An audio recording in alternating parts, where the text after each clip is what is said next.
Sebuah pesawat tanpa awak atau drone milik Israel dilaporkan jatuh di Huneitra, wilayah Suriah yang berbatasan dengan Bukit Golan. Daerah ini adalah salah satu wilayah yang turut diduduki oleh Israel. Insiden jatuhnya drone ini juga dibenarkan sendiri oleh pasukan pertahanan Israel pada Senin 17 Juni 2024. Drone tersebut yakni model Skylark. IDF mengklaim drone tersebut sedang menjalani misi pengintaian. Militer tidak memberikan informasi detail terkait kecelakaan tersebut. Hanya saja IDF mengaku tidak ada rasa takut akan bocornya informasi dari pesawat tersebut. Sebagai informasi, Skyrider seperti yang dikenal dalam bahasa Ibrani adalah drone pengintai taktis yang dibuat oleh Elbit Systems dan dioperasikan oleh Korps Artileri IDF. Miniatur UAV dapat diluncurkan oleh 1 atau 2 orang tergantung pada modelnya, dan setelah mengudara, ia akan memberikan siaran video langsung kepada tentara di darat. Insiden jatuhnya UAV ini bukan kali pertamanya. Banyak UAV yang relatif murah telah jatuh, seringkali di wilayah yang tidak bersahabat. Militan Houthi Yaman kembali meluncurkan rudal balistik dan drone pada Minggu 16 Juni 2024. Serangan kali ini menargetkan kapal perusak milik Amerika Serikat serta 2 kapal dagang di Laut Merah dan Laut Arab. Juru bicara Houthi, Jenderal Yahya Saree menjelaskan, operasi terhadap kapal-kapal tersebut terbagi menjadi 2. Operasi pertama menargetkan kapal perusak Amerika dan kapal Kapten Paris di Laut Merah menggunakan rudal. Sementara operasi kedua menargetkan kapal Happy Condor di Laut Arab menggunakan drone. Tidak jelas apakah serangan tersebut benar-benar tepat sasaran. Pasalnya hingga saat ini belum ada tanggapan dari Amerika atau perusahaan pemilik kapal yang diserang. Namun sejak awal, Houthi telah bersumpah akan terus melanjutkan operasi di Laut Merah sebagai bentuk dukungan terhadap Gaza. Militan tersebut menargetkan kapal-kapal yang berhubungan dengan Israel, termasuk milik Amerika dan Inggris. Jumlah korban luka maupun tewas di antara pasukan pendudukan terus bertambah. Terbaru, IDF mengonfirmasi bahwa 16 tentaranya terluka saat terlibat pertempuran dengan Hamas di jalur Gaza dalam 24 jam terakhir. Sebelumnya, tentara Israel mengakui terbunuhnya 2 tentara dan melukai 3 lainnya, termasuk seorang perwira. Dikutip dari Al-Mayadin, 2 tentara yang terbunuh itu ialah Salom Menachem yang bertugas di Batalion Teknik 601. Kedua, Tizur Afraham yang berasal dari Brigade Nahal dan tewas dalam pertempuran di jalur Gaza Selatan. Kematian mereka menjadikan jumlah tentara yang tewas dalam jajaran tentara pendudukan menjadi 19 orang pada bulan ini. Sebagian besar dari mereka terbunuh saat tempur di Rafah. Padahal saat awal perang, militer Israel meyakini jika mereka mampu membunuh lebih banyak anggota Hamas di kota tersebut. Dengan demikian, jumlah tentara Israel yang tewas menjadi 664 orang sejak awal perang pada 7 Oktober 2023. Selain itu, 3.620 tentara terluka menurut laporan yang dipublikasikan Israel.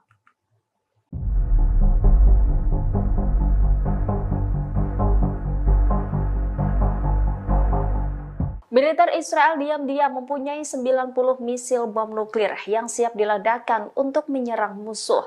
Hal ini diungkap oleh Organisasi Pengembangan Nuklir Dunia atau ICAN. Sebelumnya, Perdana Menteri Israel Benjamin Netanyahu kepergok meningkatkan pengeluaran negara untuk mengembangkan senjata nuklir. Anggaran tersebut sebesar 2,5% atau setara dengan 1,1 miliar dolar per tahunnya. Dengan jumlah anggaran tersebut, kini Israel menempati peringkat ke-8 sebagai negara dengan anggaran pengembangan nuklir terbesar di dunia. Hal ini mengungguli anggaran pengembangan nuklir Korea Utara. Alicia Sanders Zakre, koordinator kebijakan dan penelitian di ICAN, menyebut pakar nuklir internasional menyimpulkan bahwa pendudukan Israel pada 2024 memiliki senjata nuklir dengan perkiraan sebanyak 90 hulu ledak. Dengan bengkaknya anggaran militer untuk nuklir menandai ambiguitas Israel untuk memperluas kepemilikan senjata nuklirnya. Senada dengan ICAN, lembaga nuklir Threat Initiative yang dikelola Direktur Federasi Proyek Informasi Nuklir Ilmuwan Amerika, Christensen dan rekannya Matt Korda, mengungkap bahwa saat ini Israel memiliki 90 hulu ledak nuklir. Dalam data yang dirilis lembaga nuklir Threat Initiative, hulu ledak nuklir Israel terbagi ke dalam 3 platform peluncuran yang berbeda, yakni 50 hulu ledak berbasis rudal, 30 hulu ledak berbasis bom udara ke darat, dan 10 hulu ledak berbasis rudal ke kapal selam. Selain untuk penyerang para musuh, menurut kabar yang beredar, senjata nuklir digunakan militer Israel untuk menyerang wilayah Gaza yang dihuni jutaan pengungsi Palestina.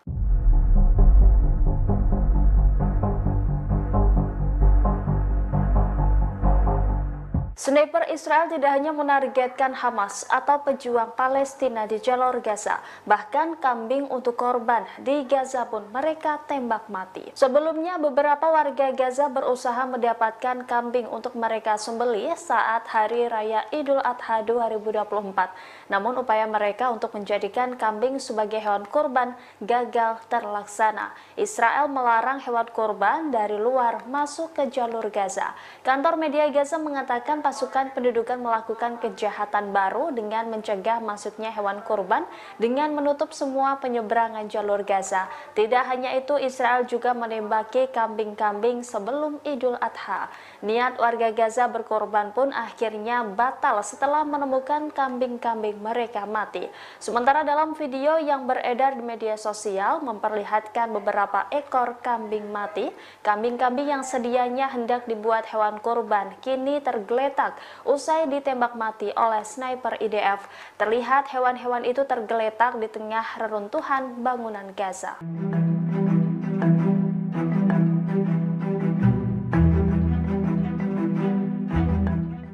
Tentara Israel terus menghadapi perlawanan sulit dari Hamas di jalur Gaza. Militer Israel bahkan dinilai belum mampu melenyapkan Brigade Al-Qassam. Di tengah kegagalan Israel, Tel Aviv dinilai mengalami krisis pendaftaran militer. Meski digempur tentara Israel, Hamas dan kelompok perlawanan lainnya masih terus mengobarkan perang. Akibatnya, IDF belum mampu melenyapkan Brigade Al-Qassam di kota Rafah. Dimungkinkan Tel Aviv akan mengakhiri operasi di sana tanpa mencapai tujuannya. Menurut seorang pengamat Israel, Ohad Hamo, Hamas telah berhasil membangun kembali dirinya di jalur Gaza. Laporan ini muncul bertepatan dengan terbunuhnya 11 tentara Israel. Media Israel, Ibrani menggambarkan serangan itu sebagai yang paling mematikan di Gaza sejak Januari. Ketika pertempuran berkobar, krisis pendaftaran militer di Tel Aviv terus memburuk. Israel diduga tengah membentuk divisi baru untuk pasukan cadangan di atas usia pensiun 40 tahun. Hal ini dilakukan untuk memenuhi kekurangan pasukan di medan perang. Kekurangan pasukan terjadi lantaran banyaknya tentara yang terbunuh, bahkan ribuan IDF mengalami luka-luka.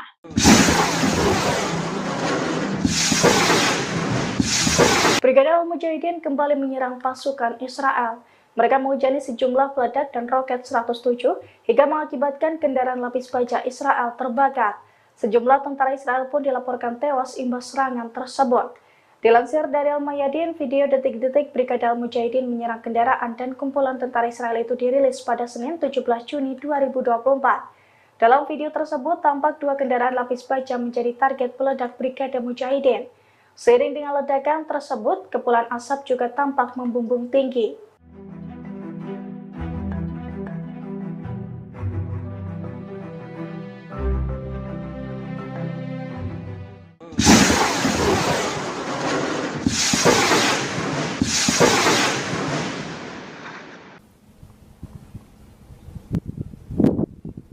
Israel masih akan terus melanjutkan operasi militer di Gaza meski kabinet perang telah dibubarkan.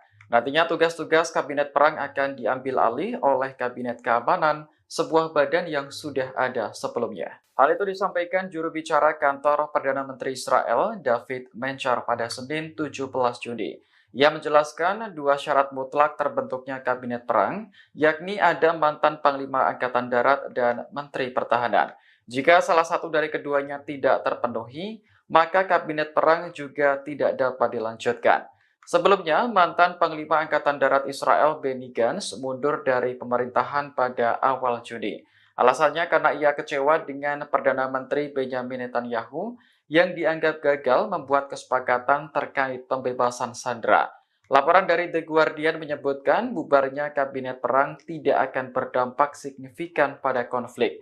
Pasalnya, pengambilan keputusan akan kembali ke kabinet keamanan. Namun, sejumlah pakar meyakini bubarnya kabinet perang lebih berdampak pada politik. Kabinet Perang Israel secara resmi dibubarkan oleh Perdana Menteri Benjamin Netanyahu. Merespon keputusan Netanyahu, Amerika Serikat mengaku tak ikut campur.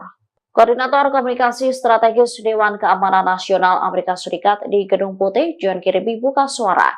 Ia menegaskan Amerika Serikat yang akan berurusan dengan Perdana Menteri Israel Benjamin Netanyahu.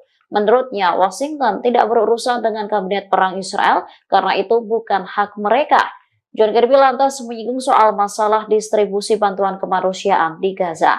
Apabila bantuan tak mencukupi, Amerika meminta agar Israel segera mengambil tindakan dan memfasilitasi. Lebih lanjut, ia memperingatkan Israel dan Hizbullah agar tidak meningkatkan pertempuran di perbatasan Lebanon. Diketahui, dibubarkannya Kabinet Perang Israel ini disampaikan Netanyahu pada Senin 17 Juni 2024. Langkah ini diambil setelah ekstremis Zionis Itamar Ben-Gvir mendesak untuk bergabung. Sebelumnya, Kabinet Perang Israel mengalami perpecahan. Kondisi ini terjadi setelah menteri penting dalam kabinet itu, Benny Gantz, mengundurkan diri bersama Menteri Eisenkot. Aksi demonstrasi di luar kediaman Perdana Menteri Israel Benjamin Netanyahu pada Senin 17 Juni malam berakhir ricuh. Sejumlah warga diseret hingga dibanting oleh polisi gara-gara ingin menerobos pagar pembatas rumah Netanyahu. Menurut laporan The Times of Israel, 9 orang ditangkap dan 3 lainnya dilarikan ke rumah sakit seusai terlibat bentrok. Dalam demonstrasi tersebut, massa menuntut digelar pemilu guna memilih pemimpin Israel yang baru. Selain itu, mereka juga mendesak pemerintah segera membuat kesepakatan untuk menjamin pembebasan sandera dari Gaza.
Kelompok militan Houthi berhasil menyerang ratusan kapal yang terafiliasi dengan Israel di Laut Merah. Serangan tersebut tak dapat dihentikan Amerika Serikat. Houthi mengklaim berhasil menargetkan 145 kapal yang terkait dengan Israel, Amerika Serikat, dan Inggris. Jumlah ini dilaporkan pemimpin gerakan perlawanan Ansarullah yang berkuasa di Yaman, Abdul Malik al-Houthi.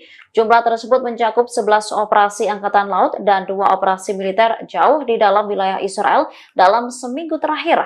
Serangan dilakukan menggunakan 31 rudal balistik, drone, dan kapal militer. Terbaru, satu rudal jelajah Yaman menghantam kapal pengangkut kargo curah komersial Verbena di Teluk Aden. Berbeda adalah kapal pengangkut kargo curah berbendera Palawan milik Ukraina. Serangan itu mengakibatkan kapal terbakar dan melukai seorang awak kapal. Pertempuran laut melawan Yaman adalah pertempuran laut terbesar yang pernah diikuti Washington sejak Perang Dunia II.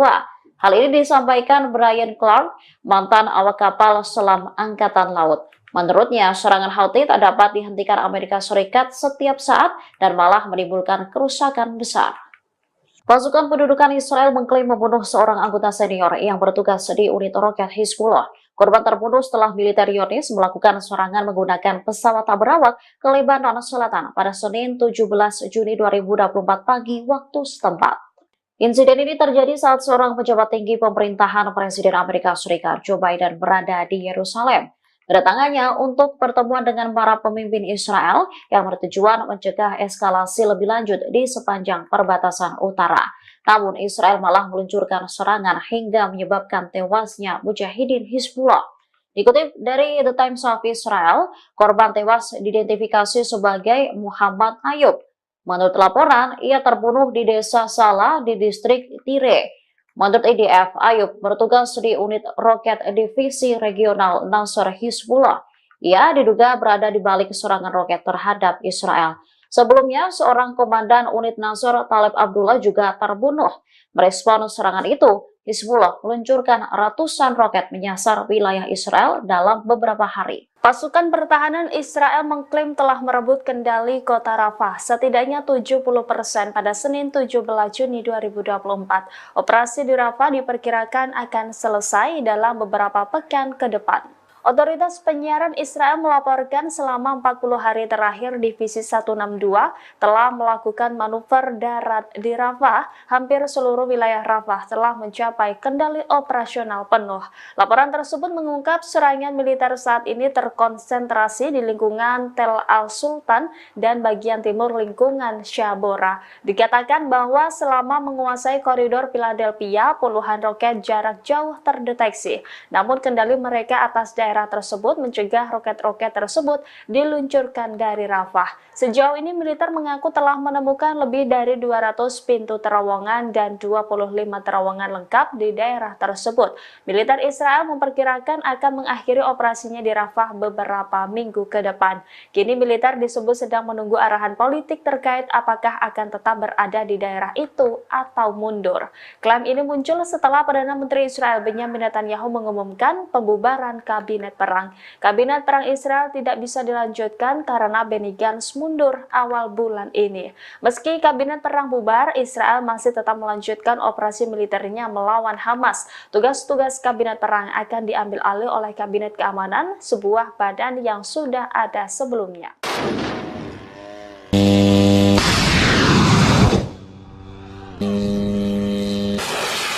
Pasukan Amerika Serikat hingga saat ini terus memberikan dukungannya kepada Israel. Bahkan mereka membantu Zionis menghalau serangan kelompok militan Houthi di Yaman. Biaya yang dikeluarkan pun cukup besar. Intelijen Amerika Serikat mengatakan Washington dan sekutu-sekutunya gagal menghentikan serangan Ansarullah di Laut Merah dan Teluk Aden. Akibat serangan Ansarullah Yaman, kepentingan 65 negara dunia terancam. Selain itu, 29 perusahaan transportasi maritim serta energi besar dunia terpaksa mengubah rute perjalanan mereka.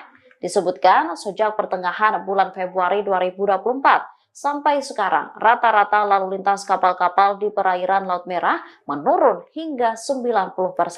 Pasalnya, Houthi terus menyerang kapal-kapal yang terafiliasi dengan Israel.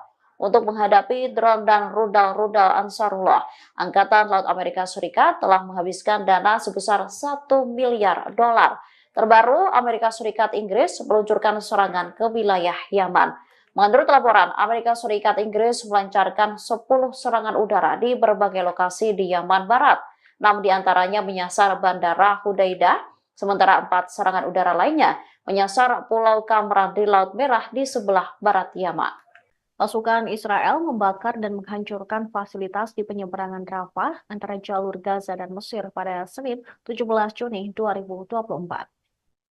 IDF turut merusak ruang yang digunakan untuk kedatangan dan keberangkatan warga. Pejabat setempat mengatakan pasukan pendudukan Israel merusak lorong penyeberangan Rafah. Padahal penyeberangan Rafah merupakan satu-satunya pintu keluar bagi warga Palestina dan non-Israel untuk mengakses dunia luar. Dilansir Middle East Eye, gambar-gambar kerusakan tersebut beredar secara luas di media sosial. Terlihat foto itu menunjukkan seperti bagian luar aula keberangkatan penyeberangan yang terbakar. Kerusakan pada penyeberangan tersebut mungkin akan membuatnya tidak dapat beroperasi dalam waktu dekat, sehingga menyebabkan 2,2 juta penduduk Palestina di jalur Gaza terjebak di dalamnya. Penghancuran perlintasan tersebut terjadi ketika pasukan Israel melanjutkan serangan mereka terhadap Rafah, termasuk kawasan koridor Philadelphia yang merupakan zona penyangga demilitarisasi yang membentang di sepanjang perbatasan jalur Gaza dan Mesir. Invasi darat Israel ke Rafah yang dimulai pada tanggal 6 Mei telah menyebabkan seluruh lingkungan rata dengan tanah di tengah serangan udara yang sedang berlangsung dan penghancuran properti serta rumah. Operasi tersebut memaksa 1 juta pengungsi internal meninggalkan kota itu ke daerah lain di jalur Gaza Tengah.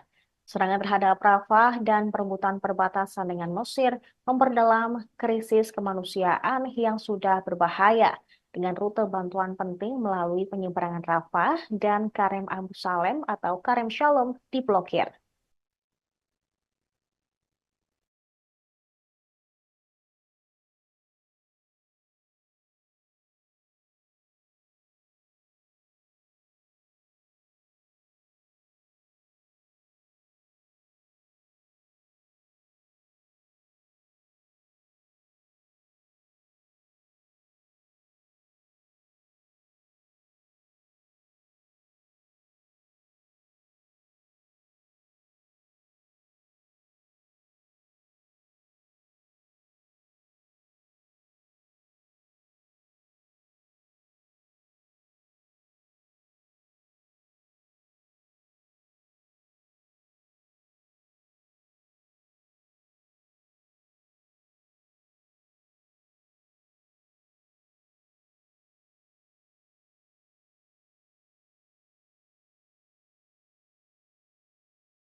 Pengungsi Palestina di Gaza berupaya merayakan Hari Raya Idul Adha di wilayah yang dibom tentara Israel.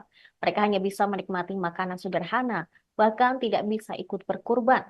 Berdasarkan rekaman yang diperoleh AFP, tampak pengungsi di Deir al-Bala memasak makanan sederhana untuk anak-anak pengungsi lainnya. Banyak di antara mereka kehilangan keluarga dan kerabat.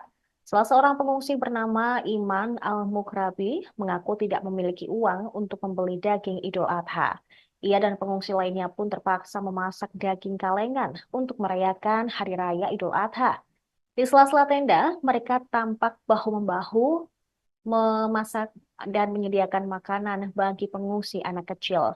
Makanan yang mereka punya pun tidak banyak. Salah seorang pengungsi lainnya juga mengaku tidak bisa ikut berkurban karena harga daging yang sangat mahal.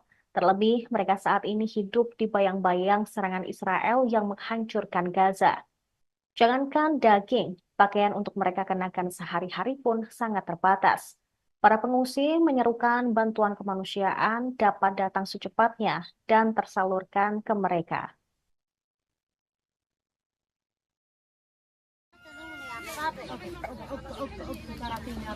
خليها حبة زي 3 والله ما تعرفين طيب مننا ولا مننا هات بلاكت يا نعيمين يا حبيبتي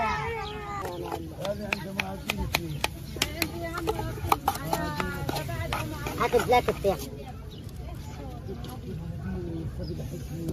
طلع على الزلمة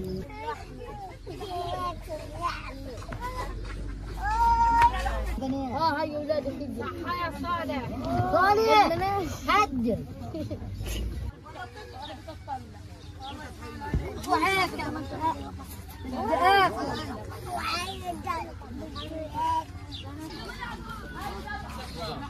فيش جايبني معاهم تصوير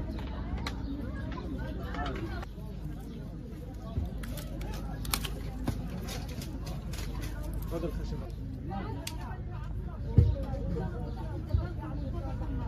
طلع ايدي غلاية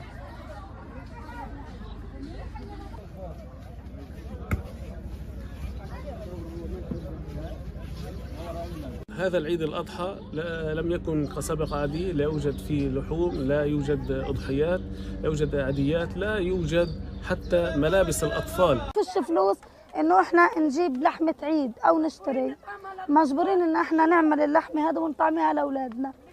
بعدين يعني احنا بنطلب منهم انهم من الدول انها تقف معنا وتعمل هدنة روحنا عدونا. Perdana Menteri Israel Benyamin Netanyahu telah membubarkan kabinet perang yang beranggotakan 6 orang pada hari Senin 17 Juni. Pembubaran ini dilakukan beberapa hari setelah seorang anggota paling penting, yaitu Benny Gantz, meninggalkan pemerintahan. Gantz merasa frustrasi dengan cara memimpin Israel, yaitu Benyamin Netanyahu, menangani perang di Gaza. Absennya Gantz dari pemerintahan membuat Netanyahu lebih bergantung pada sekutu ultranasionalisnya untuk memerintah. Pembubaran kabinet perang menggarisbawahi perubahan tersebut seiring dengan berlarutnya perang 8 bulan di Gaza. Netanyahu kini diperkirakan akan mengadakan konsultasi mengenai perang Gaza dengan sekelompok kecil menteri, termasuk Menteri Pertahanan Yoav Gallant dan Menteri Urusan Strategis Ron Dermer yang pernah berada di kabinet perang. Netanyahu telah menghadapi tuntutan dari mitra nasionalis agama dalam koalisinya, yaitu Menteri Keuangan Bezalel Smotrich dan Menteri Keagamaan Nasional Itamar Ben-Gvir untuk dimasukkan ke dalam kabinet perang. Tindakan seperti itu akan meningkatkan ketegangan dengan mitra internasional termasuk Amerika Serikat. Forum tersebut dibentuk setelah Gantz bergabung dengan Netanyahu dalam pemerintahan Persatuan Nasional pada awal perang Gaza pada Oktober lalu. Gantz dan Scott keduanya meninggalkan pemerintahan pekan lalu karena kegagalan Netanyahu dalam menyusun strategi perang Gaza. War cabinet was a prerequisite of creating this national unity government. It was a prerequisite put in by member of Knesset Benny Gantz. With Mr. Gantz leaving the government, there is no longer a need for the war cabinet, and its duties will be taken over as mandated by the State of Israel, by the Security Cabinet, together with the full cabinet. War cabinet was a prerequisite of creating this national unity government. It was a prerequisite put in by member of Knesset Benny Gantz. With Mr. Gantz leaving the government, there is no longer a need for the war cabinet, and its duties will be taken over as mandated by the State of Israel, by the Security Cabinet, together with the full cabinet. Putra Mahkota Arab Saudi, Mohammed bin Salman, meminta komunitas internasional untuk mengakui negara Palestina yang merdeka pada Senin 17 Juni 2024. Ia menekankan pentingnya langkah ini untuk mencapai perdamaian. Putra Mahkota mengatakan pengakuan ini sesuai dengan perbatasan tahun 1967 dengan Yerusalem Timur sebagai ibu kotanya. Jika Palestina diakui sebagai negara merdeka, akan memungkinkan rakyatnya untuk mendapatkan hak yang sah. Selain itu, menurut Putra Mahkota Arab Saudi tersebut, hal ini akan membuka jalan bagi perdamaian yang adil dan abadi. MBS menekankan pentingnya menerapkan resolusi Dewan Keamanan PBB baru-baru ini, khususnya resolusi yang menganjurkan gencatan senjata segera di jalur Gaza. Dia mendesak komunitas internasional untuk mengambil semua tindakan yang diperlukan untuk melindungi kehidupan di Gaza. Putra Mahkota turut meminta masyarakat internasional untuk dapat ikut serta dalam mengakui negara Palestina yang merdeka. Pernyataan tersebut disampaikan Putra Mahkota di Istana Kerajaan di Istana Mina. Sementara itu, diketahui militer Israel telah mengumumkan jeda taktis selama 11 jam setiap harinya. Jeda pukul 8 pagi hingga 7 malam ini berlaku di daerah penyeberangan Karem Abu Salem atau Karem Shalom ke Jalan Salah al-Din dan kemudian ke utara. Ini dilakukan agar bantuan kemanusiaan dapat masuk ke jalur Gaza.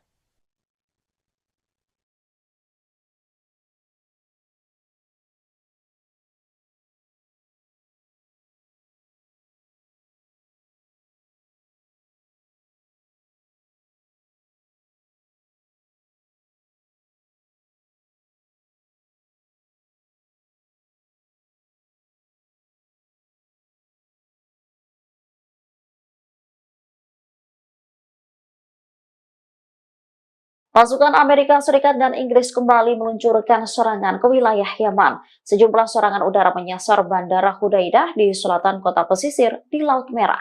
Dikutip dari Al-Mayadin, serangan udara ini dilakukan pada Senin 17 Juni 2024. Menurut laporan, Amerika Serikat Inggris melancarkan 10 serangan udara di berbagai lokasi di Yaman Barat. 6 di antaranya menyasar Bandara Hudaidah. Sementara 4 serangan udara lainnya menyasar Pulau Kamran di Laut Merah di sebelah barat Yaman. Namun tak dijelaskan secara rinci kerusakan apa saja yang ditimbulkan akibat serangan udara itu. Diketahui Amerika Serikat dan Inggris telah sering melancarkan agresi terhadap beberapa provinsi di Yaman. Tindakan ini dilakukan bersamaan dengan operasi yang dilancarkan Angkatan Bersenjata Yaman terhadap kapal-kapal Israel. Tanya itu, Houthi Yaman juga menargetkan kapal-kapal yang menuju Israel untuk mendukung warga Gaza. Sementara pemimpin gerakan Ansarullah Yaman, Sayyid Abdul Malik Al-Houthi, merespon tindakan Inggris Amerika. Dikatakannya, agresi gabungan tersebut tidak akan pernah mempengaruhi prinsip dan pendirian Yaman dalam mendukung Gaza.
Presiden Rusia Vladimir Putin akan mengunjungi Korea Utara untuk pertama kalinya. Hubungan Korea Utara dan Rusia ini membuat Amerika Serikat meradang. Presiden Vladimir Putin akan mengunjungi Korea Utara pada 18 hingga 19 Juni 2024 untuk pertama kalinya dalam 24 tahun. Putin sendiri terakhir kali mengunjungi Pyongyang pada Juli tahun 2000. Kunjungan ini menggarisbawahi berkembangnya kemitraan Moskow dengan negara bersenjata nuklir tersebut sejak invasi ke Ukraina. Kedatangan Putin untuk menghadiri undangan dari pemimpin Korea Utara Kim Jong-un. Undangan itu diberikan kepada Putin saat berkunjung ke timur jauh Rusia pada September lalu. Penasehat kebijakan luar negeri Putin, Yuri Usakov lantas mengungkap tujuan pertemuan kedua pemimpin negara tersebut. Ia mengatakan Rusia dan Korut mungkin akan menandatangani perjanjian kemitraan yang akan mencakup masalah keamanan. Kesepakatan itu tidak akan ditujukan terhadap negara lain, namun akan menguraikan prospek kerjasama lebih lanjut. Merespon hal ini, Gedung Putih mengatakan pihaknya merasa terganggu dengan semakin dalamnya hubungan antara Rusia dan Korut. Mereka meyakini Putin akan mencari senjata untuk mendukung perangnya di Ukraina.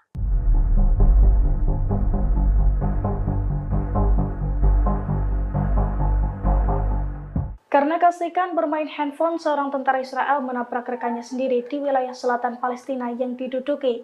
Imbas insiden tersebut, korban yang merupakan seorang tentara wanita Israel itu terpental. Ia juga terseret beberapa meter hingga mengalami luka-luka. Video detik-detik mobil tentara Israel menabrak rekannya sendiri itu dirilis melalui media sosial X Brigade Al-Quds, tepatnya pada Selasa 18 Juni 2024. Dalam video terlihat seorang tentara wanita tengah berjalan kaki menyeberang di sebuah persimpangan di selatan Palestina. Kemudian dari sisi kirinya sebuah mobil berwarna putih yang dikendarai tentara Israel melaju dengan kecepatan tinggi dan langsung menabrak wanita tersebut. Imbas insiden tersebut, tentara wanita itu terpental dengan keras dan terseret hingga beberapa meter. Ia pun tampak kesakitan saat ditolong oleh tentara yang menabraknya. Bahkan untuk menepi ke jalan, ia harus dibopong perlahan-lahan. Sementara dari keterangan video dijelaskan bahwa insiden tersebut terjadi akibat tentara Israel keasikan bermain ponsel saat mengemudi. Brigade Al-Qassam, sayap militer Hamas, kembali merilis video yang menunjukkan pasukannya menyerang pasukan Israel, tepatnya pada Senin 18 Juni 2024. Dalam video tersebut, tampak sejumlah pejuang Brigada Al-Qassam mengubah persimpangan Nabusi di Tel Al-Hawa menjadi ladang ranjau. Saat puluhan tentara melintasi wilayah tersebut, ranjau langsung diledakkan dan membakar sejumlah tank dan tentara yang ada di dalamnya. Sejumlah tentara Israel dinyatakan tewas imbas serangan Al-Qassam tersebut. Selain itu, puluhan tentara Israel panik dan kocar-kacir menyelamatkan diri. Helikopter Israel juga terlihat mendarat di lokasi tersebut dengan iringan peledak. Puluhan tentara Israel itu pun dengan cepat masuk ke dalam helikopter untuk kabur dari wilayah tersebut.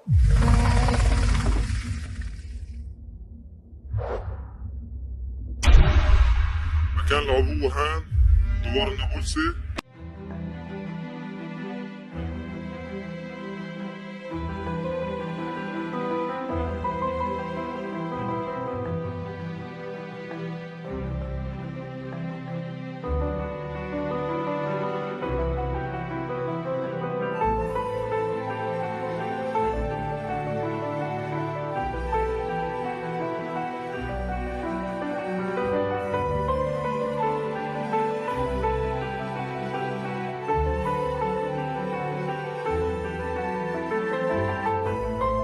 كان العبوة هان احتلال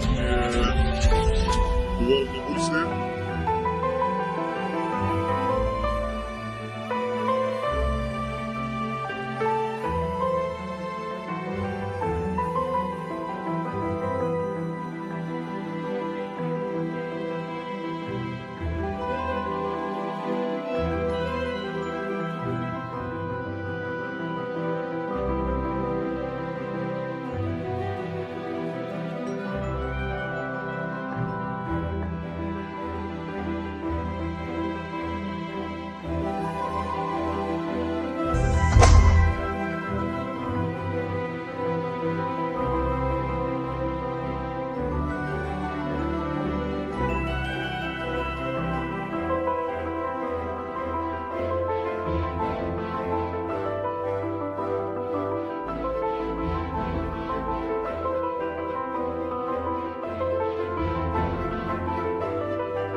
Sebuah pesawat tanpa awak atau drone milik Israel dilaporkan jatuh di Huneitra, wilayah Suriah yang berbatasan dengan Bukit Golan.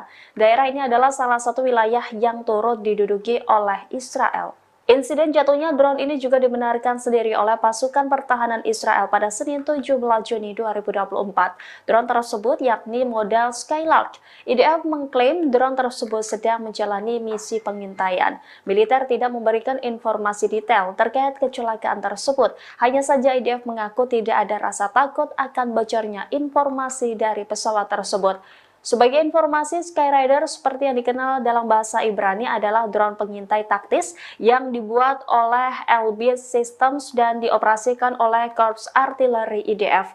Miniatur UAV dapat diluncurkan oleh 1 atau 2 orang tergantung pada modelnya, dan setelah mengudara, ia akan memberikan siaran video langsung kepada tentara di darat.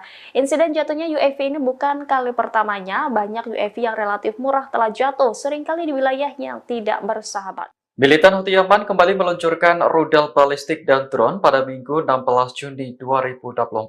Serangan kali ini menargetkan kapal perusak milik Amerika Serikat serta 2 kapal dagang di Laut Merah dan Laut Arab. Juru bicara Houthi, Jenderal Yahya Saree menjelaskan, operasi terhadap kapal-kapal tersebut terbagi menjadi 2. Operasi pertama menargetkan kapal perusak Amerika dan kapal Kapten Paris di Laut Merah menggunakan rudal. Sementara operasi kedua menargetkan kapal Happy Condor di Laut Arab menggunakan drone. Tidak jelas apakah serangan tersebut benar-benar tepat sasaran. Pasalnya hingga saat ini belum ada tanggapan dari Amerika atau perusahaan pemilik kapal yang diserang. Namun sejak awal, Houthi telah bersumpah akan terus melanjutkan operasi di Laut Merah sebagai bentuk dukungan terhadap Gaza. Militan tersebut menargetkan kapal-kapal yang berhubungan dengan Israel, termasuk milik Amerika dan Inggris. Jumlah korban luka maupun tewas di antara pasukan pendudukan terus bertambah. Terbaru, IDF mengonfirmasi bahwa 16 tentaranya terluka saat terlibat pertempuran dengan Hamas di jalur Gaza dalam 24 jam terakhir. Sebelumnya, tentara Israel mengakui terbunuhnya 2 tentara dan melukai 3 lainnya, termasuk seorang perwira. Dikutip dari Al-Mayadin, 2 tentara yang terbunuh itu ialah Salom Menachem yang bertugas di Batalion Teknik 601. Kedua, Tizur Afraham yang berasal dari Brigade Nahal dan tewas dalam pertempuran di jalur Gaza Selatan. Kematian mereka menjadikan jumlah tentara yang tewas dalam jajaran tentara pendudukan menjadi 19 orang pada bulan ini. Sebagian besar dari mereka terbunuh saat tempur di Rafah. Padahal saat awal perang, militer Israel meyakini jika mereka mampu membunuh lebih banyak anggota Hamas di kota tersebut. Dengan demikian, jumlah tentara Israel yang tewas menjadi 664 orang sejak awal perang pada 7 Oktober 2023. Selain itu, 3.620 tentara terluka menurut laporan yang dipublikasikan Israel.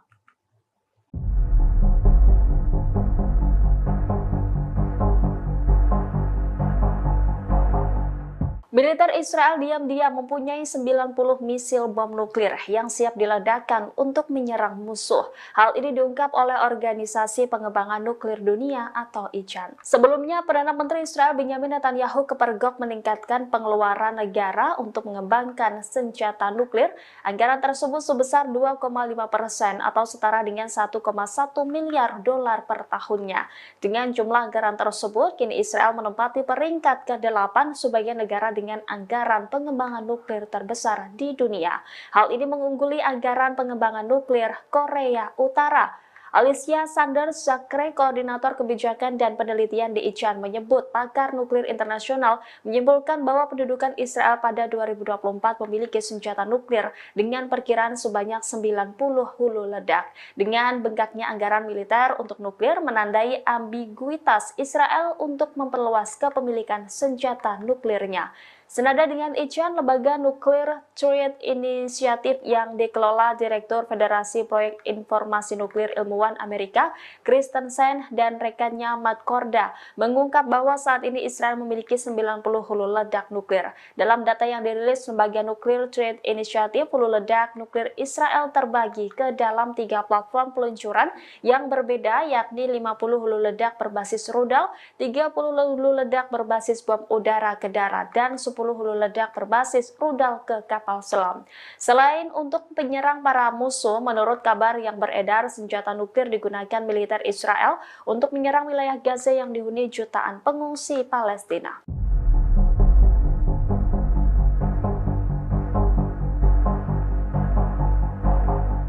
Sniper Israel tidak hanya menargetkan Hamas atau pejuang Palestina di jalur Gaza, bahkan kambing untuk korban di Gaza pun mereka tembak mati. Sebelumnya, beberapa warga Gaza berusaha mendapatkan kambing untuk mereka sembelih saat Hari Raya Idul Adha 2024. Namun upaya mereka untuk menjadikan kambing sebagai hewan kurban gagal terlaksana. Israel melarang hewan kurban dari luar masuk ke jalur Gaza. Kantor media Gaza mengatakan pasukan pendudukan melakukan kejahatan baru dengan mencegah masuknya hewan kurban dengan menutup semua penyeberangan jalur Gaza.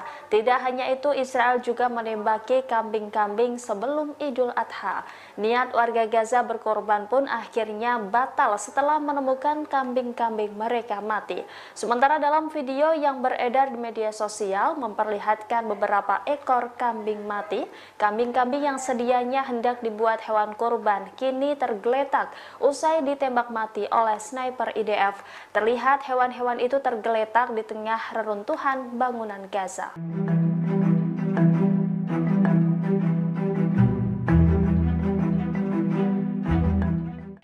Tentara Israel terus menghadapi perlawanan sulit dari Hamas di jalur Gaza. Militer Israel bahkan dinilai belum mampu melenyapkan Brigade Al-Qassam. Di tengah kegagalan Israel, Tel Aviv dinilai mengalami krisis pendaftaran militer. Meski digempur tentara Israel, Hamas dan kelompok perlawanan lainnya masih terus mengobarkan perang. Akibatnya, IDF belum mampu melenyapkan Brigade Al-Qassam di kota Rafah. Dimungkinkan Tel Aviv akan mengakhiri operasi di sana tanpa mencapai tujuannya.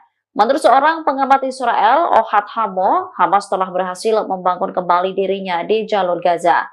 Laporan ini muncul bertepatan dengan terbunuhnya 11 tentara Israel. Media Israel, Ibrani menggambarkan serangan itu sebagai yang paling mematikan di Gaza sejak Januari. Ketika pertempuran berkobar, krisis pendaftaran militer di Tel Aviv terus memburuk. Israel diduga tengah membentuk divisi baru untuk pasukan cadangan di atas usia pensiun 40 tahun. Hal ini dilakukan untuk memenuhi kekurangan pasukan di medan perang. Kekurangan pasukan terjadi lantaran banyaknya tentara yang terbunuh, bahkan ribuan IDF mengalami luka-luka.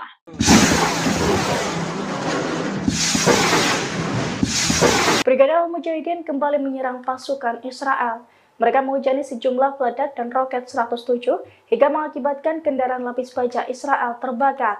Sejumlah tentara Israel pun dilaporkan tewas imbas serangan tersebut. Dilansir dari Al-Mayadin, video detik-detik Brigade Al-Mujahidin menyerang kendaraan dan kumpulan tentara Israel itu dirilis pada Senin 17 Juni 2024. Dalam video tersebut, tampak dua kendaraan lapis baja menjadi target peledak Brigade Mujahidin. Seiring dengan ledakan tersebut, kepulan asap juga tampak membumbung tinggi.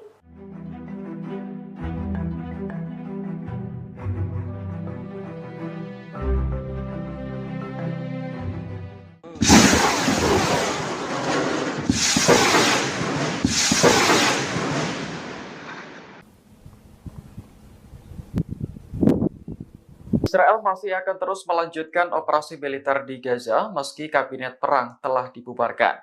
Nantinya tugas-tugas kabinet perang akan diambil alih oleh kabinet keamanan, sebuah badan yang sudah ada sebelumnya. Hal itu disampaikan juru bicara kantor Perdana Menteri Israel, David Mencher, pada Senin 17 Juni.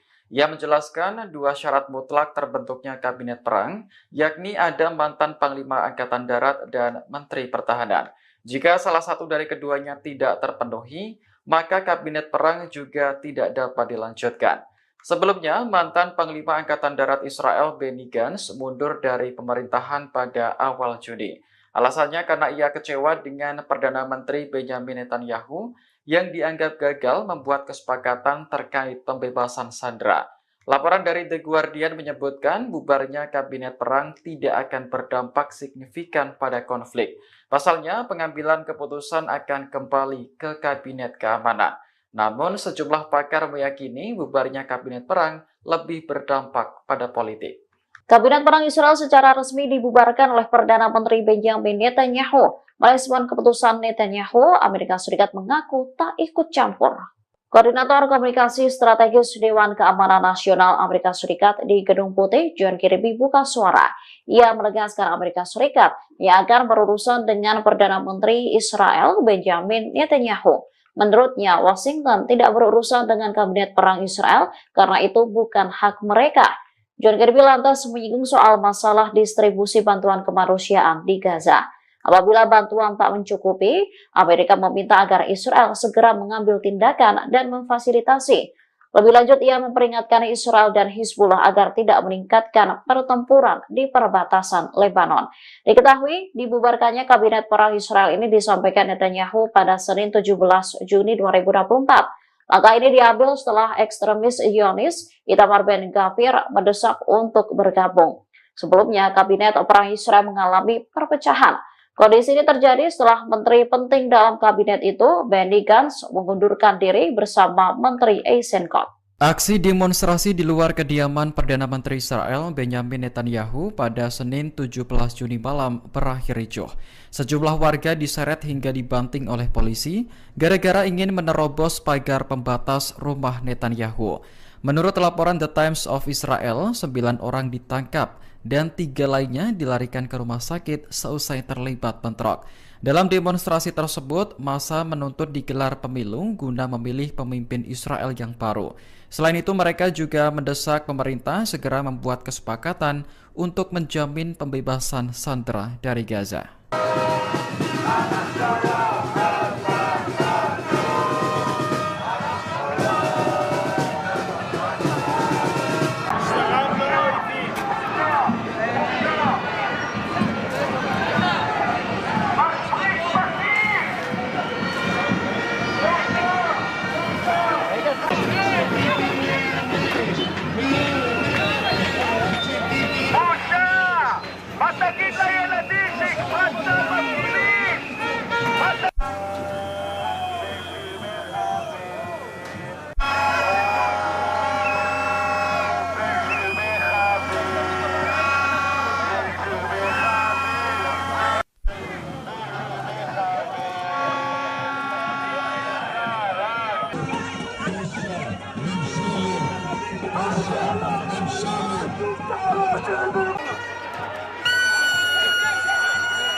Kelompok militan Houthi berhasil menyerang ratusan kapal yang terafiliasi dengan Israel di Laut Merah. Serangan tersebut dapat dihentikan Amerika Serikat. Houthi mengklaim berhasil menargetkan 145 kapal yang terkait dengan Israel, Amerika Serikat, dan Inggris. Jumlah ini dilaporkan pemimpin gerakan perlawanan Ansarullah yang berkuasa di Yaman, Abdul Malik al-Houthi. Jumlah tersebut mencakup 11 operasi angkatan laut dan 2 operasi militer jauh di dalam wilayah Israel dalam seminggu terakhir. Serangan dilakukan menggunakan 31 rudal balistik, drone, dan kapal militer. Terbaru, satu rudal jelajah Yaman menghantam kapal pengangkut kargo curah komersial Verbena di Teluk Aden.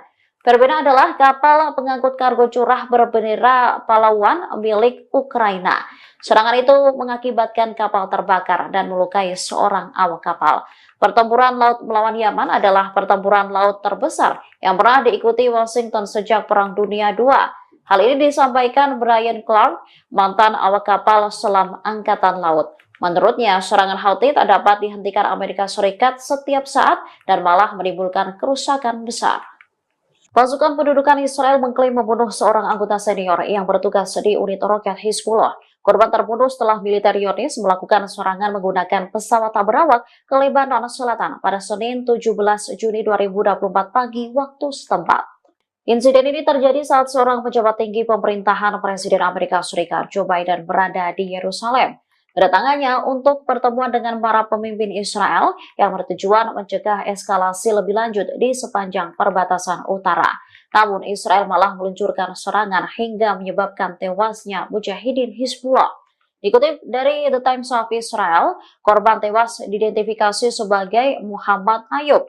Menurut laporan, ia terbunuh di desa Salah di distrik Tire. Menurut IDF, Ayub bertugas di unit roket divisi regional Nasr Hizbullah. Ia diduga berada di balik serangan roket terhadap Israel.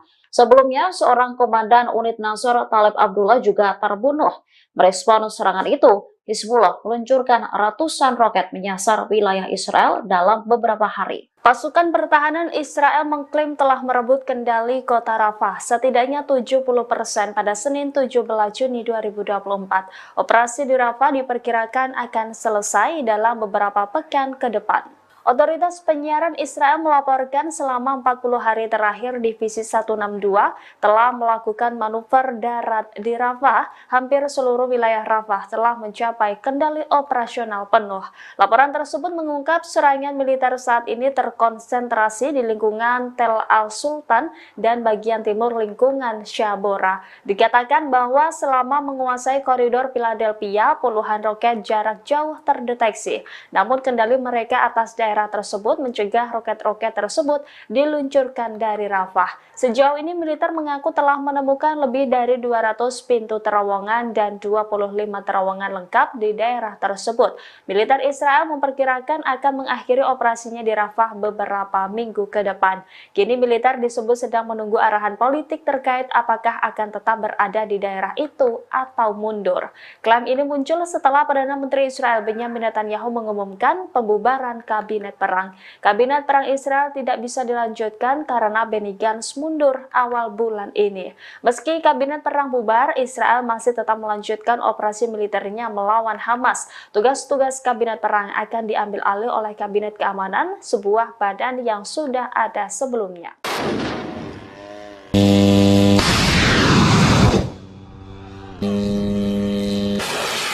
Pasukan Amerika Serikat hingga saat ini terus memberikan dukungannya kepada Israel. Bahkan mereka membantu Zionis menghalau serangan kelompok militan Houthi di Yaman.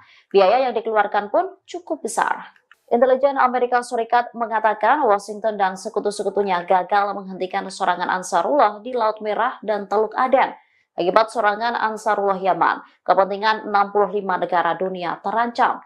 Selain itu, 29 perusahaan transportasi maritim serta energi besar dunia terpaksa mengubah rute perjalanan mereka. Disebutkan sejak pertengahan bulan Februari 2024 sampai sekarang, rata-rata lalu lintas kapal-kapal di perairan Laut Merah menurun hingga 90%.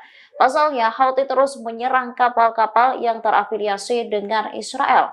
Untuk menghadapi drone dan rudal-rudal Ansarullah, Angkatan Laut Amerika Serikat telah menghabiskan dana sebesar 1 miliar dolar. Terbaru, Amerika Serikat Inggris meluncurkan serangan ke wilayah Yaman. Menurut laporan, Amerika Serikat Inggris melancarkan 10 serangan udara di berbagai lokasi di Yaman Barat. 6 diantaranya menyasar Bandara Hudaidah, sementara 4 serangan udara lainnya menyasar Pulau Kamran di Laut Merah di sebelah barat Yaman. Pasukan Israel membakar dan menghancurkan fasilitas di penyeberangan Rafah antara jalur Gaza dan Mesir pada Senin 17 Juni 2024. IDF turut merusak ruang yang digunakan untuk kedatangan dan keberangkatan warga. Pejabat setempat mengatakan pasukan pendudukan Israel merusak lorong penyeberangan Rafah. Padahal penyeberangan Rafah merupakan satu-satunya pintu keluar bagi warga Palestina dan non-Israel untuk mengakses dunia luar. Dilansir Middle East Eye, gambar-gambar kerusakan tersebut beredar secara luas di media sosial. Terlihat foto itu menunjukkan seperti bagian luar aula keberangkatan penyeberangan yang terbakar. Kerusakan pada penyeberangan tersebut mungkin akan membuatnya tidak dapat beroperasi dalam waktu dekat, sehingga menyebabkan 2,2 juta penduduk Palestina di jalur Gaza terjebak di dalamnya. Penghancuran perlintasan tersebut terjadi ketika pasukan Israel melanjutkan serangan mereka terhadap Rafah, termasuk kawasan koridor Philadelphia yang merupakan zona penyangga demilitarisasi yang membentang di sepanjang perbatasan jalur Gaza dan Mesir. Invasi darat Israel ke Rafah yang dimulai pada tanggal 6 Mei telah menyebabkan seluruh lingkungan rata dengan tanah di tengah serangan udara yang sedang berlangsung dan penghancuran properti serta rumah. Operasi tersebut memaksa 1 juta pengungsi internal meninggalkan kota itu ke daerah lain di jalur Gaza Tengah. Serangan terhadap Rafah dan perebutan perbatasan dengan Mesir memperdalam krisis kemanusiaan yang sudah berbahaya dengan rute bantuan penting melalui penyeberangan Rafah dan Karem Abu Salem atau Karem Shalom diblokir.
Pengungsi Palestina di Gaza berupaya merayakan Hari Raya Idul Adha di wilayah yang dibom tentara Israel.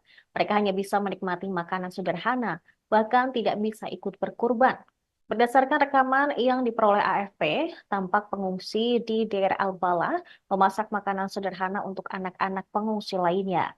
Banyak di antara mereka kehilangan keluarga dan kerabat. Salah seorang pengungsi bernama Iman Al-Mukrabi mengaku tidak memiliki uang untuk membeli daging Idul Adha. Ia dan pengungsi lainnya pun terpaksa memasak daging kalengan untuk merayakan Hari Raya Idul Adha. Di sela-sela tenda, mereka tampak bahu-membahu memasak dan menyediakan makanan bagi pengungsi anak kecil. Makanan yang mereka punya pun tidak banyak. Salah seorang pengungsi lainnya juga mengaku tidak bisa ikut berkurban karena harga daging yang sangat mahal. Terlebih, mereka saat ini hidup di bayang-bayang serangan Israel yang menghancurkan Gaza. Jangankan daging, pakaian untuk mereka kenakan sehari-hari pun sangat terbatas. Para pengungsi menyerukan bantuan kemanusiaan dapat datang secepatnya dan tersalurkan ke mereka.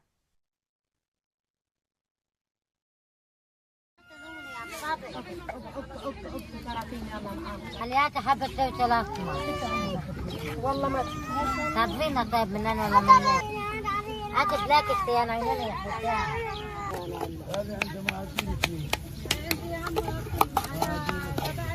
هات بلاكت يا طلع على الزلمه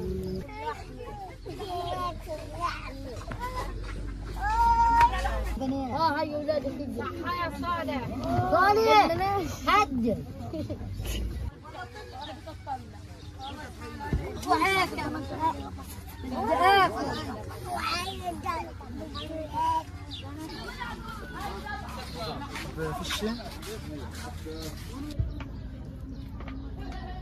جايبني معاهم تصوير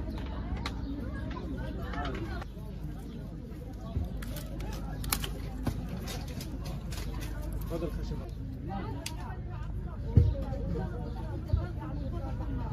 طلع عيد الغلاية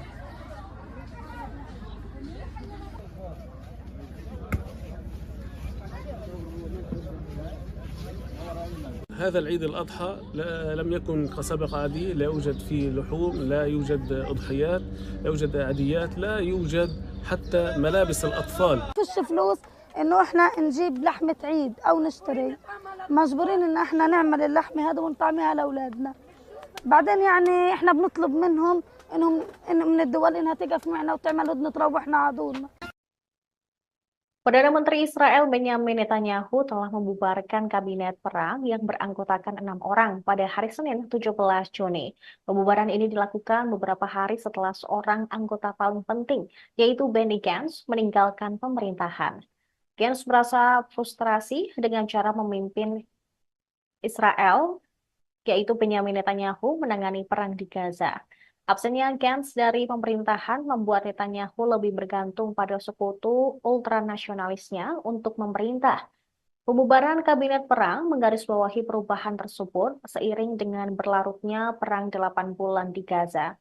Netanyahu kini diperkirakan akan mengadakan konsultasi mengenai perang Gaza dengan sekelompok kecil menteri, termasuk Menteri Pertahanan Yoav Gallant dan Menteri Urusan Strategis Ron Dermer yang pernah berada di kabinet perang. Netanyahu telah menghadapi tuntutan dari mitra nasionalis agama dalam koalisinya, yaitu Menteri Keuangan Bezalel Smotrich dan Menteri Keagamaan Nasional Itamar Ben-Gvir untuk dimasukkan ke dalam kabinet perang. Tindakan seperti itu akan meningkatkan ketegangan dengan mitra internasional termasuk Amerika Serikat. Forum tersebut dibentuk setelah Gantz bergabung dengan Netanyahu dalam pemerintahan Persatuan Nasional pada awal perang Gaza pada Oktober lalu. Gantz dan Scott keduanya meninggalkan pemerintahan pekan lalu karena kegagalan Netanyahu dalam menyusun strategi perang Gaza.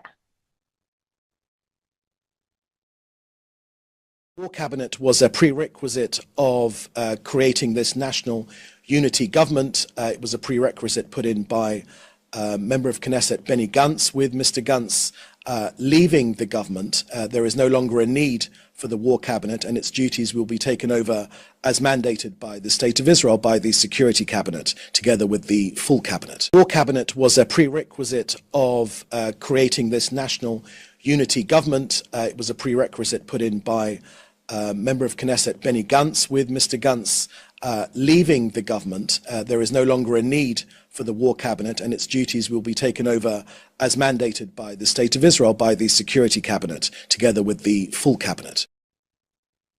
Putra Mahkota Arab Saudi, Mohammed bin Salman, meminta komunitas internasional untuk mengakui negara Palestina yang merdeka pada Senin 17 Juni 2024. Ia menekankan pentingnya langkah ini untuk mencapai perdamaian. Putra Mahkota mengatakan pengakuan ini sesuai dengan perbatasan tahun 1967 dengan Yerusalem Timur sebagai ibu kotanya. Jika Palestina diakui sebagai negara merdeka, akan memungkinkan rakyatnya untuk mendapatkan hak yang sah. Selain itu, menurut Putra Mahkota Arab Saudi tersebut, hal ini akan membuka jalan bagi perdamaian yang adil dan abadi. MBS menekankan pentingnya menerapkan resolusi Dewan Keamanan PBB baru-baru ini, khususnya resolusi yang menganjurkan gencatan senjata segera di jalur Gaza. Dia mendesak komunitas internasional untuk mengambil semua tindakan yang diperlukan untuk melindungi kehidupan di Gaza. Putra Mahkota turut meminta masyarakat internasional untuk dapat ikut serta dalam mengakui negara Palestina yang merdeka. Pernyataan tersebut disampaikan Putra Mahkota di Istana Kerajaan di Istana Mina.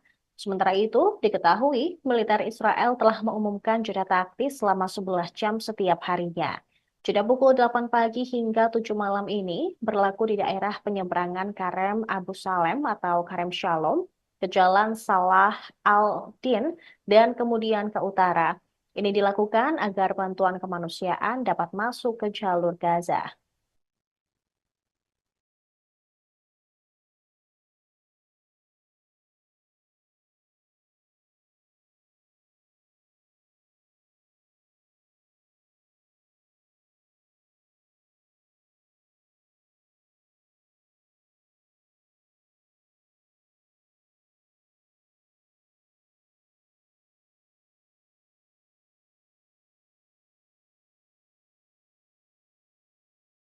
Pasukan Amerika Serikat dan Inggris kembali meluncurkan serangan ke wilayah Yaman. Sejumlah serangan udara menyasar Bandara Hudaidah di selatan kota pesisir di Laut Merah. Dikutip dari Al-Mayadin, serangan udara ini dilakukan pada Senin 17 Juni 2024. Menurut laporan, Amerika Serikat Inggris melancarkan 10 serangan udara di berbagai lokasi di Yaman Barat. 6 di antaranya menyasar Bandara Hudaidah. Sementara 4 serangan udara lainnya menyasar Pulau Kamran di Laut Merah di sebelah barat Yaman. Namun tak dijelaskan secara rinci kerusakan apa saja yang ditimbulkan akibat serangan udara itu. Diketahui Amerika Serikat dan Inggris telah sering melancarkan agresi terhadap beberapa provinsi di Yaman. Tindakan ini dilakukan bersamaan dengan operasi yang dilancarkan Angkatan Bersenjata Yaman terhadap kapal-kapal Israel. Tak hanya itu, Houthi Yaman juga menargetkan kapal-kapal yang menuju Israel untuk mendukung warga Gaza. Sementara pemimpin gerakan Ansarullah Yaman, Sayyid Abdul Malik Al-Houthi, merespon tindakan Inggris Amerika. Dikatakannya, agresi gabungan tersebut tidak akan pernah mempengaruhi prinsip dan pendirian Yaman dalam mendukung Gaza.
Presiden Rusia Vladimir Putin akan mengunjungi Korea Utara untuk pertama kalinya. Hubungan Korea Utara dan Rusia ini membuat Amerika Serikat meradang. Presiden Vladimir Putin akan mengunjungi Korea Utara pada 18 hingga 19 Juni 2024 untuk pertama kalinya dalam 24 tahun. Putin sendiri terakhir kali mengunjungi Pyongyang pada Juli tahun 2000. Kunjungan ini menggarisbawahi berkembangnya kemitraan Moskow dengan negara bersenjata nuklir tersebut sejak invasi ke Ukraina. Kedatangan Putin untuk menghadiri undangan dari pemimpin Korea Utara Kim Jong-un. Undangan itu diberikan kepada Putin saat berkunjung ke timur jauh Rusia pada September lalu. Penasehat kebijakan luar negeri Putin, Yuri Usakov lantas mengungkap tujuan pertemuan kedua pemimpin negara tersebut. Ia mengatakan Rusia dan Korut mungkin akan menandatangani perjanjian kemitraan yang akan mencakup masalah keamanan. Kesepakatan itu tidak akan ditujukan terhadap negara lain, namun akan menguraikan prospek kerjasama lebih lanjut. Merespon hal ini, Gedung Putih mengatakan pihaknya merasa terganggu dengan semakin dalamnya hubungan antara Rusia dan Korut. Mereka meyakini Putin akan mencari senjata untuk mendukung perangnya di Ukraina.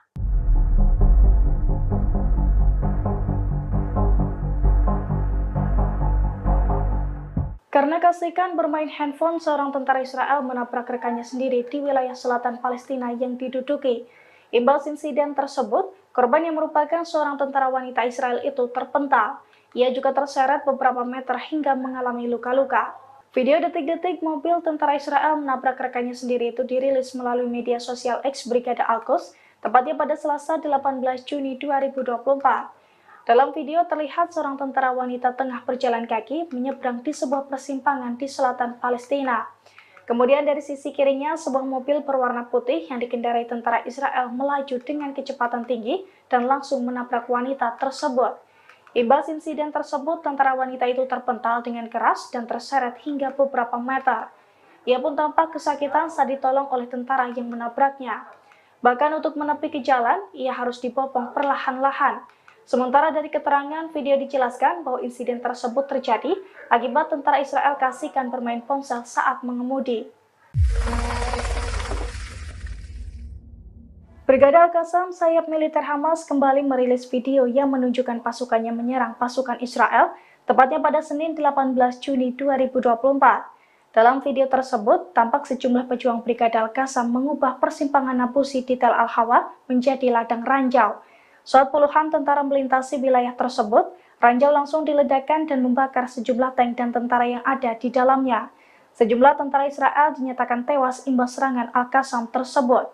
Selain itu, puluhan tentara Israel panik dan kocar-kacir menyelamatkan diri. Helikopter Israel juga terlihat mendarat di lokasi tersebut dengan iringan peledak. Puluhan tentara Israel itu pun dengan cepat masuk ke dalam helikopter untuk kabur dari wilayah tersebut.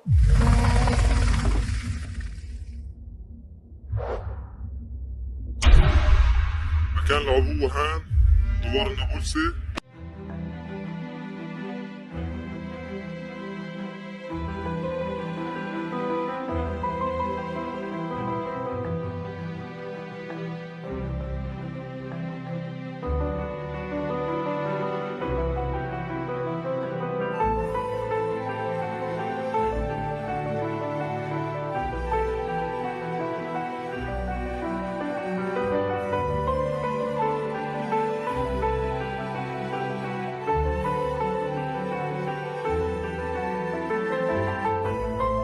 كان العبوة هان احتلال دوار النابلسي.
Sebuah pesawat tanpa awak atau drone milik Israel dilaporkan jatuh di Huneitra, wilayah Suriah yang berbatasan dengan Bukit Golan.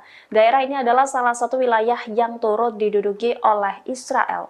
Insiden jatuhnya drone ini juga dibenarkan sendiri oleh pasukan pertahanan Israel pada Senin 17 Juni 2024. Drone tersebut yakni model Skylark. IDF mengklaim drone tersebut sedang menjalani misi pengintaian. Militer tidak memberikan informasi detail terkait kecelakaan tersebut. Hanya saja IDF mengaku tidak ada rasa takut akan bocornya informasi dari pesawat tersebut.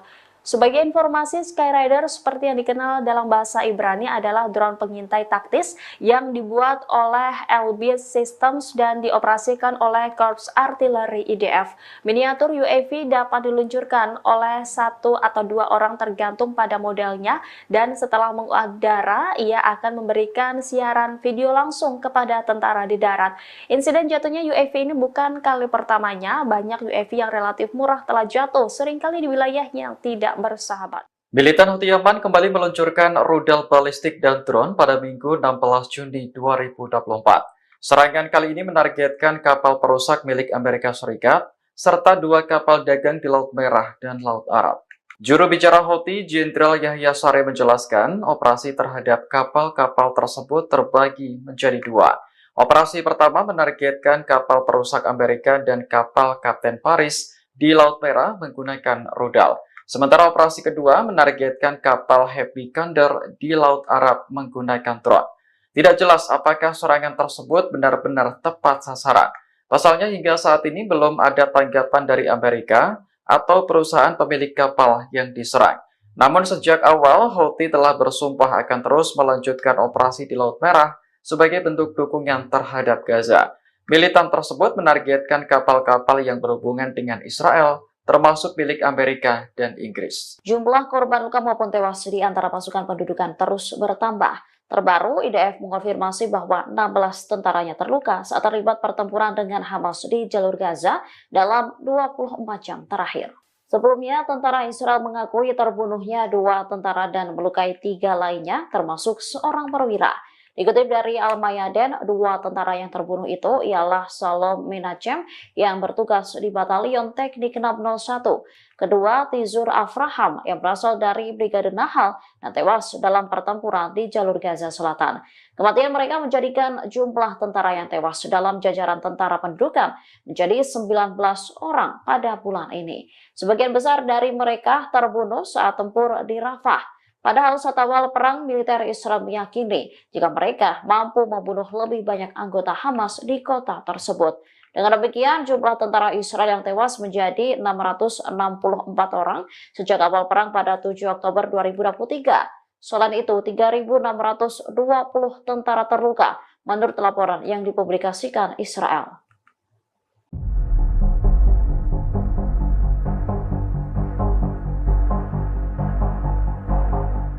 Militer Israel diam-diam mempunyai 90 misil bom nuklir yang siap diledakkan untuk menyerang musuh. Hal ini diungkap oleh Organisasi Pengembangan Nuklir Dunia atau ICAN. Sebelumnya, Perdana Menteri Israel Benjamin Netanyahu kepergok meningkatkan pengeluaran negara untuk mengembangkan senjata nuklir. Anggaran tersebut sebesar 2,5% atau setara dengan 1,1 miliar dolar per tahunnya. Dengan jumlah anggaran tersebut, kini Israel menempati peringkat ke-8 sebagai negara dengan anggaran pengembangan nuklir terbesar di dunia. Hal ini mengungguli anggaran pengembangan nuklir Korea Utara.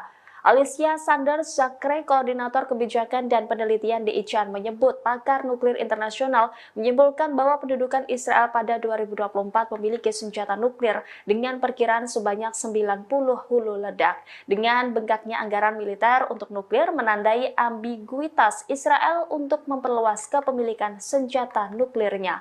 Senada dengan ICAN, lembaga Nuclear Threat Initiative yang dikelola Direktur Federasi Proyek Informasi Nuklir Ilmuwan Amerika, Christensen, dan rekannya Matt Korda, mengungkap bahwa saat ini Israel memiliki 90 hulu ledak nuklir. Dalam data yang dirilis lembaga Nuclear Threat Initiative, hulu ledak nuklir Israel terbagi ke dalam 3 platform peluncuran yang berbeda, yakni 50 hulu ledak berbasis rudal, 30 hulu ledak berbasis bom udara ke darat, dan 10 hulu ledak berbasis rudal ke kapal selam.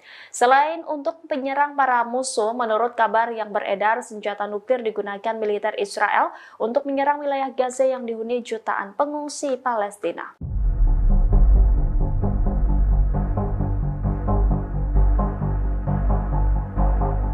Sniper Israel tidak hanya menargetkan Hamas atau pejuang Palestina di jalur Gaza, bahkan kambing untuk korban di Gaza pun mereka tembak mati. Sebelumnya, beberapa warga Gaza berusaha mendapatkan kambing untuk mereka sembelih saat Hari Raya Idul Adha 2024. Namun upaya mereka untuk menjadikan kambing sebagai hewan kurban gagal terlaksana. Israel melarang hewan kurban dari luar masuk ke jalur Gaza. Kantor media Gaza mengatakan pasukan pendudukan melakukan kejahatan baru dengan mencegah masuknya hewan kurban dengan menutup semua penyeberangan jalur Gaza. Tidak hanya itu, Israel juga menembaki kambing-kambing sebelum Idul Adha.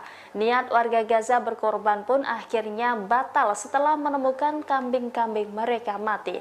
Sementara dalam video yang beredar di media sosial memperlihatkan beberapa ekor kambing mati, kambing-kambing yang sedianya hendak dibuat hewan kurban kini tergeletak usai ditembak mati oleh sniper IDF. Terlihat hewan-hewan itu tergeletak di tengah reruntuhan bangunan Gaza.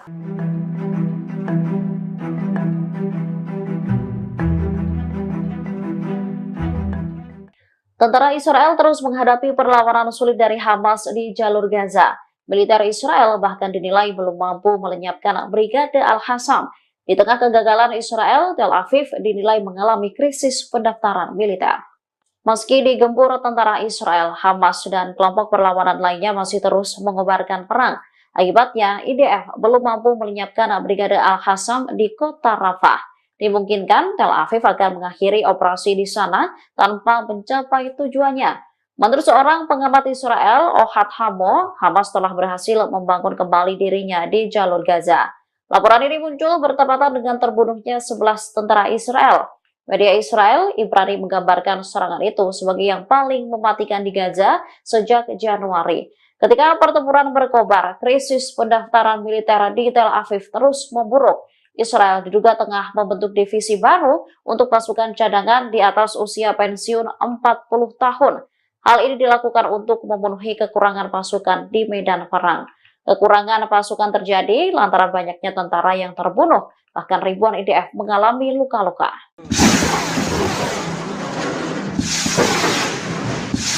Brigade Al-Mujahidin kembali menyerang pasukan Israel. Mereka menghujani sejumlah peledak dan roket 107 hingga mengakibatkan kendaraan lapis baja Israel terbakar. Sejumlah tentara Israel pun dilaporkan tewas imbas serangan tersebut.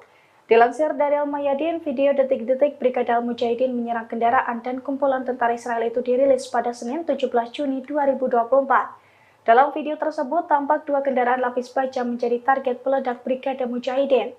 Seiring dengan ledakan tersebut, kepulan asap juga tampak membumbung tinggi.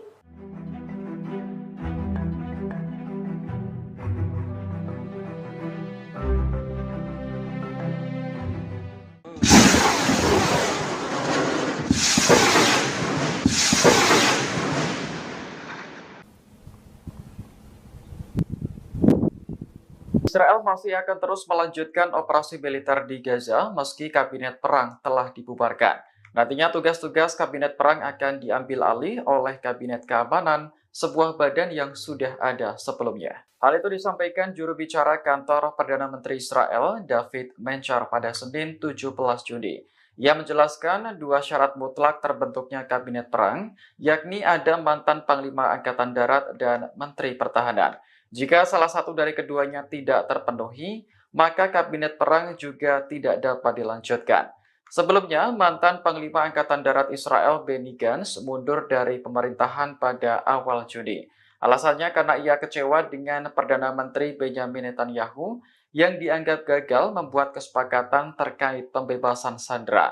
Laporan dari The Guardian menyebutkan bubarnya kabinet perang tidak akan berdampak signifikan pada konflik. Pasalnya, pengambilan keputusan akan kembali ke kabinet keamanan. Namun, sejumlah pakar meyakini bubarnya kabinet perang lebih berdampak pada politik. Kabinet Perang Israel secara resmi dibubarkan oleh Perdana Menteri Benjamin Netanyahu. Merespon keputusan Netanyahu, Amerika Serikat mengaku tak ikut campur. Koordinator Komunikasi Strategis Dewan Keamanan Nasional Amerika Serikat di Gedung Putih, John Kirby, buka suara. Ia menegaskan Amerika Serikat yang akan berurusan dengan Perdana Menteri Israel Benjamin Netanyahu. Menurutnya, Washington tidak berurusan dengan Kabinet Perang Israel karena itu bukan hak mereka. John Kirby lantas menyinggung soal masalah distribusi bantuan kemanusiaan di Gaza. Apabila bantuan tak mencukupi, Amerika meminta agar Israel segera mengambil tindakan dan memfasilitasi. Lebih lanjut, ia memperingatkan Israel dan Hizbullah agar tidak meningkatkan pertempuran di perbatasan Lebanon. Diketahui, dibubarkannya Kabinet Perang Israel ini disampaikan Netanyahu pada Senin 17 Juni 2024. Langkah ini diambil setelah ekstremis Zionis Itamar Ben-Gvir mendesak untuk bergabung. Sebelumnya, Kabinet Perang Israel mengalami perpecahan. Kondisi ini terjadi setelah menteri penting dalam kabinet itu, Benny Gantz, mengundurkan diri bersama Menteri Eisenkot. Aksi demonstrasi di luar kediaman Perdana Menteri Israel Benjamin Netanyahu pada Senin 17 Juni malam berakhir ricuh. Sejumlah warga diseret hingga dibanting oleh polisi gara-gara ingin menerobos pagar pembatas rumah Netanyahu. Menurut laporan The Times of Israel, 9 orang ditangkap dan 3 lainnya dilarikan ke rumah sakit seusai terlibat bentrok. Dalam demonstrasi tersebut, massa menuntut digelar pemilu guna memilih pemimpin Israel yang baru. Selain itu, mereka juga mendesak pemerintah segera membuat kesepakatan untuk menjamin pembebasan sandera dari Gaza.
Kelompok militan Houthi berhasil menyerang ratusan kapal yang terafiliasi dengan Israel di Laut Merah. Serangan tersebut tak dapat dihentikan Amerika Serikat. Houthi mengklaim berhasil menargetkan 145 kapal yang terkait dengan Israel, Amerika Serikat, dan Inggris. Jumlah ini dilaporkan pemimpin gerakan perlawanan Ansarullah yang berkuasa di Yaman, Abdul Malik al-Houthi.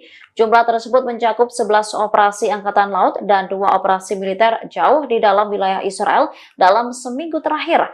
Serangan dilakukan menggunakan 31 rudal balistik, drone, dan kapal militer.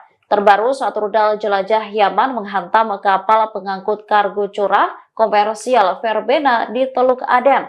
Verbena adalah kapal pengangkut kargo curah berbendera Palawan milik Ukraina. Serangan itu mengakibatkan kapal terbakar dan melukai seorang awak kapal. Pertempuran laut melawan Yaman adalah pertempuran laut terbesar yang pernah diikuti Washington sejak Perang Dunia II. Hal ini disampaikan Brian Clark, mantan awak kapal selam Angkatan Laut. Menurutnya, serangan Houthi tak dapat dihentikan Amerika Serikat setiap saat dan malah menimbulkan kerusakan besar. Pasukan pendudukan Israel mengklaim membunuh seorang anggota senior yang bertugas di unit roket Hizbullah. Korban terbunuh setelah militer Zionis melakukan serangan menggunakan pesawat tak berawak ke Lebanon Selatan pada Senin 17 Juni 2024 pagi waktu setempat. Insiden ini terjadi saat seorang pejabat tinggi pemerintahan Presiden Amerika Serikat Joe Biden berada di Yerusalem. Kedatangannya untuk pertemuan dengan para pemimpin Israel yang bertujuan mencegah eskalasi lebih lanjut di sepanjang perbatasan utara. Namun Israel malah meluncurkan serangan hingga menyebabkan tewasnya mujahidin Hizbullah. Dikutip dari The Times of Israel, korban tewas diidentifikasi sebagai Muhammad Ayub. Menurut laporan, ia terbunuh di desa Salah di distrik Tire. Menurut IDF, Ayub bertugas di unit roket divisi regional Nasr Hizbullah. Ia diduga berada di balik serangan roket terhadap Israel. Sebelumnya, seorang komandan unit Nasr, Talib Abdullah, juga terbunuh. Merespon serangan itu, Hizbullah meluncurkan ratusan roket menyasar wilayah Israel dalam beberapa hari. Pasukan pertahanan Israel mengklaim telah merebut kendali kota Rafah setidaknya 70% pada Senin 17 Juni 2024. Operasi di Rafah diperkirakan akan selesai dalam beberapa pekan ke depan. Otoritas penyiaran Israel melaporkan selama 40 hari terakhir Divisi 162 telah melakukan manuver darat di Rafah. Hampir seluruh wilayah Rafah telah mencapai kendali operasional penuh. Laporan tersebut mengungkap serangan militer saat ini terkonsentrasi di lingkungan Tel Al-Sultan dan bagian timur lingkungan Shabora. Dikatakan bahwa selama menguasai koridor Philadelphia, puluhan roket jarak jauh terdeteksi. Namun kendali mereka atas daerah tersebut mencegah roket-roket tersebut diluncurkan dari Rafah. Sejauh ini militer mengaku telah menemukan lebih dari 200 pintu terowongan dan 25 terowongan lengkap di daerah tersebut. Militer Israel memperkirakan akan mengakhiri operasinya di Rafah beberapa minggu ke depan. Kini militer disebut sedang menunggu arahan politik terkait apakah akan tetap berada di daerah itu atau mundur. Klaim ini muncul setelah Perdana Menteri Israel Benyamin Netanyahu mengumumkan pembubaran kabinet perang. Kabinet perang Israel tidak bisa dilanjutkan karena Benny Gantz mundur awal bulan ini. Meski kabinet perang bubar, Israel masih tetap melanjutkan operasi militernya melawan Hamas. Tugas-tugas kabinet perang akan diambil alih oleh kabinet keamanan, sebuah badan yang sudah ada sebelumnya.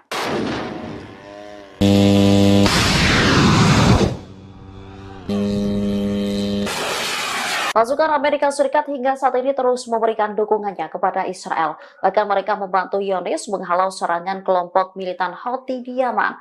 Biaya yang dikeluarkan pun cukup besar.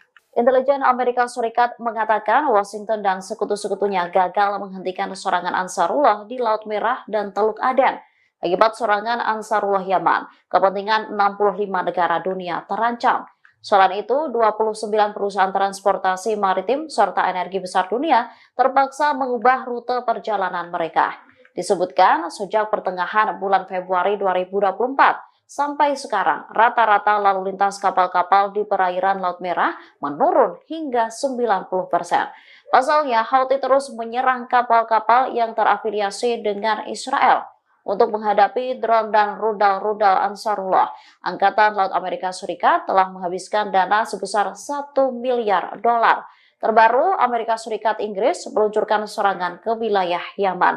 Menurut laporan, Amerika Serikat Inggris melancarkan 10 serangan udara di berbagai lokasi di Yaman Barat. 6 diantaranya menyasar Bandara Hudaidah, sementara 4 serangan udara lainnya menyasar Pulau Kamran di Laut Merah di sebelah barat Yaman. Pasukan Israel membakar dan menghancurkan fasilitas di penyeberangan Rafah antara jalur Gaza dan Mesir pada Senin 17 Juni 2024. IDF turut merusak ruang yang digunakan untuk kedatangan dan keberangkatan warga. Pejabat setempat mengatakan pasukan pendudukan Israel merusak lorong penyeberangan Rafah. Padahal penyeberangan Rafah merupakan satu-satunya pintu keluar bagi warga Palestina dan non-Israel untuk mengakses dunia luar. Dilansir Middle East Eye, gambar-gambar kerusakan tersebut beredar secara luas di media sosial.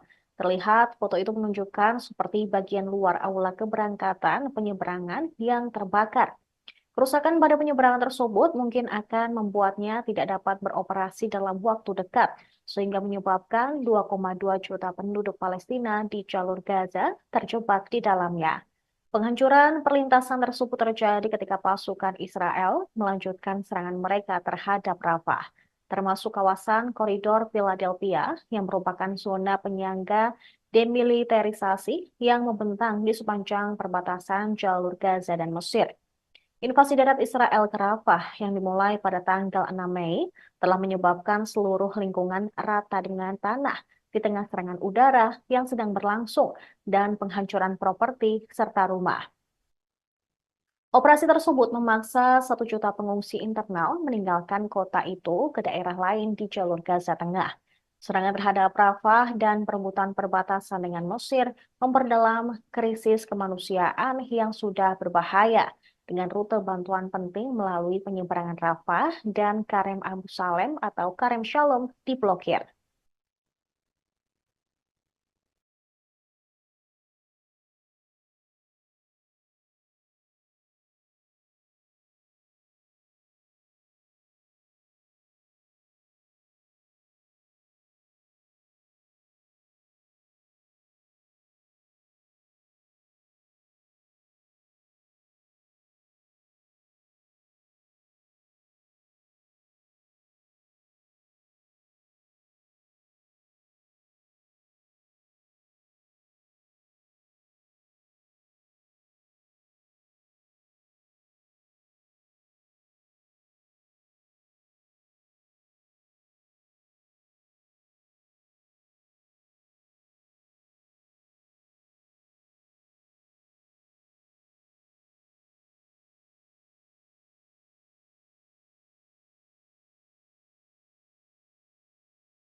Pengungsi Palestina di Gaza berupaya merayakan Hari Raya Idul Adha di wilayah yang dibom tentara Israel.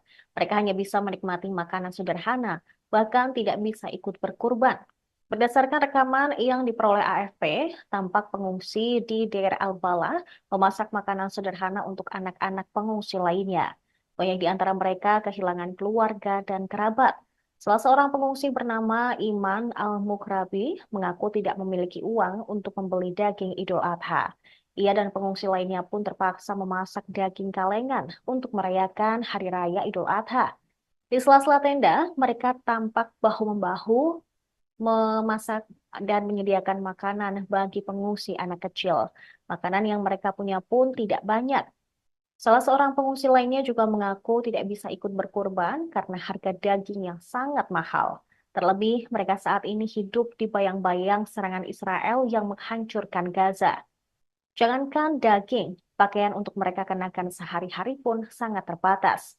Para pengungsi menyerukan bantuan kemanusiaan dapat datang secepatnya dan tersalurkan ke mereka.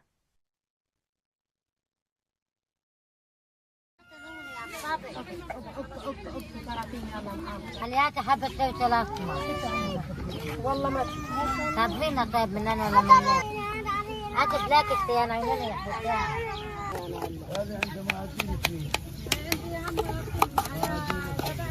هات بلاك اختيار طلع على الزلمه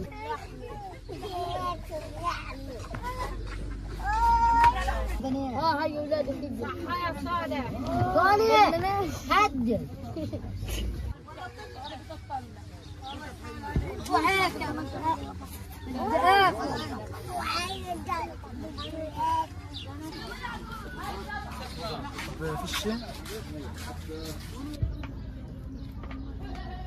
جايبني معاهم تصوير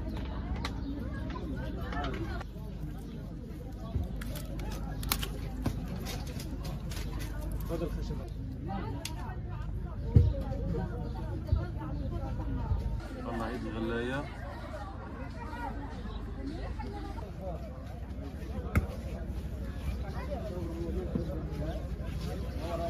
هذا العيد الأضحى لم يكن كسابق عادي، لا يوجد فيه لحوم، لا يوجد أضحيات، لا يوجد عاديات، لا يوجد حتى ملابس الأطفال. فيش فلوس انه احنا نجيب لحمة عيد او نشتري، مجبورين ان احنا نعمل اللحمة هذا ونطعميها لاولادنا. بعدين يعني احنا بنطلب منهم انهم من الدول انها تقف معنا وتعمل هدنة تروحنا عدولنا. Perdana Menteri Israel Benyamin Netanyahu telah membubarkan kabinet perang yang beranggotakan 6 orang pada hari Senin 17 Juni. Pembubaran ini dilakukan beberapa hari setelah seorang anggota paling penting, yaitu Benny Gantz, meninggalkan pemerintahan. Gantz merasa frustrasi dengan cara memimpin Israel, yaitu Benyamin Netanyahu, menangani perang di Gaza. Absennya Gantz dari pemerintahan membuat Netanyahu lebih bergantung pada sekutu ultranasionalisnya untuk memerintah. Pembubaran kabinet perang menggarisbawahi perubahan tersebut seiring dengan berlarutnya perang 8 bulan di Gaza. Netanyahu kini diperkirakan akan mengadakan konsultasi mengenai perang Gaza dengan sekelompok kecil menteri, termasuk Menteri Pertahanan Yoav Gallant dan Menteri Urusan Strategis Ron Dermer yang pernah berada di kabinet perang.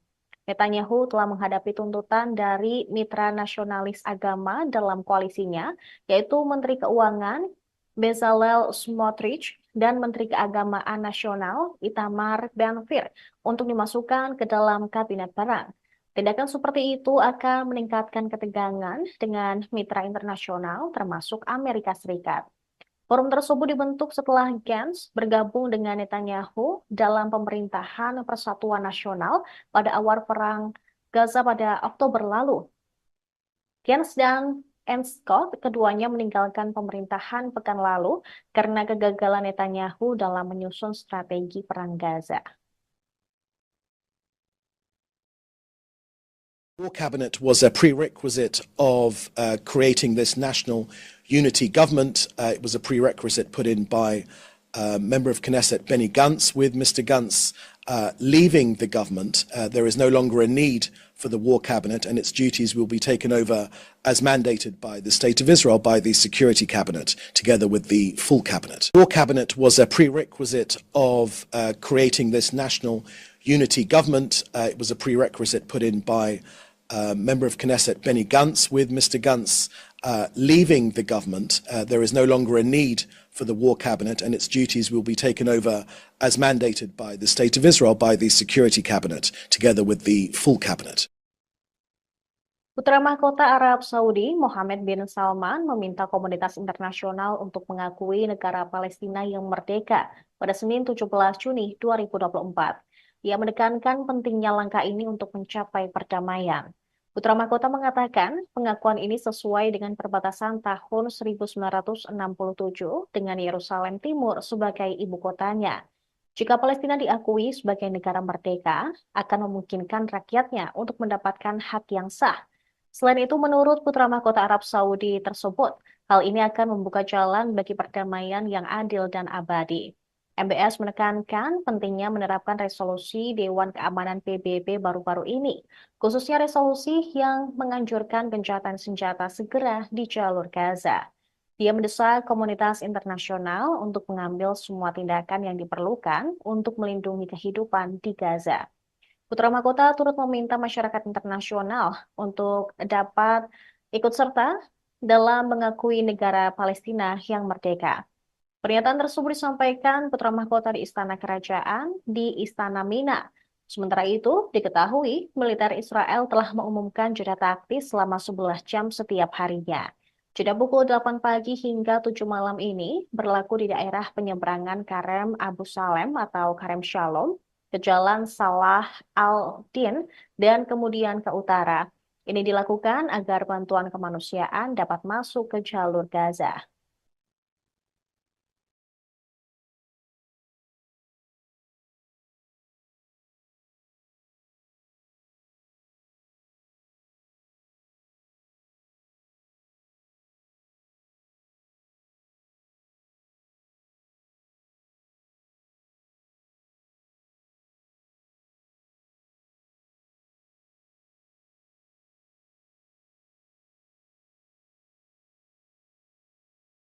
Pasukan Amerika Serikat dan Inggris kembali meluncurkan serangan ke wilayah Yaman. Sejumlah serangan udara menyasar Bandara Hudaidah di selatan kota pesisir di Laut Merah. Dikutip dari Al-Mayadin, serangan udara ini dilakukan pada Senin 17 Juni 2024. Menurut laporan, Amerika Serikat Inggris melancarkan 10 serangan udara di berbagai lokasi di Yaman Barat. 6 di antaranya menyasar Bandara Hudaidah. Sementara 4 serangan udara lainnya menyasar Pulau Kamran di Laut Merah di sebelah barat Yaman. Namun tak dijelaskan secara rinci kerusakan apa saja yang ditimbulkan akibat serangan udara itu. Diketahui Amerika Serikat dan Inggris telah sering melancarkan agresi terhadap beberapa provinsi di Yaman. Tindakan ini dilakukan bersamaan dengan operasi yang dilancarkan Angkatan Bersenjata Yaman terhadap kapal-kapal Israel. Tak hanya itu, Houthi Yaman juga menargetkan kapal-kapal yang menuju Israel untuk mendukung warga Gaza.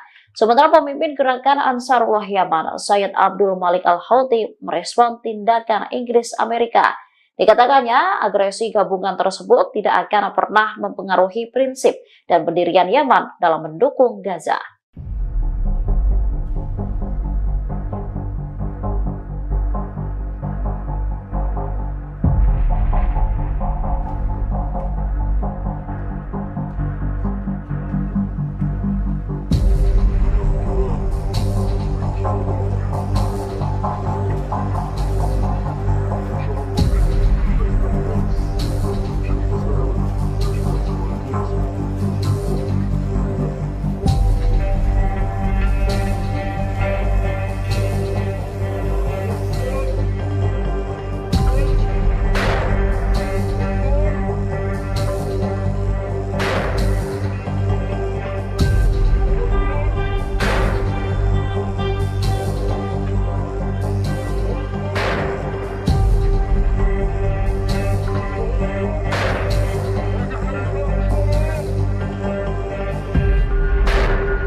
Presiden Rusia Vladimir Putin akan mengunjungi Korea Utara untuk pertama kalinya. Hubungan Korea Utara dan Rusia ini membuat Amerika Serikat meradang. Presiden Vladimir Putin akan mengunjungi Korea Utara pada 18 hingga 19 Juni 2024 untuk pertama kalinya dalam 24 tahun.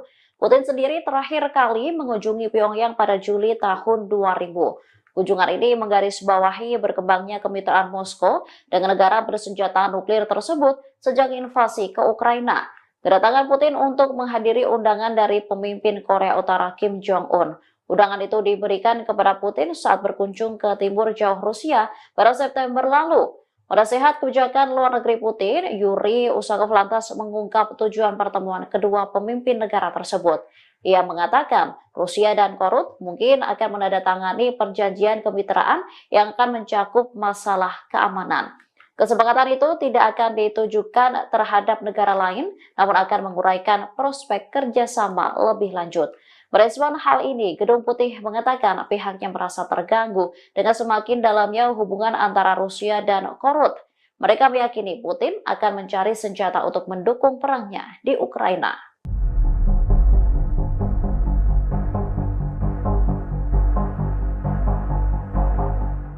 Karena keasikan bermain handphone, seorang tentara Israel menabrak rekannya sendiri di wilayah selatan Palestina yang diduduki. Imbas insiden tersebut, korban yang merupakan seorang tentara wanita Israel itu terpental. Ia juga terseret beberapa meter hingga mengalami luka-luka. Video detik-detik mobil tentara Israel menabrak rekannya sendiri itu dirilis melalui media sosial X Brigade Al-Quds, tepatnya pada Selasa 18 Juni 2024. Dalam video terlihat seorang tentara wanita tengah berjalan kaki menyeberang di sebuah persimpangan di selatan Palestina. Kemudian dari sisi kirinya sebuah mobil berwarna putih yang dikendarai tentara Israel melaju dengan kecepatan tinggi dan langsung menabrak wanita tersebut. Imbas insiden tersebut, tentara wanita itu terpental dengan keras dan terseret hingga beberapa meter. Ia pun tampak kesakitan saat ditolong oleh tentara yang menabraknya. Bahkan untuk menepi ke jalan, ia harus dibopong perlahan-lahan. Sementara dari keterangan video dijelaskan bahwa insiden tersebut terjadi akibat tentara Israel keasikan bermain ponsel saat mengemudi. Brigade Al-Qassam, sayap militer Hamas, kembali merilis video yang menunjukkan pasukannya menyerang pasukan Israel, tepatnya pada Senin 18 Juni 2024. Dalam video tersebut, tampak sejumlah pejuang Brigade Al-Qassam mengubah persimpangan Nabusi di Tel Al-Hawa menjadi ladang ranjau. Saat puluhan tentara melintasi wilayah tersebut, ranjau langsung diledakkan dan membakar sejumlah tank dan tentara yang ada di dalamnya. Sejumlah tentara Israel dinyatakan tewas imbas serangan Al-Qassam tersebut. Selain itu, puluhan tentara Israel panik dan kocar-kacir menyelamatkan diri. Helikopter Israel juga terlihat mendarat di lokasi tersebut dengan iringan peledak. Puluhan tentara Israel itu pun dengan cepat masuk ke dalam helikopter untuk kabur dari wilayah tersebut.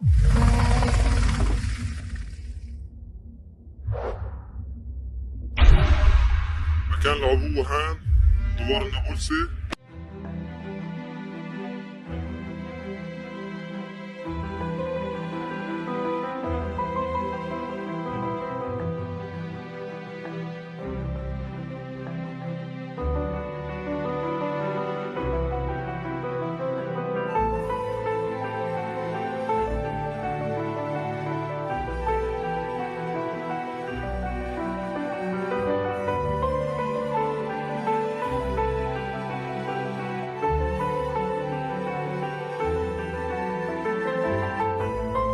كان العبوة هان احتلال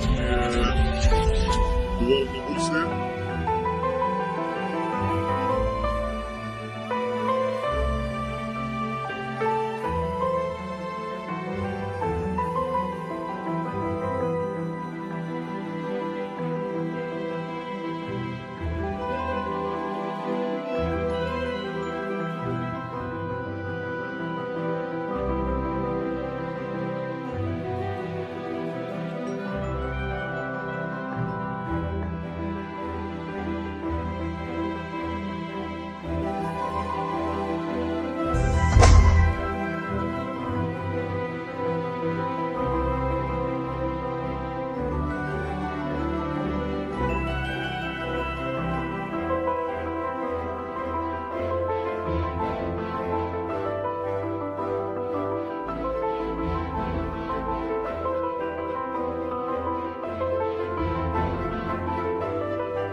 Sebuah pesawat tanpa awak atau drone milik Israel dilaporkan jatuh di Huneitra, wilayah Suriah yang berbatasan dengan Bukit Golan.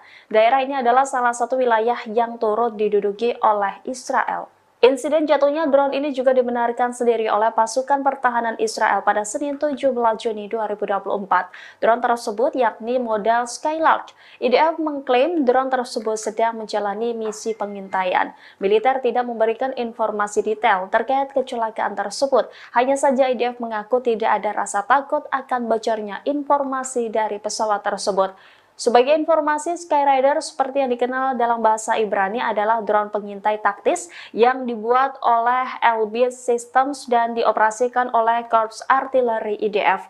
Miniatur UAV dapat diluncurkan oleh 1 atau 2 orang tergantung pada modelnya, dan setelah mengudara, ia akan memberikan siaran video langsung kepada tentara di darat. Insiden jatuhnya UAV ini bukan kali pertamanya. Banyak UAV yang relatif murah telah jatuh, seringkali di wilayah yang tidak bersahabat. Militan Houthi Yaman kembali meluncurkan rudal balistik dan drone pada Minggu 16 Juni 2024. Serangan kali ini menargetkan kapal perusak milik Amerika Serikat serta 2 kapal dagang di Laut Merah dan Laut Arab. Juru bicara Houthi, Jenderal Yahya Saree menjelaskan, operasi terhadap kapal-kapal tersebut terbagi menjadi 2. Operasi pertama menargetkan kapal perusak Amerika dan kapal Kapten Paris di Laut Merah menggunakan rudal. Sementara operasi kedua menargetkan kapal Happy Condor di Laut Arab menggunakan drone. Tidak jelas apakah serangan tersebut benar-benar tepat sasaran. Pasalnya hingga saat ini belum ada tanggapan dari Amerika atau perusahaan pemilik kapal yang diserang. Namun sejak awal, Houthi telah bersumpah akan terus melanjutkan operasi di Laut Merah sebagai bentuk dukungan terhadap Gaza. Militan tersebut menargetkan kapal-kapal yang berhubungan dengan Israel, termasuk milik Amerika dan Inggris. Jumlah korban luka maupun tewas di antara pasukan pendudukan terus bertambah. Terbaru, IDF mengonfirmasi bahwa 16 tentaranya terluka saat terlibat pertempuran dengan Hamas di jalur Gaza dalam 24 jam terakhir. Sebelumnya, tentara Israel mengakui terbunuhnya 2 tentara dan melukai 3 lainnya, termasuk seorang perwira. Dikutip dari Al-Mayadin, 2 tentara yang terbunuh itu ialah Salom Menachem yang bertugas di Batalion Teknik 601. Kedua, Tizur Avraham yang berasal dari Brigade Nahal dan tewas dalam pertempuran di jalur Gaza Selatan. Kematian mereka menjadikan jumlah tentara yang tewas dalam jajaran tentara pendudukan menjadi 19 orang pada bulan ini. Sebagian besar dari mereka terbunuh saat tempur di Rafah. Padahal saat awal perang, militer Israel meyakini jika mereka mampu membunuh lebih banyak anggota Hamas di kota tersebut. Dengan demikian, jumlah tentara Israel yang tewas menjadi 664 orang sejak awal perang pada 7 Oktober 2023. Selain itu, 3.620 tentara terluka menurut laporan yang dipublikasikan Israel.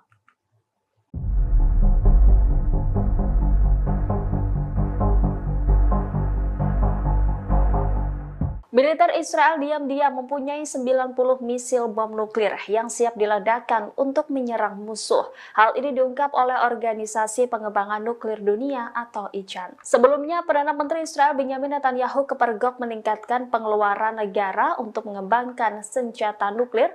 Anggaran tersebut sebesar 2,5% atau setara dengan 1,1 miliar dolar per tahunnya.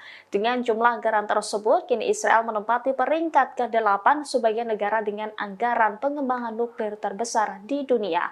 Hal ini mengungguli anggaran pengembangan nuklir Korea Utara. Alicia Sanders Zakre, Koordinator Kebijakan dan Penelitian di ICAN, menyebut pakar nuklir internasional menyimpulkan bahwa pendudukan Israel pada 2024 memiliki senjata nuklir dengan perkiraan sebanyak 90 hulu ledak. Dengan bengkaknya anggaran militer untuk nuklir menandai ambiguitas Israel untuk memperluas kepemilikan senjata nuklirnya.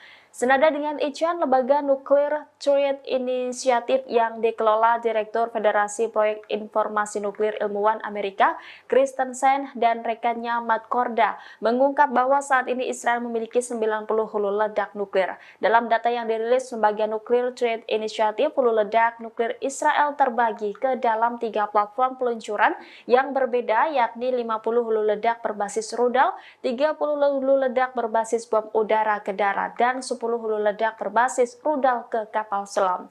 Selain untuk penyerang para musuh, menurut kabar yang beredar, senjata nuklir digunakan militer Israel untuk menyerang wilayah Gaza yang dihuni jutaan pengungsi Palestina.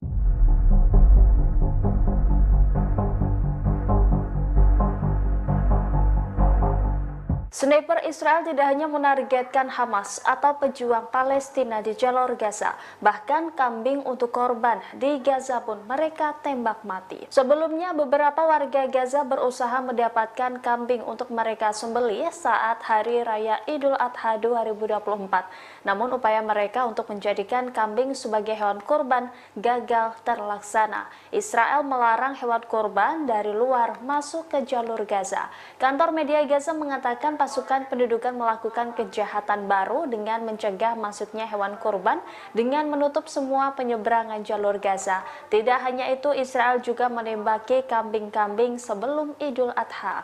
Niat warga Gaza berkorban pun akhirnya batal setelah menemukan kambing-kambing mereka mati.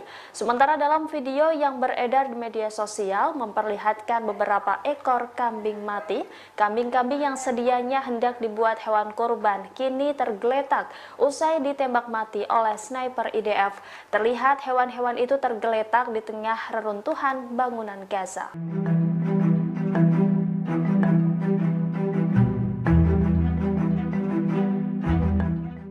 Tentara Israel terus menghadapi perlawanan sulit dari Hamas di jalur Gaza.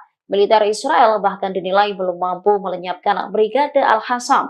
Di tengah kegagalan Israel, Tel Aviv dinilai mengalami krisis pendaftaran militer. Meski digempur tentara Israel, Hamas dan kelompok perlawanan lainnya masih terus mengobarkan perang.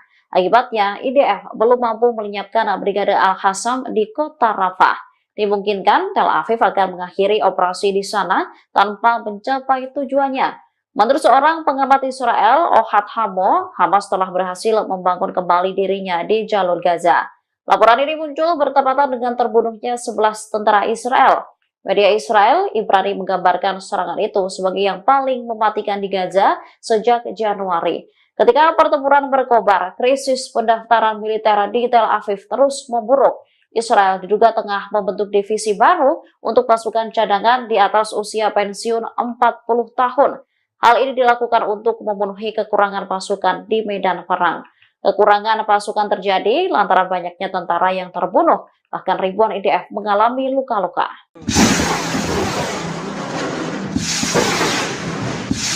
Brigade Al-Mujahidin kembali menyerang pasukan Israel.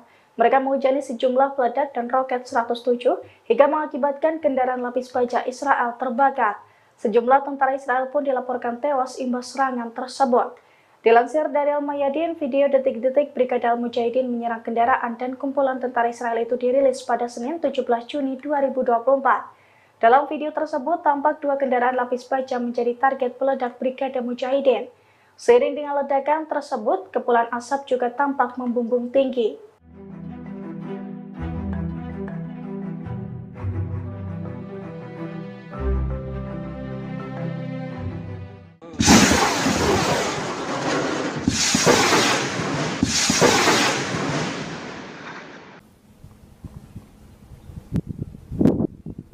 Israel masih akan terus melanjutkan operasi militer di Gaza meski kabinet perang telah dibubarkan. Nantinya tugas-tugas kabinet perang akan diambil alih oleh kabinet keamanan, sebuah badan yang sudah ada sebelumnya. Hal itu disampaikan juru bicara kantor Perdana Menteri Israel, David Menchar, pada Senin 17 Juni. Ia menjelaskan 2 syarat mutlak terbentuknya kabinet perang, yakni ada mantan Panglima Angkatan Darat dan Menteri Pertahanan. Jika salah satu dari keduanya tidak terpenuhi, maka kabinet perang juga tidak dapat dilanjutkan. Sebelumnya, mantan Panglima Angkatan Darat Israel Benny Gantz mundur dari pemerintahan pada awal Juni. Alasannya karena ia kecewa dengan Perdana Menteri Benjamin Netanyahu yang dianggap gagal membuat kesepakatan terkait pembebasan sandera. Laporan dari The Guardian menyebutkan bubarnya kabinet perang tidak akan berdampak signifikan pada konflik. Pasalnya, pengambilan keputusan akan kembali ke kabinet keamanan. Namun, sejumlah pakar meyakini bubarnya kabinet perang lebih berdampak pada politik. Kabinet perang Israel secara resmi dibubarkan oleh Perdana Menteri Benjamin Netanyahu. Merespon keputusan Netanyahu, Amerika Serikat mengaku tak ikut campur.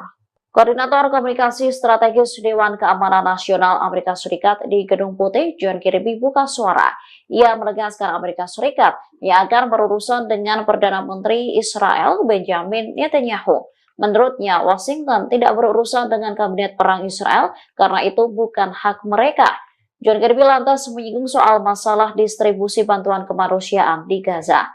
Apabila bantuan tak mencukupi, Amerika meminta agar Israel segera mengambil tindakan dan memfasilitasi. Lebih lanjut, ia memperingatkan Israel dan Hizbullah agar tidak meningkatkan pertempuran di perbatasan Lebanon. Diketahui, dibubarkannya kabinet perang Israel ini disampaikan Netanyahu pada Senin 17 Juni 2024. Langkah ini diambil setelah ekstremis Zionis Itamar Ben-Gvir mendesak untuk bergabung. Sebelumnya, kabinet perang Israel mengalami perpecahan. Kondisi ini terjadi setelah menteri penting dalam kabinet itu, Benny Gantz, mengundurkan diri bersama Menteri Eisenkot. Aksi demonstrasi di luar kediaman Perdana Menteri Israel Benjamin Netanyahu pada Senin 17 Juni malam berakhir ricuh. Sejumlah warga diseret hingga dibanting oleh polisi gara-gara ingin menerobos pagar pembatas rumah Netanyahu. Menurut laporan The Times of Israel, 9 orang ditangkap dan 3 lainnya dilarikan ke rumah sakit seusai terlibat bentrok. Dalam demonstrasi tersebut, massa menuntut digelar pemilu guna memilih pemimpin Israel yang baru. Selain itu, mereka juga mendesak pemerintah segera membuat kesepakatan untuk menjamin pembebasan sandera dari Gaza.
Kelompok militan Houthi berhasil menyerang ratusan kapal yang terafiliasi dengan Israel di Laut Merah. Serangan tersebut tak dapat dihentikan Amerika Serikat. Houthi mengklaim berhasil menargetkan 145 kapal yang terkait dengan Israel, Amerika Serikat, dan Inggris. Jumlah ini dilaporkan pemimpin gerakan perlawanan Ansarullah yang berkuasa di Yaman, Abdul Malik al-Houthi. Jumlah tersebut mencakup 11 operasi angkatan laut dan 2 operasi militer jauh di dalam wilayah Israel dalam seminggu terakhir. Serangan dilakukan menggunakan 31 rudal balistik, drone, dan kapal militer. Terbaru, satu rudal jelajah Yaman menghantam kapal pengangkut kargo curah komersial Verbena di Teluk Aden. Verbena adalah kapal pengangkut kargo curah berbendera pahlawan milik Ukraina. Serangan itu mengakibatkan kapal terbakar dan melukai seorang awak kapal. Pertempuran laut melawan Yaman adalah pertempuran laut terbesar yang pernah diikuti Washington sejak Perang Dunia II. Hal ini disampaikan Brian Clark, mantan awak kapal selam Angkatan Laut. Menurutnya, serangan Houthi tak dapat dihentikan Amerika Serikat setiap saat dan malah menimbulkan kerusakan besar. Pasukan pendudukan Israel mengklaim membunuh seorang anggota senior yang bertugas di unit roket Hizbullah. Korban terbunuh setelah militer Zionis melakukan serangan menggunakan pesawat tak berawak ke Lebanon Selatan pada Senin 17 Juni 2024 pagi waktu setempat. Insiden ini terjadi saat seorang pejabat tinggi pemerintahan Presiden Amerika Serikat Joe Biden berada di Yerusalem. Kedatangannya untuk pertemuan dengan para pemimpin Israel yang bertujuan mencegah eskalasi lebih lanjut di sepanjang perbatasan utara. Namun Israel malah meluncurkan serangan hingga menyebabkan tewasnya mujahidin Hizbullah. Dikutip dari The Times of Israel, korban tewas diidentifikasi sebagai Muhammad Ayub. Menurut laporan, ia terbunuh di desa Salah di distrik Tire. Menurut IDF, Ayub bertugas di unit roket divisi regional Nasr Hizbullah. Ia diduga berada di balik serangan roket terhadap Israel. Sebelumnya, seorang komandan unit Nasr, Talib Abdullah, juga terbunuh.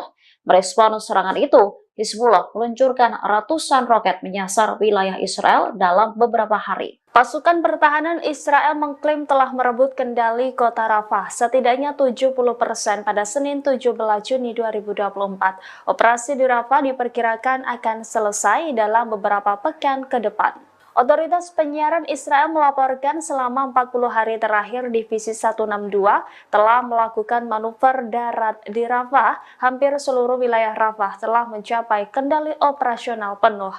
Laporan tersebut mengungkap serangan militer saat ini terkonsentrasi di lingkungan Tel Al-Sultan dan bagian timur lingkungan Shabora. Dikatakan bahwa selama menguasai koridor Philadelphia, puluhan roket jarak jauh terdeteksi. Namun kendali mereka atas daerah tersebut mencegah roket-roket tersebut diluncurkan dari Rafah. Sejauh ini militer mengaku telah menemukan lebih dari 200 pintu terowongan dan 25 terowongan lengkap di daerah tersebut. Militer Israel memperkirakan akan mengakhiri operasinya di Rafah beberapa minggu ke depan. Kini militer disebut sedang menunggu arahan politik terkait apakah akan tetap berada di daerah itu atau mundur. Klaim ini muncul setelah Perdana Menteri Israel Benyamin Netanyahu mengumumkan pembubaran kabinet perang. Kabinet perang Israel tidak bisa dilanjutkan karena Benny Gantz mundur awal bulan ini. Meski kabinet perang bubar, Israel masih tetap melanjutkan operasi militernya melawan Hamas. Tugas-tugas kabinet perang akan diambil alih oleh kabinet keamanan, sebuah badan yang sudah ada sebelumnya.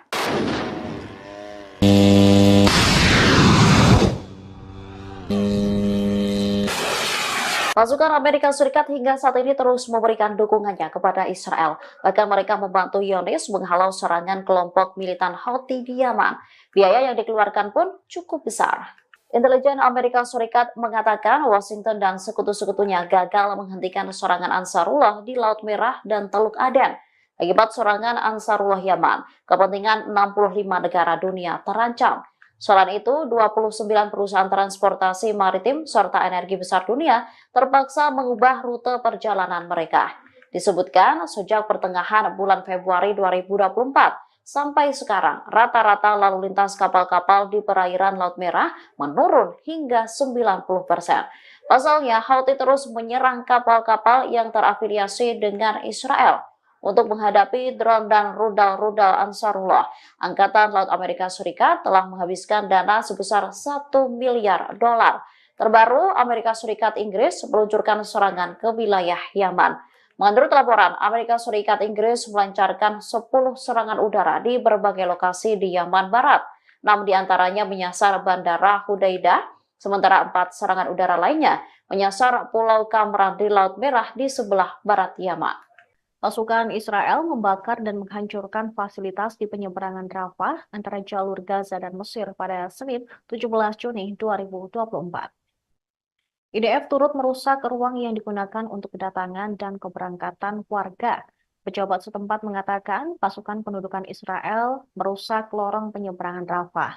Padahal penyeberangan Rafah merupakan satu-satunya pintu keluar bagi warga Palestina dan non-Israel untuk mengakses dunia luar. Dilansir Middle East Eye, gambar-gambar kerusakan tersebut beredar secara luas di media sosial. Terlihat foto itu menunjukkan seperti bagian luar aula keberangkatan penyeberangan yang terbakar. Kerusakan pada penyeberangan tersebut mungkin akan membuatnya tidak dapat beroperasi dalam waktu dekat, sehingga menyebabkan 2,2 juta penduduk Palestina di jalur Gaza terjebak di dalamnya. Penghancuran perlintasan tersebut terjadi ketika pasukan Israel melanjutkan serangan mereka terhadap Rafah, termasuk kawasan koridor Philadelphia yang merupakan zona penyangga demilitarisasi yang membentang di sepanjang perbatasan jalur Gaza dan Mesir.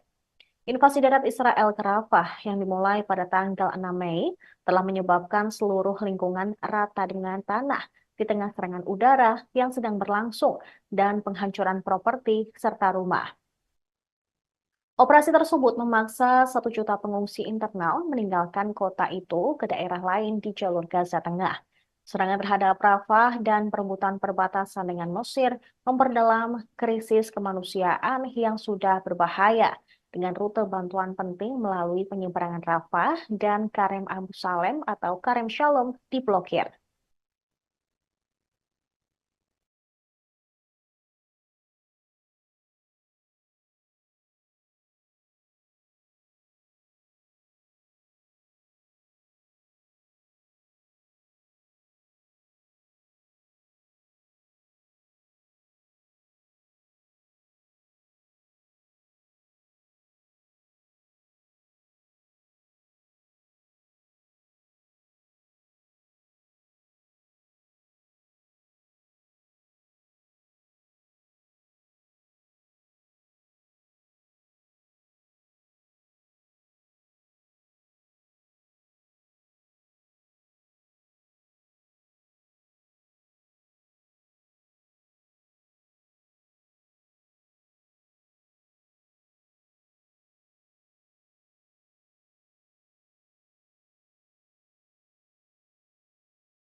Pengungsi Palestina di Gaza berupaya merayakan Hari Raya Idul Adha di wilayah yang dibom tentara Israel. Mereka hanya bisa menikmati makanan sederhana, bahkan tidak bisa ikut berkurban. Berdasarkan rekaman yang diperoleh AFP, tampak pengungsi di Deir al-Balah memasak makanan sederhana untuk anak-anak pengungsi lainnya. Banyak di antara mereka kehilangan keluarga dan kerabat. Salah seorang pengungsi bernama Iman Al-Mukrabi mengaku tidak memiliki uang untuk membeli daging Idul Adha. Ia dan pengungsi lainnya pun terpaksa memasak daging kalengan untuk merayakan Hari Raya Idul Adha. Di sela-sela tenda, mereka tampak bahu-membahu memasak dan menyediakan makanan bagi pengungsi anak kecil. Makanan yang mereka punya pun tidak banyak. Salah seorang pengungsi lainnya juga mengaku tidak bisa ikut berkurban karena harga daging yang sangat mahal. Terlebih, mereka saat ini hidup di bayang-bayang serangan Israel yang menghancurkan Gaza. Jangankan daging, pakaian untuk mereka kenakan sehari-hari pun sangat terbatas. Para pengungsi menyerukan bantuan kemanusiaan dapat datang secepatnya dan tersalurkan ke mereka.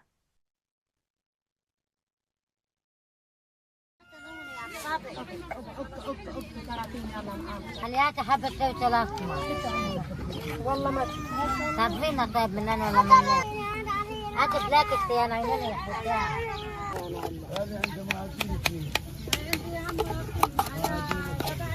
هاكد لك اختيار طلع على الزلمة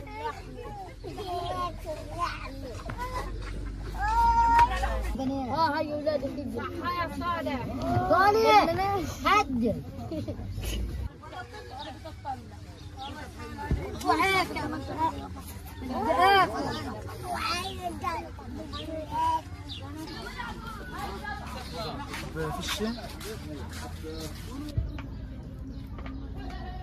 نبدأ معاهم التصوير.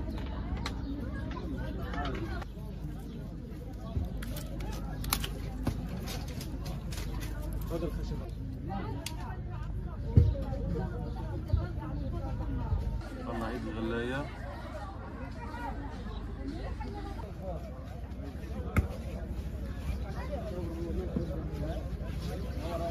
هذا العيد الأضحى لم يكن كسابق عادي، لا يوجد فيه لحوم، لا يوجد أضحيات، لا يوجد عاديات، لا يوجد حتى ملابس الأطفال. فيش فلوس انه احنا نجيب لحمة عيد او نشتري، مجبورين ان احنا نعمل اللحمة هذا ونطعميها لاولادنا. بعدين يعني احنا بنطلب منهم انهم من الدول انها تقف معنا وتعمل هدنة تروحنا عدولنا. Perdana Menteri Israel Benyamin Netanyahu telah membubarkan kabinet perang yang beranggotakan 6 orang pada hari Senin 17 Juni. Pembubaran ini dilakukan beberapa hari setelah seorang anggota paling penting, yaitu Benny Gantz, meninggalkan pemerintahan. Gantz merasa frustrasi dengan cara memimpin Israel, yaitu Benyamin Netanyahu, menangani perang di Gaza. Absennya Gantz dari pemerintahan membuat Netanyahu lebih bergantung pada sekutu ultranasionalisnya untuk memerintah. Pembubaran kabinet perang menggarisbawahi perubahan tersebut seiring dengan berlarutnya perang 8 bulan di Gaza. Netanyahu kini diperkirakan akan mengadakan konsultasi mengenai perang Gaza dengan sekelompok kecil menteri, termasuk Menteri Pertahanan Yoav Gallant dan Menteri Urusan Strategis Ron Dermer yang pernah berada di kabinet perang. Netanyahu telah menghadapi tuntutan dari mitra nasionalis agama dalam koalisinya, yaitu Menteri Keuangan Bezalel Smotrich dan Menteri Keagamaan Nasional Itamar Ben-Gvir untuk dimasukkan ke dalam kabinet perang. Tindakan seperti itu akan meningkatkan ketegangan dengan mitra internasional termasuk Amerika Serikat. Forum tersebut dibentuk setelah Gantz bergabung dengan Netanyahu dalam pemerintahan Persatuan Nasional pada awal perang Gaza pada Oktober lalu. Gantz dan Scott keduanya meninggalkan pemerintahan pekan lalu karena kegagalan Netanyahu dalam menyusun strategi perang Gaza. War cabinet was a prerequisite of creating this national unity government. It was a prerequisite put in by member of Knesset Benny Gantz. With Mr. Gantz leaving the government, there is no longer a need for the war cabinet, and its duties will be taken over as mandated by the State of Israel, by the Security Cabinet, together with the full cabinet. The war cabinet was a prerequisite of creating this national unity government. It was a prerequisite put in by member of Knesset Benny Gantz. With Mr. Gantz leaving the government, there is no longer a need for the war cabinet, and its duties will be taken over as mandated by the State of Israel, by the Security Cabinet, together with the full cabinet.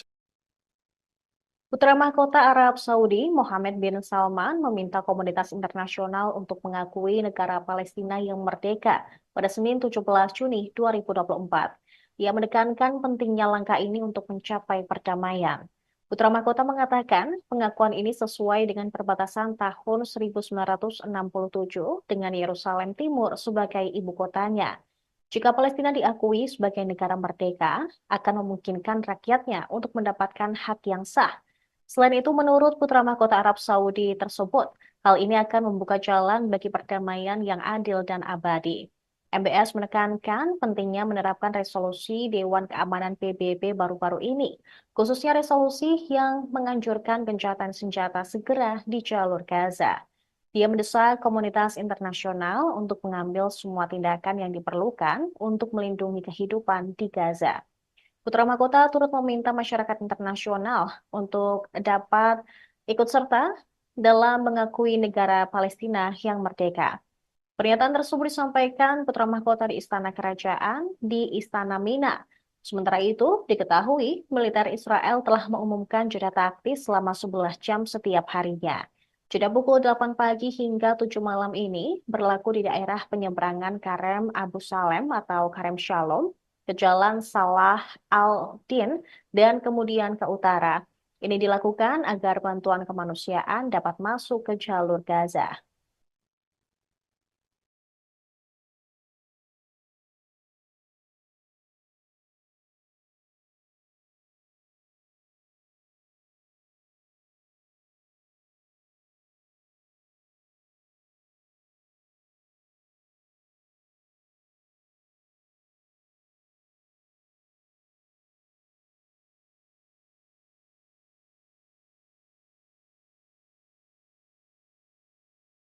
Pasukan Amerika Serikat dan Inggris kembali meluncurkan serangan ke wilayah Yaman. Sejumlah serangan udara menyasar Bandara Hudaidah di selatan kota pesisir di Laut Merah.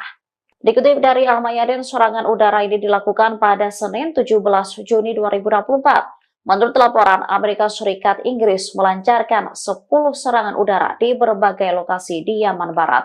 6 di antaranya menyasar Bandara Hudaidah. Sementara 4 serangan udara lainnya menyasar Pulau Kamran di Laut Merah di sebelah barat Yaman.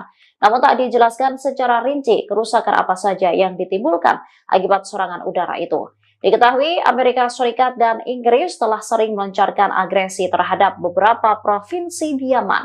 Tindakan ini dilakukan bersamaan dengan operasi yang dilancarkan Angkatan Bersenjata Yaman terhadap kapal-kapal Israel. Tak hanya itu, Houthi Yaman juga menargetkan kapal-kapal yang menuju Israel untuk mendukung warga Gaza. Sementara pemimpin gerakan Ansarullah Yaman, Sayyid Abdul Malik Al-Houthi, merespon tindakan Inggris Amerika. Dikatakannya, agresi gabungan tersebut tidak akan pernah mempengaruhi prinsip dan pendirian Yaman dalam mendukung Gaza.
Presiden Rusia Vladimir Putin akan mengunjungi Korea Utara untuk pertama kalinya. Hubungan Korea Utara dan Rusia ini membuat Amerika Serikat meradang. Presiden Vladimir Putin akan mengunjungi Korea Utara pada 18 hingga 19 Juni 2024 untuk pertama kalinya dalam 24 tahun. Putin sendiri terakhir kali mengunjungi Pyongyang pada Juli tahun 2000. Kunjungan ini menggarisbawahi berkembangnya kemitraan Moskow dengan negara bersenjata nuklir tersebut sejak invasi ke Ukraina. Kedatangan Putin untuk menghadiri undangan dari pemimpin Korea Utara Kim Jong-un. Undangan itu diberikan kepada Putin saat berkunjung ke timur jauh Rusia pada September lalu. Penasehat kebijakan luar negeri Putin, Yuri Usakov lantas mengungkap tujuan pertemuan kedua pemimpin negara tersebut. Ia mengatakan Rusia dan Korut mungkin akan menandatangani perjanjian kemitraan yang akan mencakup masalah keamanan. Kesepakatan itu tidak akan ditujukan terhadap negara lain, namun akan menguraikan prospek kerjasama lebih lanjut. Merespon hal ini, Gedung Putih mengatakan pihaknya merasa terganggu dengan semakin dalamnya hubungan antara Rusia dan Korut. Mereka meyakini Putin akan mencari senjata untuk mendukung perangnya di Ukraina.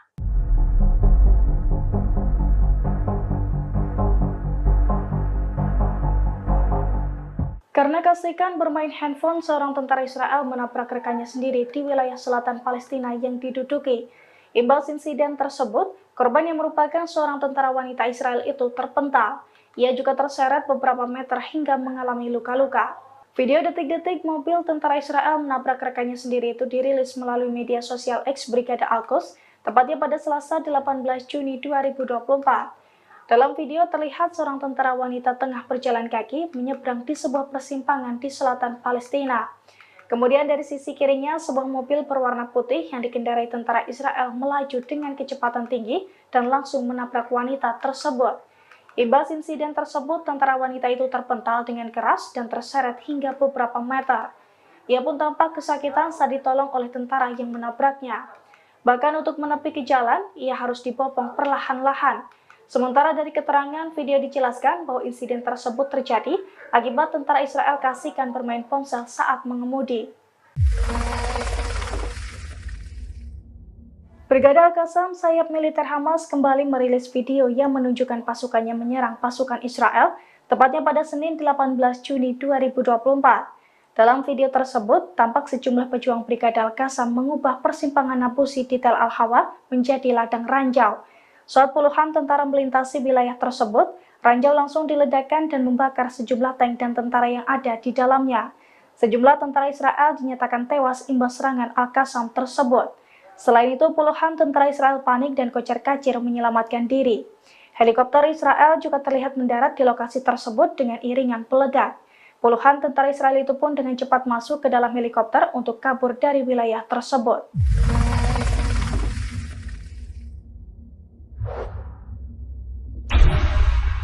مكان العبوة هان دوار النابلسي.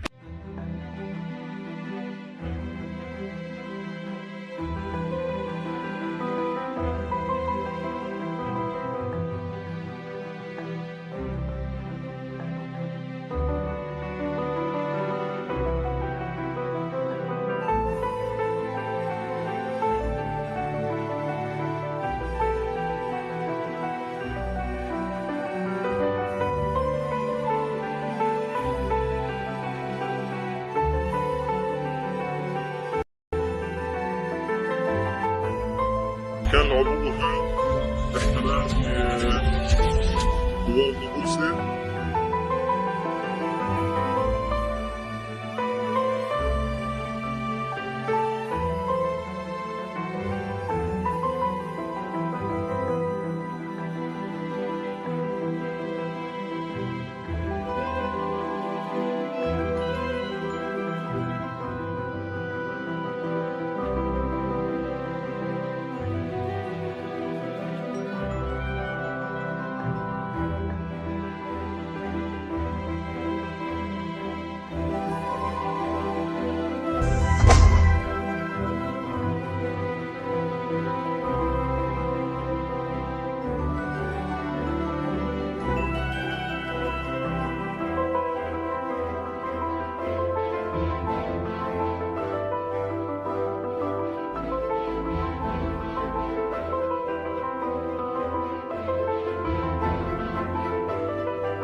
Sebuah pesawat tanpa awak atau drone milik Israel dilaporkan jatuh di Huneitra, wilayah Suriah yang berbatasan dengan Bukit Golan.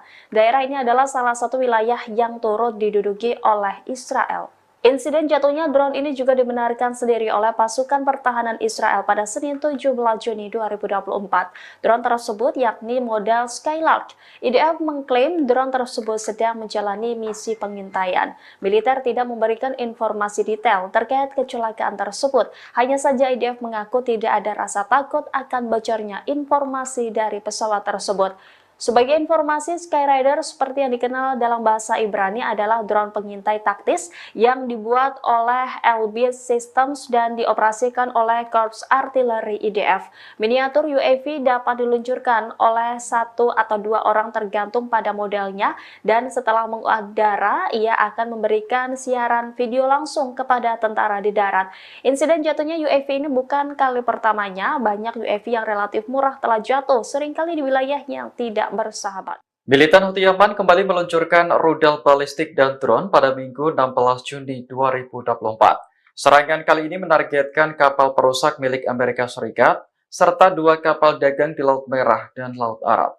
Juru bicara Houthi, Jenderal Yahya Saree menjelaskan operasi terhadap kapal-kapal tersebut terbagi menjadi 2. Operasi pertama menargetkan kapal perusak Amerika dan kapal Kapten Paris di Laut Merah menggunakan rudal. Sementara operasi kedua menargetkan kapal Happy Condor di Laut Arab menggunakan drone. Tidak jelas apakah serangan tersebut benar-benar tepat sasaran. Pasalnya hingga saat ini belum ada tanggapan dari Amerika atau perusahaan pemilik kapal yang diserang. Namun sejak awal, Houthi telah bersumpah akan terus melanjutkan operasi di Laut Merah sebagai bentuk dukungan terhadap Gaza. Militan tersebut menargetkan kapal-kapal yang berhubungan dengan Israel, termasuk milik Amerika dan Inggris. Jumlah korban luka maupun tewas di antara pasukan pendudukan terus bertambah. Terbaru, IDF mengonfirmasi bahwa 16 tentaranya terluka saat terlibat pertempuran dengan Hamas di jalur Gaza dalam 24 jam terakhir. Sebelumnya, tentara Israel mengakui terbunuhnya 2 tentara dan melukai 3 lainnya, termasuk seorang perwira. Dikutip dari Al-Mayadin, 2 tentara yang terbunuh itu ialah Salom Menachem yang bertugas di Batalion Teknik 601. Kedua, Tizur Afraham yang berasal dari Brigade Nahal dan tewas dalam pertempuran di jalur Gaza Selatan. Kematian mereka menjadikan jumlah tentara yang tewas dalam jajaran tentara pendudukan menjadi 19 orang pada bulan ini. Sebagian besar dari mereka terbunuh saat tempur di Rafah. Padahal saat awal perang, militer Israel meyakini jika mereka mampu membunuh lebih banyak anggota Hamas di kota tersebut. Dengan demikian, jumlah tentara Israel yang tewas menjadi 664 orang sejak awal perang pada 7 Oktober 2023.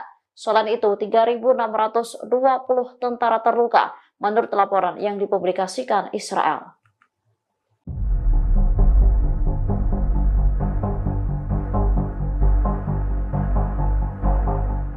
Militer Israel diam-diam mempunyai 90 misil bom nuklir yang siap diledakkan untuk menyerang musuh. Hal ini diungkap oleh Organisasi Pengembangan Nuklir Dunia atau ICAN. Sebelumnya, Perdana Menteri Israel Benjamin Netanyahu kepergok meningkatkan pengeluaran negara untuk mengembangkan senjata nuklir. Anggaran tersebut sebesar 2,5% atau setara dengan 1,1 miliar dolar per tahunnya. Dengan jumlah anggaran tersebut, kini Israel menempati peringkat ke-8 sebagai negara dengan anggaran pengembangan nuklir terbesar di dunia. Hal ini mengungguli anggaran pengembangan nuklir Korea Utara. Alicia Sanders Zakre, koordinator kebijakan dan penelitian di ICAN, menyebut pakar nuklir internasional menyimpulkan bahwa pendudukan Israel pada 2024 memiliki senjata nuklir dengan perkiraan sebanyak 90 hulu ledak. Dengan bengkaknya anggaran militer untuk nuklir menandai ambiguitas Israel untuk memperluas kepemilikan senjata nuklirnya. Senada dengan ICAN, lembaga Nuclear Threat Initiative yang dikelola Direktur Federasi Proyek Informasi Nuklir Ilmuwan Amerika, Christensen, dan rekannya Matt Korda, mengungkap bahwa saat ini Israel memiliki 90 hulu ledak nuklir. Dalam data yang dirilis lembaga Nuclear Threat Initiative, hulu ledak nuklir Israel terbagi ke dalam 3 platform peluncuran yang berbeda, yakni 50 hulu ledak berbasis rudal, 30 hulu ledak berbasis bom udara ke darat, dan 10 hulu ledak berbasis rudal ke kapal selam. Selain untuk penyerang para musuh, menurut kabar yang beredar, senjata nuklir digunakan militer Israel untuk menyerang wilayah Gaza yang dihuni jutaan pengungsi Palestina.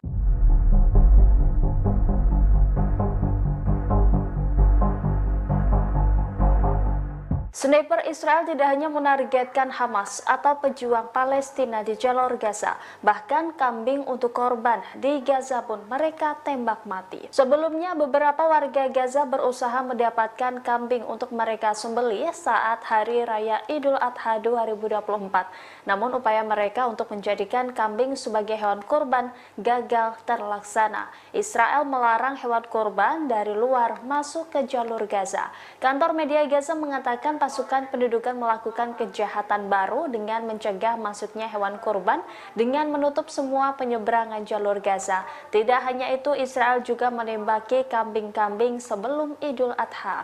Niat warga Gaza berkorban pun akhirnya batal setelah menemukan kambing-kambing mereka mati. Sementara dalam video yang beredar di media sosial memperlihatkan beberapa ekor kambing mati.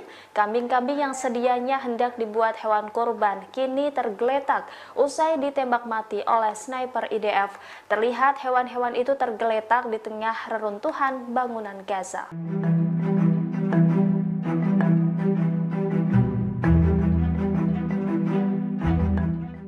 Tentara Israel terus menghadapi perlawanan sulit dari Hamas di jalur Gaza. Militer Israel bahkan dinilai belum mampu melenyapkan Brigade Al-Qassam. Di tengah kegagalan Israel, Tel Aviv dinilai mengalami krisis pendaftaran militer. Meski digempur tentara Israel, Hamas dan kelompok perlawanan lainnya masih terus mengobarkan perang. Akibatnya, IDF belum mampu melenyapkan Brigade Al-Qassam di kota Rafah. Dimungkinkan Tel Aviv akan mengakhiri operasi di sana tanpa mencapai tujuannya. Menurut seorang pengamat Israel, Ohad Hamo, Hamas telah berhasil membangun kembali dirinya di jalur Gaza. Laporan ini muncul bertepatan dengan terbunuhnya 11 tentara Israel. Media Israel, Ibrani menggambarkan serangan itu sebagai yang paling mematikan di Gaza sejak Januari. Ketika pertempuran berkobar, krisis pendaftaran militer di Tel Aviv terus memburuk. Israel diduga tengah membentuk divisi baru untuk pasukan cadangan di atas usia pensiun 40 tahun. Hal ini dilakukan untuk memenuhi kekurangan pasukan di medan perang. Kekurangan pasukan terjadi lantaran banyaknya tentara yang terbunuh, bahkan ribuan IDF mengalami luka-luka.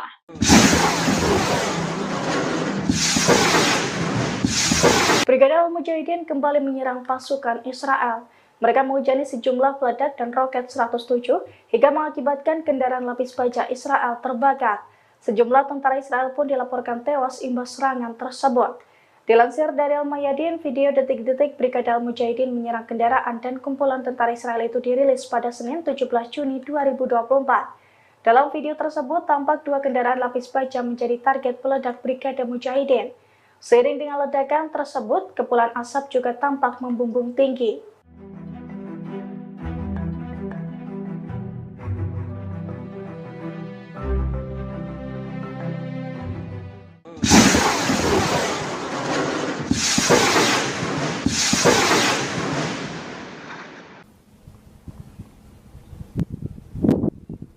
Israel masih akan terus melanjutkan operasi militer di Gaza meski kabinet perang telah dibubarkan. Nantinya tugas-tugas kabinet perang akan diambil alih oleh kabinet keamanan, sebuah badan yang sudah ada sebelumnya. Hal itu disampaikan juru bicara kantor Perdana Menteri Israel, David Menchar, pada Senin 17 Juni. Ia menjelaskan dua syarat mutlak terbentuknya kabinet perang, yakni ada mantan Panglima Angkatan Darat dan Menteri Pertahanan. Jika salah satu dari keduanya tidak terpenuhi, maka kabinet perang juga tidak dapat dilanjutkan. Sebelumnya, mantan Panglima Angkatan Darat Israel Benny Gantz mundur dari pemerintahan pada awal Juni. Alasannya karena ia kecewa dengan Perdana Menteri Benjamin Netanyahu yang dianggap gagal membuat kesepakatan terkait pembebasan sandera. Laporan dari The Guardian menyebutkan bubarnya kabinet perang tidak akan berdampak signifikan pada konflik. Pasalnya, pengambilan keputusan akan kembali ke kabinet keamanan. Namun, sejumlah pakar meyakini bubarnya kabinet perang lebih berdampak pada politik. Kabinet perang Israel secara resmi dibubarkan oleh Perdana Menteri Benjamin Netanyahu. Merespon keputusan Netanyahu, Amerika Serikat mengaku tak ikut campur. Koordinator Komunikasi Strategis Dewan Keamanan Nasional Amerika Serikat di Gedung Putih, John Kirby, buka suara. Ia menegaskan Amerika Serikat yang akan berurusan dengan Perdana Menteri Israel Benjamin Netanyahu. Menurutnya, Washington tidak berurusan dengan Kabinet Perang Israel karena itu bukan hak mereka. John Kirby lantas menyinggung soal masalah distribusi bantuan kemanusiaan di Gaza. Apabila bantuan tak mencukupi, Amerika meminta agar Israel segera mengambil tindakan dan memfasilitasi. Lebih lanjut, ia memperingatkan Israel dan Hizbullah agar tidak meningkatkan pertempuran di perbatasan Lebanon. Diketahui, dibubarkannya Kabinet Perang Israel ini disampaikan Netanyahu pada Senin 17 Juni 2024. Langkah ini diambil setelah ekstremis Zionis Itamar Ben-Gvir mendesak untuk bergabung. Sebelumnya, Kabinet Perang Israel mengalami perpecahan. Kondisi ini terjadi setelah menteri penting dalam kabinet itu, Benny Gantz, mengundurkan diri bersama Menteri Eisenkot. Aksi demonstrasi di luar kediaman Perdana Menteri Israel Benjamin Netanyahu pada Senin 17 Juni malam berakhir ricuh. Sejumlah warga diseret hingga dibanting oleh polisi gara-gara ingin menerobos pagar pembatas rumah Netanyahu. Menurut laporan The Times of Israel, 9 orang ditangkap dan 3 lainnya dilarikan ke rumah sakit seusai terlibat bentrok. Dalam demonstrasi tersebut, massa menuntut digelar pemilu guna memilih pemimpin Israel yang baru. Selain itu, mereka juga mendesak pemerintah segera membuat kesepakatan untuk menjamin pembebasan sandera dari Gaza.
Kelompok militan Houthi berhasil menyerang ratusan kapal yang terafiliasi dengan Israel di Laut Merah. Serangan tersebut tak dapat dihentikan Amerika Serikat. Houthi mengklaim berhasil menargetkan 145 kapal yang terkait dengan Israel, Amerika Serikat, dan Inggris. Jumlah ini dilaporkan pemimpin gerakan perlawanan Ansarullah yang berkuasa di Yaman, Abdul Malik al-Houthi. Jumlah tersebut mencakup 11 operasi angkatan laut dan 2 operasi militer jauh di dalam wilayah Israel dalam seminggu terakhir.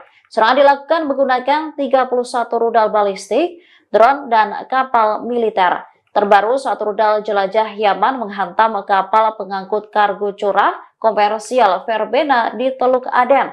Verbena adalah kapal pengangkut kargo curah berbendera pahlawan milik Ukraina. Serangan itu mengakibatkan kapal terbakar dan melukai seorang awak kapal. Pertempuran laut melawan Yaman adalah pertempuran laut terbesar yang pernah diikuti Washington sejak Perang Dunia II. Hal ini disampaikan Brian Clark, mantan awak kapal selam Angkatan Laut. Menurutnya, serangan Houthi tak dapat dihentikan Amerika Serikat setiap saat dan malah menimbulkan kerusakan besar. Pasukan pendudukan Israel mengklaim membunuh seorang anggota senior yang bertugas di unit roket Hizbullah. Korban terbunuh setelah militer Zionis melakukan serangan menggunakan pesawat tak berawak ke Lebanon Selatan pada Senin 17 Juni 2024 pagi waktu setempat. Insiden ini terjadi saat seorang pejabat tinggi pemerintahan Presiden Amerika Serikat Joe Biden berada di Yerusalem. Kedatangannya untuk pertemuan dengan para pemimpin Israel yang bertujuan mencegah eskalasi lebih lanjut di sepanjang perbatasan utara. Namun Israel malah meluncurkan serangan hingga menyebabkan tewasnya mujahidin Hizbullah. Dikutip dari The Times of Israel, korban tewas diidentifikasi sebagai Muhammad Ayub. Menurut laporan, ia terbunuh di desa Salah di distrik Tire. Menurut IDF, Ayub bertugas di unit roket divisi regional Nasr Hizbullah. Ia diduga berada di balik serangan roket terhadap Israel. Sebelumnya, seorang komandan unit Nasr, Talib Abdullah, juga terbunuh. Merespons serangan itu, Hizbullah meluncurkan ratusan roket menyasar wilayah Israel dalam beberapa hari. Pasukan pertahanan Israel mengklaim telah merebut kendali kota Rafah setidaknya 70% pada Senin 17 Juni 2024. Operasi di Rafah diperkirakan akan selesai dalam beberapa pekan ke depan. Otoritas penyiaran Israel melaporkan selama 40 hari terakhir Divisi 162 telah melakukan manuver darat di Rafah. Hampir seluruh wilayah Rafah telah mencapai kendali operasional penuh. Laporan tersebut mengungkap serangan militer saat ini terkonsentrasi di lingkungan Tel Al-Sultan dan bagian timur lingkungan Shabora. Dikatakan bahwa selama menguasai koridor Philadelphia, puluhan roket jarak jauh terdeteksi. Namun kendali mereka atas daerah tersebut mencegah roket-roket tersebut diluncurkan dari Rafah. Sejauh ini militer mengaku telah menemukan lebih dari 200 pintu terowongan dan 25 terowongan lengkap di daerah tersebut. Militer Israel memperkirakan akan mengakhiri operasinya di Rafah beberapa minggu ke depan. Kini militer disebut sedang menunggu arahan politik terkait apakah akan tetap berada di daerah itu atau mundur. Klaim ini muncul setelah Perdana Menteri Israel Benyamin Netanyahu mengumumkan pembubaran kabinet perang. Kabinet perang Israel tidak bisa dilanjutkan karena Benny Gantz mundur awal bulan ini. Meski kabinet perang bubar, Israel masih tetap melanjutkan operasi militernya melawan Hamas. Tugas-tugas kabinet perang akan diambil alih oleh kabinet keamanan, sebuah badan yang sudah ada sebelumnya.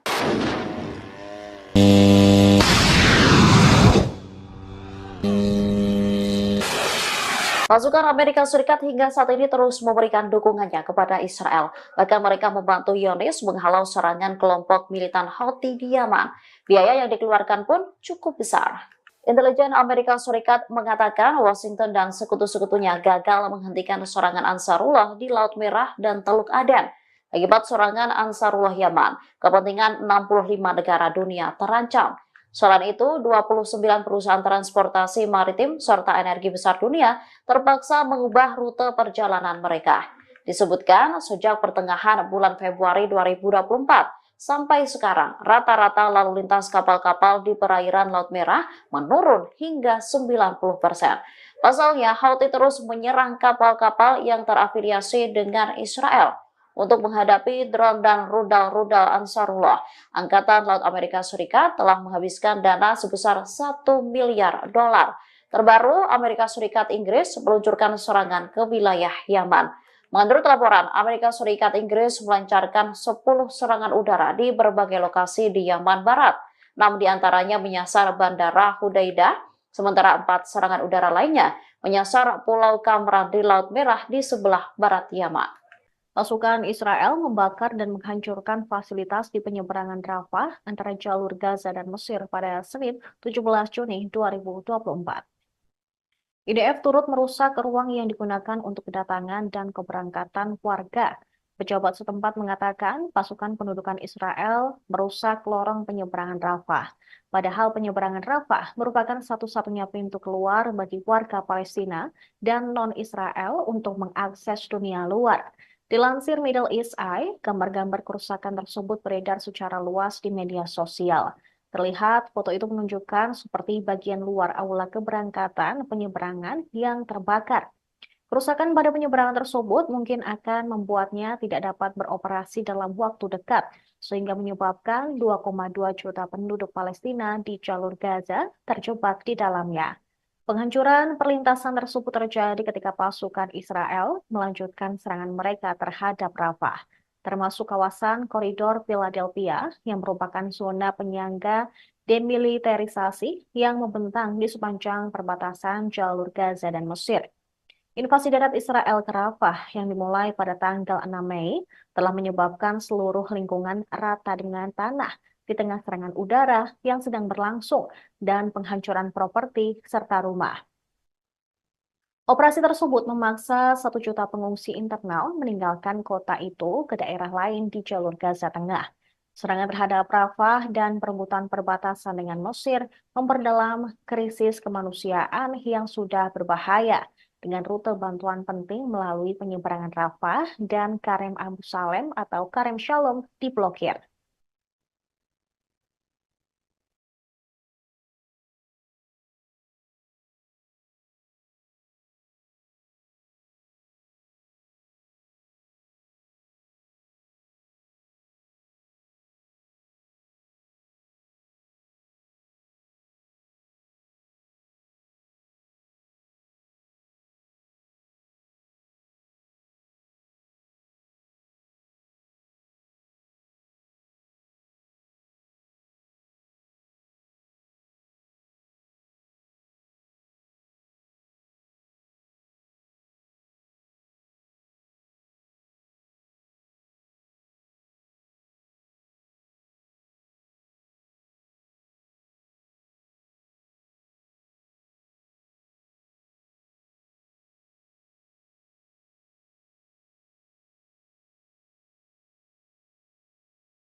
Pengungsi Palestina di Gaza berupaya merayakan Hari Raya Idul Adha di wilayah yang dibom tentara Israel. Mereka hanya bisa menikmati makanan sederhana, bahkan tidak bisa ikut berkurban. Berdasarkan rekaman yang diperoleh AFP, tampak pengungsi di Deir al-Balah memasak makanan sederhana untuk anak-anak pengungsi lainnya. Banyak di antara mereka kehilangan keluarga dan kerabat. Salah seorang pengungsi bernama Iman Al-Mukrabi mengaku tidak memiliki uang untuk membeli daging Idul Adha. Ia dan pengungsi lainnya pun terpaksa memasak daging kalengan untuk merayakan Hari Raya Idul Adha.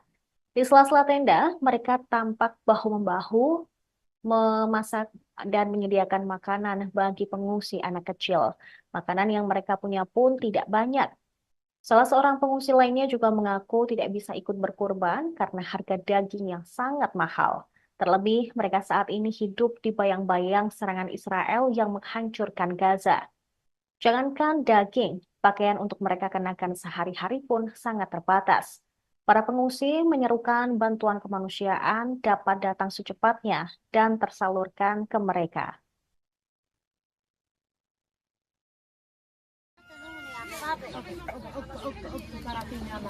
خليها حبة لو ثلاث والله ما تعرفين طيب مننا ولا مننا اكل لاكت يا عيننا يا حبيبي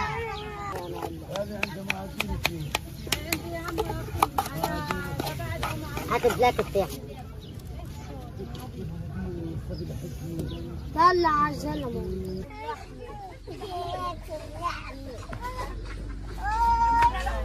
هاي ولادك يا صالح صالح حد وهيك يا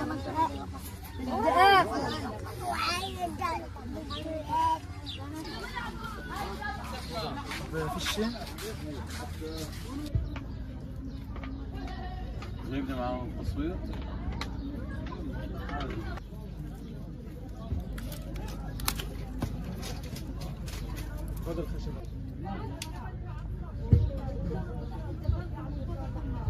طلع ايد الغلاية.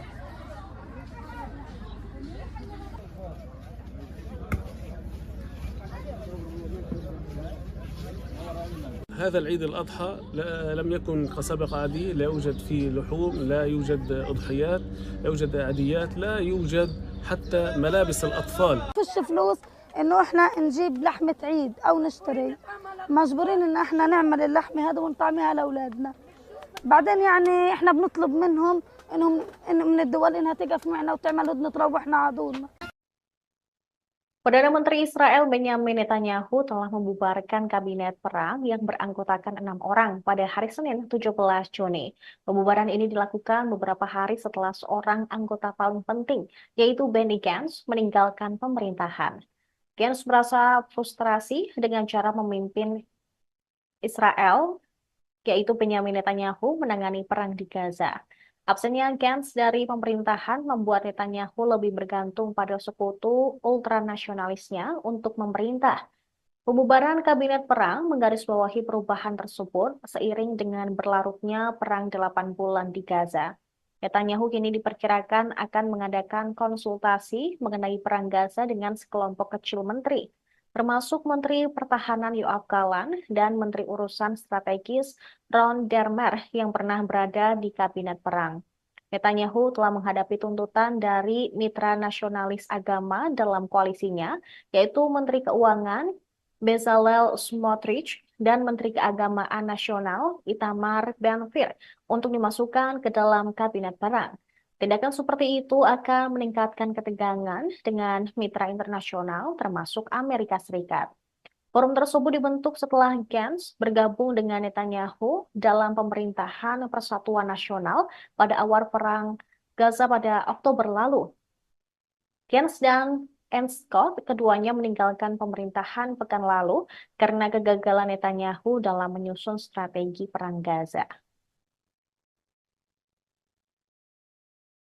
War cabinet was a prerequisite of creating this national unity government. It was a prerequisite put in by member of Knesset Benny Gantz. With Mr. Gantz leaving the government, there is no longer a need for the war cabinet, and its duties will be taken over as mandated by the State of Israel, by the Security Cabinet, together with the full cabinet. The war cabinet was a prerequisite of creating this national unity government. It was a prerequisite put in by member of Knesset Benny Gantz. With Mr. Gantz leaving the government, there is no longer a need for the war cabinet, and its duties will be taken over as mandated by the State of Israel, by the Security Cabinet, together with the full cabinet.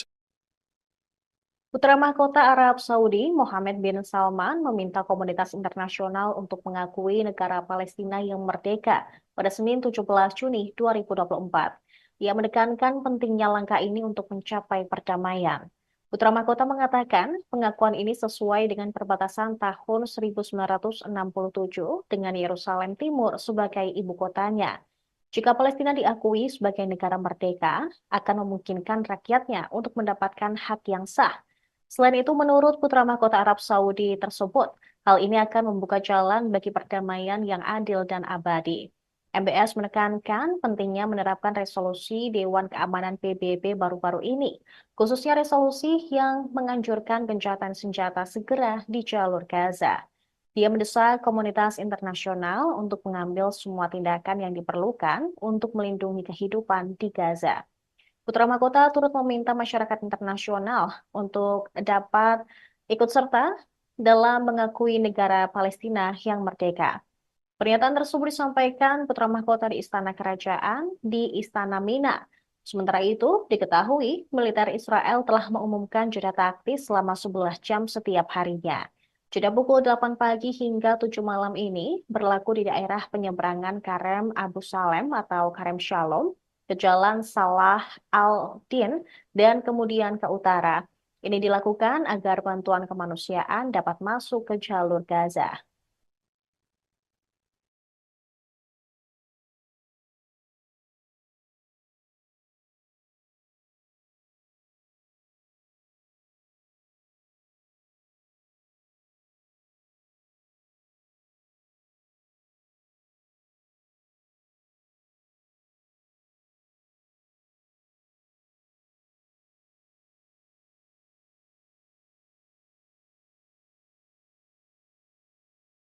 Pasukan Amerika Serikat dan Inggris kembali meluncurkan serangan ke wilayah Yaman. Sejumlah serangan udara menyasar Bandara Hudaidah di selatan kota pesisir di Laut Merah. Dikutip dari Al Mayadin, serangan udara ini dilakukan pada Senin 17 Juni 2024. Menurut laporan, Amerika Serikat Inggris melancarkan 10 serangan udara di berbagai lokasi di Yaman Barat. 6 di antaranya menyasar Bandara Hudaidah, sementara 4 serangan udara lainnya menyasar Pulau Kamran di Laut Merah di sebelah barat Yaman. Namun tak dijelaskan secara rinci kerusakan apa saja yang ditimbulkan akibat serangan udara itu. Diketahui Amerika Serikat dan Inggris telah sering melancarkan agresi terhadap beberapa provinsi di Yaman.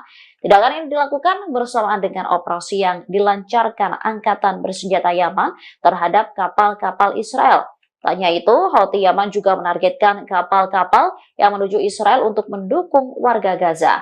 Sementara pemimpin gerakan Ansarullah Yaman, Sayyid Abdul Malik Al-Houthi, merespon tindakan Inggris Amerika. Dikatakannya, agresi gabungan tersebut tidak akan pernah mempengaruhi prinsip dan pendirian Yaman dalam mendukung Gaza.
Presiden Rusia Vladimir Putin akan mengunjungi Korea Utara untuk pertama kalinya.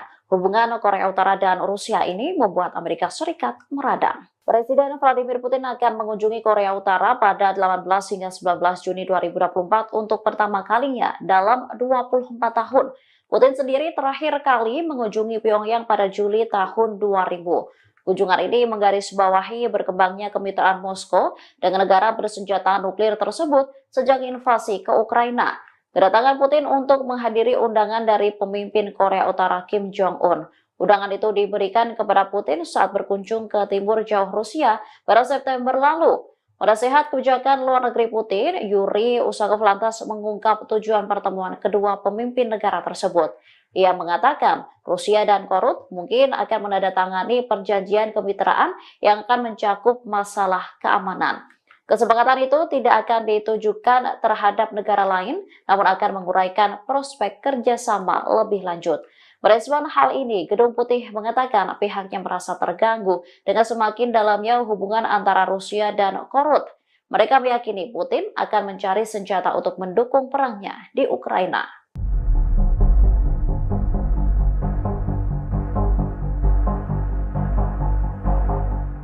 Karena kasihkan bermain handphone, seorang tentara Israel menabrak rekannya sendiri di wilayah selatan Palestina yang diduduki.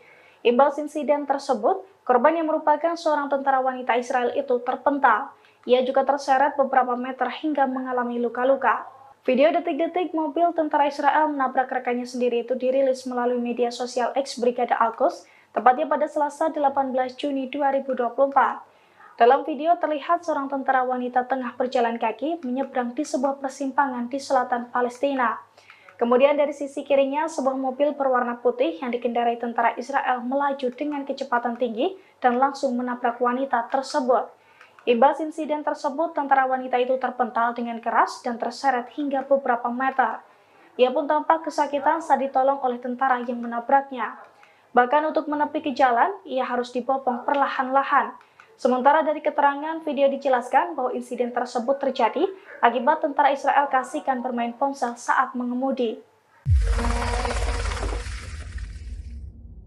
Brigada Al-Qassam, sayap militer Hamas, kembali merilis video yang menunjukkan pasukannya menyerang pasukan Israel, tepatnya pada Senin 18 Juni 2024. Dalam video tersebut, tampak sejumlah pejuang Brigada Al-Qassam mengubah persimpangan Nabusi di Tel Al-Hawa menjadi ladang ranjau.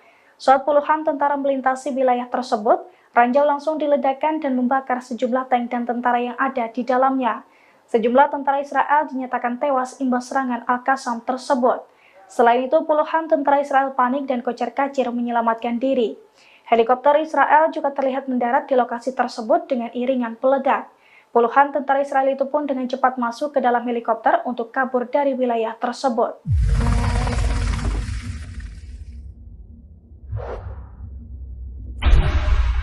مكان العبوة هان دوار النابلسي.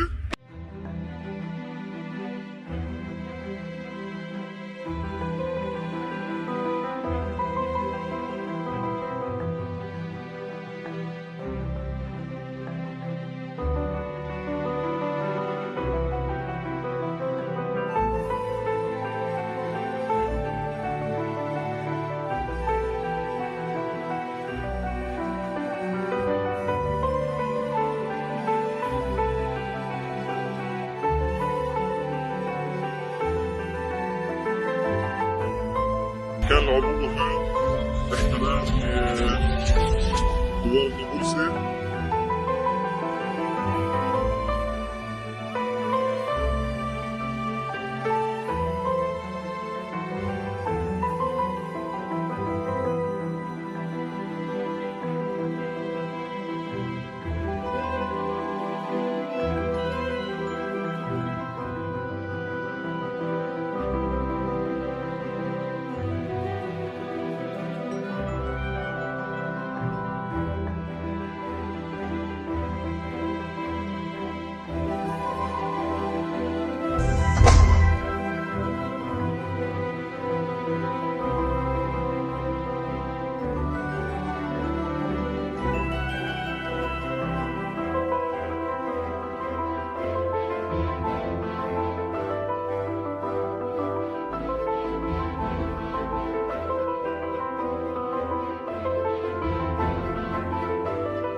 Sebuah pesawat tanpa awak atau drone milik Israel dilaporkan jatuh di Huneitra, wilayah Suriah yang berbatasan dengan Bukit Golan.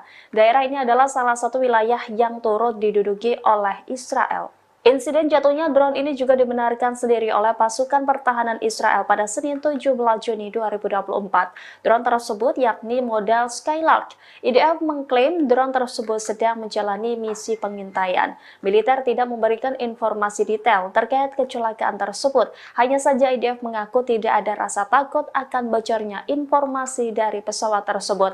Sebagai informasi, Skyrider seperti yang dikenal dalam bahasa Ibrani adalah drone pengintai taktis yang dibuat oleh Elbit Systems dan dioperasikan oleh Korps Artileri IDF. Miniatur UAV dapat diluncurkan oleh 1 atau 2 orang tergantung pada modelnya, dan setelah mengudara, ia akan memberikan siaran video langsung kepada tentara di darat. Insiden jatuhnya UAV ini bukan kali pertamanya. Banyak UAV yang relatif murah telah jatuh, seringkali di wilayah yang tidak bersahabat. Militan Houthi Yaman kembali meluncurkan rudal balistik dan drone pada Minggu 16 Juni 2024. Serangan kali ini menargetkan kapal perusak milik Amerika Serikat serta 2 kapal dagang di Laut Merah dan Laut Arab. Juru bicara Houthi, Jenderal Yahya Saree menjelaskan operasi terhadap kapal-kapal tersebut terbagi menjadi 2. Operasi pertama menargetkan kapal perusak Amerika dan kapal Kapten Paris di Laut Merah menggunakan rudal. Sementara operasi kedua menargetkan kapal Happy Condor di Laut Arab menggunakan drone. Tidak jelas apakah serangan tersebut benar-benar tepat sasaran. Pasalnya hingga saat ini belum ada tanggapan dari Amerika atau perusahaan pemilik kapal yang diserang. Namun sejak awal, Houthi telah bersumpah akan terus melanjutkan operasi di Laut Merah sebagai bentuk dukungan terhadap Gaza. Militan tersebut menargetkan kapal-kapal yang berhubungan dengan Israel, termasuk milik Amerika dan Inggris. Jumlah korban luka maupun tewas di antara pasukan pendudukan terus bertambah. Terbaru, IDF mengonfirmasi bahwa 16 tentaranya terluka saat terlibat pertempuran dengan Hamas di jalur Gaza dalam 24 jam terakhir. Sebelumnya, tentara Israel mengakui terbunuhnya 2 tentara dan melukai 3 lainnya, termasuk seorang perwira. Dikutip dari Al-Mayadin, 2 tentara yang terbunuh itu ialah Salom Menachem yang bertugas di Batalion Teknik 601. Kedua, Tizur Afraham yang berasal dari Brigade Nahal dan tewas dalam pertempuran di jalur Gaza Selatan. Kematian mereka menjadikan jumlah tentara yang tewas dalam jajaran tentara pendudukan menjadi 19 orang pada bulan ini. Sebagian besar dari mereka terbunuh saat tempur di Rafah.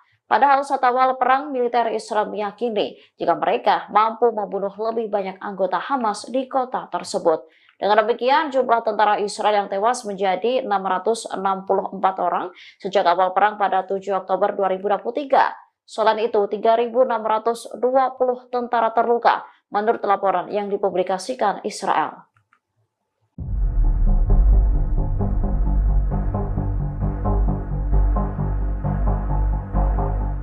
Militer Israel diam-diam mempunyai 90 misil bom nuklir yang siap diledakkan untuk menyerang musuh. Hal ini diungkap oleh Organisasi Pengembangan Nuklir Dunia atau ICAN. Sebelumnya, Perdana Menteri Israel Benjamin Netanyahu kepergok meningkatkan pengeluaran negara untuk mengembangkan senjata nuklir. Anggaran tersebut sebesar 2,5% atau setara dengan 1,1 miliar dolar per tahunnya. Dengan jumlah anggaran tersebut, kini Israel menempati peringkat ke-8 sebagai negara dengan anggaran pengembangan nuklir terbesar di dunia. Hal ini mengungguli anggaran pengembangan nuklir Korea Utara. Alicia Sanders Zakre, Koordinator Kebijakan dan Penelitian di ICAN, menyebut pakar nuklir internasional menyimpulkan bahwa pendudukan Israel pada 2024 memiliki senjata nuklir dengan perkiraan sebanyak 90 hulu ledak. Dengan bengkaknya anggaran militer untuk nuklir menandai ambiguitas Israel untuk memperluas kepemilikan senjata nuklirnya. Senada dengan ICAN, lembaga Nuclear Threat Initiative yang dikelola Direktur Federasi Proyek Informasi Nuklir Ilmuwan Amerika, Christensen dan rekannya Matt Korda, mengungkap bahwa saat ini Israel memiliki 90 hulu ledak nuklir. Dalam data yang dirilis lembaga Nuclear Threat Initiative, hulu ledak nuklir Israel terbagi ke dalam 3 platform peluncuran yang berbeda, yakni 50 hulu ledak berbasis rudal, 30 hulu ledak berbasis bom udara ke darat, dan 10 hulu ledak berbasis rudal ke kapal selam. Selain untuk penyerang para musuh, menurut kabar yang beredar, senjata nuklir digunakan militer Israel untuk menyerang wilayah Gaza yang dihuni jutaan pengungsi Palestina.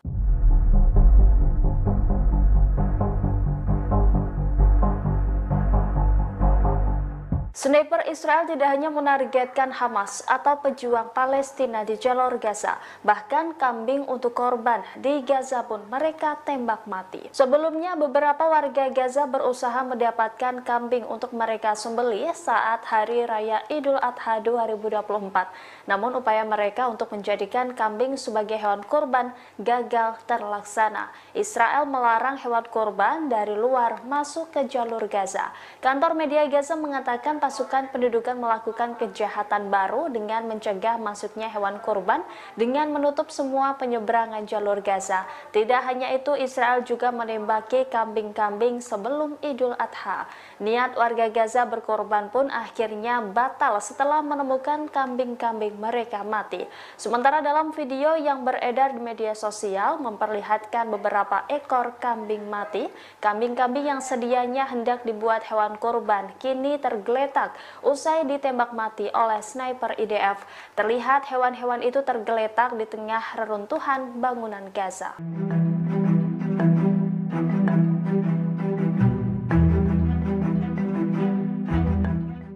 Tentara Israel terus menghadapi perlawanan sulit dari Hamas di jalur Gaza. Militer Israel bahkan dinilai belum mampu melenyapkan Brigade Al-Qassam.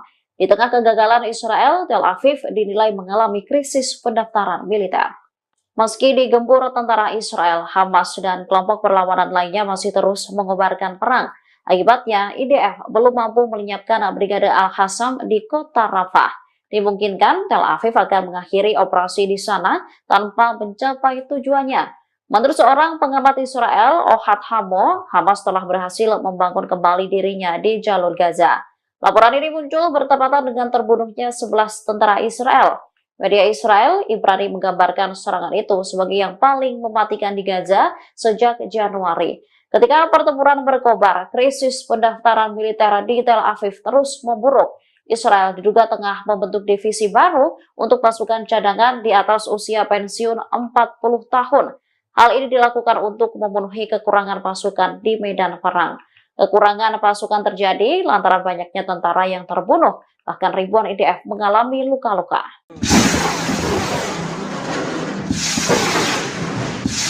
Brigade Al-Mujahidin kembali menyerang pasukan Israel.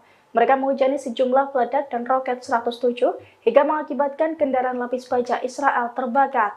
Sejumlah tentara Israel pun dilaporkan tewas imbas serangan tersebut. Dilansir dari Al-Mayadin, video detik-detik Brigade Al-Mujahidin menyerang kendaraan dan kumpulan tentara Israel itu dirilis pada Senin 17 Juni 2024. Dalam video tersebut, tampak dua kendaraan lapis baja menjadi target peledak Brigade Mujahidin. Seiring dengan ledakan tersebut, kepulan asap juga tampak membumbung tinggi.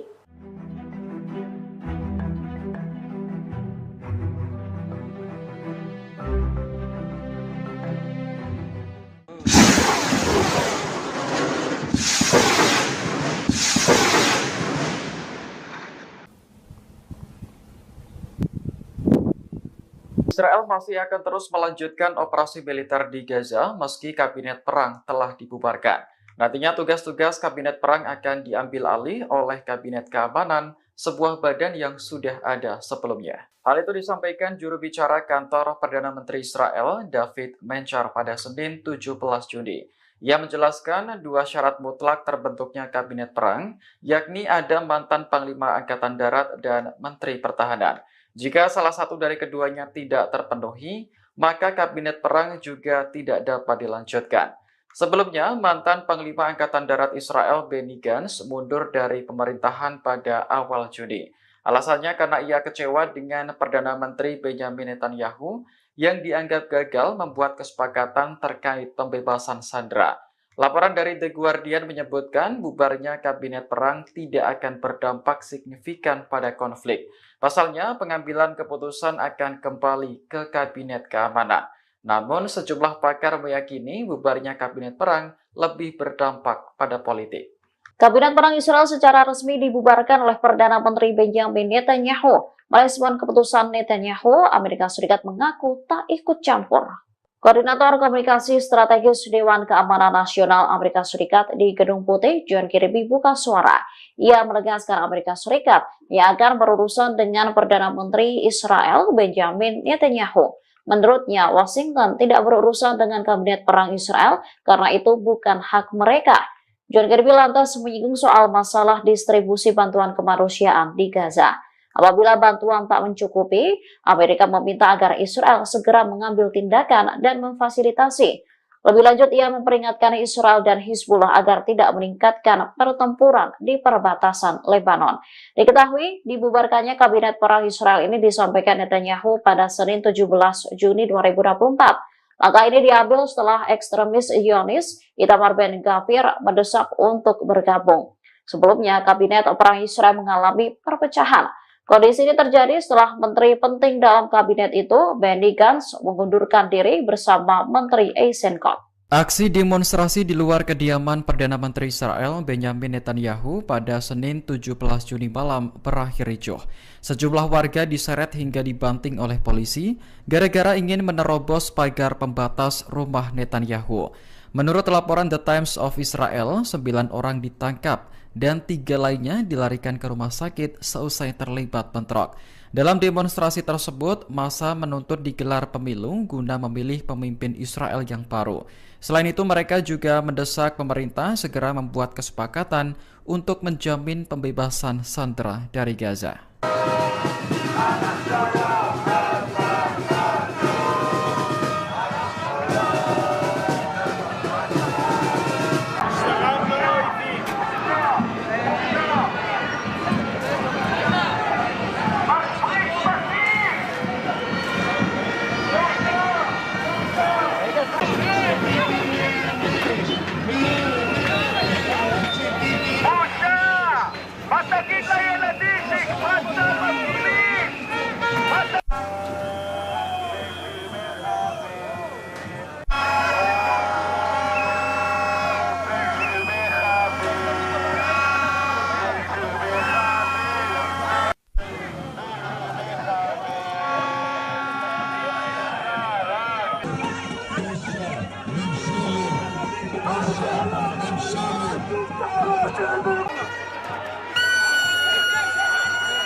Kelompok militan Houthi berhasil menyerang ratusan kapal yang terafiliasi dengan Israel di Laut Merah. Serangan tersebut tak dapat dihentikan Amerika Serikat. Houthi mengklaim berhasil menargetkan 145 kapal yang terkait dengan Israel, Amerika Serikat, dan Inggris.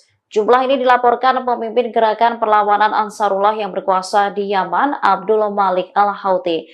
Jumlah tersebut mencakup 11 operasi angkatan laut dan 2 operasi militer jauh di dalam wilayah Israel dalam seminggu terakhir. Serangan dilakukan menggunakan 31 rudal balistik, drone, dan kapal militer. Terbaru, satu rudal jelajah Yaman menghantam kapal pengangkut kargo curah komersial Verbena di Teluk Aden.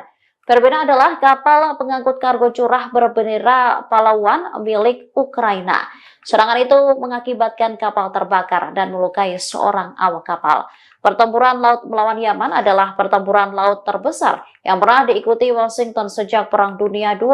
Hal ini disampaikan Brian Clark, mantan awak kapal selam Angkatan Laut. Menurutnya, serangan Houthi tak dapat dihentikan Amerika Serikat setiap saat dan malah menimbulkan kerusakan besar.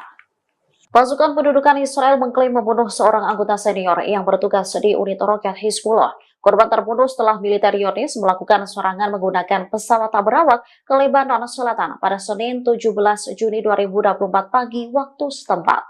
Insiden ini terjadi saat seorang pejabat tinggi pemerintahan Presiden Amerika Serikat Joe Biden berada di Yerusalem.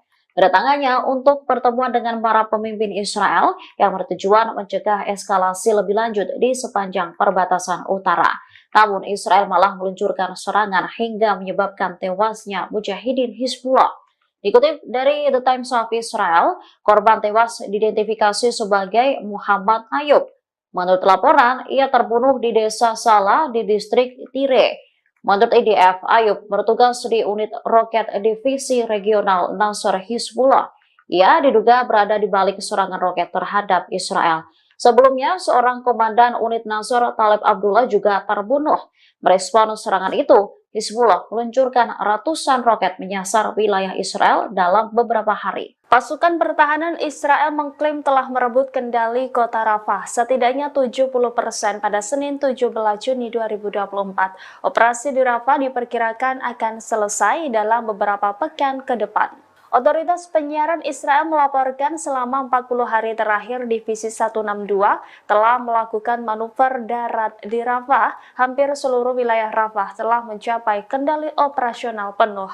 Laporan tersebut mengungkap serangan militer saat ini terkonsentrasi di lingkungan Tel Al-Sultan dan bagian timur lingkungan Shabora. Dikatakan bahwa selama menguasai koridor Philadelphia, puluhan roket jarak jauh terdeteksi. Namun kendali mereka atas daerah tersebut mencegah roket-roket tersebut diluncurkan dari Rafah. Sejauh ini militer mengaku telah menemukan lebih dari 200 pintu terowongan dan 25 terowongan lengkap di daerah tersebut. Militer Israel memperkirakan akan mengakhiri operasinya di Rafah beberapa minggu ke depan.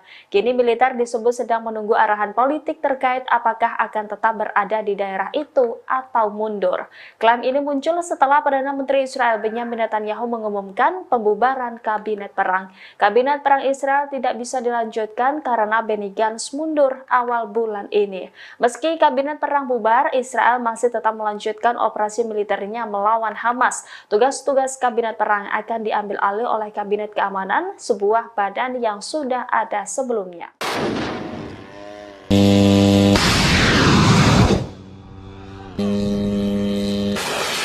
Pasukan Amerika Serikat hingga saat ini terus memberikan dukungannya kepada Israel. Bahkan mereka membantu Zionis menghalau serangan kelompok militan Houthi di Yaman. Biaya yang dikeluarkan pun cukup besar. Intelijen Amerika Serikat mengatakan Washington dan sekutu-sekutunya gagal menghentikan serangan Ansarullah di Laut Merah dan Teluk Aden. Akibat serangan Ansarullah Yaman, kepentingan 65 negara dunia terancam. Selain itu, 29 perusahaan transportasi maritim serta energi besar dunia terpaksa mengubah rute perjalanan mereka. Disebutkan sejak pertengahan bulan Februari 2024 sampai sekarang, rata-rata lalu lintas kapal-kapal di perairan Laut Merah menurun hingga 90%. Pasalnya, Houthi terus menyerang kapal-kapal yang terafiliasi dengan Israel. Untuk menghadapi drone dan rudal-rudal Ansarullah, Angkatan Laut Amerika Serikat telah menghabiskan dana sebesar 1 miliar dolar. Terbaru, Amerika Serikat Inggris meluncurkan serangan ke wilayah Yaman. Menurut laporan, Amerika Serikat Inggris melancarkan 10 serangan udara di berbagai lokasi di Yaman Barat. 6 diantaranya menyasar Bandara Hudaidah, sementara 4 serangan udara lainnya menyasar Pulau Kamran di Laut Merah di sebelah barat Yaman. Pasukan Israel membakar dan menghancurkan fasilitas di penyeberangan Rafah antara jalur Gaza dan Mesir pada Senin 17 Juni 2024. IDF turut merusak ruang yang digunakan untuk kedatangan dan keberangkatan warga. Pejabat setempat mengatakan pasukan pendudukan Israel merusak lorong penyeberangan Rafah. Padahal penyeberangan Rafah merupakan satu-satunya pintu keluar bagi warga Palestina dan non-Israel untuk mengakses dunia luar. Dilansir Middle East Eye, gambar-gambar kerusakan tersebut beredar secara luas di media sosial. Terlihat foto itu menunjukkan seperti bagian luar aula keberangkatan penyeberangan yang terbakar. Kerusakan pada penyeberangan tersebut mungkin akan membuatnya tidak dapat beroperasi dalam waktu dekat, sehingga menyebabkan 2,2 juta penduduk Palestina di jalur Gaza terjebak di dalamnya. Penghancuran perlintasan tersebut terjadi ketika pasukan Israel melanjutkan serangan mereka terhadap Rafah, termasuk kawasan koridor Philadelphia yang merupakan zona penyangga demilitarisasi yang membentang di sepanjang perbatasan jalur Gaza dan Mesir. Invasi darat Israel ke Rafah yang dimulai pada tanggal 6 Mei telah menyebabkan seluruh lingkungan rata dengan tanah di tengah serangan udara yang sedang berlangsung dan penghancuran properti serta rumah. Operasi tersebut memaksa 1 juta pengungsi internal meninggalkan kota itu ke daerah lain di jalur Gaza Tengah. Serangan terhadap Rafah dan perebutan perbatasan dengan Mesir memperdalam krisis kemanusiaan yang sudah berbahaya dengan rute bantuan penting melalui penyeberangan Rafah dan Karem Abu Salem atau Karem Shalom diblokir.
Pengungsi Palestina di Gaza berupaya merayakan Hari Raya Idul Adha di wilayah yang dibom tentara Israel. Mereka hanya bisa menikmati makanan sederhana, bahkan tidak bisa ikut berkurban. Berdasarkan rekaman yang diperoleh AFP, tampak pengungsi di Deir al-Balah memasak makanan sederhana untuk anak-anak pengungsi lainnya. Banyak di antara mereka kehilangan keluarga dan kerabat. Salah seorang pengungsi bernama Iman Al-Mukrabi mengaku tidak memiliki uang untuk membeli daging Idul Adha. Ia dan pengungsi lainnya pun terpaksa memasak daging kalengan untuk merayakan Hari Raya Idul Adha. Di sela-sela tenda, mereka tampak bahu-membahu memasak dan menyediakan makanan bagi pengungsi anak kecil. Makanan yang mereka punya pun tidak banyak. Salah seorang pengungsi lainnya juga mengaku tidak bisa ikut berkurban karena harga daging yang sangat mahal. Terlebih, mereka saat ini hidup di bayang-bayang serangan Israel yang menghancurkan Gaza. Jangankan daging, pakaian untuk mereka kenakan sehari-hari pun sangat terbatas. Para pengungsi menyerukan bantuan kemanusiaan dapat datang secepatnya dan tersalurkan ke mereka.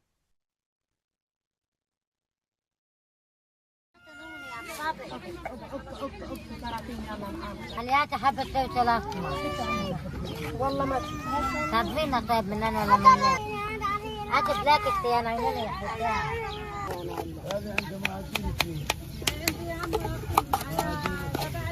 اكل لك اختي طلع عجلة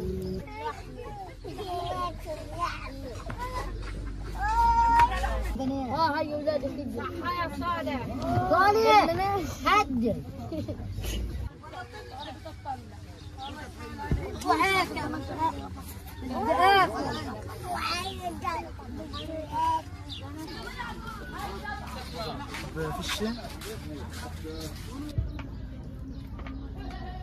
جبنا معاهم التصوير.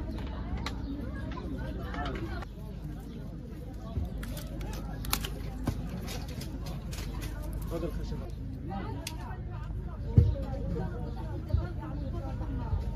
عيد الغلاية.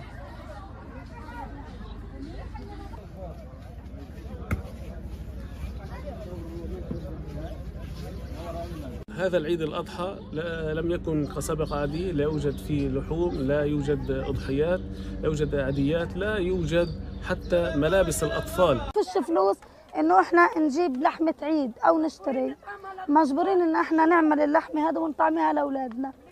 بعدين يعني احنا بنطلب منهم انهم من الدول انها تقف معنا وتعمل ودنا تروحنا عدولنا. Perdana Menteri Israel Benyamin Netanyahu telah membubarkan kabinet perang yang beranggotakan 6 orang pada hari Senin 17 Juni. Pembubaran ini dilakukan beberapa hari setelah seorang anggota paling penting, yaitu Benny Gantz, meninggalkan pemerintahan. Gantz merasa frustrasi dengan cara memimpin Israel, yaitu Benyamin Netanyahu, menangani perang di Gaza. Absennya Gantz dari pemerintahan membuat Netanyahu lebih bergantung pada sekutu ultranasionalisnya untuk memerintah. Pembubaran kabinet perang menggarisbawahi perubahan tersebut seiring dengan berlarutnya perang 8 bulan di Gaza. Netanyahu kini diperkirakan akan mengadakan konsultasi mengenai perang Gaza dengan sekelompok kecil menteri, termasuk Menteri Pertahanan Yoav Gallant dan Menteri Urusan Strategis Ron Dermer yang pernah berada di kabinet perang. Netanyahu telah menghadapi tuntutan dari mitra nasionalis agama dalam koalisinya, yaitu Menteri Keuangan Bezalel Smotrich dan Menteri Keagamaan Nasional Itamar Ben-Gvir untuk dimasukkan ke dalam kabinet perang. Tindakan seperti itu akan meningkatkan ketegangan dengan mitra internasional termasuk Amerika Serikat. Forum tersebut dibentuk setelah Gantz bergabung dengan Netanyahu dalam pemerintahan Persatuan Nasional pada awal perang Gaza pada Oktober lalu. Gantz dan Scott keduanya meninggalkan pemerintahan pekan lalu karena kegagalan Netanyahu dalam menyusun strategi perang Gaza. War cabinet was a prerequisite of creating this national unity government. It was a prerequisite put in by member of Knesset Benny Gantz. With Mr. Gantz leaving the government, there is no longer a need for the war cabinet, and its duties will be taken over as mandated by the State of Israel, by the Security Cabinet, together with the full cabinet. The war cabinet was a prerequisite of creating this national unity government. It was a prerequisite put in by member of Knesset Benny Gantz. With Mr. Gantz leaving the government, there is no longer a need for the war cabinet, and its duties will be taken over as mandated by the State of Israel, by the Security Cabinet, together with the full cabinet. Putra mahkota Arab Saudi, Mohammed bin Salman, meminta komunitas internasional untuk mengakui negara Palestina yang merdeka pada Senin 17 Juni 2024. Ia menekankan pentingnya langkah ini untuk mencapai perdamaian. Putra mahkota mengatakan pengakuan ini sesuai dengan perbatasan tahun 1967 dengan Yerusalem Timur sebagai ibu kotanya. Jika Palestina diakui sebagai negara merdeka, akan memungkinkan rakyatnya untuk mendapatkan hak yang sah. Selain itu, menurut putra mahkota Arab Saudi tersebut, hal ini akan membuka jalan bagi perdamaian yang adil dan abadi. MBS menekankan pentingnya menerapkan resolusi Dewan Keamanan PBB baru-baru ini, khususnya resolusi yang menganjurkan gencatan senjata segera di jalur Gaza. Dia mendesak komunitas internasional untuk mengambil semua tindakan yang diperlukan untuk melindungi kehidupan di Gaza. Putra mahkota turut meminta masyarakat internasional untuk dapat ikut serta dalam mengakui negara Palestina yang merdeka. Pernyataan tersebut disampaikan putra mahkota di Istana Kerajaan di Istana Mina. Sementara itu, diketahui militer Israel telah mengumumkan jeda taktis selama 11 jam setiap harinya. Jeda pukul 8 pagi hingga 7 malam ini berlaku di daerah penyeberangan Karem Abu Salem atau Karem Shalom, ke Jalan Salah al-Din dan kemudian ke utara. Ini dilakukan agar bantuan kemanusiaan dapat masuk ke jalur Gaza.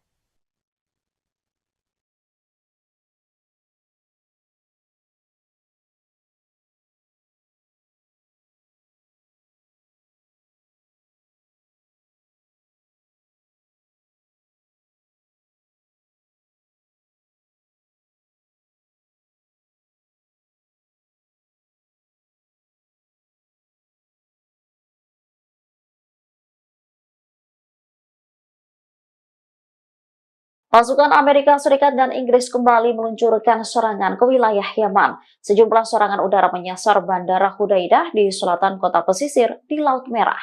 Dikutip dari Al Mayadin, serangan udara ini dilakukan pada Senin 17 Juni 2024. Menurut laporan, Amerika Serikat Inggris melancarkan 10 serangan udara di berbagai lokasi di Yaman Barat. 6 di antaranya menyasar Bandara Hudaidah. Sementara 4 serangan udara lainnya menyasar Pulau Kamran di Laut Merah di sebelah barat Yaman. Namun tak dijelaskan secara rinci kerusakan apa saja yang ditimbulkan akibat serangan udara itu. Diketahui Amerika Serikat dan Inggris telah sering melancarkan agresi terhadap beberapa provinsi di Yaman. Tindakan ini dilakukan bersamaan dengan operasi yang dilancarkan Angkatan Bersenjata Yaman terhadap kapal-kapal Israel. Tak hanya itu, Houthi Yaman juga menargetkan kapal-kapal yang menuju Israel untuk mendukung warga Gaza. Sementara pemimpin gerakan Ansarullah Yaman, Sayyid Abdul Malik Al-Houthi, merespon tindakan Inggris Amerika. Dikatakannya, agresi gabungan tersebut tidak akan pernah mempengaruhi prinsip dan pendirian Yaman dalam mendukung Gaza.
Presiden Rusia Vladimir Putin akan mengunjungi Korea Utara untuk pertama kalinya. Hubungan Korea Utara dan Rusia ini membuat Amerika Serikat meradang. Presiden Vladimir Putin akan mengunjungi Korea Utara pada 18 hingga 19 Juni 2024 untuk pertama kalinya dalam 24 tahun. Putin sendiri terakhir kali mengunjungi Pyongyang pada Juli tahun 2000. Kunjungan ini menggarisbawahi berkembangnya kemitraan Moskow dengan negara bersenjata nuklir tersebut sejak invasi ke Ukraina.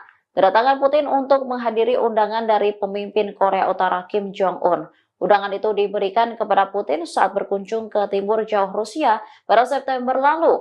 Penasehat kebijakan luar negeri Putin, Yuri Usakov lantas mengungkap tujuan pertemuan kedua pemimpin negara tersebut. Ia mengatakan Rusia dan Korut mungkin akan menandatangani perjanjian kemitraan yang akan mencakup masalah keamanan. Kesepakatan itu tidak akan ditujukan terhadap negara lain, namun akan menguraikan prospek kerjasama lebih lanjut. Merespon hal ini, Gedung Putih mengatakan pihaknya merasa terganggu dengan semakin dalamnya hubungan antara Rusia dan Korut. Mereka meyakini Putin akan mencari senjata untuk mendukung perangnya di Ukraina.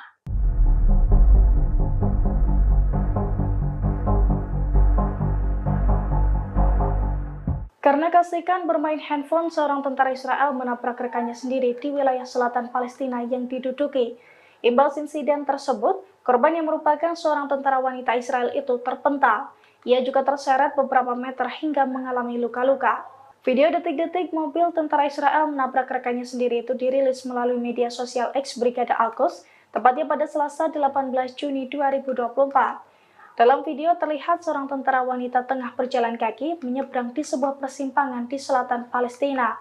Kemudian dari sisi kirinya, sebuah mobil berwarna putih yang dikendarai tentara Israel melaju dengan kecepatan tinggi dan langsung menabrak wanita tersebut. Imbas insiden tersebut, tentara wanita itu terpental dengan keras dan terseret hingga beberapa meter. Ia pun tampak kesakitan saat ditolong oleh tentara yang menabraknya. Bahkan untuk menepi ke jalan, ia harus dibopong perlahan-lahan. Sementara dari keterangan video dijelaskan bahwa insiden tersebut terjadi akibat tentara Israel kasihkan bermain ponsel saat mengemudi. Brigada Al-Qassam, sayap militer Hamas, kembali merilis video yang menunjukkan pasukannya menyerang pasukan Israel, tepatnya pada Senin 18 Juni 2024. Dalam video tersebut, tampak sejumlah pejuang Brigada Al-Qassam mengubah persimpangan Nabusi di Tel Al-Hawa menjadi ladang ranjau. Saat puluhan tentara melintasi wilayah tersebut, ranjau langsung diledakkan dan membakar sejumlah tank dan tentara yang ada di dalamnya. Sejumlah tentara Israel dinyatakan tewas imbas serangan Al-Qassam tersebut. Selain itu, puluhan tentara Israel panik dan kocar-kacir menyelamatkan diri. Helikopter Israel juga terlihat mendarat di lokasi tersebut dengan iringan peledak. Puluhan tentara Israel itu pun dengan cepat masuk ke dalam helikopter untuk kabur dari wilayah tersebut.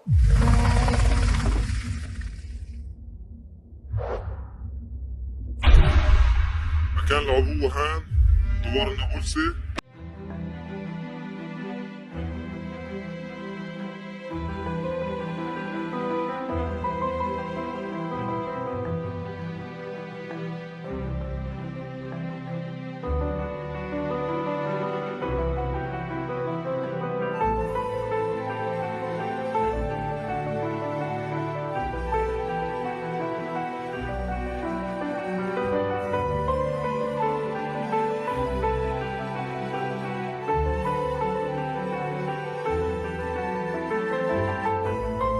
كان العبوة هان احتلال دوار النابلسي.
Sebuah pesawat tanpa awak atau drone milik Israel dilaporkan jatuh di Huneitra, wilayah Suriah yang berbatasan dengan Bukit Golan.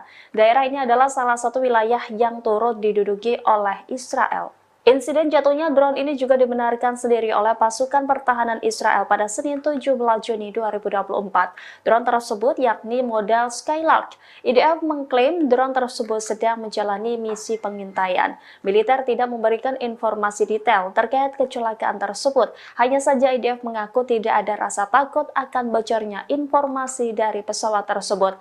Sebagai informasi, Skyrider seperti yang dikenal dalam bahasa Ibrani adalah drone pengintai taktis yang dibuat oleh Elbit Systems dan dioperasikan oleh Korps Artileri IDF.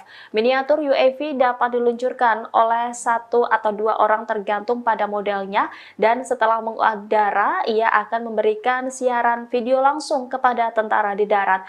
Insiden jatuhnya UAV ini bukan kali pertamanya. Banyak UAV yang relatif murah telah jatuh, seringkali di wilayah yang tidak bersahabat. Militan Houthi Yaman kembali meluncurkan rudal balistik dan drone pada Minggu 16 Juni 2024.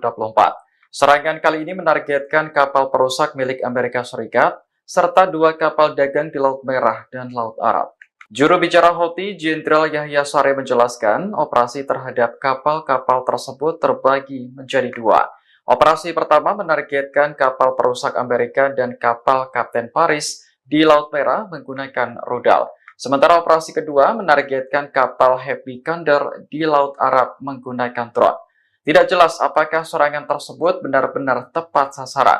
Pasalnya hingga saat ini belum ada tanggapan dari Amerika atau perusahaan pemilik kapal yang diserang. Namun sejak awal Houthi telah bersumpah akan terus melanjutkan operasi di Laut Merah sebagai bentuk dukungan terhadap Gaza.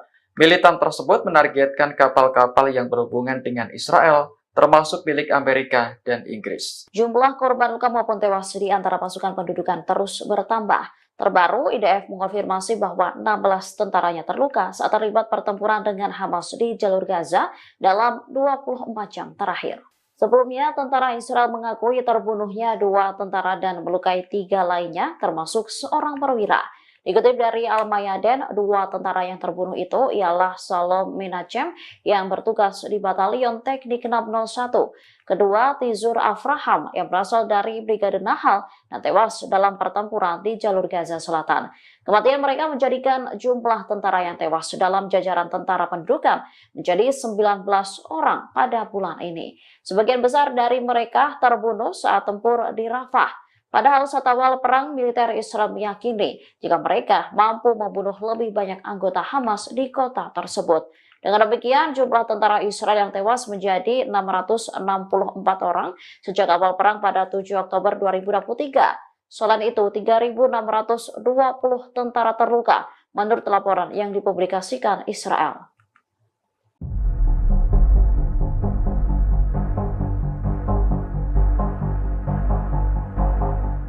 Militer Israel diam-diam mempunyai 90 misil bom nuklir yang siap diledakkan untuk menyerang musuh. Hal ini diungkap oleh Organisasi Pengembangan Nuklir Dunia atau ICAN. Sebelumnya, Perdana Menteri Israel Benjamin Netanyahu kepergok meningkatkan pengeluaran negara untuk mengembangkan senjata nuklir. Anggaran tersebut sebesar 2,5% atau setara dengan 1,1 miliar dolar per tahunnya. Dengan jumlah anggaran tersebut, kini Israel menempati peringkat ke-8 sebagai negara dengan anggaran pengembangan nuklir terbesar di dunia. Hal ini mengungguli anggaran pengembangan nuklir Korea Utara. Alicia Sanders Zakre, Koordinator Kebijakan dan Penelitian di ICAN, menyebut pakar nuklir internasional menyimpulkan bahwa pendudukan Israel pada 2024 memiliki senjata nuklir dengan perkiraan sebanyak 90 hulu ledak. Dengan bengkaknya anggaran militer untuk nuklir menandai ambiguitas Israel untuk memperluas kepemilikan senjata nuklirnya. Senada dengan ICAN, lembaga Nuclear Threat Initiative yang dikelola Direktur Federasi Proyek Informasi Nuklir Ilmuwan Amerika, Christensen dan rekannya Matt Korda, mengungkap bahwa saat ini Israel memiliki 90 hulu ledak nuklir. Dalam data yang dirilis lembaga Nuclear Threat Initiative, hulu ledak nuklir Israel terbagi ke dalam 3 platform peluncuran yang berbeda, yakni 50 hulu ledak berbasis rudal, 30 hulu ledak berbasis bom udara ke darat, dan 10 hulu ledak berbasis rudal ke kapal selam. Selain untuk penyerang para musuh, menurut kabar yang beredar, senjata nuklir digunakan militer Israel untuk menyerang wilayah Gaza yang dihuni jutaan pengungsi Palestina.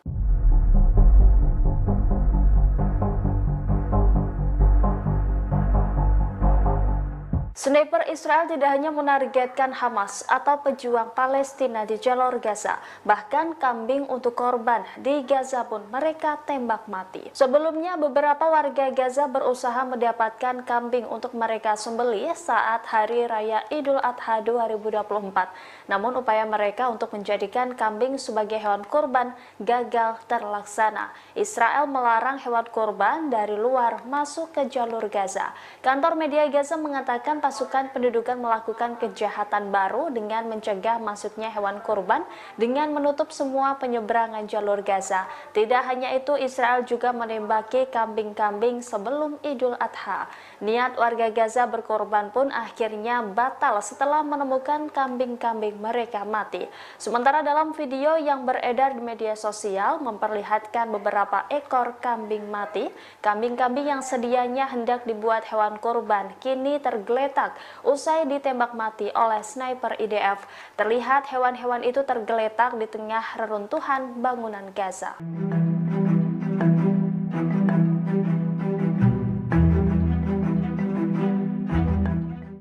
Tentara Israel terus menghadapi perlawanan sulit dari Hamas di jalur Gaza. Militer Israel bahkan dinilai belum mampu melenyapkan Brigade Al-Qassam. Di tengah kegagalan Israel, Tel Aviv dinilai mengalami krisis pendaftaran militer.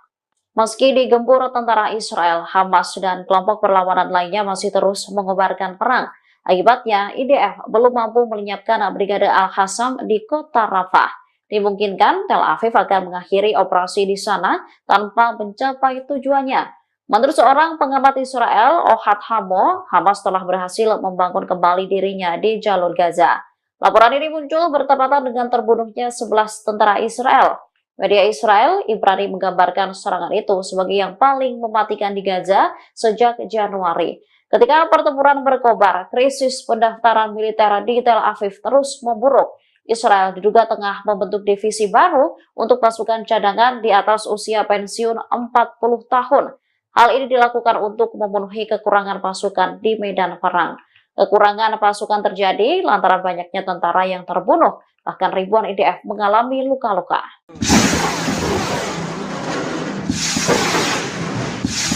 Brigade Al-Mujahidin kembali menyerang pasukan Israel. Mereka menghujani sejumlah peledak dan roket 107 hingga mengakibatkan kendaraan lapis baja Israel terbakar. Sejumlah tentara Israel pun dilaporkan tewas imbas serangan tersebut.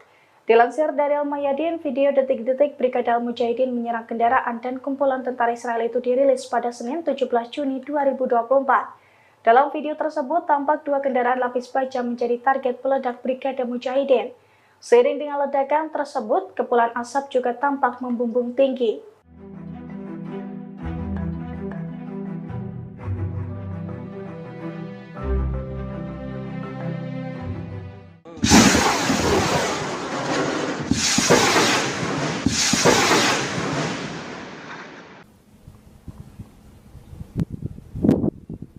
Israel masih akan terus melanjutkan operasi militer di Gaza meski kabinet perang telah dibubarkan.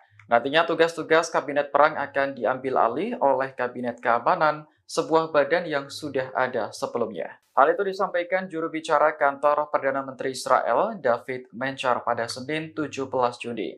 Ia menjelaskan dua syarat mutlak terbentuknya kabinet perang, yakni ada mantan Panglima Angkatan Darat dan Menteri Pertahanan. Jika salah satu dari keduanya tidak terpenuhi, maka kabinet perang juga tidak dapat dilanjutkan. Sebelumnya, mantan Panglima Angkatan Darat Israel Benny Gantz mundur dari pemerintahan pada awal Juni. Alasannya karena ia kecewa dengan Perdana Menteri Benjamin Netanyahu yang dianggap gagal membuat kesepakatan terkait pembebasan sandera. Laporan dari The Guardian menyebutkan bubarnya kabinet perang tidak akan berdampak signifikan pada konflik. Pasalnya, pengambilan keputusan akan kembali ke kabinet keamanan. Namun, sejumlah pakar meyakini bubarnya kabinet perang lebih berdampak pada politik. Kabinet perang Israel secara resmi dibubarkan oleh Perdana Menteri Benjamin Netanyahu. Merespon keputusan Netanyahu, Amerika Serikat mengaku tak ikut campur. Koordinator Komunikasi Strategis Dewan Keamanan Nasional Amerika Serikat di Gedung Putih, John Kirby, buka suara. Ia menegaskan Amerika Serikat yang akan berurusan dengan Perdana Menteri Israel Benjamin Netanyahu. Menurutnya, Washington tidak berurusan dengan Kabinet Perang Israel karena itu bukan hak mereka. John Kirby lantas menyinggung soal masalah distribusi bantuan kemanusiaan di Gaza. Apabila bantuan tak mencukupi, Amerika meminta agar Israel segera mengambil tindakan dan memfasilitasi. Lebih lanjut, ia memperingatkan Israel dan Hizbullah agar tidak meningkatkan pertempuran di perbatasan Lebanon.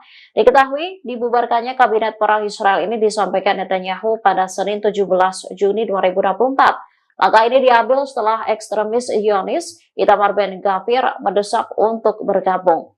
Sebelumnya, Kabinet Perang Israel mengalami perpecahan. Kondisi ini terjadi setelah menteri penting dalam kabinet itu, Benny Gantz, mengundurkan diri bersama Menteri Eisenkot.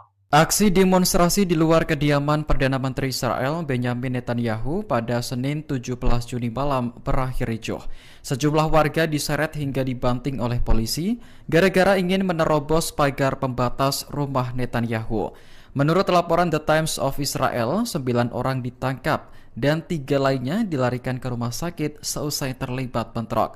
Dalam demonstrasi tersebut, massa menuntut digelar pemilu guna memilih pemimpin Israel yang baru. Selain itu, mereka juga mendesak pemerintah segera membuat kesepakatan untuk menjamin pembebasan sandera dari Gaza.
Kelompok militan Houthi berhasil menyerang ratusan kapal yang terafiliasi dengan Israel di Laut Merah. Serangan tersebut tak dapat dihentikan Amerika Serikat. Houthi mengklaim berhasil menargetkan 145 kapal yang terkait dengan Israel, Amerika Serikat, dan Inggris. Jumlah ini dilaporkan pemimpin gerakan perlawanan Ansarullah yang berkuasa di Yaman, Abdul Malik al-Houthi. Jumlah tersebut mencakup 11 operasi angkatan laut dan 2 operasi militer jauh di dalam wilayah Israel dalam seminggu terakhir. Serangan dilakukan menggunakan 31 rudal balistik, drone, dan kapal militer. Terbaru, satu rudal jelajah Yaman menghantam kapal pengangkut kargo curah komersial Verbena di Teluk Aden. Verbena adalah kapal pengangkut kargo curah berbendera pahlawan milik Ukraina. Serangan itu mengakibatkan kapal terbakar dan melukai seorang awak kapal. Pertempuran laut melawan Yaman adalah pertempuran laut terbesar yang pernah diikuti Washington sejak Perang Dunia II. Hal ini disampaikan Brian Clark, mantan awak kapal selam Angkatan Laut. Menurutnya, serangan Houthi tak dapat dihentikan Amerika Serikat setiap saat dan malah menimbulkan kerusakan besar. Pasukan pendudukan Israel mengklaim membunuh seorang anggota senior yang bertugas di unit roket Hezbollah. Korban terbunuh setelah militer Zionis melakukan serangan menggunakan pesawat tak berawak ke Lebanon Selatan pada Senin 17 Juni 2024 pagi waktu setempat. Insiden ini terjadi saat seorang pejabat tinggi pemerintahan Presiden Amerika Serikat Joe Biden berada di Yerusalem. Kedatangannya untuk pertemuan dengan para pemimpin Israel yang bertujuan mencegah eskalasi lebih lanjut di sepanjang perbatasan utara. Namun Israel malah meluncurkan serangan hingga menyebabkan tewasnya mujahidin Hizbullah. Dikutip dari The Times of Israel, korban tewas diidentifikasi sebagai Muhammad Ayub. Menurut laporan, ia terbunuh di desa Salah di distrik Tire. Menurut IDF, Ayub bertugas di unit roket divisi regional Nasr Hizbullah. Ia diduga berada di balik serangan roket terhadap Israel. Sebelumnya, seorang komandan unit Nasr, Talib Abdullah, juga terbunuh. Merespon serangan itu, Hizbullah meluncurkan ratusan roket menyasar wilayah Israel dalam beberapa hari. Pasukan pertahanan Israel mengklaim telah merebut kendali kota Rafah setidaknya 70% pada Senin 17 Juni 2024. Operasi di Rafah diperkirakan akan selesai dalam beberapa pekan ke depan. Otoritas penyiaran Israel melaporkan selama 40 hari terakhir Divisi 162 telah melakukan manuver darat di Rafah. Hampir seluruh wilayah Rafah telah mencapai kendali operasional penuh. Laporan tersebut mengungkap serangan militer saat ini terkonsentrasi di lingkungan Tel Al-Sultan dan bagian timur lingkungan Shabora. Dikatakan bahwa selama menguasai koridor Philadelphia, puluhan roket jarak jauh terdeteksi. Namun kendali mereka atas daerah tersebut mencegah roket-roket tersebut diluncurkan dari Rafah. Sejauh ini militer mengaku telah menemukan lebih dari 200 pintu terowongan dan 25 terowongan lengkap di daerah tersebut. Militer Israel memperkirakan akan mengakhiri operasinya di Rafah beberapa minggu ke depan. Kini militer disebut sedang menunggu arahan politik terkait apakah akan tetap berada di daerah itu atau mundur. Klaim ini muncul setelah Perdana Menteri Israel Benyamin Netanyahu mengumumkan pembubaran kabinet perang. Kabinet perang Israel tidak bisa dilanjutkan karena Benny Gantz mundur awal bulan ini. Meski kabinet perang bubar, Israel masih tetap melanjutkan operasi militernya melawan Hamas. Tugas-tugas kabinet perang akan diambil alih oleh kabinet keamanan, sebuah badan yang sudah ada sebelumnya.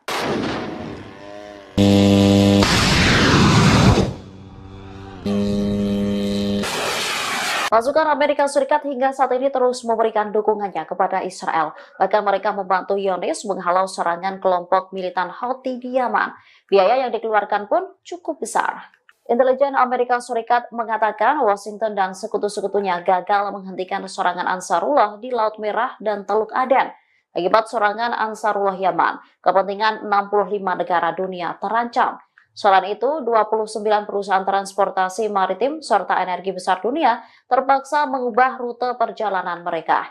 Disebutkan sejak pertengahan bulan Februari 2024 sampai sekarang, rata-rata lalu lintas kapal-kapal di perairan Laut Merah menurun hingga 90%. Pasalnya, Houthi terus menyerang kapal-kapal yang terafiliasi dengan Israel. Untuk menghadapi drone dan rudal-rudal Ansarullah, Angkatan Laut Amerika Serikat telah menghabiskan dana sebesar $1 miliar. Terbaru, Amerika Serikat Inggris meluncurkan serangan ke wilayah Yaman. Menurut laporan, Amerika Serikat Inggris melancarkan 10 serangan udara di berbagai lokasi di Yaman Barat. 6 diantaranya menyasar Bandara Hudaidah, sementara 4 serangan udara lainnya menyasar Pulau Kamran di Laut Merah di sebelah barat Yaman. Pasukan Israel membakar dan menghancurkan fasilitas di penyeberangan Rafah antara jalur Gaza dan Mesir pada Senin 17 Juni 2024. IDF turut merusak ruang yang digunakan untuk kedatangan dan keberangkatan warga. Pejabat setempat mengatakan pasukan pendudukan Israel merusak lorong penyeberangan Rafah. Padahal penyeberangan Rafah merupakan satu-satunya pintu keluar bagi warga Palestina dan non-Israel untuk mengakses dunia luar. Dilansir Middle East Eye, gambar-gambar kerusakan tersebut beredar secara luas di media sosial. Terlihat foto itu menunjukkan seperti bagian luar aula keberangkatan penyeberangan yang terbakar. Kerusakan pada penyeberangan tersebut mungkin akan membuatnya tidak dapat beroperasi dalam waktu dekat, sehingga menyebabkan 2,2 juta penduduk Palestina di jalur Gaza terjebak di dalamnya. Penghancuran perlintasan tersebut terjadi ketika pasukan Israel melanjutkan serangan mereka terhadap Rafah, termasuk kawasan koridor Philadelphia yang merupakan zona penyangga demilitarisasi yang membentang di sepanjang perbatasan jalur Gaza dan Mesir. Invasi darat Israel ke Rafah yang dimulai pada tanggal 6 Mei telah menyebabkan seluruh lingkungan rata dengan tanah di tengah serangan udara yang sedang berlangsung dan penghancuran properti serta rumah. Operasi tersebut memaksa 1 juta pengungsi internal meninggalkan kota itu ke daerah lain di jalur Gaza Tengah. Serangan terhadap Rafah dan perebutan perbatasan dengan Mesir memperdalam krisis kemanusiaan yang sudah berbahaya, dengan rute bantuan penting melalui penyeberangan Rafah dan Karem Abu Salem atau Karem Shalom diblokir.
Pengungsi Palestina di Gaza berupaya merayakan Hari Raya Idul Adha di wilayah yang dibom tentara Israel.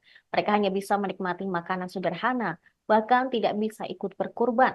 Berdasarkan rekaman yang diperoleh AFP, tampak pengungsi di Deir al-Balah memasak makanan sederhana untuk anak-anak pengungsi lainnya. Banyak di antara mereka kehilangan keluarga dan kerabat.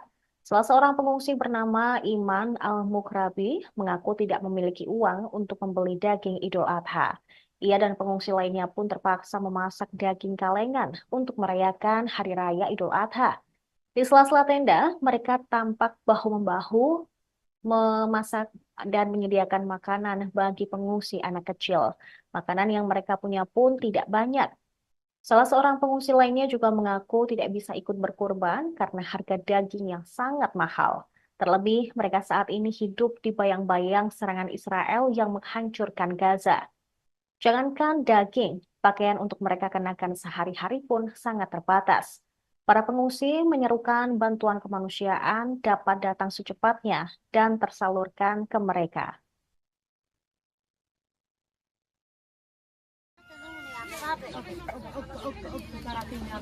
خليها حبة توت ولا والله ما تعرفين طيب من انا ولا من هات بلاكت يا نعيمة يا حبيبتي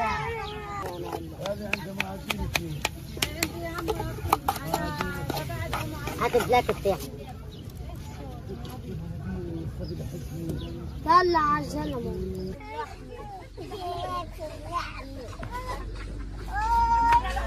هاي ولادك صحة يا صالح صالح حد وعيك يا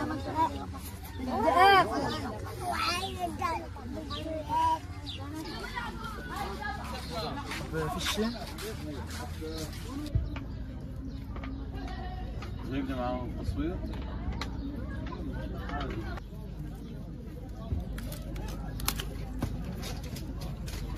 تفضل خشبة. طلع عيد الغلاية.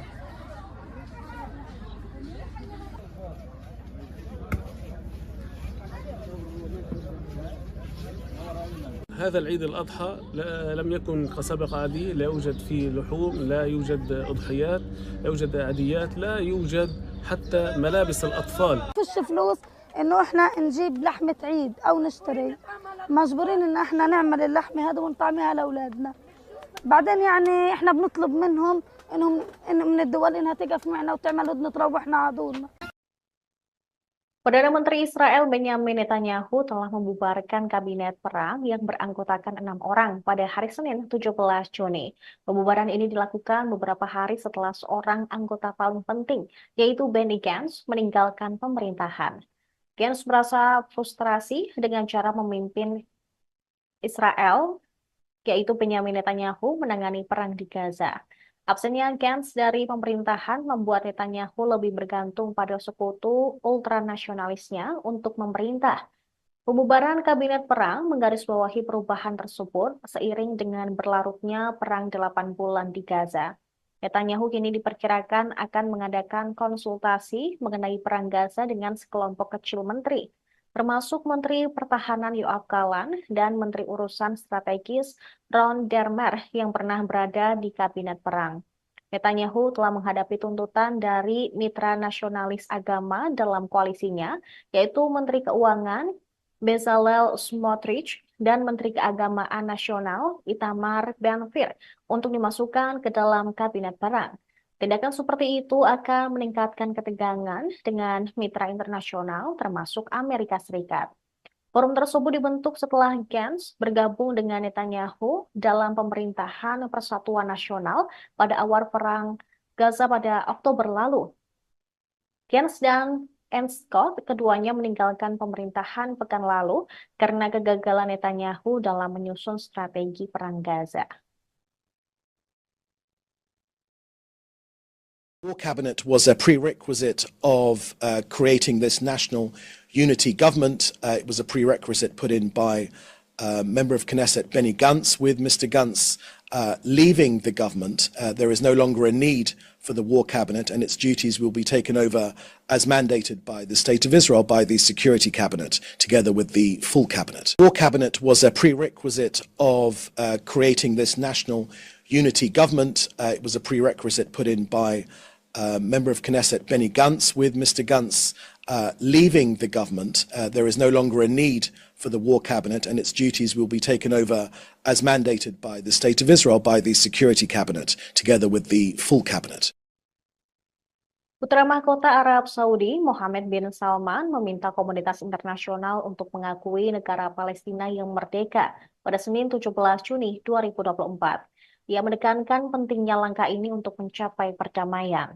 Putra Mahkota mengatakan pengakuan ini sesuai dengan perbatasan tahun 1967 dengan Yerusalem Timur sebagai ibu kotanya. Jika Palestina diakui sebagai negara merdeka, akan memungkinkan rakyatnya untuk mendapatkan hak yang sah.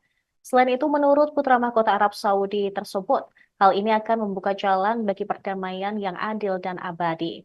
MBS menekankan pentingnya menerapkan resolusi Dewan Keamanan PBB baru-baru ini, khususnya resolusi yang menganjurkan gencatan senjata segera di jalur Gaza. Dia mendesak komunitas internasional untuk mengambil semua tindakan yang diperlukan untuk melindungi kehidupan di Gaza. Putra Mahkota turut meminta masyarakat internasional untuk dapat ikut serta dalam mengakui negara Palestina yang merdeka. Pernyataan tersebut disampaikan Putra Mahkota di Istana Kerajaan di Istana Mina. Sementara itu, diketahui militer Israel telah mengumumkan jeda taktis selama 11 jam setiap harinya. Jeda pukul 8 pagi hingga 7 malam ini berlaku di daerah penyeberangan Karem Abu Salem atau Karem Shalom, ke Jalan Salah al-Din, dan kemudian ke utara. Ini dilakukan agar bantuan kemanusiaan dapat masuk ke jalur Gaza.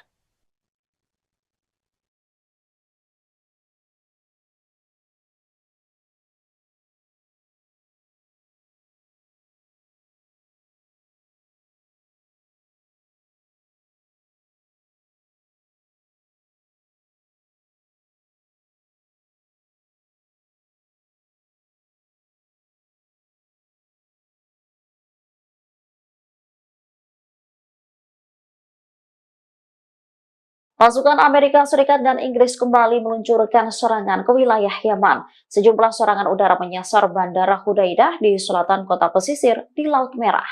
Dikutip dari Al Mayadin, serangan udara ini dilakukan pada Senin 17 Juni 2024. Menurut laporan, Amerika Serikat Inggris melancarkan 10 serangan udara di berbagai lokasi di Yaman Barat. 6 di antaranya menyasar Bandara Hudaidah, sementara 4 serangan udara lainnya menyasar Pulau Kamran di Laut Merah di sebelah barat Yaman. Namun tak dijelaskan secara rinci kerusakan apa saja yang ditimbulkan akibat serangan udara itu. Diketahui Amerika Serikat dan Inggris telah sering melancarkan agresi terhadap beberapa provinsi di Yaman. Tindakan ini dilakukan bersamaan dengan operasi yang dilancarkan Angkatan Bersenjata Yaman terhadap kapal-kapal Israel. Tak hanya itu, Houthi Yaman juga menargetkan kapal-kapal yang menuju Israel untuk mendukung warga Gaza. Sementara pemimpin gerakan Ansarullah Yaman, Sayyid Abdul Malik Al-Houthi, merespon tindakan Inggris Amerika. Dikatakannya, agresi gabungan tersebut tidak akan pernah mempengaruhi prinsip dan pendirian Yaman dalam mendukung Gaza.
Presiden Rusia Vladimir Putin akan mengunjungi Korea Utara untuk pertama kalinya. Hubungan Korea Utara dan Rusia ini membuat Amerika Serikat meradang. Presiden Vladimir Putin akan mengunjungi Korea Utara pada 18 hingga 19 Juni 2024 untuk pertama kalinya dalam 24 tahun. Putin sendiri terakhir kali mengunjungi Pyongyang pada Juli tahun 2000. Kunjungan ini menggarisbawahi berkembangnya kemitraan Moskow dengan negara bersenjata nuklir tersebut sejak invasi ke Ukraina. Kedatangan Putin untuk menghadiri undangan dari pemimpin Korea Utara Kim Jong-un. Undangan itu diberikan kepada Putin saat berkunjung ke timur jauh Rusia pada September lalu. Penasehat kebijakan luar negeri Putin, Yuri Usakov, lantas mengungkap tujuan pertemuan kedua pemimpin negara tersebut. Ia mengatakan Rusia dan Korut mungkin akan menandatangani perjanjian kemitraan yang akan mencakup masalah keamanan. Kesepakatan itu tidak akan ditujukan terhadap negara lain, namun akan menguraikan prospek kerjasama lebih lanjut. Merespon hal ini, Gedung Putih mengatakan pihaknya merasa terganggu dengan semakin dalamnya hubungan antara Rusia dan Korut. Mereka meyakini Putin akan mencari senjata untuk mendukung perangnya di Ukraina.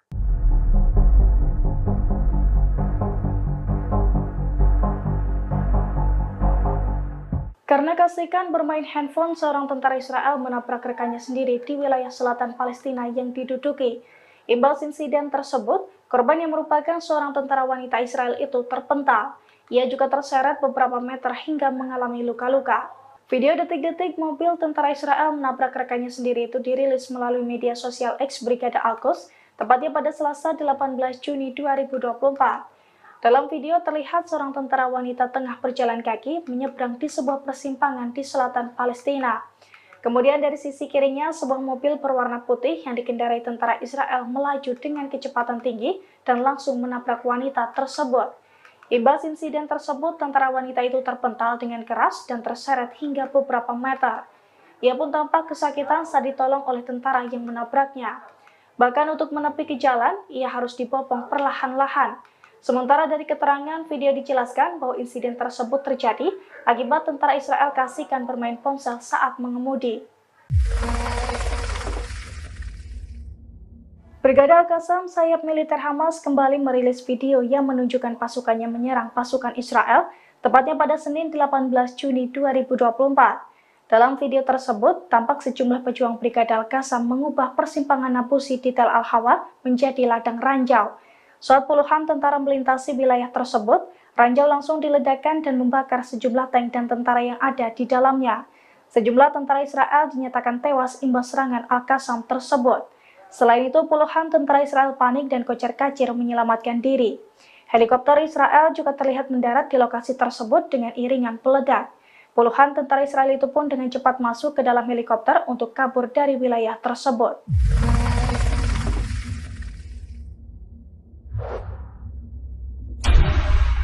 مكان العبوة هان دوار النابلسي.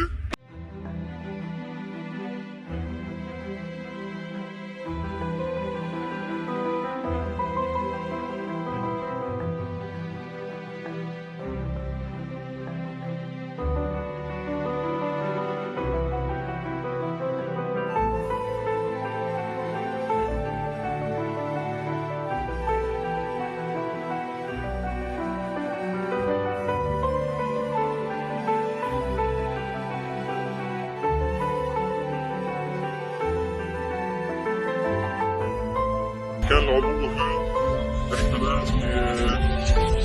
دوار النابلسي.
Sebuah pesawat tanpa awak atau drone milik Israel dilaporkan jatuh di Huneitra, wilayah Suriah yang berbatasan dengan Bukit Golan.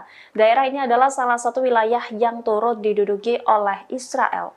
Insiden jatuhnya drone ini juga dibenarkan sendiri oleh pasukan pertahanan Israel pada Senin 17 Juni 2024. Drone tersebut yakni model Skylark. IDF mengklaim drone tersebut sedang menjalani misi pengintaian. Militer tidak memberikan informasi detail terkait kecelakaan tersebut. Hanya saja IDF mengaku tidak ada rasa takut akan bocornya informasi dari pesawat tersebut. Sebagai informasi, Skyrider seperti yang dikenal dalam bahasa Ibrani adalah drone pengintai taktis yang dibuat oleh Elbit Systems dan dioperasikan oleh Korps Artileri IDF. Miniatur UAV dapat diluncurkan oleh 1 atau 2 orang tergantung pada modelnya, dan setelah mengudara, ia akan memberikan siaran video langsung kepada tentara di darat. Insiden jatuhnya UAV ini bukan kali pertamanya. Banyak UAV yang relatif murah telah jatuh, seringkali di wilayah yang tidak bersahabat. Militan Houthi Yaman kembali meluncurkan rudal balistik dan drone pada Minggu 16 Juni 2024. Serangan kali ini menargetkan kapal perusak milik Amerika Serikat serta 2 kapal dagang di Laut Merah dan Laut Arab. Juru bicara Houthi, Jenderal Yahya Saree menjelaskan operasi terhadap kapal-kapal tersebut terbagi menjadi 2. Operasi pertama menargetkan kapal perusak Amerika dan kapal Kapten Paris di Laut Merah menggunakan rudal. Sementara operasi kedua menargetkan kapal Happy Condor di Laut Arab menggunakan drone. Tidak jelas apakah serangan tersebut benar-benar tepat sasaran. Pasalnya hingga saat ini belum ada tanggapan dari Amerika atau perusahaan pemilik kapal yang diserang. Namun sejak awal, Houthi telah bersumpah akan terus melanjutkan operasi di Laut Merah sebagai bentuk dukungan terhadap Gaza. Militan tersebut menargetkan kapal-kapal yang berhubungan dengan Israel, termasuk milik Amerika dan Inggris. Jumlah korban luka maupun tewas di antara pasukan pendudukan terus bertambah. Terbaru, IDF mengonfirmasi bahwa 16 tentaranya terluka saat terlibat pertempuran dengan Hamas di jalur Gaza dalam 24 jam terakhir. Sebelumnya, tentara Israel mengakui terbunuhnya 2 tentara dan melukai 3 lainnya, termasuk seorang perwira.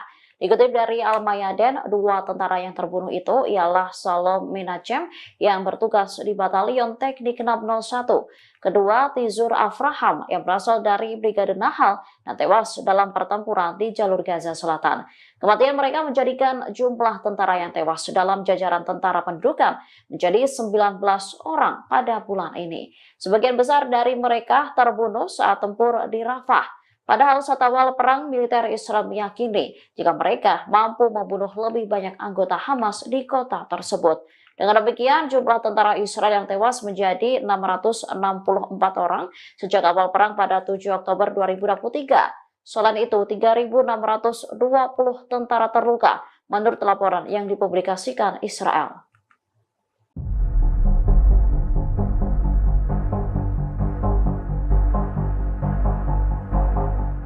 Militer Israel diam-diam mempunyai 90 misil bom nuklir yang siap diledakkan untuk menyerang musuh. Hal ini diungkap oleh Organisasi Pengembangan Nuklir Dunia atau ICAN. Sebelumnya, Perdana Menteri Israel Benjamin Netanyahu kepergok meningkatkan pengeluaran negara untuk mengembangkan senjata nuklir. Anggaran tersebut sebesar 2,5% atau setara dengan 1,1 miliar dolar per tahunnya. Dengan jumlah anggaran tersebut, kini Israel menempati peringkat ke-8 sebagai negara dengan anggaran pengembangan nuklir terbesar di dunia. Hal ini mengungguli anggaran pengembangan nuklir Korea Utara. Alicia Sanders Zakre, Koordinator Kebijakan dan Penelitian di ICAN, menyebut pakar nuklir internasional menyimpulkan bahwa pendudukan Israel pada 2024 memiliki senjata nuklir dengan perkiraan sebanyak 90 hulu ledak. Dengan bengkaknya anggaran militer untuk nuklir menandai ambiguitas Israel untuk memperluas kepemilikan senjata nuklirnya. Senada dengan ICAN, lembaga Nuclear Threat Initiative yang dikelola Direktur Federasi Proyek Informasi Nuklir Ilmuwan Amerika, Christensen dan rekannya Matt Korda, mengungkap bahwa saat ini Israel memiliki 90 hulu ledak nuklir. Dalam data yang dirilis lembaga Nuclear Threat Initiative, hulu ledak nuklir Israel terbagi ke dalam 3 platform peluncuran yang berbeda, yakni 50 hulu ledak berbasis rudal, 30 hulu ledak berbasis bom udara ke darat, dan 10 hulu ledak berbasis rudal ke kapal selam. Selain untuk penyerang para musuh, menurut kabar yang beredar, senjata nuklir digunakan militer Israel untuk menyerang wilayah Gaza yang dihuni jutaan pengungsi Palestina.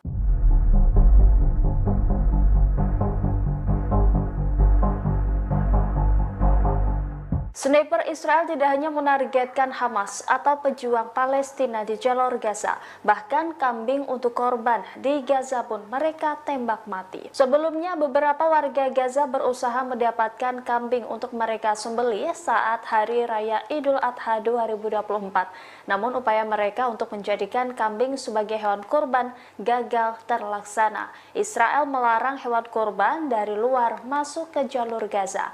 Kantor media Gaza mengatakan pasukan pendudukan melakukan kejahatan baru dengan mencegah masuknya hewan kurban dengan menutup semua penyeberangan jalur Gaza. Tidak hanya itu, Israel juga menembaki kambing-kambing sebelum Idul Adha.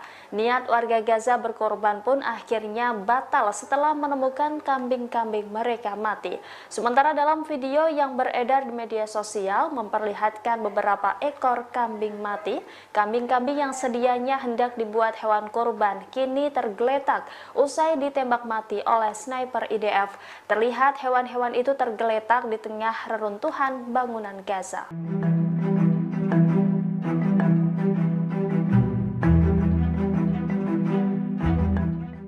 Tentara Israel terus menghadapi perlawanan sulit dari Hamas di jalur Gaza. Militer Israel bahkan dinilai belum mampu melenyapkan Brigade Al-Hassam. Di tengah kegagalan Israel, Tel Aviv dinilai mengalami krisis pendaftaran militer. Meski digempur tentara Israel, Hamas dan kelompok perlawanan lainnya masih terus mengobarkan perang. Akibatnya, IDF belum mampu melenyapkan Brigade Al-Qassam di kota Rafah. Dimungkinkan Tel Aviv akan mengakhiri operasi di sana tanpa mencapai tujuannya.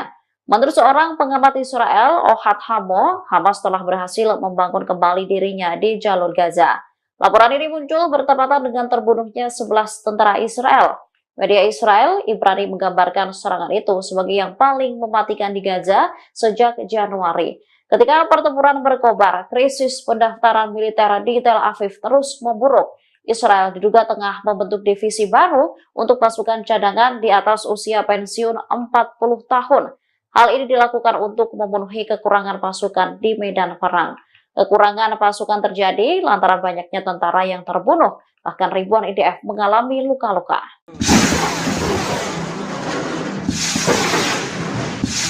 Brigade Al-Mujahidin kembali menyerang pasukan Israel. Mereka menghujani sejumlah peledak dan roket 107 hingga mengakibatkan kendaraan lapis baja Israel terbakar. Sejumlah tentara Israel pun dilaporkan tewas imbas serangan tersebut. Dilansir dari Al-Mayadin, video detik-detik Brigade Al-Mujahidin menyerang kendaraan dan kumpulan tentara Israel itu dirilis pada Senin 17 Juni 2024. Dalam video tersebut, tampak dua kendaraan lapis baja menjadi target peledak Brigade Mujahidin. Seiring dengan ledakan tersebut, kepulan asap juga tampak membumbung tinggi.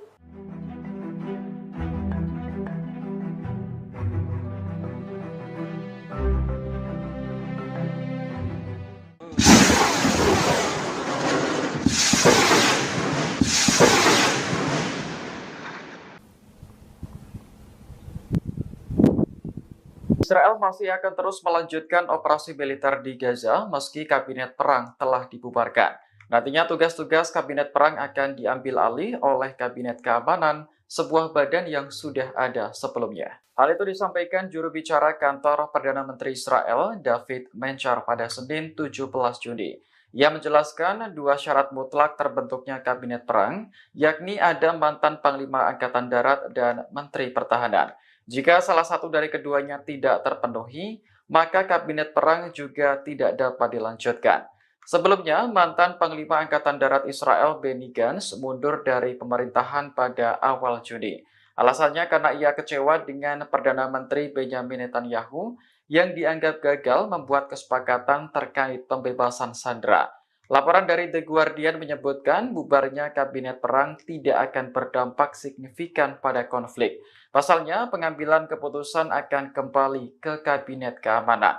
Namun, sejumlah pakar meyakini bubarnya kabinet perang lebih berdampak pada politik.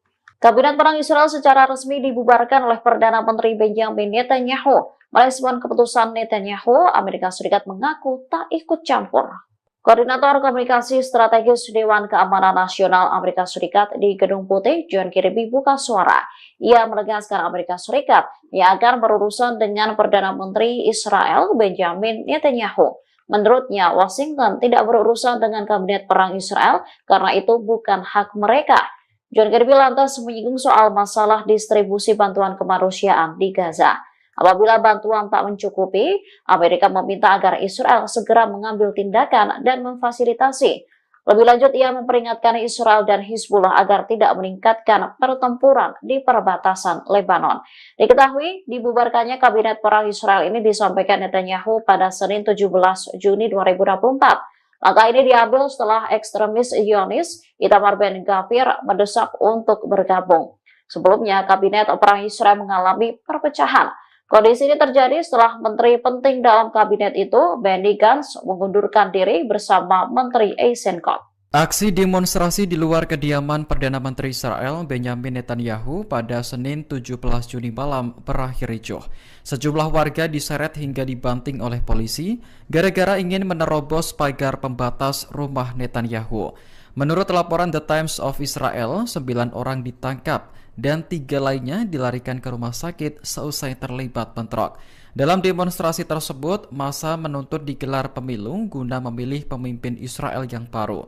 Selain itu, mereka juga mendesak pemerintah segera membuat kesepakatan untuk menjamin pembebasan sandera dari Gaza.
Kelompok militan Houthi berhasil menyerang ratusan kapal yang terafiliasi dengan Israel di Laut Merah. Serangan tersebut tak dapat dihentikan Amerika Serikat. Houthi mengklaim berhasil menargetkan 145 kapal yang terkait dengan Israel, Amerika Serikat, dan Inggris. Jumlah ini dilaporkan pemimpin gerakan perlawanan Ansarullah yang berkuasa di Yaman, Abdul Malik al-Houthi.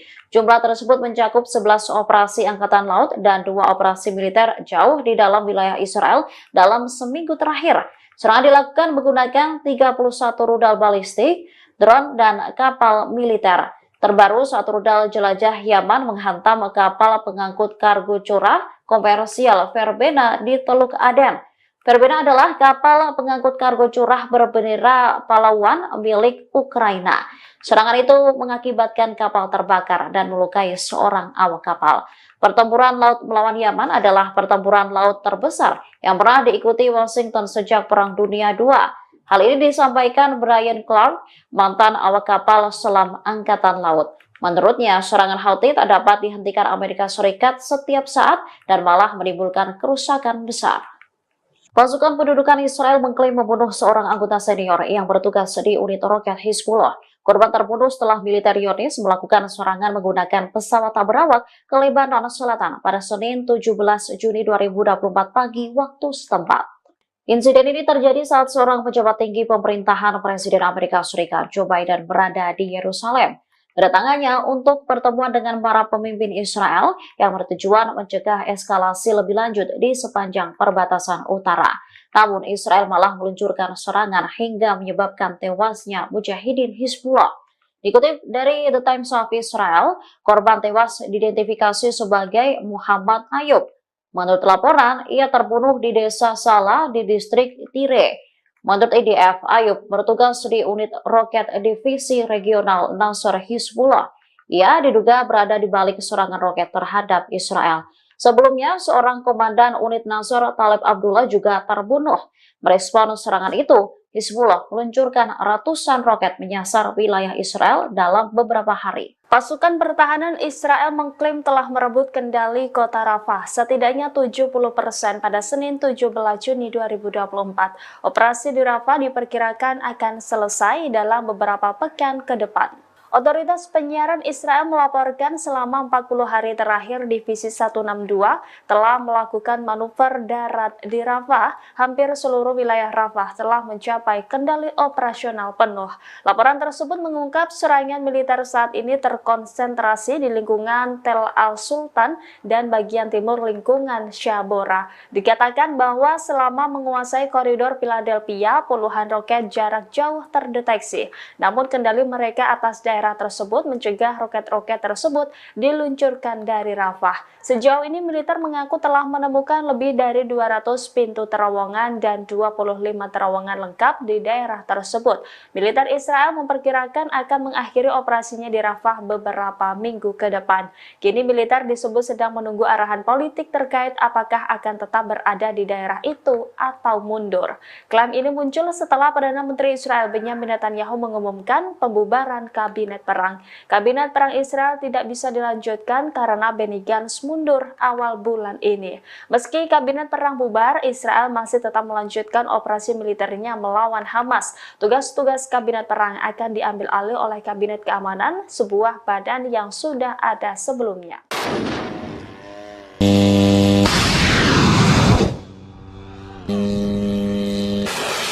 Pasukan Amerika Serikat hingga saat ini terus memberikan dukungannya kepada Israel. Bahkan mereka membantu Zionis menghalau serangan kelompok militan Houthi di Yaman. Biaya yang dikeluarkan pun cukup besar. Intelijen Amerika Serikat mengatakan Washington dan sekutu-sekutunya gagal menghentikan serangan Ansarullah di Laut Merah dan Teluk Aden. Akibat serangan Ansarullah Yaman, kepentingan 65 negara dunia terancam. Selain itu, 29 perusahaan transportasi maritim serta energi besar dunia terpaksa mengubah rute perjalanan mereka. Disebutkan sejak pertengahan bulan Februari 2024 sampai sekarang, rata-rata lalu lintas kapal-kapal di perairan Laut Merah menurun hingga 90%. Pasalnya, Houthi terus menyerang kapal-kapal yang terafiliasi dengan Israel. Untuk menghadapi drone dan rudal-rudal Ansarullah, Angkatan Laut Amerika Serikat telah menghabiskan dana sebesar 1 miliar dolar. Terbaru, Amerika Serikat Inggris meluncurkan serangan ke wilayah Yaman. Menurut laporan, Amerika Serikat Inggris melancarkan 10 serangan udara di berbagai lokasi di Yaman Barat. 6 diantaranya menyasar Bandara Hudaidah, sementara 4 serangan udara lainnya menyasar Pulau Kamran di Laut Merah di sebelah barat Yaman. Pasukan Israel membakar dan menghancurkan fasilitas di penyeberangan Rafah antara jalur Gaza dan Mesir pada Senin 17 Juni 2024. IDF turut merusak ruang yang digunakan untuk kedatangan dan keberangkatan warga. Pejabat setempat mengatakan pasukan pendudukan Israel merusak lorong penyeberangan Rafah. Padahal penyeberangan Rafah merupakan satu-satunya pintu keluar bagi warga Palestina dan non-Israel untuk mengakses dunia luar. Dilansir Middle East Eye, gambar-gambar kerusakan tersebut beredar secara luas di media sosial. Terlihat foto itu menunjukkan seperti bagian luar aula keberangkatan penyeberangan yang terbakar. Kerusakan pada penyeberangan tersebut mungkin akan membuatnya tidak dapat beroperasi dalam waktu dekat, sehingga menyebabkan 2,2 juta penduduk Palestina di jalur Gaza terjebak di dalamnya. Penghancuran perlintasan tersebut terjadi ketika pasukan Israel melanjutkan serangan mereka terhadap Rafah, termasuk kawasan koridor Philadelphia yang merupakan zona penyangga demilitarisasi yang membentang di sepanjang perbatasan jalur Gaza dan Mesir. Invasi darat Israel ke Rafah yang dimulai pada tanggal 6 Mei telah menyebabkan seluruh lingkungan rata dengan tanah di tengah serangan udara yang sedang berlangsung dan penghancuran properti serta rumah. Operasi tersebut memaksa 1 juta pengungsi internal meninggalkan kota itu ke daerah lain di jalur Gaza Tengah. Serangan terhadap Rafah dan perebutan perbatasan dengan Mesir memperdalam krisis kemanusiaan yang sudah berbahaya dengan rute bantuan penting melalui penyeberangan Rafah dan Karem Abu Salem atau Karem Shalom diblokir.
Pengungsi Palestina di Gaza berupaya merayakan Hari Raya Idul Adha di wilayah yang dibom tentara Israel.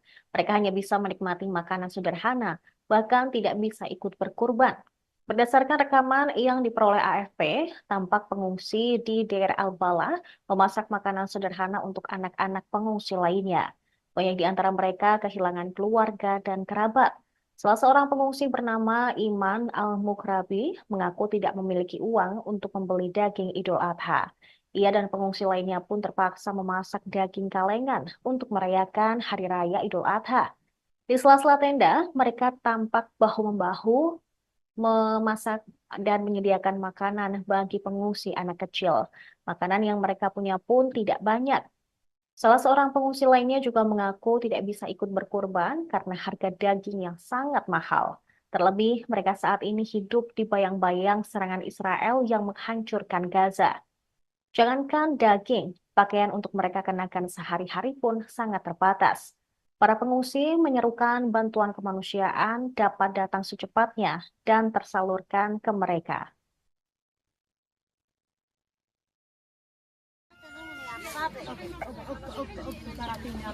خليها حبة توت ولا والله ما تعرفين طيب مننا ولا مننا عاد بلاك انا عيني يا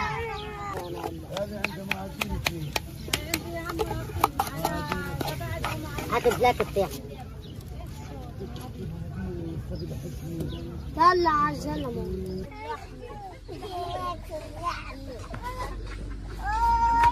هاي ولادك يا صالح صالح حد وهيك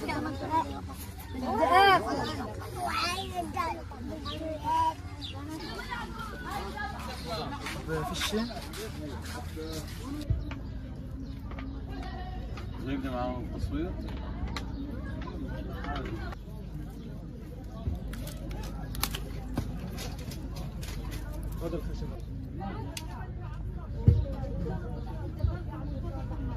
طلع عيد الغلاية.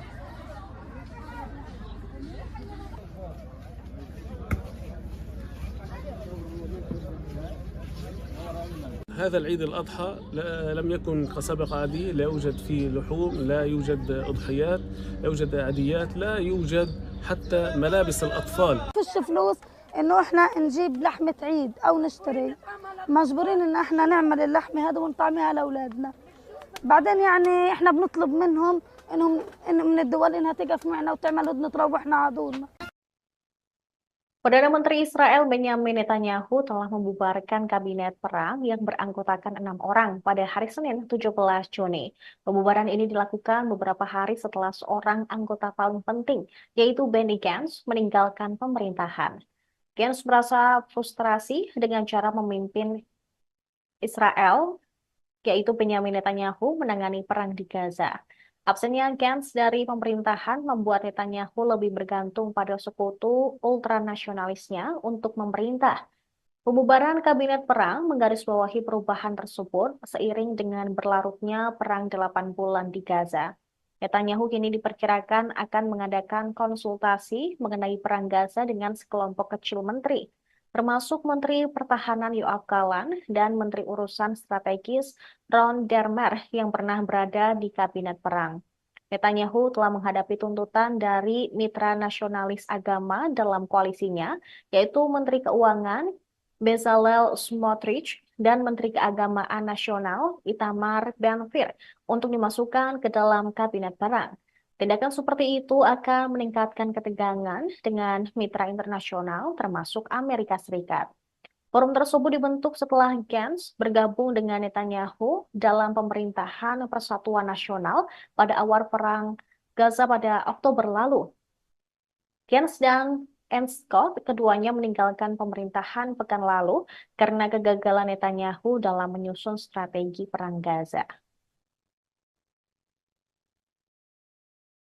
War cabinet was a prerequisite of creating this national unity government. It was a prerequisite put in by member of Knesset Benny Gantz, with Mr. Gantz leaving the government, there is no longer a need for the War Cabinet, and its duties will be taken over as mandated by the State of Israel, by the Security Cabinet, together with the full Cabinet. The War Cabinet was a prerequisite of creating this national unity government. It was a prerequisite put in by member of Knesset Benny Gantz. With Mr. Gantz leaving the government, there is no longer a need for the War Cabinet, and its duties will be taken over as mandated by the State of Israel, by the Security Cabinet, together with the full Cabinet.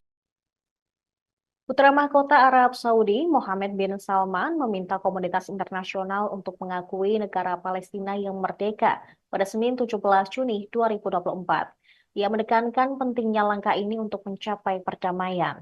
Putra Mahkota mengatakan pengakuan ini sesuai dengan perbatasan tahun 1967 dengan Yerusalem Timur sebagai ibu kotanya. Jika Palestina diakui sebagai negara merdeka, akan memungkinkan rakyatnya untuk mendapatkan hak yang sah.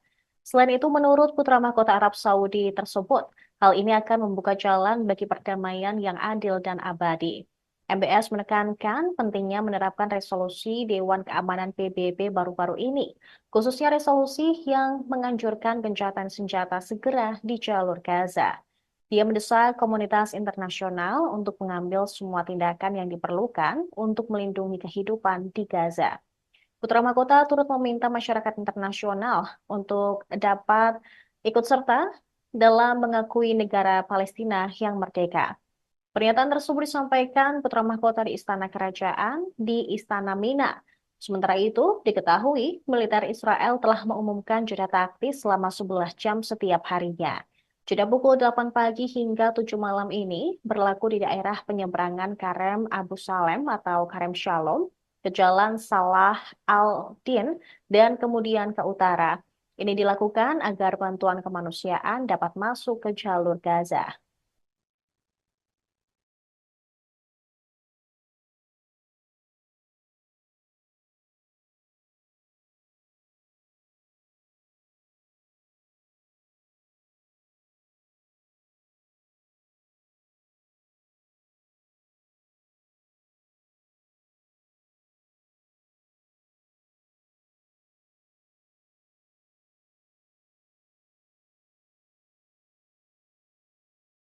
Pasukan Amerika Serikat dan Inggris kembali meluncurkan serangan ke wilayah Yaman. Sejumlah serangan udara menyasar Bandara Hudaidah di selatan kota pesisir di Laut Merah. Dikutip dari Al-Mayadin, serangan udara ini dilakukan pada Senin 17 Juni 2024. Menurut laporan, Amerika Serikat Inggris melancarkan 10 serangan udara di berbagai lokasi di Yaman Barat. 6 di antaranya menyasar Bandara Hudaidah. Sementara 4 serangan udara lainnya menyasar Pulau Kamran di Laut Merah di sebelah barat Yaman. Namun tak dijelaskan secara rinci kerusakan apa saja yang ditimbulkan akibat serangan udara itu. Diketahui Amerika Serikat dan Inggris telah sering melancarkan agresi terhadap beberapa provinsi di Yaman. Tindakan ini dilakukan bersamaan dengan operasi yang dilancarkan Angkatan Bersenjata Yaman terhadap kapal-kapal Israel. Tak hanya itu, Houthi Yaman juga menargetkan kapal-kapal yang menuju Israel untuk mendukung warga Gaza. Sementara pemimpin gerakan Ansarullah Yaman, Sayyid Abdul Malik Al-Houthi, merespon tindakan Inggris Amerika. Dikatakannya, agresi gabungan tersebut tidak akan pernah mempengaruhi prinsip dan pendirian Yaman dalam mendukung Gaza.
Presiden Rusia Vladimir Putin akan mengunjungi Korea Utara untuk pertama kalinya. Hubungan Korea Utara dan Rusia ini membuat Amerika Serikat meradang. Presiden Vladimir Putin akan mengunjungi Korea Utara pada 18 hingga 19 Juni 2024 untuk pertama kalinya dalam 24 tahun. Putin sendiri terakhir kali mengunjungi Pyongyang pada Juli tahun 2000. Kunjungan ini menggarisbawahi berkembangnya kemitraan Moskow dengan negara bersenjata nuklir tersebut sejak invasi ke Ukraina. Kedatangan Putin untuk menghadiri undangan dari pemimpin Korea Utara Kim Jong-un. Undangan itu diberikan kepada Putin saat berkunjung ke timur jauh Rusia pada September lalu. Penasehat kebijakan luar negeri Putin, Yuri Usakov lantas mengungkap tujuan pertemuan kedua pemimpin negara tersebut. Ia mengatakan Rusia dan Korut mungkin akan menandatangani perjanjian kemitraan yang akan mencakup masalah keamanan. Kesepakatan itu tidak akan ditujukan terhadap negara lain, namun akan menguraikan prospek kerjasama lebih lanjut. Merespon hal ini, Gedung Putih mengatakan pihaknya merasa terganggu dengan semakin dalamnya hubungan antara Rusia dan Korut. Mereka meyakini Putin akan mencari senjata untuk mendukung perangnya di Ukraina.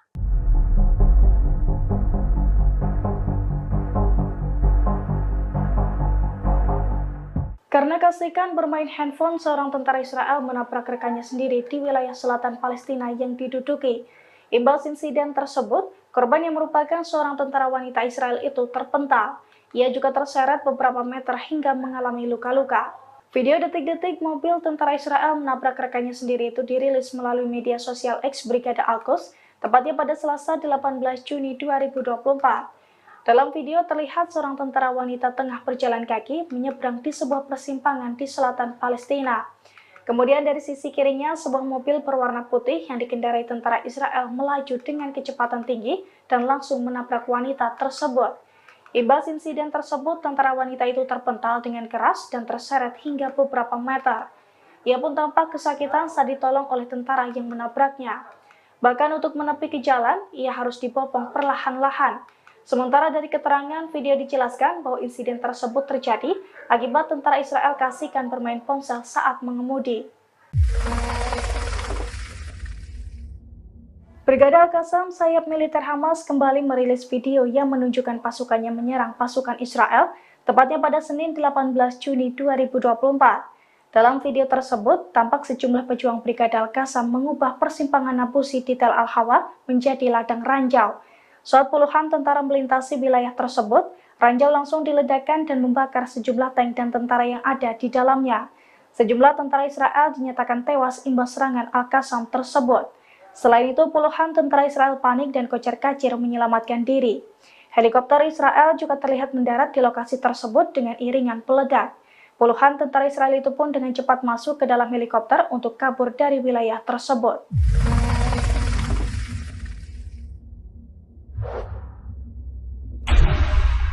مكان العبوة هان دوار النابلسي.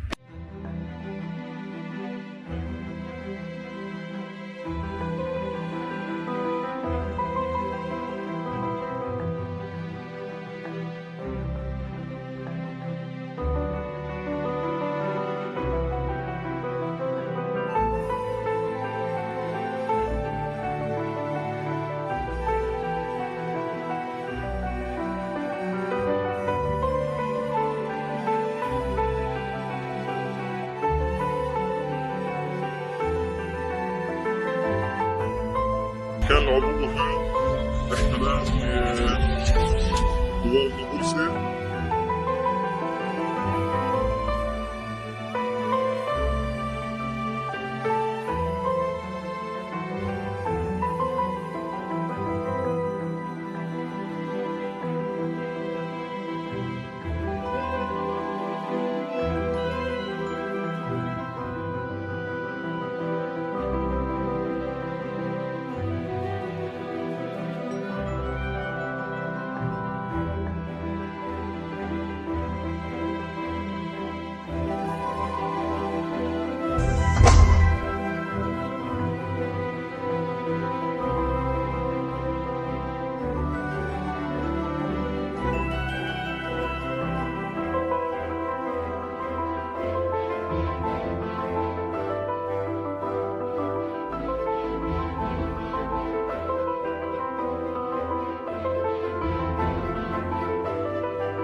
Sebuah pesawat tanpa awak atau drone milik Israel dilaporkan jatuh di Huneitra, wilayah Suriah yang berbatasan dengan Bukit Golan. Daerah ini adalah salah satu wilayah yang turut diduduki oleh Israel. Insiden jatuhnya drone ini juga dibenarkan sendiri oleh pasukan pertahanan Israel pada Senin 17 Juni 2024. Drone tersebut yakni model Skylark. IDF mengklaim drone tersebut sedang menjalani misi pengintaian. Militer tidak memberikan informasi detail terkait kecelakaan tersebut. Hanya saja IDF mengaku tidak ada rasa takut akan bocornya informasi dari pesawat tersebut. Sebagai informasi, Skyrider seperti yang dikenal dalam bahasa Ibrani adalah drone pengintai taktis yang dibuat oleh Elbit Systems dan dioperasikan oleh Korps Artileri IDF. Miniatur UAV dapat diluncurkan oleh 1 atau 2 orang tergantung pada modelnya, dan setelah mengudara, ia akan memberikan siaran video langsung kepada tentara di darat. Insiden jatuhnya UAV ini bukan kali pertamanya. Banyak UAV yang relatif murah telah jatuh, seringkali di wilayah yang tidak bersahabat. Militan Houthi Yaman kembali meluncurkan rudal balistik dan drone pada Minggu 16 Juni 2024. Serangan kali ini menargetkan kapal perusak milik Amerika Serikat serta 2 kapal dagang di Laut Merah dan Laut Arab. Juru bicara Houthi, Jenderal Yahya Saree menjelaskan, operasi terhadap kapal-kapal tersebut terbagi menjadi 2. Operasi pertama menargetkan kapal perusak Amerika dan kapal Kapten Paris di Laut Merah menggunakan rudal. Sementara operasi kedua menargetkan kapal Happy Condor di Laut Arab menggunakan drone. Tidak jelas apakah serangan tersebut benar-benar tepat sasaran. Pasalnya hingga saat ini belum ada tanggapan dari Amerika atau perusahaan pemilik kapal yang diserang. Namun sejak awal Houthi telah bersumpah akan terus melanjutkan operasi di Laut Merah sebagai bentuk dukungan terhadap Gaza. Militan tersebut menargetkan kapal-kapal yang berhubungan dengan Israel, termasuk milik Amerika dan Inggris. Jumlah korban luka maupun tewas di antara pasukan pendudukan terus bertambah. Terbaru, IDF mengonfirmasi bahwa 16 tentaranya terluka saat terlibat pertempuran dengan Hamas di jalur Gaza dalam 24 jam terakhir. Sebelumnya, tentara Israel mengakui terbunuhnya 2 tentara dan melukai 3 lainnya, termasuk seorang perwira. Dikutip dari Al-Mayadin, 2 tentara yang terbunuh itu ialah Salom Menachem yang bertugas di Batalion Teknik 601. Kedua, Tizur Afraham yang berasal dari Brigade Nahal dan tewas dalam pertempuran di jalur Gaza Selatan. Kematian mereka menjadikan jumlah tentara yang tewas dalam jajaran tentara pendudukan menjadi 19 orang pada bulan ini. Sebagian besar dari mereka terbunuh saat tempur di Rafah. Padahal saat awal perang, militer Israel meyakini jika mereka mampu membunuh lebih banyak anggota Hamas di kota tersebut. Dengan demikian, jumlah tentara Israel yang tewas menjadi 664 orang sejak awal perang pada 7 Oktober 2023. Selain itu, 3.620 tentara terluka menurut laporan yang dipublikasikan Israel.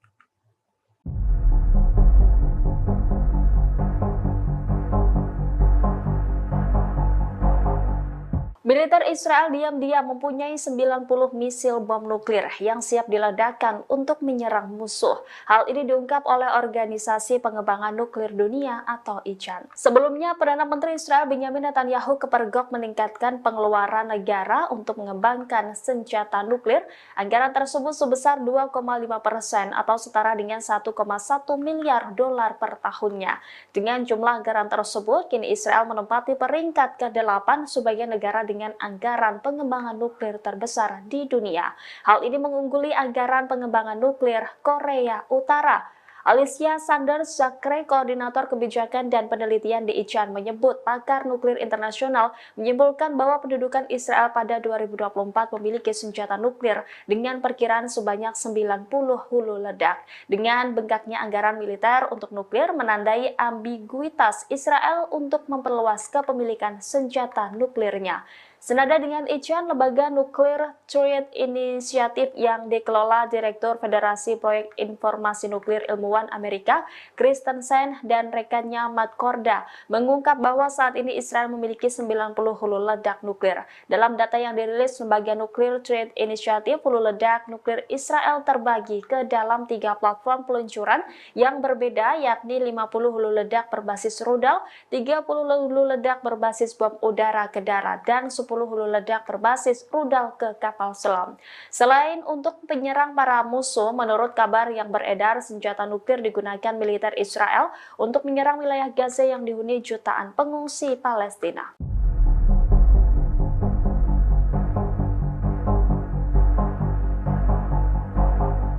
Sniper Israel tidak hanya menargetkan Hamas atau pejuang Palestina di jalur Gaza, bahkan kambing untuk korban di Gaza pun mereka tembak mati. Sebelumnya, beberapa warga Gaza berusaha mendapatkan kambing untuk mereka sembelih saat Hari Raya Idul Adha 2024. Namun upaya mereka untuk menjadikan kambing sebagai hewan kurban gagal terlaksana. Israel melarang hewan kurban dari luar masuk ke jalur Gaza. Kantor media Gaza mengatakan pasukan pendudukan melakukan kejahatan baru dengan mencegah masuknya hewan kurban dengan menutup semua penyeberangan jalur Gaza. Tidak hanya itu, Israel juga menembaki kambing-kambing sebelum Idul Adha. Niat warga Gaza berkorban pun akhirnya batal setelah menemukan kambing-kambing mereka mati. Sementara dalam video yang beredar di media sosial memperlihatkan beberapa ekor kambing mati. Kambing-kambing yang sedianya hendak dibuat hewan kurban kini tergeletak usai ditembak mati oleh sniper IDF. Terlihat hewan-hewan itu tergeletak di tengah reruntuhan bangunan Gaza.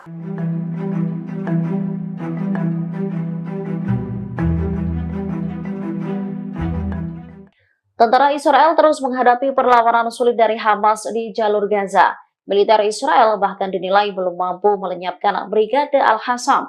Di tengah kegagalan Israel, Tel Aviv dinilai mengalami krisis pendaftaran militer. Meski digempur tentara Israel, Hamas dan kelompok perlawanan lainnya masih terus mengobarkan perang. Akibatnya, IDF belum mampu melenyapkan Brigade Al-Qassam di kota Rafah. Dimungkinkan Tel Aviv akan mengakhiri operasi di sana tanpa mencapai tujuannya. Menurut seorang pengamat Israel, Ohad Hamo, Hamas telah berhasil membangun kembali dirinya di jalur Gaza.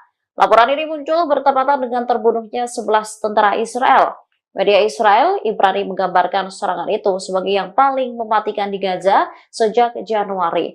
Ketika pertempuran berkobar, krisis pendaftaran militer di Tel Aviv terus memburuk. Israel diduga tengah membentuk divisi baru untuk pasukan cadangan di atas usia pensiun 40 tahun. Hal ini dilakukan untuk memenuhi kekurangan pasukan di medan perang. Kekurangan pasukan terjadi lantaran banyaknya tentara yang terbunuh, bahkan ribuan IDF mengalami luka-luka.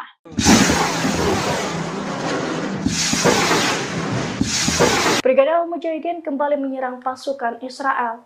Mereka menghujani sejumlah peledak dan roket 107 hingga mengakibatkan kendaraan lapis baja Israel terbakar. Sejumlah tentara Israel pun dilaporkan tewas imbas serangan tersebut.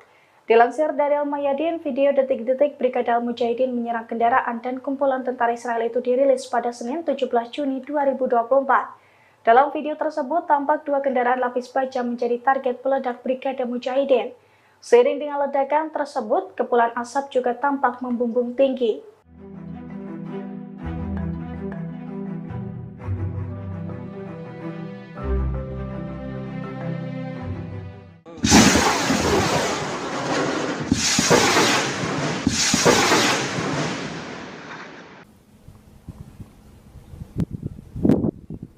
Israel masih akan terus melanjutkan operasi militer di Gaza meski kabinet perang telah dibubarkan. Nantinya tugas-tugas kabinet perang akan diambil alih oleh kabinet keamanan, sebuah badan yang sudah ada sebelumnya. Hal itu disampaikan juru bicara kantor Perdana Menteri Israel, David Menchar, pada Senin 17 Juni. Ia menjelaskan dua syarat mutlak terbentuknya kabinet perang, yakni ada mantan Panglima Angkatan Darat dan Menteri Pertahanan. Jika salah satu dari keduanya tidak terpenuhi, maka kabinet perang juga tidak dapat dilanjutkan. Sebelumnya, mantan Panglima Angkatan Darat Israel Benny Gantz mundur dari pemerintahan pada awal Juni. Alasannya karena ia kecewa dengan Perdana Menteri Benjamin Netanyahu yang dianggap gagal membuat kesepakatan terkait pembebasan sandera. Laporan dari The Guardian menyebutkan bubarnya kabinet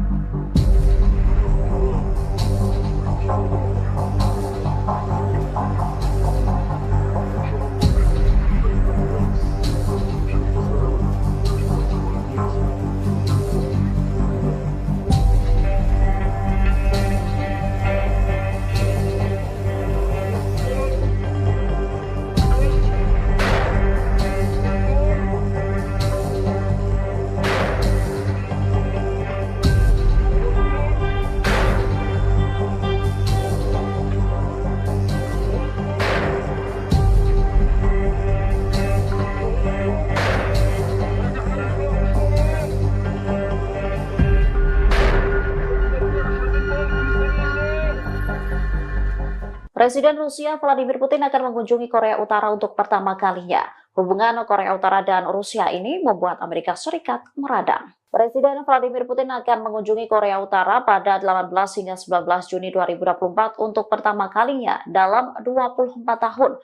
Putin sendiri terakhir kali mengunjungi Pyongyang pada Juli tahun 2000. Kunjungan ini menggarisbawahi berkembangnya kemitraan Moskow dengan negara bersenjata nuklir tersebut sejak invasi ke Ukraina. Kedatangan Putin untuk menghadiri undangan dari pemimpin Korea Utara Kim Jong-un. Undangan itu diberikan kepada Putin saat berkunjung ke timur jauh Rusia pada September lalu. Pada sehat kebijakan luar negeri Putin, Yuri Usakov lantas mengungkap tujuan pertemuan kedua pemimpin negara tersebut. Ia mengatakan Rusia dan Korut mungkin akan menandatangani perjanjian kemitraan yang akan mencakup masalah keamanan. Kesepakatan itu tidak akan ditujukan terhadap negara lain, namun akan menguraikan prospek kerjasama lebih lanjut. Merespon hal ini, Gedung Putih mengatakan pihaknya merasa terganggu dengan semakin dalamnya hubungan antara Rusia dan Korut. Mereka meyakini Putin akan mencari senjata untuk mendukung perangnya di Ukraina.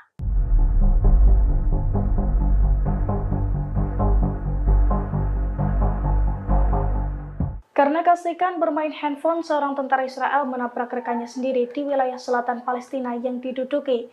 Imbas insiden tersebut, korban yang merupakan seorang tentara wanita Israel itu terpental. Ia juga terseret beberapa meter hingga mengalami luka-luka. Video detik-detik mobil tentara Israel menabrak rekannya sendiri itu dirilis melalui media sosial X Brigada Al-Quds, tepatnya pada Selasa 18 Juni 2024. Dalam video terlihat seorang tentara wanita tengah berjalan kaki menyeberang di sebuah persimpangan di selatan Palestina. Kemudian dari sisi kirinya sebuah mobil berwarna putih yang dikendarai tentara Israel melaju dengan kecepatan tinggi dan langsung menabrak wanita tersebut. Imbas insiden tersebut, tentara wanita itu terpental dengan keras dan terseret hingga beberapa meter. Ia pun tampak kesakitan saat ditolong oleh tentara yang menabraknya. Bahkan untuk menepi ke jalan, ia harus dibopong perlahan-lahan. Sementara dari keterangan video dijelaskan bahwa insiden tersebut terjadi akibat tentara Israel kasihkan bermain ponsel saat mengemudi. Brigada Al-Qassam, sayap militer Hamas, kembali merilis video yang menunjukkan pasukannya menyerang pasukan Israel, tepatnya pada Senin 18 Juni 2024. Dalam video tersebut, tampak sejumlah pejuang Brigada Al-Qassam mengubah persimpangan Nabusi di Tel Al-Hawa menjadi ladang ranjau. Saat puluhan tentara melintasi wilayah tersebut, ranjau langsung diledakkan dan membakar sejumlah tank dan tentara yang ada di dalamnya. Sejumlah tentara Israel dinyatakan tewas imbas serangan Al-Qassam tersebut. Selain itu, puluhan tentara Israel panik dan kocar-kacir menyelamatkan diri. Helikopter Israel juga terlihat mendarat di lokasi tersebut dengan iringan peledak. Puluhan tentara Israel itu pun dengan cepat masuk ke dalam helikopter untuk kabur dari wilayah tersebut.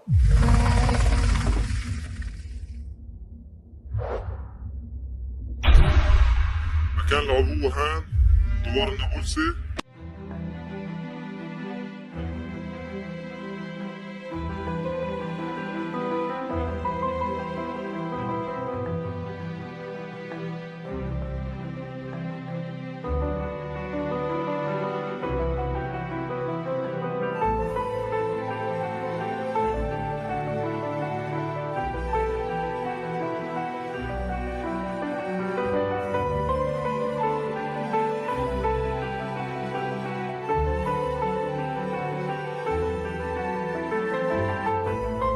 كان العبوة هان احتلال دوار النابلسي.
Sebuah pesawat tanpa awak atau drone milik Israel dilaporkan jatuh di Huneitra, wilayah Suriah yang berbatasan dengan Bukit Golan. Daerah ini adalah salah satu wilayah yang turut diduduki oleh Israel. Insiden jatuhnya drone ini juga dibenarkan sendiri oleh pasukan pertahanan Israel pada Senin 17 Juni 2024. Drone tersebut yakni model Skylark. IDF mengklaim drone tersebut sedang menjalani misi pengintaian. Militer tidak memberikan informasi detail terkait kecelakaan tersebut. Hanya saja IDF mengaku tidak ada rasa takut akan bocornya informasi dari pesawat tersebut. Sebagai informasi, Skyrider seperti yang dikenal dalam bahasa Ibrani adalah drone pengintai taktis yang dibuat oleh Elbit Systems dan dioperasikan oleh Korps Artileri IDF. Miniatur UAV dapat diluncurkan oleh 1 atau 2 orang tergantung pada modelnya, dan setelah mengudara, ia akan memberikan siaran video langsung kepada tentara di darat. Insiden jatuhnya UAV ini bukan kali pertamanya. Banyak UAV yang relatif murah telah jatuh, seringkali di wilayah yang tidak bersahabat. Militan Houthi Yaman kembali meluncurkan rudal balistik dan drone pada Minggu 16 Juni 2024. Serangan kali ini menargetkan kapal perusak milik Amerika Serikat serta 2 kapal dagang di Laut Merah dan Laut Arab.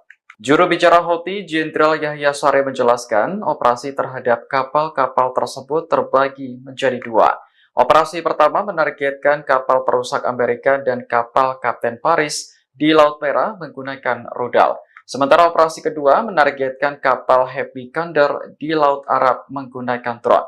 Tidak jelas apakah serangan tersebut benar-benar tepat sasaran. Pasalnya hingga saat ini belum ada tanggapan dari Amerika atau perusahaan pemilik kapal yang diserang.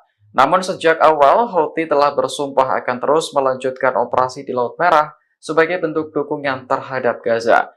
Militan tersebut menargetkan kapal-kapal yang berhubungan dengan Israel, termasuk milik Amerika dan Inggris. Jumlah korban luka maupun tewas di antara pasukan pendudukan terus bertambah. Terbaru, IDF mengonfirmasi bahwa 16 tentaranya terluka saat terlibat pertempuran dengan Hamas di jalur Gaza dalam 24 jam terakhir.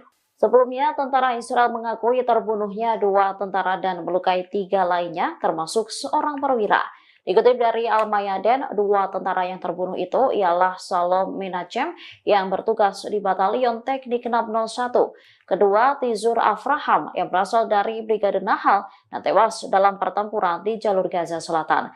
Kematian mereka menjadikan jumlah tentara yang tewas dalam jajaran tentara pendudukan menjadi 19 orang pada bulan ini. Sebagian besar dari mereka terbunuh saat tempur di Rafah. Padahal saat awal perang, militer Israel meyakini jika mereka mampu membunuh lebih banyak anggota Hamas di kota tersebut. Dengan demikian, jumlah tentara Israel yang tewas menjadi 664 orang sejak awal perang pada 7 Oktober 2023. Selain itu, 3.620 tentara terluka menurut laporan yang dipublikasikan Israel.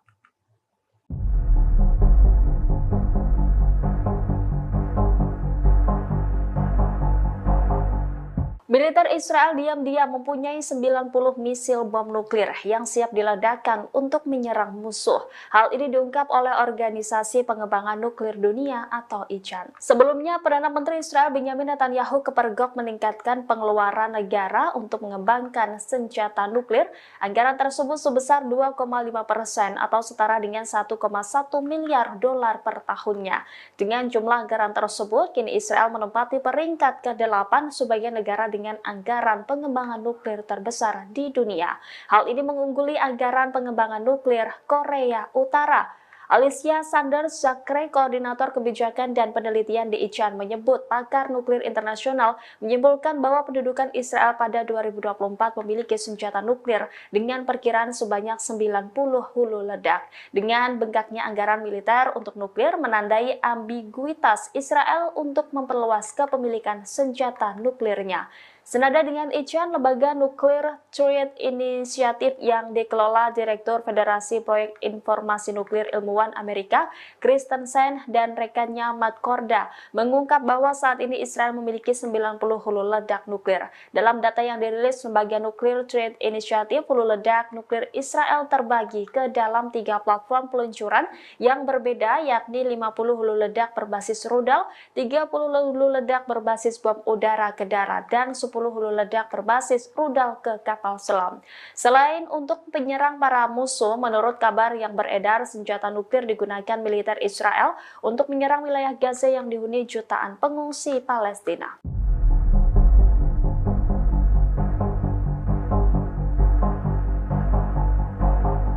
Sniper Israel tidak hanya menargetkan Hamas atau pejuang Palestina di jalur Gaza, bahkan kambing untuk korban di Gaza pun mereka tembak mati. Sebelumnya, beberapa warga Gaza berusaha mendapatkan kambing untuk mereka sembelih saat Hari Raya Idul Adha 2024. Namun upaya mereka untuk menjadikan kambing sebagai hewan kurban gagal terlaksana. Israel melarang hewan kurban dari luar masuk ke jalur Gaza. Kantor media Gaza mengatakan pasukan pendudukan melakukan kejahatan baru dengan mencegah masuknya hewan kurban dengan menutup semua penyeberangan jalur Gaza. Tidak hanya itu, Israel juga menembaki kambing-kambing sebelum Idul Adha. Niat warga Gaza berkorban pun akhirnya batal setelah menemukan kambing-kambing mereka mati. Sementara dalam video yang beredar di media sosial memperlihatkan beberapa ekor kambing mati. Kambing-kambing yang sedianya hendak dibuat hewan kurban kini tergeletak usai ditembak mati oleh sniper IDF. Terlihat hewan-hewan itu tergeletak di tengah reruntuhan bangunan Gaza.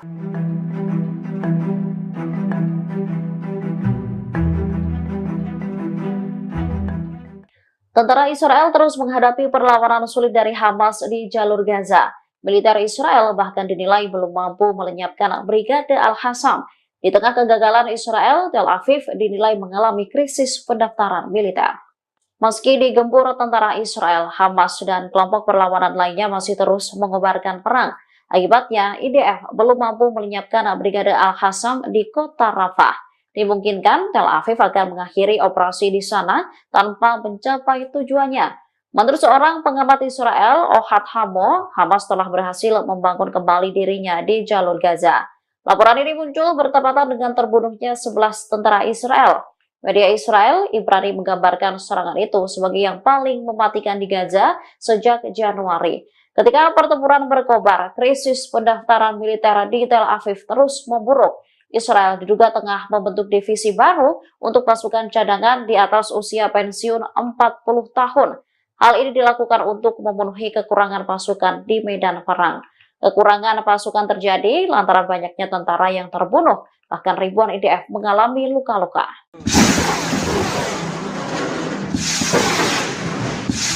Brigade Al-Mujahidin kembali menyerang pasukan Israel. Mereka menghujani sejumlah peledak dan roket 107 hingga mengakibatkan kendaraan lapis baja Israel terbakar. Sejumlah tentara Israel pun dilaporkan tewas imbas serangan tersebut.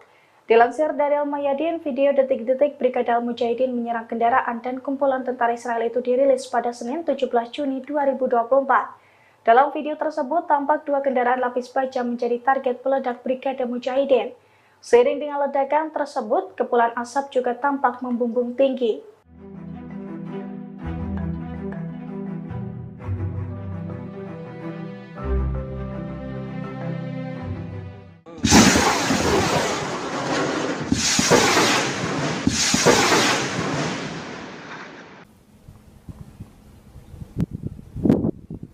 Israel masih akan terus melanjutkan operasi militer di Gaza meski kabinet perang telah dibubarkan. Nantinya tugas-tugas kabinet perang akan diambil alih oleh kabinet keamanan, sebuah badan yang sudah ada sebelumnya. Hal itu disampaikan juru bicara kantor Perdana Menteri Israel, David Menchar, pada Senin 17 Juni. Ia menjelaskan dua syarat mutlak terbentuknya kabinet perang, yakni ada mantan Panglima Angkatan Darat dan Menteri Pertahanan. Jika salah satu dari keduanya tidak terpenuhi, maka kabinet perang juga tidak dapat dilanjutkan. Sebelumnya, mantan Panglima Angkatan Darat Israel Benny Gantz mundur dari pemerintahan pada awal Juni. Alasannya karena ia kecewa dengan Perdana Menteri Benjamin Netanyahu yang dianggap gagal membuat kesepakatan terkait pembebasan sandera. Laporan dari The Guardian menyebutkan bubarnya kabinet perang tidak akan berdampak signifikan pada konflik. Pasalnya, pengambilan keputusan akan kembali ke kabinet keamanan. Namun, sejumlah pakar meyakini bubarnya kabinet perang lebih berdampak pada politik. Kabinet Perang Israel secara resmi dibubarkan oleh Perdana Menteri Benjamin Netanyahu. Merespon keputusan Netanyahu, Amerika Serikat mengaku tak ikut campur. Koordinator Komunikasi Strategis Dewan Keamanan Nasional Amerika Serikat di Gedung Putih, John Kirby, buka suara. Ia menegaskan Amerika Serikat yang akan berurusan dengan Perdana Menteri Israel Benjamin Netanyahu. Menurutnya, Washington tidak berurusan dengan Kabinet Perang Israel karena itu bukan hak mereka. John Kirby lantas menyinggung soal masalah distribusi bantuan kemanusiaan di Gaza. Apabila bantuan tak mencukupi, Amerika meminta agar Israel segera mengambil tindakan dan memfasilitasi. Lebih lanjut, ia memperingatkan Israel dan Hizbullah agar tidak meningkatkan pertempuran di perbatasan Lebanon. Diketahui, dibubarkannya Kabinet Perang Israel ini disampaikan Netanyahu pada Senin 17 Juni 2024. Langkah ini diambil setelah ekstremis Zionis Itamar Ben-Gvir mendesak untuk bergabung. Sebelumnya, Kabinet Perang Israel mengalami perpecahan. Kondisi ini terjadi setelah menteri penting dalam kabinet itu, Benny Gantz, mengundurkan diri bersama Menteri Eisenkot. Aksi demonstrasi di luar kediaman Perdana Menteri Israel Benjamin Netanyahu pada Senin 17 Juni malam berakhir ricuh. Sejumlah warga diseret hingga dibanting oleh polisi gara-gara ingin menerobos pagar pembatas rumah Netanyahu. Menurut laporan The Times of Israel, 9 orang ditangkap dan 3 lainnya dilarikan ke rumah sakit seusai terlibat bentrok. Dalam demonstrasi tersebut, massa menuntut digelar pemilu guna memilih pemimpin Israel yang baru. Selain itu, mereka juga mendesak pemerintah segera membuat kesepakatan untuk menjamin pembebasan sandera dari Gaza.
Kelompok militan Houthi berhasil menyerang ratusan kapal yang terafiliasi dengan Israel di Laut Merah. Serangan tersebut tak dapat dihentikan Amerika Serikat. Houthi mengklaim berhasil menargetkan 145 kapal yang terkait dengan Israel, Amerika Serikat, dan Inggris. Jumlah ini dilaporkan pemimpin gerakan perlawanan Ansarullah yang berkuasa di Yaman, Abdul Malik al-Houthi. Jumlah tersebut mencakup 11 operasi angkatan laut dan 2 operasi militer jauh di dalam wilayah Israel dalam seminggu terakhir. Serangan dilakukan menggunakan 31 rudal balistik, drone, dan kapal militer. Terbaru, satu rudal jelajah Yaman menghantam kapal pengangkut kargo curah komersial Verbena di Teluk Aden. Verbena adalah kapal pengangkut kargo curah berbendera Palawan milik Ukraina. Serangan itu mengakibatkan kapal terbakar dan melukai seorang awak kapal. Pertempuran laut melawan Yaman adalah pertempuran laut terbesar yang pernah diikuti Washington sejak Perang Dunia II. Hal ini disampaikan Brian Clark, mantan awak kapal selam Angkatan Laut. Menurutnya, serangan Houthi tak dapat dihentikan Amerika Serikat setiap saat dan malah menimbulkan kerusakan besar. Pasukan pendudukan Israel mengklaim membunuh seorang anggota senior yang bertugas di unit roket Hizbullah. Korban terbunuh setelah militer Zionis melakukan serangan menggunakan pesawat tak berawak ke Lebanon Selatan pada Senin 17 Juni 2024 pagi waktu setempat. Insiden ini terjadi saat seorang pejabat tinggi pemerintahan Presiden Amerika Serikat Joe Biden berada di Yerusalem. Kedatangannya untuk pertemuan dengan para pemimpin Israel yang bertujuan mencegah eskalasi lebih lanjut di sepanjang perbatasan utara. Namun Israel malah meluncurkan serangan hingga menyebabkan tewasnya mujahidin Hizbullah. Dikutip dari The Times of Israel, korban tewas diidentifikasi sebagai Muhammad Ayub. Menurut laporan, ia terbunuh di desa Salah di distrik Tire. Menurut IDF, Ayub bertugas di unit roket divisi regional Nasr Hizbullah. Ia diduga berada di balik serangan roket terhadap Israel. Sebelumnya, seorang komandan unit Nasr, Talib Abdullah, juga terbunuh. Merespon serangan itu, Hizbullah meluncurkan ratusan roket menyasar wilayah Israel dalam beberapa hari. Pasukan pertahanan Israel mengklaim telah merebut kendali kota Rafah setidaknya 70% pada Senin 17 Juni 2024. Operasi di Rafah diperkirakan akan selesai dalam beberapa pekan ke depan. Otoritas penyiaran Israel melaporkan selama 40 hari terakhir Divisi 162 telah melakukan manuver darat di Rafah. Hampir seluruh wilayah Rafah telah mencapai kendali operasional penuh. Laporan tersebut mengungkap serangan militer saat ini terkonsentrasi di lingkungan Tel Al-Sultan dan bagian timur lingkungan Shabora. Dikatakan bahwa selama menguasai koridor Philadelphia, puluhan roket jarak jauh terdeteksi. Namun kendali mereka atas daerah tersebut mencegah roket-roket tersebut diluncurkan dari Rafah. Sejauh ini militer mengaku telah menemukan lebih dari 200 pintu terowongan dan 25 terowongan lengkap di daerah tersebut. Militer Israel memperkirakan akan mengakhiri operasinya di Rafah beberapa minggu ke depan. Kini militer disebut sedang menunggu arahan politik terkait apakah akan tetap berada di daerah itu atau mundur. Klaim ini muncul setelah Perdana Menteri Israel Benyamin Netanyahu mengumumkan pembubaran kabinet perang. Kabinet perang Israel tidak bisa dilanjutkan karena Benny Gantz mundur awal bulan ini. Meski kabinet perang bubar, Israel masih tetap melanjutkan operasi militernya melawan Hamas. Tugas-tugas kabinet perang akan diambil alih oleh kabinet keamanan, sebuah badan yang sudah ada sebelumnya.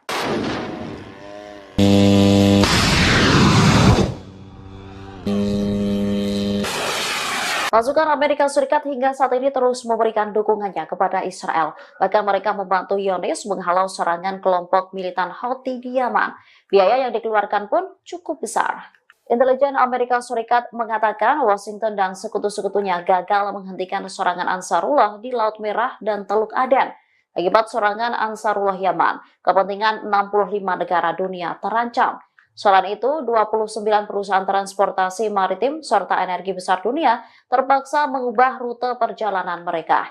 Disebutkan sejak pertengahan bulan Februari 2024 sampai sekarang, rata-rata lalu lintas kapal-kapal di perairan Laut Merah menurun hingga 90%. Pasalnya, Houthi terus menyerang kapal-kapal yang terafiliasi dengan Israel. Untuk menghadapi drone dan rudal-rudal Ansarullah, Angkatan Laut Amerika Serikat telah menghabiskan dana sebesar $1 miliar. Terbaru, Amerika Serikat Inggris meluncurkan serangan ke wilayah Yaman. Menurut laporan, Amerika Serikat Inggris melancarkan 10 serangan udara di berbagai lokasi di Yaman Barat. 6 diantaranya menyasar Bandara Hudaidah, sementara 4 serangan udara lainnya menyasar Pulau Kamran di Laut Merah di sebelah barat Yaman.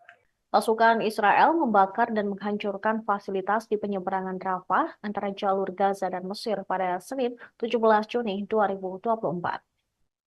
IDF turut merusak ruang yang digunakan untuk kedatangan dan keberangkatan warga. Pejabat setempat mengatakan pasukan pendudukan Israel merusak lorong penyeberangan Rafah. Padahal penyeberangan Rafah merupakan satu-satunya pintu keluar bagi warga Palestina dan non-Israel untuk mengakses dunia luar. Dilansir Middle East Eye, gambar-gambar kerusakan tersebut beredar secara luas di media sosial.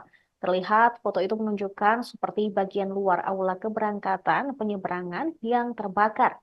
Kerusakan pada penyeberangan tersebut mungkin akan membuatnya tidak dapat beroperasi dalam waktu dekat, sehingga menyebabkan 2,2 juta penduduk Palestina di jalur Gaza terjebak di dalamnya. Penghancuran perlintasan tersebut terjadi ketika pasukan Israel melanjutkan serangan mereka terhadap Rafah, termasuk kawasan koridor Philadelphia yang merupakan zona penyangga demilitarisasi yang membentang di sepanjang perbatasan jalur Gaza dan Mesir.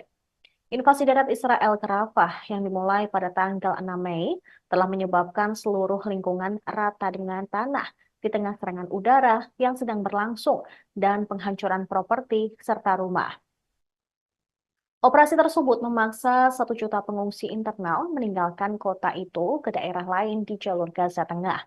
Serangan terhadap Rafah dan perebutan perbatasan dengan Mesir memperdalam krisis kemanusiaan yang sudah berbahaya, dengan rute bantuan penting melalui penyeberangan Rafah dan Karem Abu Salem atau Karem Shalom diblokir.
Pengungsi Palestina di Gaza berupaya merayakan Hari Raya Idul Adha di wilayah yang dibom tentara Israel.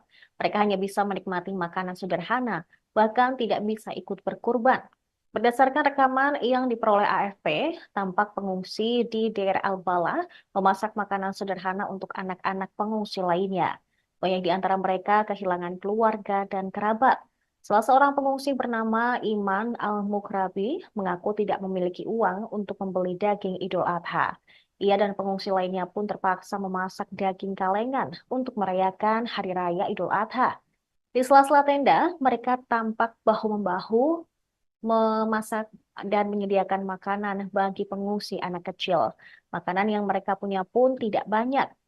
Salah seorang pengungsi lainnya juga mengaku tidak bisa ikut berkurban karena harga daging yang sangat mahal. Terlebih, mereka saat ini hidup di bayang-bayang serangan Israel yang menghancurkan Gaza. Jangankan daging, pakaian untuk mereka kenakan sehari-hari pun sangat terbatas. Para pengungsi menyerukan bantuan kemanusiaan dapat datang secepatnya dan tersalurkan ke mereka.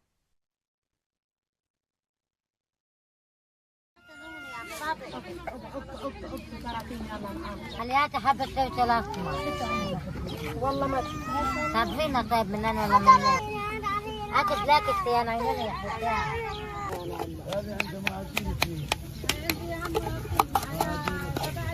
اكل لاكت يا طلع الزلمه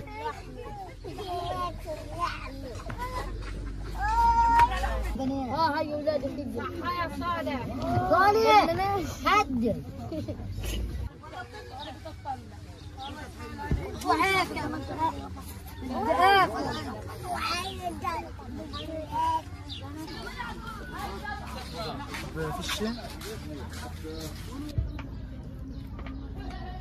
يبدأ معاهم التصوير.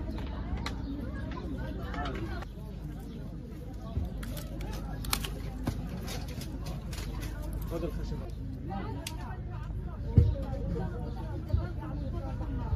طلع ايد الغلاية.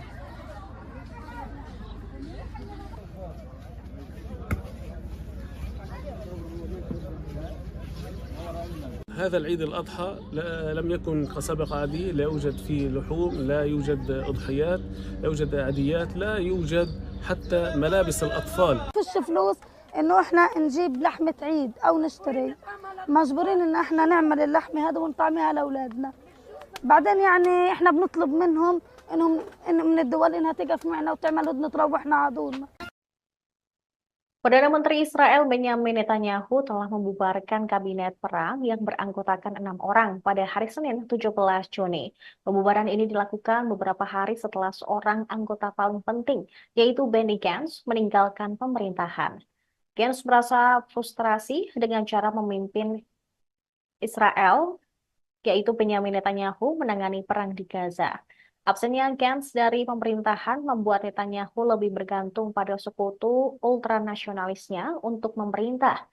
Pembubaran kabinet perang menggarisbawahi perubahan tersebut seiring dengan berlarutnya perang 8 bulan di Gaza. Netanyahu kini diperkirakan akan mengadakan konsultasi mengenai perang Gaza dengan sekelompok kecil menteri, termasuk Menteri Pertahanan Yoav Gallant dan Menteri Urusan Strategis Ron Dermer yang pernah berada di kabinet perang. Netanyahu telah menghadapi tuntutan dari mitra nasionalis agama dalam koalisinya, yaitu Menteri Keuangan Bezalel Smotrich dan Menteri Keagamaan Nasional Itamar Ben-Gvir untuk dimasukkan ke dalam kabinet perang. Tindakan seperti itu akan meningkatkan ketegangan dengan mitra internasional termasuk Amerika Serikat. Forum tersebut dibentuk setelah Gantz bergabung dengan Netanyahu dalam pemerintahan Persatuan Nasional pada awal perang Gaza pada Oktober lalu. Gantz dan Scott keduanya meninggalkan pemerintahan pekan lalu karena kegagalan Netanyahu dalam menyusun strategi perang Gaza. War cabinet was a prerequisite of creating this national unity government. It was a prerequisite put in by member of Knesset Benny Gantz. With Mr. Gantz leaving the government, there is no longer a need for the war cabinet, and its duties will be taken over as mandated by the State of Israel by the Security Cabinet, together with the full cabinet. The war cabinet was a prerequisite of creating this national unity government. It was a prerequisite put in by member of Knesset Benny Gantz. With Mr. Gantz leaving the government, there is no longer a need for the war cabinet, and its duties will be taken over as mandated by the State of Israel by the Security Cabinet, together with the full cabinet. Putra Mahkota Arab Saudi, Mohammed bin Salman, meminta komunitas internasional untuk mengakui negara Palestina yang merdeka pada Senin 17 Juni 2024. Ia menekankan pentingnya langkah ini untuk mencapai perdamaian. Putra Mahkota mengatakan pengakuan ini sesuai dengan perbatasan tahun 1967 dengan Yerusalem Timur sebagai ibu kotanya. Jika Palestina diakui sebagai negara merdeka, akan memungkinkan rakyatnya untuk mendapatkan hak yang sah. Selain itu, menurut Putra Mahkota Arab Saudi tersebut, hal ini akan membuka jalan bagi perdamaian yang adil dan abadi. MBS menekankan pentingnya menerapkan resolusi Dewan Keamanan PBB baru-baru ini, khususnya resolusi yang menganjurkan gencatan senjata segera di jalur Gaza. Dia mendesak komunitas internasional untuk mengambil semua tindakan yang diperlukan untuk melindungi kehidupan di Gaza. Putra Mahkota turut meminta masyarakat internasional untuk dapat ikut serta dalam mengakui negara Palestina yang merdeka. Pernyataan tersebut disampaikan Putra Mahkota di Istana Kerajaan di Istana Mina. Sementara itu, diketahui militer Israel telah mengumumkan jeda taktis selama 11 jam setiap harinya. Jeda pukul 8 pagi hingga 7 malam ini berlaku di daerah penyeberangan Karem Abu Salem atau Karem Shalom, ke Jalan Salah al-Din, dan kemudian ke utara. Ini dilakukan agar bantuan kemanusiaan dapat masuk ke jalur Gaza.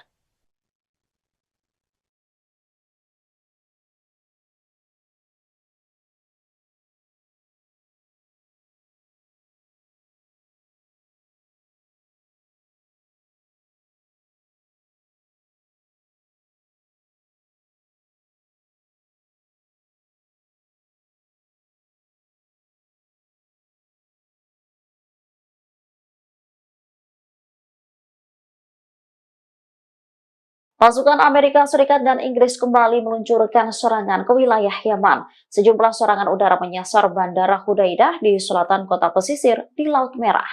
Dikutip dari Al Mayadin, serangan udara ini dilakukan pada Senin 17 Juni 2024. Menurut laporan, Amerika Serikat Inggris melancarkan 10 serangan udara di berbagai lokasi di Yaman Barat. 6 di antaranya menyasar Bandara Hudaidah. Sementara 4 serangan udara lainnya menyasar Pulau Kamran di Laut Merah di sebelah barat Yaman. Namun tak dijelaskan secara rinci kerusakan apa saja yang ditimbulkan akibat serangan udara itu. Diketahui Amerika Serikat dan Inggris telah sering melancarkan agresi terhadap beberapa provinsi di Yaman. Tindakan ini dilakukan bersamaan dengan operasi yang dilancarkan Angkatan Bersenjata Yaman terhadap kapal-kapal Israel. Tak hanya itu, Houthi Yaman juga menargetkan kapal-kapal yang menuju Israel untuk mendukung warga Gaza.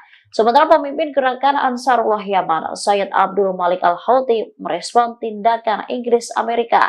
Dikatakannya, agresi gabungan tersebut tidak akan pernah mempengaruhi prinsip dan pendirian Yaman dalam mendukung Gaza.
Presiden Rusia Vladimir Putin akan mengunjungi Korea Utara untuk pertama kalinya.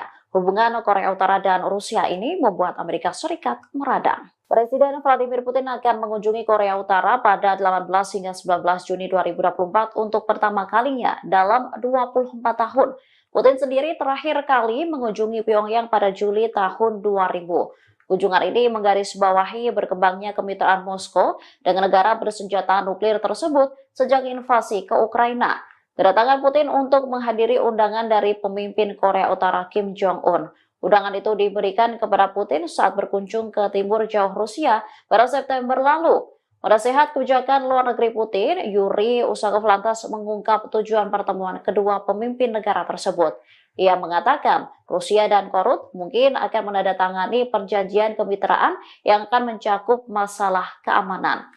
Kesepakatan itu tidak akan ditujukan terhadap negara lain, namun akan menguraikan prospek kerjasama lebih lanjut.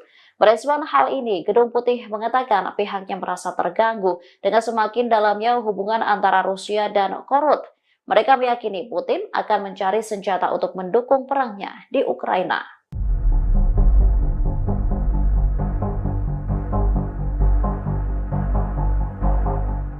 Karena kasihkan bermain handphone, seorang tentara Israel menabrak rekannya sendiri di wilayah selatan Palestina yang diduduki.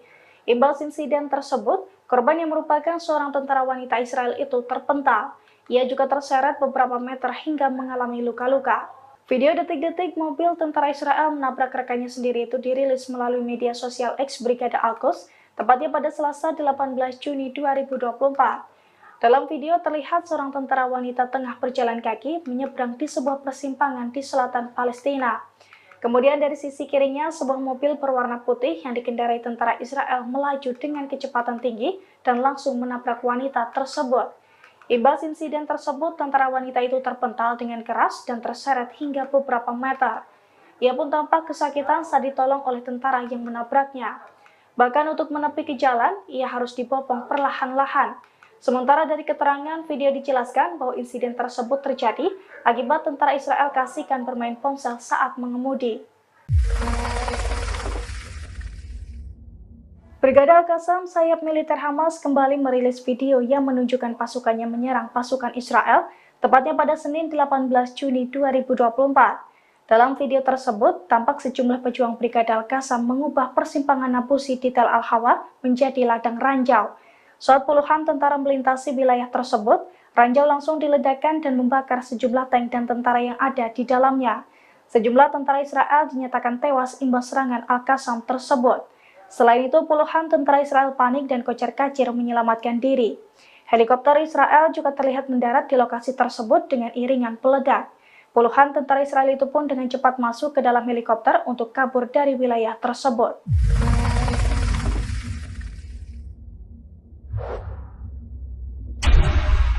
مكان العبوة هان دوار النابلسي.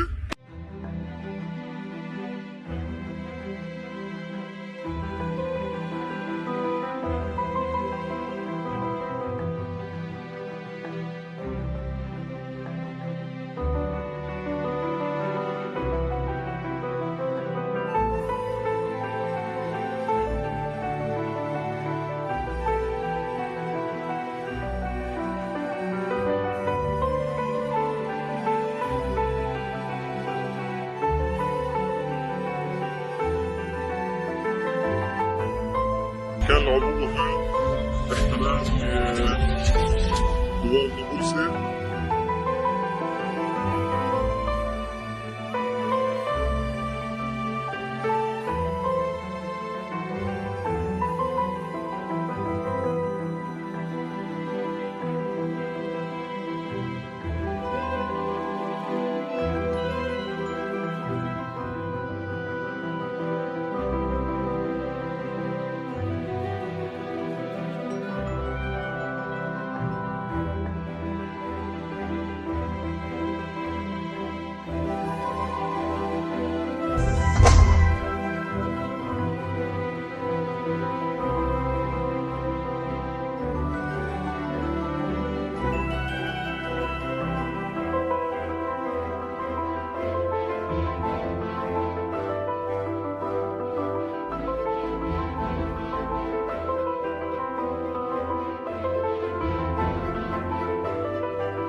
Sebuah pesawat tanpa awak atau drone milik Israel dilaporkan jatuh di Huneitra, wilayah Suriah yang berbatasan dengan Bukit Golan.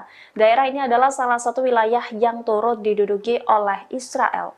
Insiden jatuhnya drone ini juga dibenarkan sendiri oleh pasukan pertahanan Israel pada Senin 17 Juni 2024. Drone tersebut yakni model Skylark. IDF mengklaim drone tersebut sedang menjalani misi pengintaian. Militer tidak memberikan informasi detail terkait kecelakaan tersebut. Hanya saja IDF mengaku tidak ada rasa takut akan bocornya informasi dari pesawat tersebut.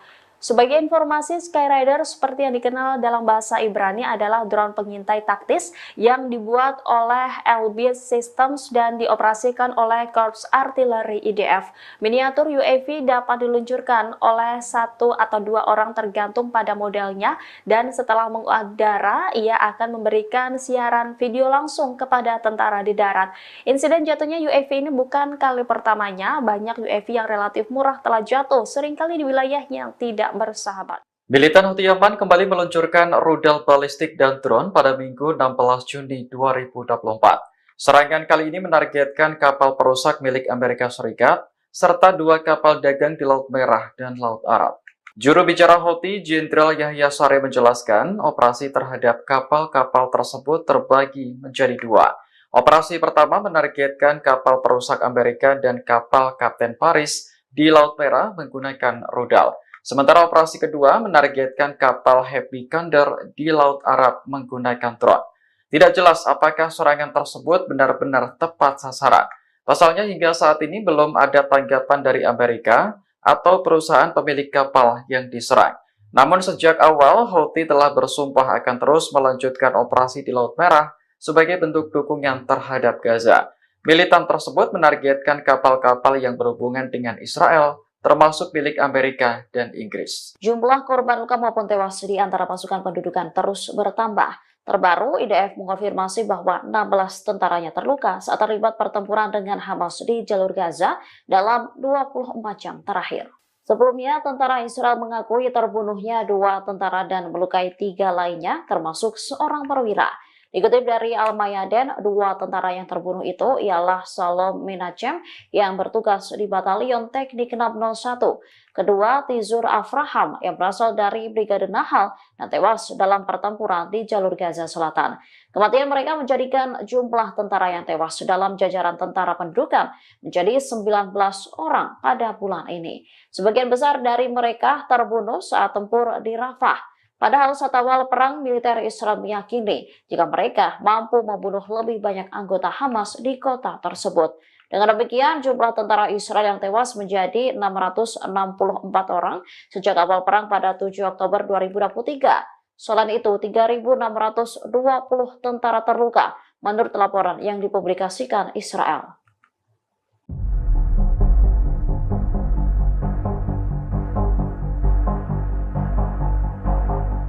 Militer Israel diam-diam mempunyai 90 misil bom nuklir yang siap diledakkan untuk menyerang musuh. Hal ini diungkap oleh Organisasi Pengembangan Nuklir Dunia atau ICAN. Sebelumnya, Perdana Menteri Israel Benjamin Netanyahu kepergok meningkatkan pengeluaran negara untuk mengembangkan senjata nuklir.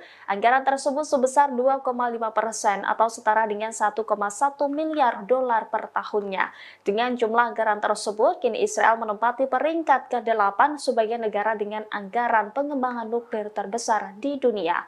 Hal ini mengungguli anggaran pengembangan nuklir Korea Utara. Alicia Sanders Zachary, koordinator kebijakan dan penelitian di ICAN, menyebut pakar nuklir internasional menyimpulkan bahwa pendudukan Israel pada 2024 memiliki senjata nuklir dengan perkiraan sebanyak 90 hulu ledak. Dengan bengkaknya anggaran militer untuk nuklir menandai ambiguitas Israel untuk memperluas kepemilikan senjata nuklirnya. Senada dengan ICAN, lembaga Nuclear Threat Initiative yang dikelola Direktur Federasi Proyek Informasi Nuklir Ilmuwan Amerika, Christensen dan rekannya Matt Korda, mengungkap bahwa saat ini Israel memiliki 90 hulu ledak nuklir. Dalam data yang dirilis lembaga Nuclear Threat Initiative, hulu ledak nuklir Israel terbagi ke dalam 3 platform peluncuran yang berbeda, yakni 50 hulu ledak berbasis rudal, 30 hulu ledak berbasis bom udara ke darat, dan 10 hulu ledak berbasis rudal ke kapal selam. Selain untuk penyerang para musuh, menurut kabar yang beredar, senjata nuklir digunakan militer Israel untuk menyerang wilayah Gaza yang dihuni jutaan pengungsi Palestina.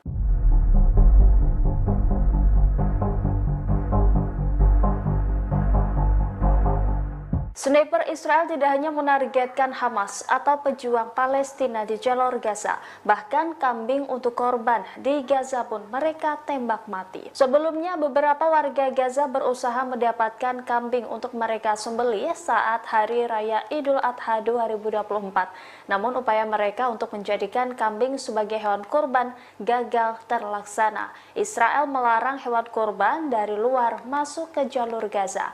Kantor media Gaza mengatakan pasukan pendudukan melakukan kejahatan baru dengan mencegah masuknya hewan kurban dengan menutup semua penyeberangan jalur Gaza. Tidak hanya itu, Israel juga menembaki kambing-kambing sebelum Idul Adha. Niat warga Gaza berkorban pun akhirnya batal setelah menemukan kambing-kambing mereka mati. Sementara dalam video yang beredar di media sosial memperlihatkan beberapa ekor kambing mati, kambing-kambing yang sedianya hendak dibuat hewan kurban kini tergeletak usai ditembak mati oleh sniper IDF. Terlihat hewan-hewan itu tergeletak di tengah reruntuhan bangunan Gaza.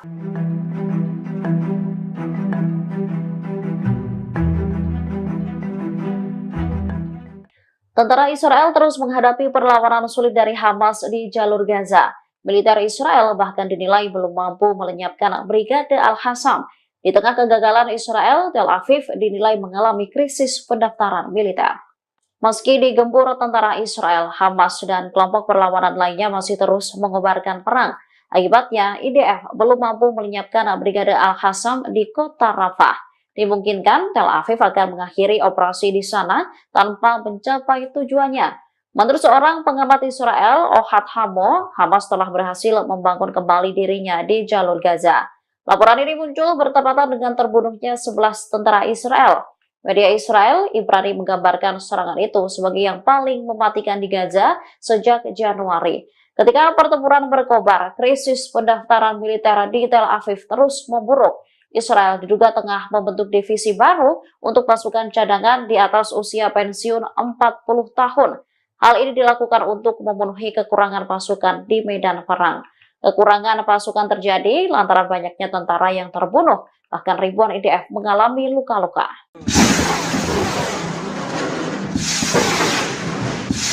Brigade Al-Mujahidin kembali menyerang pasukan Israel. Mereka menghujani sejumlah peledak dan roket 107 hingga mengakibatkan kendaraan lapis baja Israel terbakar. Sejumlah tentara Israel pun dilaporkan tewas imbas serangan tersebut. Dilansir dari Al-Mayadin, video detik-detik Brigade Al-Mujahidin menyerang kendaraan dan kumpulan tentara Israel itu dirilis pada Senin 17 Juni 2024. Dalam video tersebut, tampak 2 kendaraan lapis baja menjadi target peledak Brigade Mujahidin.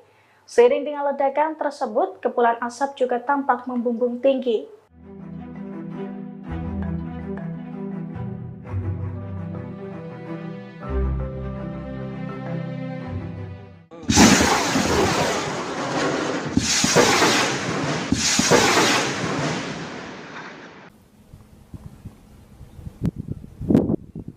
Israel masih akan terus melanjutkan operasi militer di Gaza meski kabinet perang telah dibubarkan. Nantinya tugas-tugas kabinet perang akan diambil alih oleh kabinet keamanan, sebuah badan yang sudah ada sebelumnya. Hal itu disampaikan juru bicara kantor Perdana Menteri Israel, David Menchar, pada Senin 17 Juni. Ia menjelaskan 2 syarat mutlak terbentuknya kabinet perang, yakni ada mantan Panglima Angkatan Darat dan Menteri Pertahanan. Jika salah satu dari keduanya tidak terpenuhi, maka kabinet perang juga tidak dapat dilanjutkan. Sebelumnya, mantan Panglima Angkatan Darat Israel Benny Gantz mundur dari pemerintahan pada awal Juni. Alasannya karena ia kecewa dengan Perdana Menteri Benjamin Netanyahu yang dianggap gagal membuat kesepakatan terkait pembebasan sandera. Laporan dari The Guardian menyebutkan bubarnya kabinet perang tidak akan berdampak signifikan pada konflik. Pasalnya, pengambilan keputusan akan kembali ke kabinet keamanan. Namun, sejumlah pakar meyakini bubarnya kabinet perang lebih berdampak pada politik. Kabinet perang Israel secara resmi dibubarkan oleh Perdana Menteri Benjamin Netanyahu. Merespon keputusan Netanyahu, Amerika Serikat mengaku tak ikut campur. Koordinator Komunikasi Strategis Dewan Keamanan Nasional Amerika Serikat di Gedung Putih, John Kirby, buka suara. Ia menegaskan Amerika Serikat yang akan berurusan dengan Perdana Menteri Israel Benjamin Netanyahu. Menurutnya, Washington tidak berurusan dengan kabinet perang Israel karena itu bukan hak mereka. John Kirby lantas menyinggung soal masalah distribusi bantuan kemanusiaan di Gaza. Apabila bantuan tak mencukupi, Amerika meminta agar Israel segera mengambil tindakan dan memfasilitasi. Lebih lanjut, ia memperingatkan Israel dan Hizbullah agar tidak meningkatkan pertempuran di perbatasan Lebanon. Diketahui, dibubarkannya kabinet perang Israel ini disampaikan Netanyahu pada Senin 17 Juni 2024. Langkah ini diambil setelah ekstremis Zionis Itamar Ben-Gvir mendesak untuk bergabung. Sebelumnya, kabinet perang Israel mengalami perpecahan. Kondisi ini terjadi setelah menteri penting dalam kabinet itu, Benny Gantz, mengundurkan diri bersama Menteri Eisenkot. Aksi demonstrasi di luar kediaman Perdana Menteri Israel Benjamin Netanyahu pada Senin 17 Juni malam berakhir ricuh. Sejumlah warga diseret hingga dibanting oleh polisi gara-gara ingin menerobos pagar pembatas rumah Netanyahu. Menurut laporan The Times of Israel, 9 orang ditangkap dan 3 lainnya dilarikan ke rumah sakit seusai terlibat bentrok. Dalam demonstrasi tersebut, massa menuntut digelar pemilu guna memilih pemimpin Israel yang baru. Selain itu, mereka juga mendesak pemerintah segera membuat kesepakatan untuk menjamin pembebasan sandera dari Gaza.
Kelompok militan Houthi berhasil menyerang ratusan kapal yang terafiliasi dengan Israel di Laut Merah. Serangan tersebut tak dapat dihentikan Amerika Serikat. Houthi mengklaim berhasil menargetkan 145 kapal yang terkait dengan Israel, Amerika Serikat, dan Inggris. Jumlah ini dilaporkan pemimpin gerakan perlawanan Ansarullah yang berkuasa di Yaman, Abdul Malik al-Houthi. Jumlah tersebut mencakup 11 operasi angkatan laut dan 2 operasi militer jauh di dalam wilayah Israel dalam seminggu terakhir. Serangan dilakukan menggunakan 31 rudal balistik, drone, dan kapal militer. Terbaru, satu rudal jelajah Yaman menghantam kapal pengangkut kargo curah komersial Verbena di Teluk Aden. Verbena adalah kapal pengangkut kargo curah berbendera pahlawan milik Ukraina. Serangan itu mengakibatkan kapal terbakar dan melukai seorang awak kapal. Pertempuran laut melawan Yaman adalah pertempuran laut terbesar yang pernah diikuti Washington sejak Perang Dunia II. Hal ini disampaikan Brian Clark, mantan awak kapal selam Angkatan Laut. Menurutnya, serangan Houthi tak dapat dihentikan Amerika Serikat setiap saat dan malah menimbulkan kerusakan besar. Pasukan pendudukan Israel mengklaim membunuh seorang anggota senior yang bertugas di unit roket Hizbullah. Korban terbunuh setelah militer Zionis melakukan serangan menggunakan pesawat tak berawak ke Lebanon Selatan pada Senin 17 Juni 2024 pagi waktu setempat. Insiden ini terjadi saat seorang pejabat tinggi pemerintahan Presiden Amerika Serikat Joe Biden berada di Yerusalem. Kedatangannya untuk pertemuan dengan para pemimpin Israel yang bertujuan mencegah eskalasi lebih lanjut di sepanjang perbatasan utara. Namun Israel malah meluncurkan serangan hingga menyebabkan tewasnya mujahidin Hizbullah. Dikutip dari The Times of Israel, korban tewas diidentifikasi sebagai Muhammad Ayub. Menurut laporan, ia terbunuh di desa Salah di distrik Tire. Menurut IDF, Ayub bertugas di unit roket divisi regional Nasr Hizbullah. Ia diduga berada di balik serangan roket terhadap Israel. Sebelumnya, seorang komandan unit Nasr, Talib Abdullah, juga terbunuh. Merespon serangan itu, Hizbullah meluncurkan ratusan roket menyasar wilayah Israel dalam beberapa hari. Pasukan pertahanan Israel mengklaim telah merebut kendali kota Rafah setidaknya 70% pada Senin 17 Juni 2024. Operasi di Rafah diperkirakan akan selesai dalam beberapa pekan ke depan. Otoritas penyiaran Israel melaporkan selama 40 hari terakhir Divisi 162 telah melakukan manuver darat di Rafah. Hampir seluruh wilayah Rafah telah mencapai kendali operasional penuh. Laporan tersebut mengungkap serangan militer saat ini terkonsentrasi di lingkungan Tel Al-Sultan dan bagian timur lingkungan Shabora. Dikatakan bahwa selama menguasai koridor Philadelphia, puluhan roket jarak jauh terdeteksi. Namun kendali mereka atas daerah tersebut mencegah roket-roket tersebut diluncurkan dari Rafah. Sejauh ini militer mengaku telah menemukan lebih dari 200 pintu terowongan dan 25 terowongan lengkap di daerah tersebut. Militer Israel memperkirakan akan mengakhiri operasinya di Rafah beberapa minggu ke depan. Kini militer disebut sedang menunggu arahan politik terkait apakah akan tetap berada di daerah itu atau mundur. Klaim ini muncul setelah Perdana Menteri Israel Benyamin Netanyahu mengumumkan pembubaran kabinet perang. Kabinet perang Israel tidak bisa dilanjutkan karena Benny Gantz mundur awal bulan ini. Meski kabinet perang bubar, Israel masih tetap melanjutkan operasi militernya melawan Hamas. Tugas-tugas kabinet perang akan diambil alih oleh kabinet keamanan, sebuah badan yang sudah ada sebelumnya.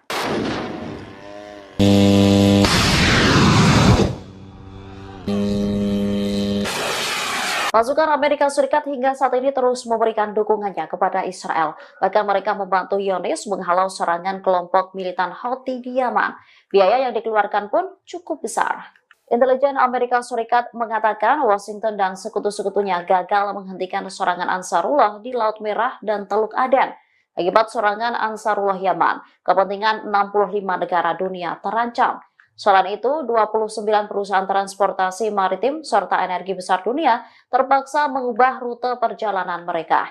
Disebutkan sejak pertengahan bulan Februari 2024 sampai sekarang, rata-rata lalu lintas kapal-kapal di perairan Laut Merah menurun hingga 90%. Pasalnya, Houthi terus menyerang kapal-kapal yang terafiliasi dengan Israel. Untuk menghadapi drone dan rudal-rudal Ansarullah, Angkatan Laut Amerika Serikat telah menghabiskan dana sebesar 1 miliar dolar.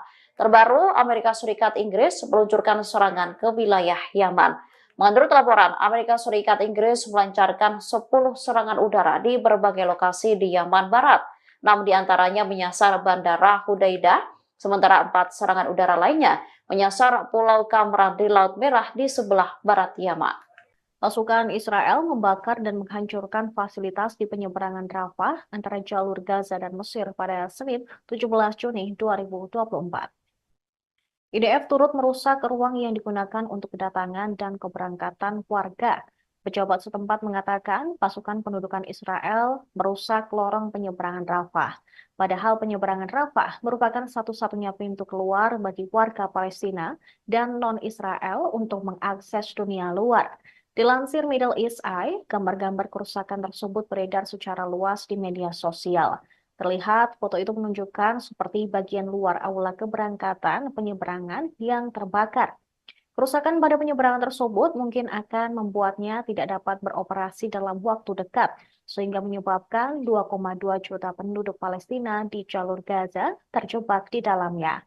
Penghancuran perlintasan tersebut terjadi ketika pasukan Israel melanjutkan serangan mereka terhadap Rafah, termasuk kawasan koridor Philadelphia yang merupakan zona penyangga demilitarisasi yang membentang di sepanjang perbatasan jalur Gaza dan Mesir. Invasi darat Israel ke Rafah yang dimulai pada tanggal 6 Mei telah menyebabkan seluruh lingkungan rata dengan tanah di tengah serangan udara yang sedang berlangsung dan penghancuran properti serta rumah. Operasi tersebut memaksa 1 juta pengungsi internal meninggalkan kota itu ke daerah lain di jalur Gaza Tengah.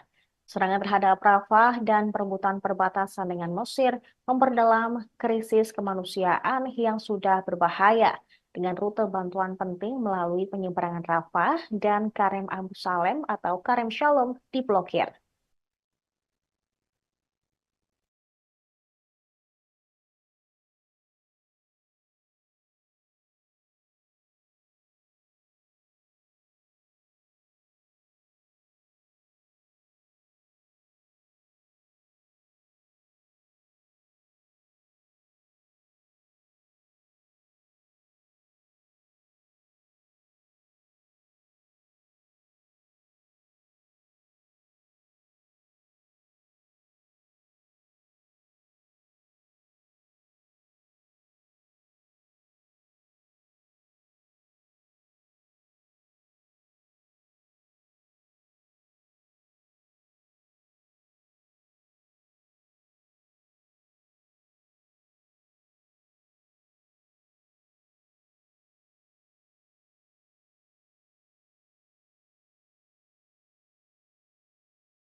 Pengungsi Palestina di Gaza berupaya merayakan Hari Raya Idul Adha di wilayah yang dibom tentara Israel.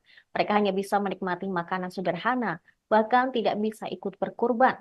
Berdasarkan rekaman yang diperoleh AFP, tampak pengungsi di Deir al-Balah memasak makanan sederhana untuk anak-anak pengungsi lainnya. Banyak di antara mereka kehilangan keluarga dan kerabat. Salah seorang pengungsi bernama Iman Al-Mukrabi mengaku tidak memiliki uang untuk membeli daging Idul Adha. Ia dan pengungsi lainnya pun terpaksa memasak daging kalengan untuk merayakan Hari Raya Idul Adha. Di sela-sela tenda, mereka tampak bahu-membahu memasak dan menyediakan makanan bagi pengungsi anak kecil. Makanan yang mereka punya pun tidak banyak. Salah seorang pengungsi lainnya juga mengaku tidak bisa ikut berkurban karena harga daging yang sangat mahal. Terlebih, mereka saat ini hidup di bayang-bayang serangan Israel yang menghancurkan Gaza. Jangankan daging, pakaian untuk mereka kenakan sehari-hari pun sangat terbatas. Para pengungsi menyerukan bantuan kemanusiaan dapat datang secepatnya dan tersalurkan ke mereka.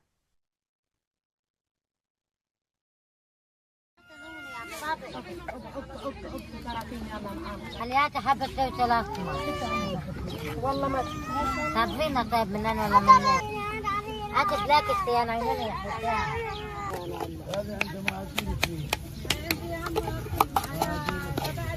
عاد بلاك التيان طلع على الزلمة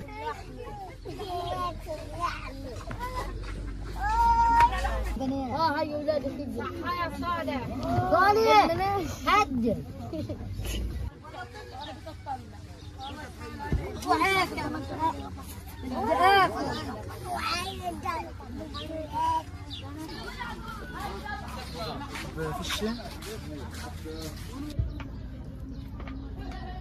جايبني معاهم تصوير.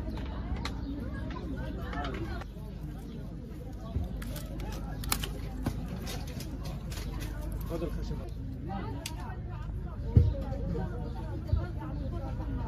طلع عيد الغلاية.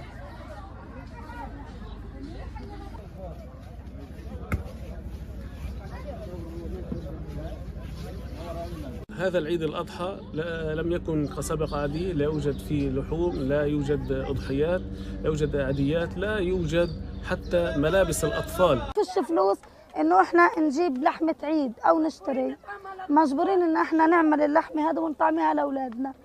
بعدين يعني احنا بنطلب منهم انهم من الدول انها تقف معنا وتعمل هدنة تروحنا عدونا. Perdana Menteri Israel Benyamin Netanyahu telah membubarkan kabinet perang yang beranggotakan 6 orang pada hari Senin 17 Juni. Pembubaran ini dilakukan beberapa hari setelah seorang anggota paling penting, yaitu Benny Gantz, meninggalkan pemerintahan. Gantz merasa frustrasi dengan cara memimpin Israel, yaitu Benyamin Netanyahu, menangani perang di Gaza. Absennya Gantz dari pemerintahan membuat Netanyahu lebih bergantung pada sekutu ultranasionalisnya untuk memerintah. Pembubaran kabinet perang menggarisbawahi perubahan tersebut seiring dengan berlarutnya perang 8 bulan di Gaza. Netanyahu kini diperkirakan akan mengadakan konsultasi mengenai perang Gaza dengan sekelompok kecil menteri, termasuk Menteri Pertahanan Yoav Gallant dan Menteri Urusan Strategis Ron Dermer yang pernah berada di kabinet perang. Netanyahu telah menghadapi tuntutan dari mitra nasionalis agama dalam koalisinya, yaitu Menteri Keuangan Bezalel Smotrich dan Menteri Keagamaan Nasional Itamar Ben-Gvir untuk dimasukkan ke dalam kabinet perang. Tindakan seperti itu akan meningkatkan ketegangan dengan mitra internasional termasuk Amerika Serikat. Forum tersebut dibentuk setelah Gantz bergabung dengan Netanyahu dalam pemerintahan Persatuan Nasional pada awal perang Gaza pada Oktober lalu. Gantz dan Scott keduanya meninggalkan pemerintahan pekan lalu karena kegagalan Netanyahu dalam menyusun strategi perang Gaza. War cabinet was a prerequisite of creating this national unity government. It was a prerequisite put in by member of Knesset Benny Gantz, with Mr. Gantz leaving the government, there is no longer a need for the War Cabinet, and its duties will be taken over as mandated by the State of Israel by the Security Cabinet, together with the full Cabinet. The War Cabinet was a prerequisite of creating this national unity government. It was a prerequisite put in by Member of Knesset Benny Gantz. With Mr. Gantz leaving the government, there is no longer a need for the War Cabinet, and its duties will be taken over as mandated by the State of Israel by the Security Cabinet, together with the full Cabinet. Putra Mahkota Arab Saudi, Mohammed bin Salman, meminta komunitas internasional untuk mengakui negara Palestina yang merdeka pada Senin 17 Juni 2024. Ia menekankan pentingnya langkah ini untuk mencapai perdamaian. Putra Mahkota mengatakan pengakuan ini sesuai dengan perbatasan tahun 1967 dengan Yerusalem Timur sebagai ibu kotanya.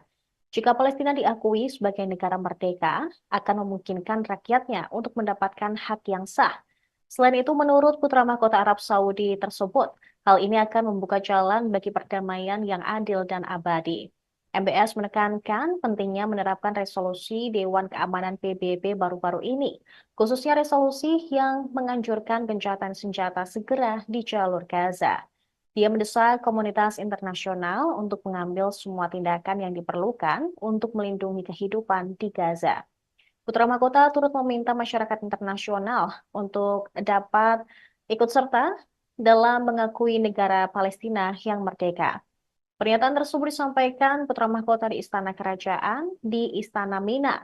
Sementara itu, diketahui militer Israel telah mengumumkan jeda taktis selama 11 jam setiap harinya.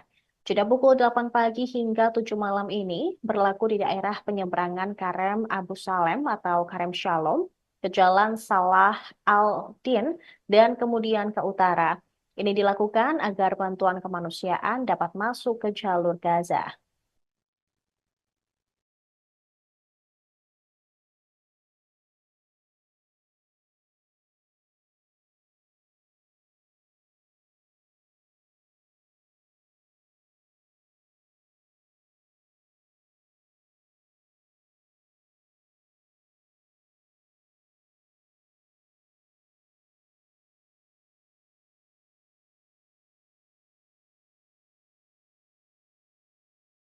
Pasukan Amerika Serikat dan Inggris kembali meluncurkan serangan ke wilayah Yaman. Sejumlah serangan udara menyasar Bandara Hudaidah di selatan kota pesisir di Laut Merah.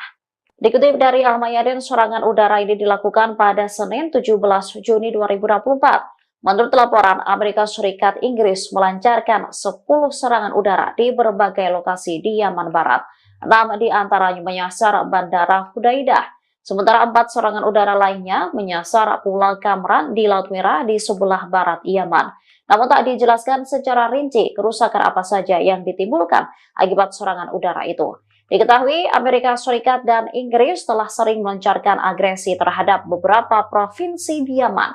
Tindakan ini dilakukan bersamaan dengan operasi yang dilancarkan Angkatan Bersenjata Yaman terhadap kapal-kapal Israel. Tak hanya itu, Houthi Yaman juga menargetkan kapal-kapal yang menuju Israel untuk mendukung warga Gaza.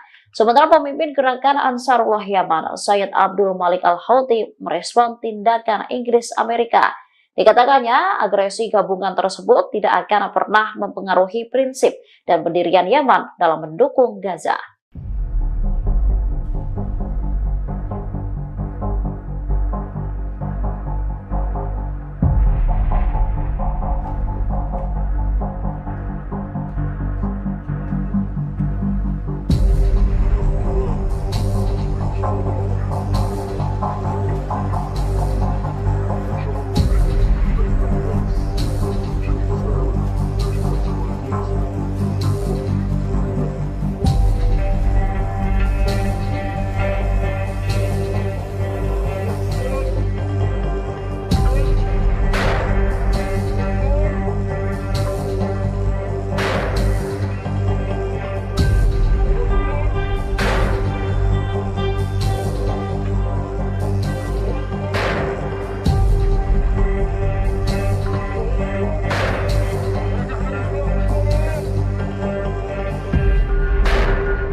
Presiden Rusia Vladimir Putin akan mengunjungi Korea Utara untuk pertama kalinya. Hubungan Korea Utara dan Rusia ini membuat Amerika Serikat meradang. Presiden Vladimir Putin akan mengunjungi Korea Utara pada 18 hingga 19 Juni 2024 untuk pertama kalinya dalam 24 tahun. Putin sendiri terakhir kali mengunjungi Pyongyang pada Juli tahun 2000. Kunjungan ini menggarisbawahi berkembangnya kemitraan Moskow dengan negara bersenjata nuklir tersebut sejak invasi ke Ukraina. Kedatangan Putin untuk menghadiri undangan dari pemimpin Korea Utara Kim Jong-un. Undangan itu diberikan kepada Putin saat berkunjung ke timur jauh Rusia pada September lalu. Penasehat kebijakan luar negeri Putin, Yuri Usakov lantas mengungkap tujuan pertemuan kedua pemimpin negara tersebut. Ia mengatakan Rusia dan Korut mungkin akan menandatangani perjanjian kemitraan yang akan mencakup masalah keamanan. Kesepakatan itu tidak akan ditujukan terhadap negara lain, namun akan menguraikan prospek kerjasama lebih lanjut. Merespon hal ini, Gedung Putih mengatakan pihaknya merasa terganggu dengan semakin dalamnya hubungan antara Rusia dan Korut. Mereka meyakini Putin akan mencari senjata untuk mendukung perangnya di Ukraina.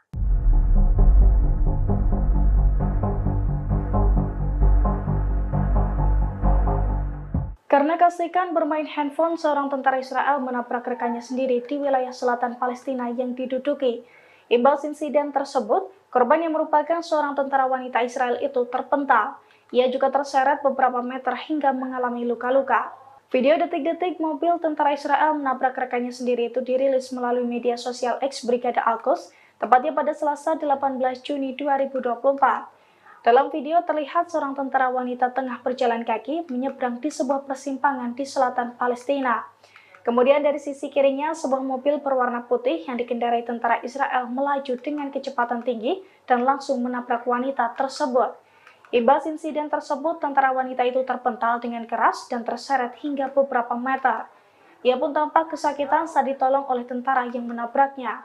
Bahkan untuk menepi ke jalan, ia harus dibopong perlahan-lahan. Sementara dari keterangan video dijelaskan bahwa insiden tersebut terjadi akibat tentara Israel kasihkan bermain ponsel saat mengemudi. Brigade Al-Qassam, sayap militer Hamas, kembali merilis video yang menunjukkan pasukannya menyerang pasukan Israel, tepatnya pada Senin 18 Juni 2024. Dalam video tersebut, tampak sejumlah pejuang Brigade Al-Qassam mengubah persimpangan Nabusi di Tel Al-Hawa menjadi ladang ranjau. Saat puluhan tentara melintasi wilayah tersebut, ranjau langsung diledakkan dan membakar sejumlah tank dan tentara yang ada di dalamnya. Sejumlah tentara Israel dinyatakan tewas imbas serangan Al-Qassam tersebut. Selain itu, puluhan tentara Israel panik dan kocar-kacir menyelamatkan diri. Helikopter Israel juga terlihat mendarat di lokasi tersebut dengan iringan peledak. Puluhan tentara Israel itu pun dengan cepat masuk ke dalam helikopter untuk kabur dari wilayah tersebut.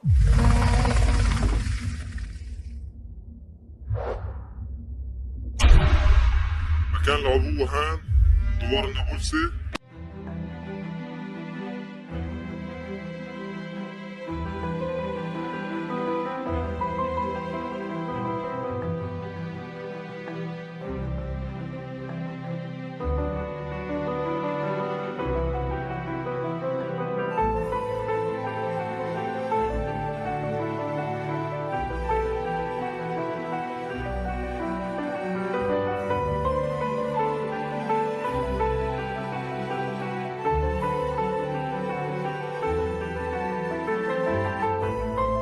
كان العبوة هان احتلال دوار النابلسي.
Sebuah pesawat tanpa awak atau drone milik Israel dilaporkan jatuh di Huneitra, wilayah Suriah yang berbatasan dengan Bukit Golan. Daerah ini adalah salah satu wilayah yang turut diduduki oleh Israel. Insiden jatuhnya drone ini juga dibenarkan sendiri oleh pasukan pertahanan Israel pada Senin 17 Juni 2024. Drone tersebut yakni model Skylark. IDF mengklaim drone tersebut sedang menjalani misi pengintaian. Militer tidak memberikan informasi detail terkait kecelakaan tersebut. Hanya saja IDF mengaku tidak ada rasa takut akan bocornya informasi dari pesawat tersebut. Sebagai informasi, Skyrider seperti yang dikenal dalam bahasa Ibrani adalah drone pengintai taktis yang dibuat oleh Elbit Systems dan dioperasikan oleh Korps Artileri IDF. Miniatur UAV dapat diluncurkan oleh 1 atau 2 orang tergantung pada modelnya, dan setelah mengudara, ia akan memberikan siaran video langsung kepada tentara di darat. Insiden jatuhnya UAV ini bukan kali pertamanya. Banyak UAV yang relatif murah telah jatuh, seringkali di wilayah yang tidak bersahabat. Militan Houthi Yaman kembali meluncurkan rudal balistik dan drone pada Minggu 16 Juni 2024. Serangan kali ini menargetkan kapal perusak milik Amerika Serikat serta 2 kapal dagang di Laut Merah dan Laut Arab. Juru bicara Houthi, Jenderal Yahya Saree menjelaskan, operasi terhadap kapal-kapal tersebut terbagi menjadi 2. Operasi pertama menargetkan kapal perusak Amerika dan kapal Kapten Paris di Laut Merah menggunakan rudal. Sementara operasi kedua menargetkan kapal Happy Condor di Laut Arab menggunakan drone. Tidak jelas apakah serangan tersebut benar-benar tepat sasaran. Pasalnya hingga saat ini belum ada tanggapan dari Amerika atau perusahaan pemilik kapal yang diserang. Namun sejak awal, Houthi telah bersumpah akan terus melanjutkan operasi di Laut Merah sebagai bentuk dukungan terhadap Gaza. Militan tersebut menargetkan kapal-kapal yang berhubungan dengan Israel, termasuk milik Amerika dan Inggris. Jumlah korban luka maupun tewas di antara pasukan pendudukan terus bertambah. Terbaru, IDF mengonfirmasi bahwa 16 tentaranya terluka saat terlibat pertempuran dengan Hamas di jalur Gaza dalam 24 jam terakhir. Sebelumnya, tentara Israel mengakui terbunuhnya 2 tentara dan melukai 3 lainnya, termasuk seorang perwira. Dikutip dari Al-Mayadin, 2 tentara yang terbunuh itu ialah Salom Menachem yang bertugas di Batalion Teknik 601. Kedua, Tizur Afraham yang berasal dari Brigade Nahal dan tewas dalam pertempuran di jalur Gaza Selatan. Kematian mereka menjadikan jumlah tentara yang tewas dalam jajaran tentara pendudukan menjadi 19 orang pada bulan ini. Sebagian besar dari mereka terbunuh saat tempur di Rafah. Padahal saat awal perang, militer Israel meyakini jika mereka mampu membunuh lebih banyak anggota Hamas di kota tersebut. Dengan demikian, jumlah tentara Israel yang tewas menjadi 664 orang sejak awal perang pada 7 Oktober 2023. Selain itu, 3.620 tentara terluka menurut laporan yang dipublikasikan Israel.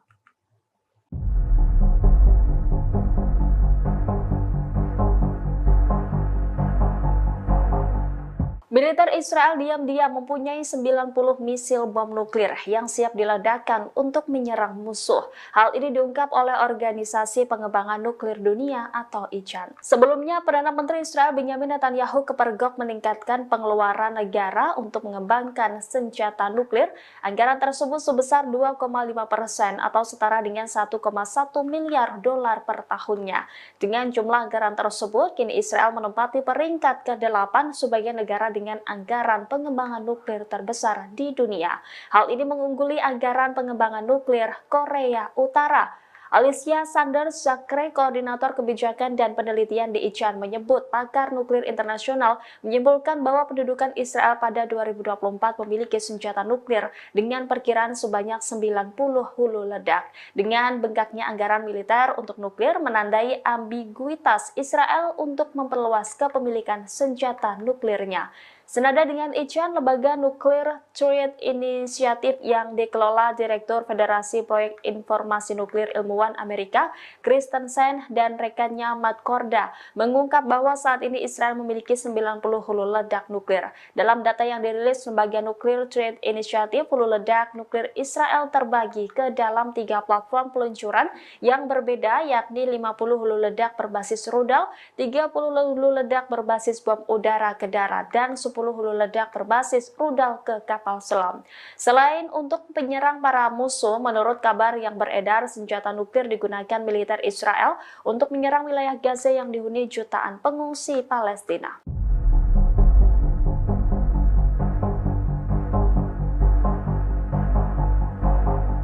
Sniper Israel tidak hanya menargetkan Hamas atau pejuang Palestina di jalur Gaza, bahkan kambing untuk korban di Gaza pun mereka tembak mati. Sebelumnya, beberapa warga Gaza berusaha mendapatkan kambing untuk mereka sembelih saat Hari Raya Idul Adha 2024. Namun upaya mereka untuk menjadikan kambing sebagai hewan kurban gagal terlaksana. Israel melarang hewan kurban dari luar masuk ke jalur Gaza.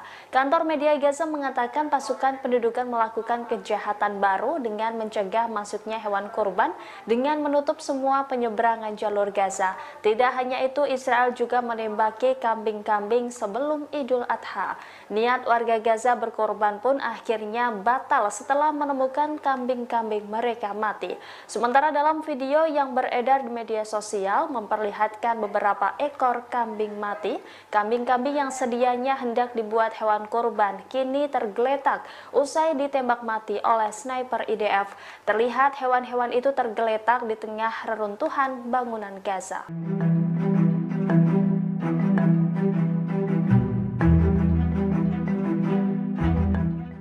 Tentara Israel terus menghadapi perlawanan sulit dari Hamas di jalur Gaza. Militer Israel bahkan dinilai belum mampu melenyapkan Brigade Al-Qassam. Di tengah kegagalan Israel, Tel Aviv dinilai mengalami krisis pendaftaran militer. Meski digempur tentara Israel, Hamas dan kelompok perlawanan lainnya masih terus mengobarkan perang. Akibatnya, IDF belum mampu melenyapkan Brigade Al-Qassam di kota Rafah.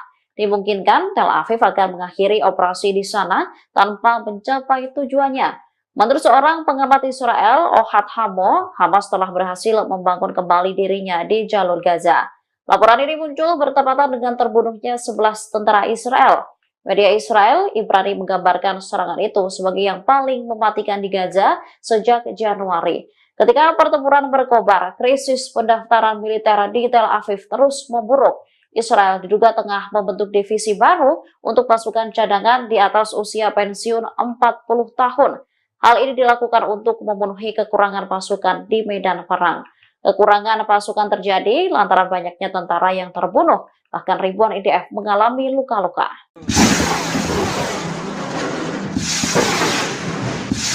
Brigade Al-Mujahidin kembali menyerang pasukan Israel. Mereka menghujani sejumlah peledak dan roket 107 hingga mengakibatkan kendaraan lapis baja Israel terbakar. Sejumlah tentara Israel pun dilaporkan tewas imbas serangan tersebut. Dilansir dari Al-Mayadin, video detik-detik Brigade Al-Mujahidin menyerang kendaraan dan kumpulan tentara Israel itu dirilis pada Senin 17 Juni 2024. Dalam video tersebut, tampak dua kendaraan lapis baja menjadi target peledak Brigade Mujahidin. Seiring dengan ledakan tersebut, kepulan asap juga tampak membumbung tinggi.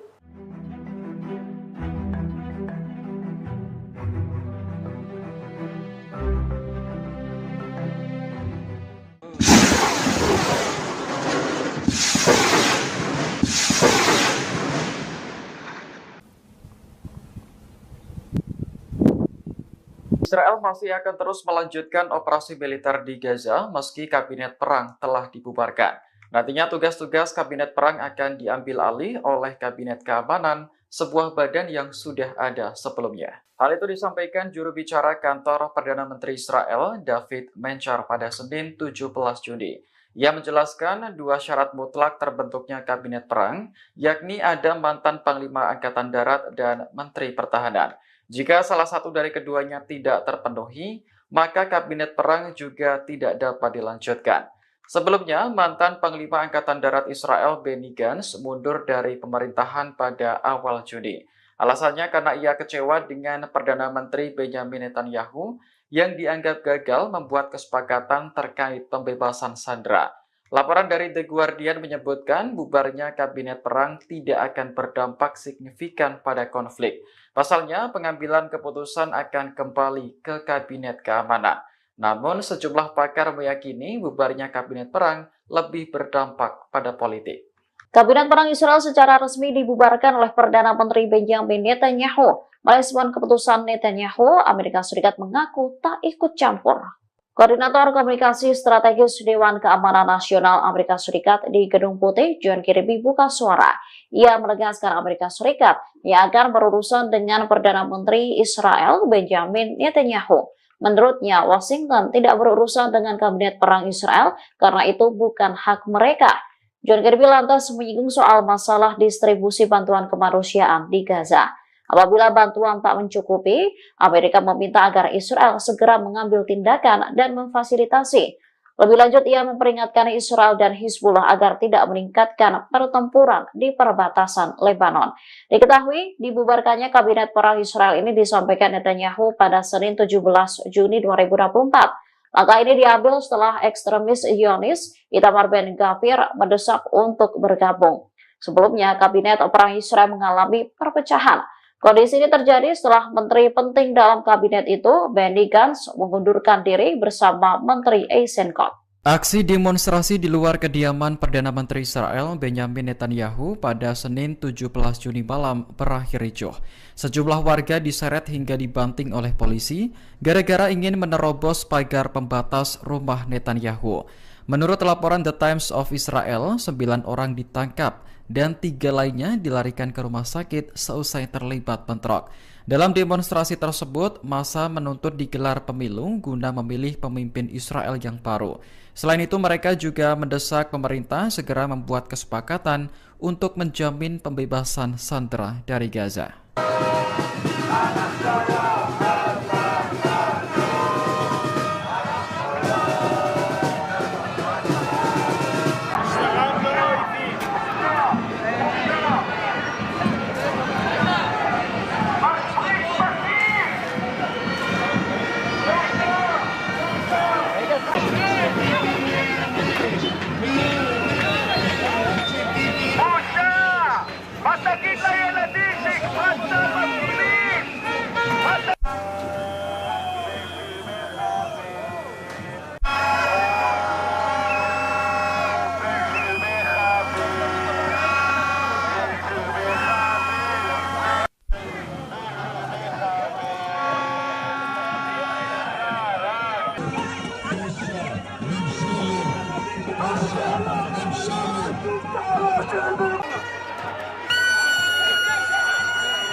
Kelompok militan Houthi berhasil menyerang ratusan kapal yang terafiliasi dengan Israel di Laut Merah. Serangan tersebut tak dapat dihentikan Amerika Serikat. Houthi mengklaim berhasil menargetkan 145 kapal yang terkait dengan Israel, Amerika Serikat, dan Inggris. Jumlah ini dilaporkan pemimpin gerakan perlawanan Ansarullah yang berkuasa di Yaman, Abdul Malik al-Houthi. Jumlah tersebut mencakup 11 operasi angkatan laut dan 2 operasi militer jauh di dalam wilayah Israel dalam seminggu terakhir. Serangan dilakukan menggunakan 31 rudal balistik, drone, dan kapal militer. Terbaru, satu rudal jelajah Yaman menghantam kapal pengangkut kargo curah komersial Verbena di Teluk Aden. Verbena adalah kapal pengangkut kargo curah berbendera pahlawan milik Ukraina. Serangan itu mengakibatkan kapal terbakar dan melukai seorang awak kapal. Pertempuran laut melawan Yaman adalah pertempuran laut terbesar yang pernah diikuti Washington sejak Perang Dunia II. Hal ini disampaikan Brian Clark, mantan awak kapal selam Angkatan Laut. Menurutnya, serangan Houthi tak dapat dihentikan Amerika Serikat setiap saat dan malah menimbulkan kerusakan besar. Pasukan pendudukan Israel mengklaim membunuh seorang anggota senior yang bertugas di unit roket Hizbullah. Korban terbunuh setelah militer Zionis melakukan serangan menggunakan pesawat tak berawak ke Lebanon Selatan pada Senin 17 Juni 2024 pagi waktu setempat. Insiden ini terjadi saat seorang pejabat tinggi pemerintahan Presiden Amerika Serikat Joe Biden berada di Yerusalem. Kedatangannya untuk pertemuan dengan para pemimpin Israel yang bertujuan mencegah eskalasi lebih lanjut di sepanjang perbatasan utara. Namun Israel malah meluncurkan serangan hingga menyebabkan tewasnya mujahidin Hizbullah. Dikutip dari The Times of Israel, korban tewas diidentifikasi sebagai Muhammad Ayub. Menurut laporan, ia terbunuh di desa Salah di distrik Tire. Menurut IDF, Ayub bertugas di unit roket divisi regional Nasr Hizbullah. Ia diduga berada di balik serangan roket terhadap Israel. Sebelumnya, seorang komandan unit Nasr, Talib Abdullah, juga terbunuh. Merespon serangan itu, Hizbullah meluncurkan ratusan roket menyasar wilayah Israel dalam beberapa hari. Pasukan pertahanan Israel mengklaim telah merebut kendali kota Rafah setidaknya 70% pada Senin 17 Juni 2024. Operasi di Rafah diperkirakan akan selesai dalam beberapa pekan ke depan. Otoritas penyiaran Israel melaporkan selama 40 hari terakhir Divisi 162 telah melakukan manuver darat di Rafah. Hampir seluruh wilayah Rafah telah mencapai kendali operasional penuh. Laporan tersebut mengungkap serangan militer saat ini terkonsentrasi di lingkungan Tel Al-Sultan dan bagian timur lingkungan Shabora. Dikatakan bahwa selama menguasai koridor Philadelphia, puluhan roket jarak jauh terdeteksi. Namun kendali mereka atas daerah tersebut mencegah roket-roket tersebut diluncurkan dari Rafah. Sejauh ini militer mengaku telah menemukan lebih dari 200 pintu terowongan dan 25 terowongan lengkap di daerah tersebut. Militer Israel memperkirakan akan mengakhiri operasinya di Rafah beberapa minggu ke depan. Kini militer disebut sedang menunggu arahan politik terkait apakah akan tetap berada di daerah itu atau mundur. Klaim ini muncul setelah Perdana Menteri Israel Benyamin Netanyahu mengumumkan pembubaran kabinet perang. Kabinet perang Israel tidak bisa dilanjutkan karena Benny Gantz mundur awal bulan ini. Meski kabinet perang bubar, Israel masih tetap melanjutkan operasi militernya melawan Hamas. Tugas-tugas kabinet perang akan diambil alih oleh kabinet keamanan, sebuah badan yang sudah ada sebelumnya.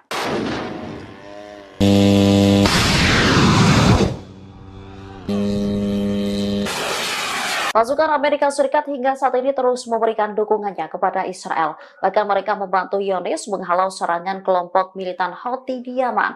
Biaya yang dikeluarkan pun cukup besar. Intelijen Amerika Serikat mengatakan Washington dan sekutu-sekutunya gagal menghentikan serangan Ansarullah di Laut Merah dan Teluk Aden.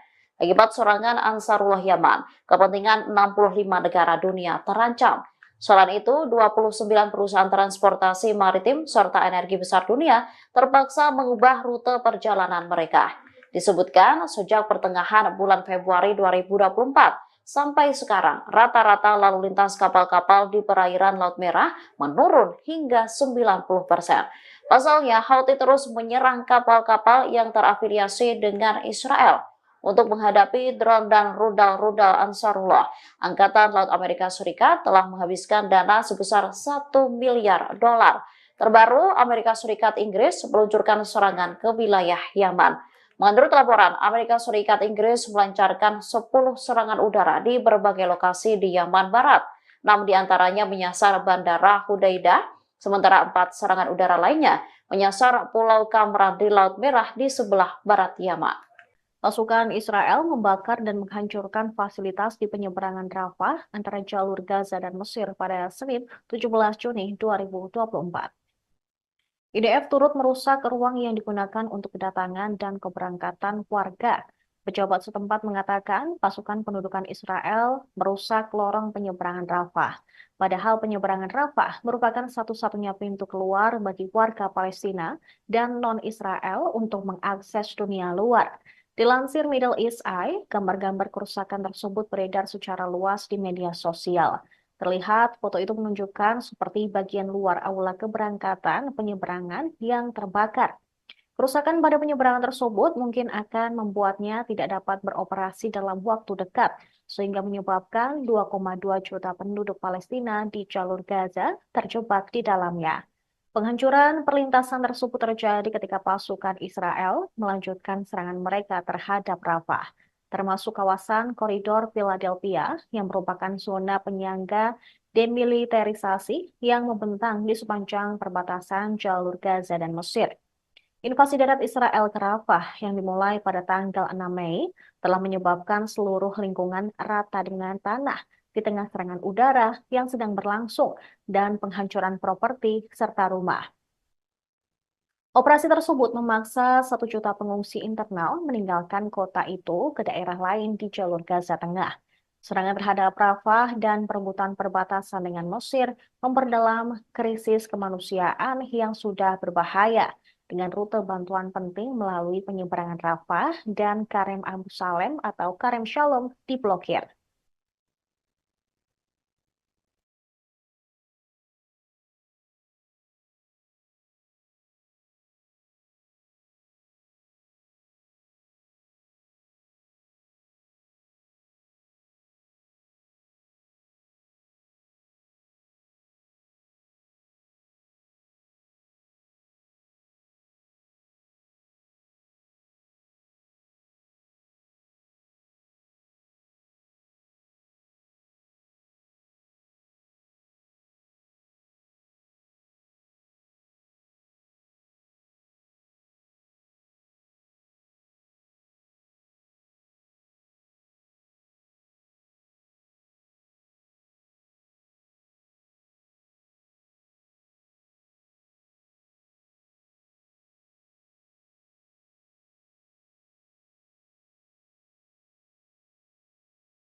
Pengungsi Palestina di Gaza berupaya merayakan Hari Raya Idul Adha di wilayah yang dibom tentara Israel.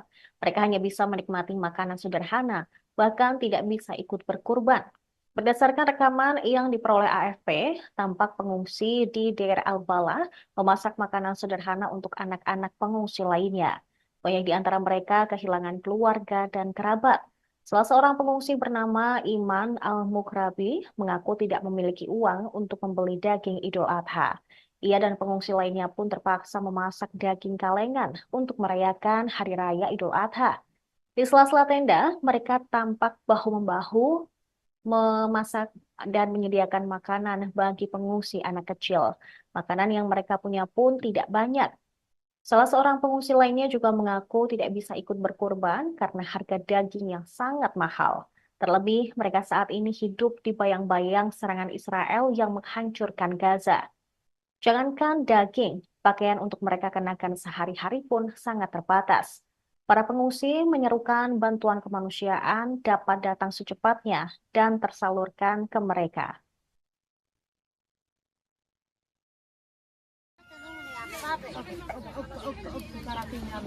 خليها حبة ثلاث والله ما تعرفين طيب من انا ولا من اكل ذاك انا عيني يا حبيبي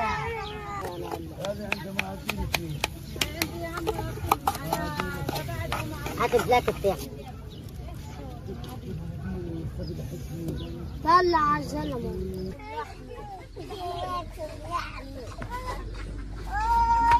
هاي ولاد البيتزا يا صالح صالح حد وهيك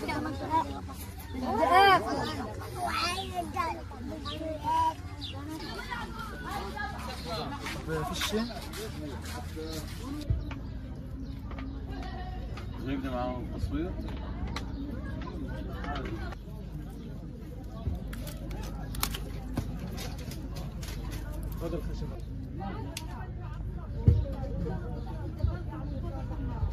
طلع عيد الغلاية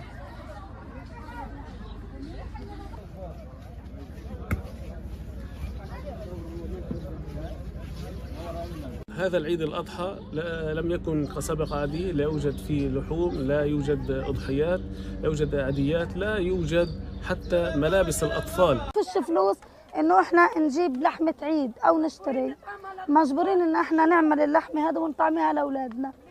بعدين يعني احنا بنطلب منهم إن من الدول انها تقف معنا وتعمل هدنة تروحنا عدونا. Perdana Menteri Israel Benyamin Netanyahu telah membubarkan kabinet perang yang beranggotakan 6 orang pada hari Senin 17 Juni. Pembubaran ini dilakukan beberapa hari setelah seorang anggota paling penting, yaitu Benny Gantz, meninggalkan pemerintahan. Gantz merasa frustrasi dengan cara memimpin Israel, yaitu Benyamin Netanyahu, menangani perang di Gaza. Absennya Gantz dari pemerintahan membuat Netanyahu lebih bergantung pada sekutu ultranasionalisnya untuk memerintah. Pembubaran kabinet perang menggarisbawahi perubahan tersebut seiring dengan berlarutnya perang 8 bulan di Gaza. Netanyahu kini diperkirakan akan mengadakan konsultasi mengenai perang Gaza dengan sekelompok kecil menteri, termasuk Menteri Pertahanan Yoav Gallant dan Menteri Urusan Strategis Ron Dermer yang pernah berada di kabinet perang. Netanyahu telah menghadapi tuntutan dari mitra nasionalis agama dalam koalisinya, yaitu Menteri Keuangan Bezalel Smotrich dan Menteri Keagamaan Nasional Itamar Ben-Gvir untuk dimasukkan ke dalam kabinet perang. Tindakan seperti itu akan meningkatkan ketegangan dengan mitra internasional termasuk Amerika Serikat. Forum tersebut dibentuk setelah Gantz bergabung dengan Netanyahu dalam pemerintahan Persatuan Nasional pada awal perang Gaza pada Oktober lalu. Gantz dan Scott keduanya meninggalkan pemerintahan pekan lalu karena kegagalan Netanyahu dalam menyusun strategi perang Gaza. War cabinet was a prerequisite of creating this national unity government. It was a prerequisite put in by member of Knesset Benny Gantz. With Mr. Gantz leaving the government, there is no longer a need for the war cabinet, and its duties will be taken over as mandated by the State of Israel, by the Security Cabinet, together with the full cabinet. The war cabinet was a prerequisite of creating this national unity government. It was a prerequisite put in by member of Knesset Benny Gantz. With Mr. Gantz leaving the government, there is no longer a need for the war cabinet, and its duties will be taken over as mandated by the State of Israel, by the Security Cabinet, together with the full cabinet. Putra Mahkota Arab Saudi, Mohammed bin Salman, meminta komunitas internasional untuk mengakui negara Palestina yang merdeka pada Senin 17 Juni 2024. Ia menekankan pentingnya langkah ini untuk mencapai perdamaian. Putra Mahkota mengatakan pengakuan ini sesuai dengan perbatasan tahun 1967 dengan Yerusalem Timur sebagai ibu kotanya. Jika Palestina diakui sebagai negara merdeka, akan memungkinkan rakyatnya untuk mendapatkan hak yang sah. Selain itu, menurut Putra Mahkota Arab Saudi tersebut, hal ini akan membuka jalan bagi perdamaian yang adil dan abadi. MBS menekankan pentingnya menerapkan resolusi Dewan Keamanan PBB baru-baru ini, khususnya resolusi yang menganjurkan gencatan senjata segera di jalur Gaza.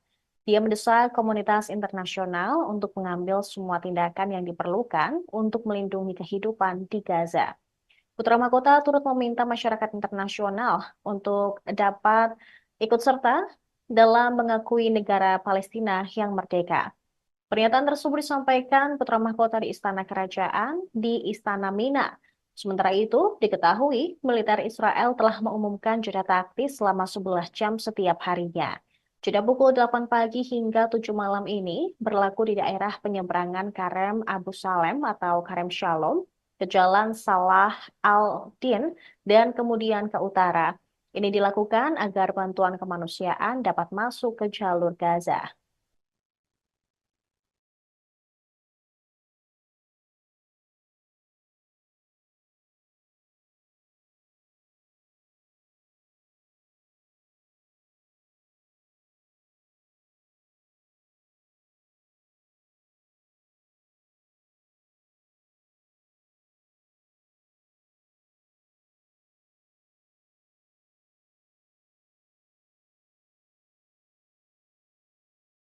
Pasukan Amerika Serikat dan Inggris kembali meluncurkan serangan ke wilayah Yaman. Sejumlah serangan udara menyasar Bandara Hudaidah di selatan kota pesisir di Laut Merah.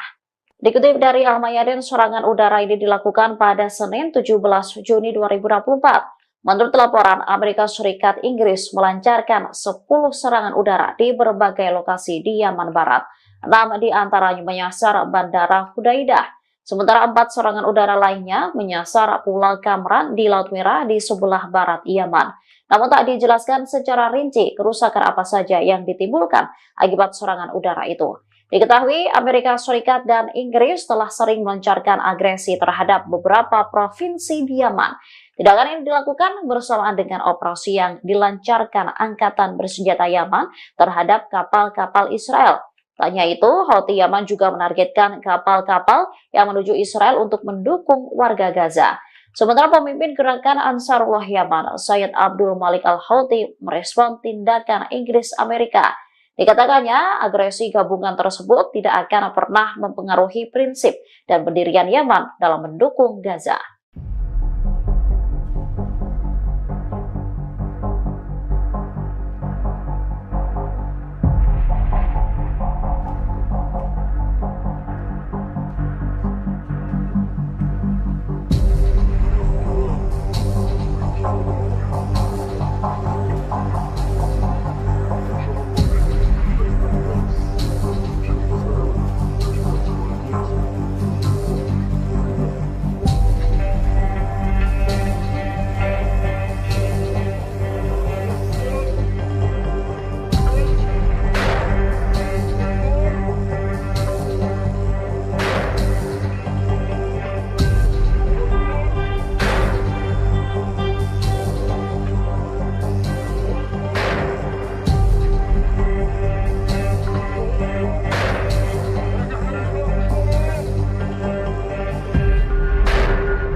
Presiden Rusia Vladimir Putin akan mengunjungi Korea Utara untuk pertama kalinya. Hubungan Korea Utara dan Rusia ini membuat Amerika Serikat meradang. Presiden Vladimir Putin akan mengunjungi Korea Utara pada 18 hingga 19 Juni 2024 untuk pertama kalinya dalam 24 tahun.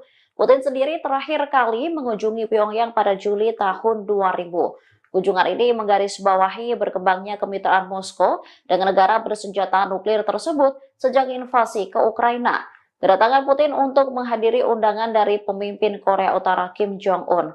Undangan itu diberikan kepada Putin saat berkunjung ke timur jauh Rusia pada September lalu. Pada sehat kebijakan luar negeri Putin, Yuri Usakov lantas mengungkap tujuan pertemuan kedua pemimpin negara tersebut. Ia mengatakan Rusia dan Korut mungkin akan menandatangani perjanjian kemitraan yang akan mencakup masalah keamanan.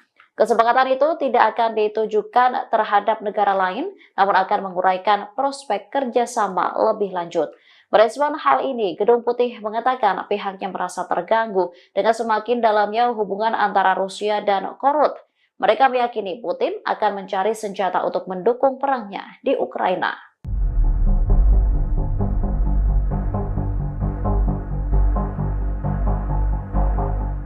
Karena keasikan bermain handphone, seorang tentara Israel menabrak rekannya sendiri di wilayah selatan Palestina yang diduduki. Imbas insiden tersebut, korban yang merupakan seorang tentara wanita Israel itu terpental. Ia juga terseret beberapa meter hingga mengalami luka-luka. Video detik-detik mobil tentara Israel menabrak rekannya sendiri itu dirilis melalui media sosial X Brigade Al-Quds, tepatnya pada Selasa 18 Juni 2024. Dalam video terlihat seorang tentara wanita tengah berjalan kaki menyeberang di sebuah persimpangan di selatan Palestina. Kemudian dari sisi kirinya sebuah mobil berwarna putih yang dikendarai tentara Israel melaju dengan kecepatan tinggi dan langsung menabrak wanita tersebut. Imbas insiden tersebut, tentara wanita itu terpental dengan keras dan terseret hingga beberapa meter. Ia pun tampak kesakitan saat ditolong oleh tentara yang menabraknya. Bahkan untuk menepi ke jalan, ia harus dibopong perlahan-lahan. Sementara dari keterangan video dijelaskan bahwa insiden tersebut terjadi akibat tentara Israel keasikan bermain ponsel saat mengemudi. Brigade Al-Qassam, sayap militer Hamas, kembali merilis video yang menunjukkan pasukannya menyerang pasukan Israel, tepatnya pada Senin 18 Juni 2024. Dalam video tersebut, tampak sejumlah pejuang Brigade Al-Qassam mengubah persimpangan Nabusi di Tel Al-Hawa menjadi ladang ranjau. Saat puluhan tentara melintasi wilayah tersebut, ranjau langsung diledakkan dan membakar sejumlah tank dan tentara yang ada di dalamnya. Sejumlah tentara Israel dinyatakan tewas imbas serangan Al-Qassam tersebut.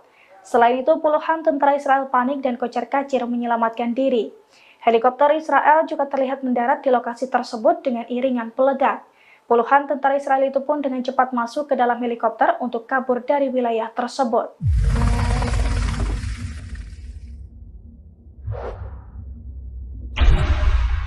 مكان العبوة هان دوار النابلسي.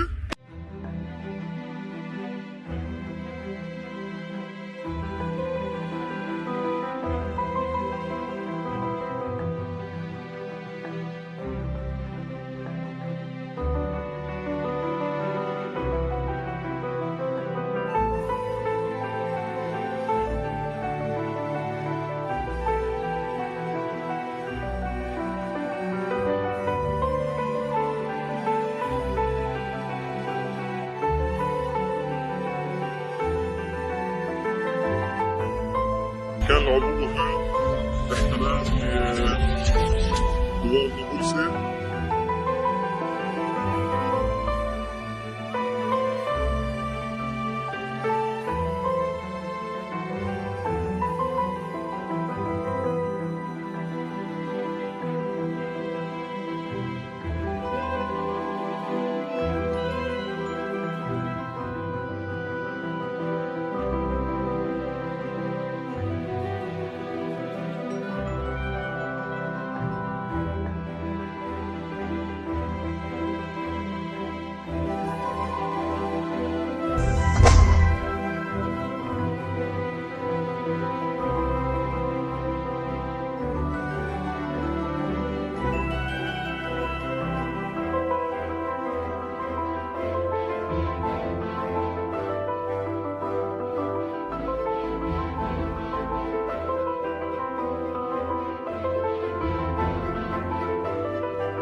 Sebuah pesawat tanpa awak atau drone milik Israel dilaporkan jatuh di Huneitra, wilayah Suriah yang berbatasan dengan Bukit Golan.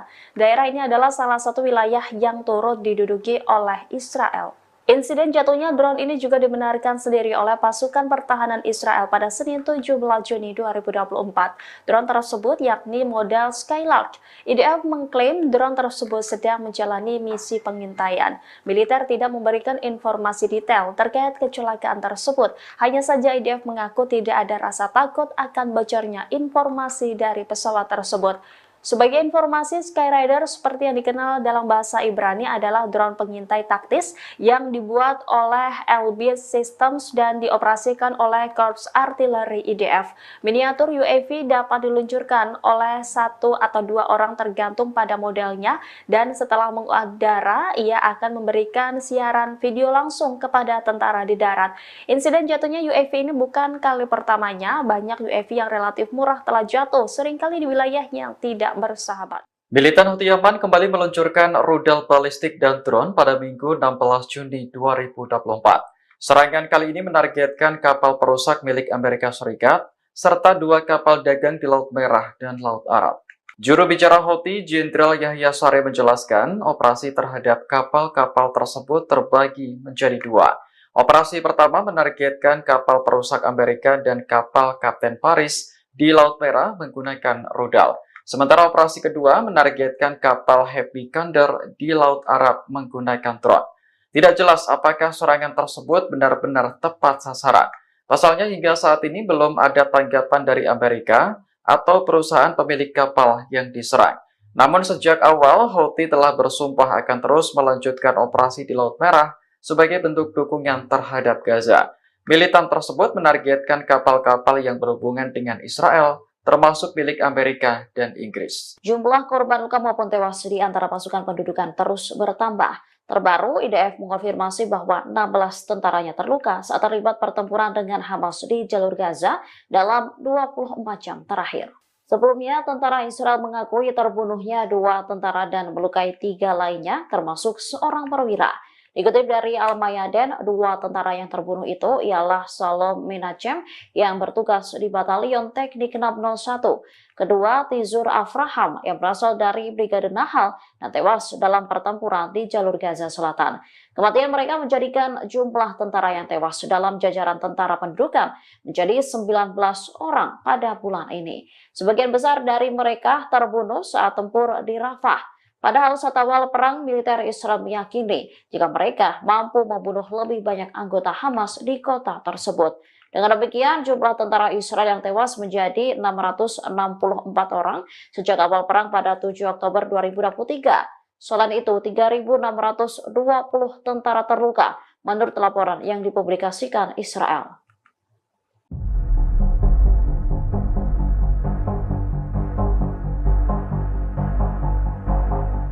Militer Israel diam-diam mempunyai 90 misil bom nuklir yang siap diledakkan untuk menyerang musuh. Hal ini diungkap oleh Organisasi Pengembangan Nuklir Dunia atau ICAN. Sebelumnya, Perdana Menteri Israel Benjamin Netanyahu kepergok meningkatkan pengeluaran negara untuk mengembangkan senjata nuklir. Anggaran tersebut sebesar 2,5% atau setara dengan 1,1 miliar dolar per tahunnya. Dengan jumlah anggaran tersebut, kini Israel menempati peringkat ke-8 sebagai negara dengan anggaran pengembangan nuklir terbesar di dunia. Hal ini mengungguli anggaran pengembangan nuklir Korea Utara. Alicia Sanders Zakre, koordinator kebijakan dan penelitian di ICAN, menyebut pakar nuklir internasional menyimpulkan bahwa pendudukan Israel pada 2024 memiliki senjata nuklir dengan perkiraan sebanyak 90 hulu ledak. Dengan bengkaknya anggaran militer untuk nuklir menandai ambiguitas Israel untuk memperluas kepemilikan senjata nuklirnya. Senada dengan ICAN, lembaga Nuclear Threat Initiative yang dikelola Direktur Federasi Proyek Informasi Nuklir Ilmuwan Amerika, Christensen dan rekannya Matt Korda, mengungkap bahwa saat ini Israel memiliki 90 hulu ledak nuklir. Dalam data yang dirilis lembaga Nuclear Threat Initiative, hulu ledak nuklir Israel terbagi ke dalam 3 platform peluncuran yang berbeda, yakni 50 hulu ledak berbasis rudal, 30 hulu ledak berbasis bom udara ke darat, dan 10 hulu ledak berbasis rudal ke kapal selam.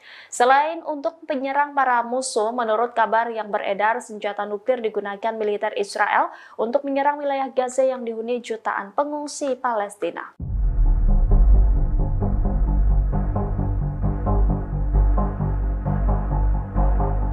Sniper Israel tidak hanya menargetkan Hamas atau pejuang Palestina di jalur Gaza, bahkan kambing untuk korban di Gaza pun mereka tembak mati. Sebelumnya, beberapa warga Gaza berusaha mendapatkan kambing untuk mereka sembelih saat Hari Raya Idul Adha 2024. Namun upaya mereka untuk menjadikan kambing sebagai hewan kurban gagal terlaksana. Israel melarang hewan kurban dari luar masuk ke jalur Gaza. Kantor media Gaza mengatakan pasukan pendudukan melakukan kejahatan baru dengan mencegah masuknya hewan kurban dengan menutup semua penyeberangan jalur Gaza. Tidak hanya itu, Israel juga menembaki kambing-kambing sebelum Idul Adha. Niat warga Gaza berkorban pun akhirnya batal setelah menemukan kambing-kambing mereka mati. Sementara dalam video yang beredar di media sosial memperlihatkan beberapa ekor kambing mati, kambing-kambing yang sedianya hendak dibuat hewan kurban kini tergeletak usai ditembak mati oleh sniper IDF.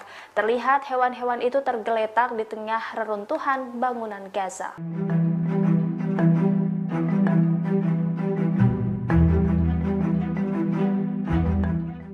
Tentara Israel terus menghadapi perlawanan sulit dari Hamas di jalur Gaza. Militer Israel bahkan dinilai belum mampu melenyapkan Brigade Al-Hassam. Di tengah kegagalan Israel, Tel Aviv dinilai mengalami krisis pendaftaran militer. Meski digempur tentara Israel, Hamas dan kelompok perlawanan lainnya masih terus mengobarkan perang.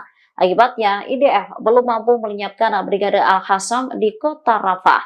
Dimungkinkan Tel Aviv akan mengakhiri operasi di sana tanpa mencapai tujuannya. Menurut seorang pengamat Israel, Ohad Hamo, Hamas telah berhasil membangun kembali dirinya di jalur Gaza. Laporan ini muncul bertepatan dengan terbunuhnya 11 tentara Israel.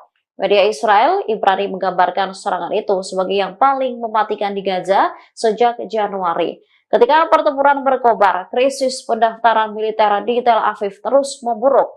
Israel diduga tengah membentuk divisi baru untuk pasukan cadangan di atas usia pensiun 40 tahun. Hal ini dilakukan untuk memenuhi kekurangan pasukan di medan perang.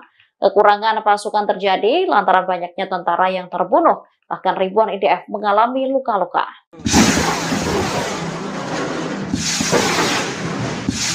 Brigade Al-Mujahidin kembali menyerang pasukan Israel. Mereka menghujani sejumlah peledak dan roket 107 hingga mengakibatkan kendaraan lapis baja Israel terbakar. Sejumlah tentara Israel pun dilaporkan tewas imbas serangan tersebut. Dilansir dari Al-Mayadin, video detik-detik Brigade Al-Mujahidin menyerang kendaraan dan kumpulan tentara Israel itu dirilis pada Senin 17 Juni 2024. Dalam video tersebut, tampak dua kendaraan lapis baja menjadi target peledak Brigade Mujahidin. Seiring dengan ledakan tersebut, kepulan asap juga tampak membumbung tinggi.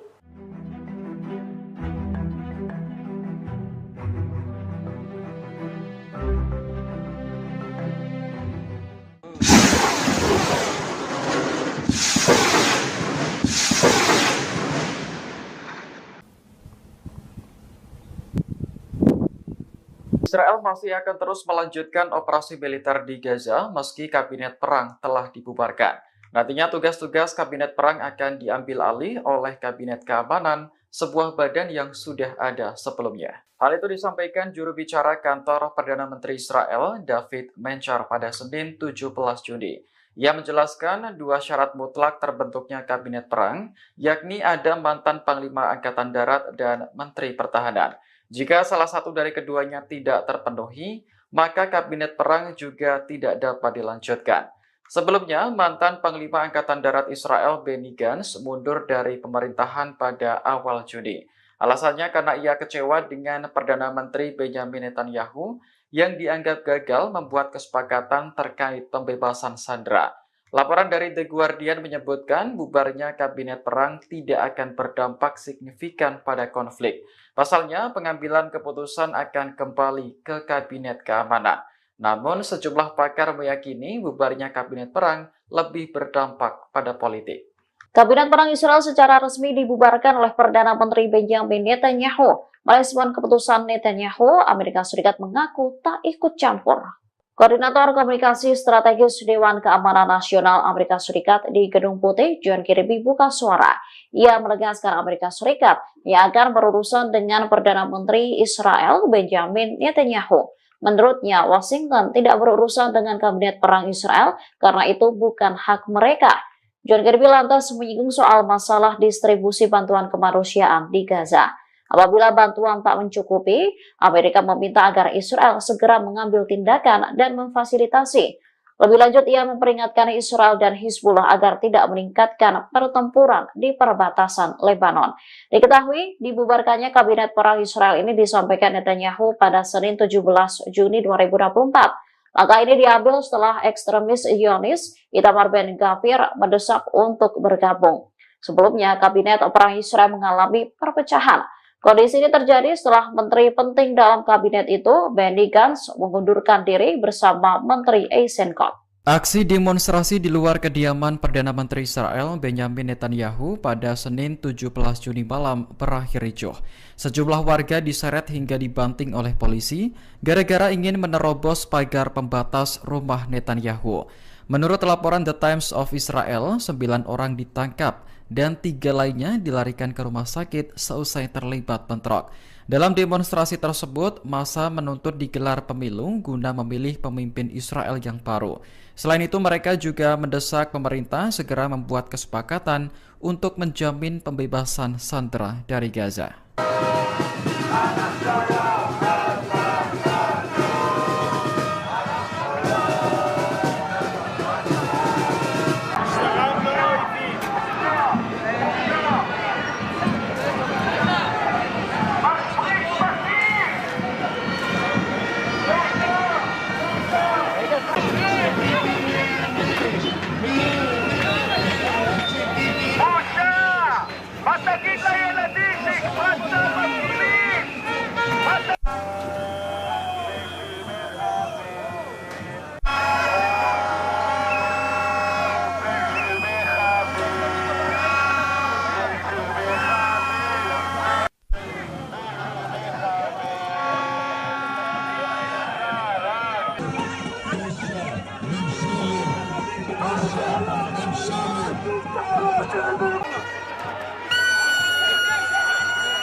Kelompok militan Houthi berhasil menyerang ratusan kapal yang terafiliasi dengan Israel di Laut Merah. Serangan tersebut tak dapat dihentikan Amerika Serikat. Houthi mengklaim berhasil menargetkan 145 kapal yang terkait dengan Israel, Amerika Serikat, dan Inggris. Jumlah ini dilaporkan pemimpin gerakan perlawanan Ansarullah yang berkuasa di Yaman, Abdul Malik al-Houthi.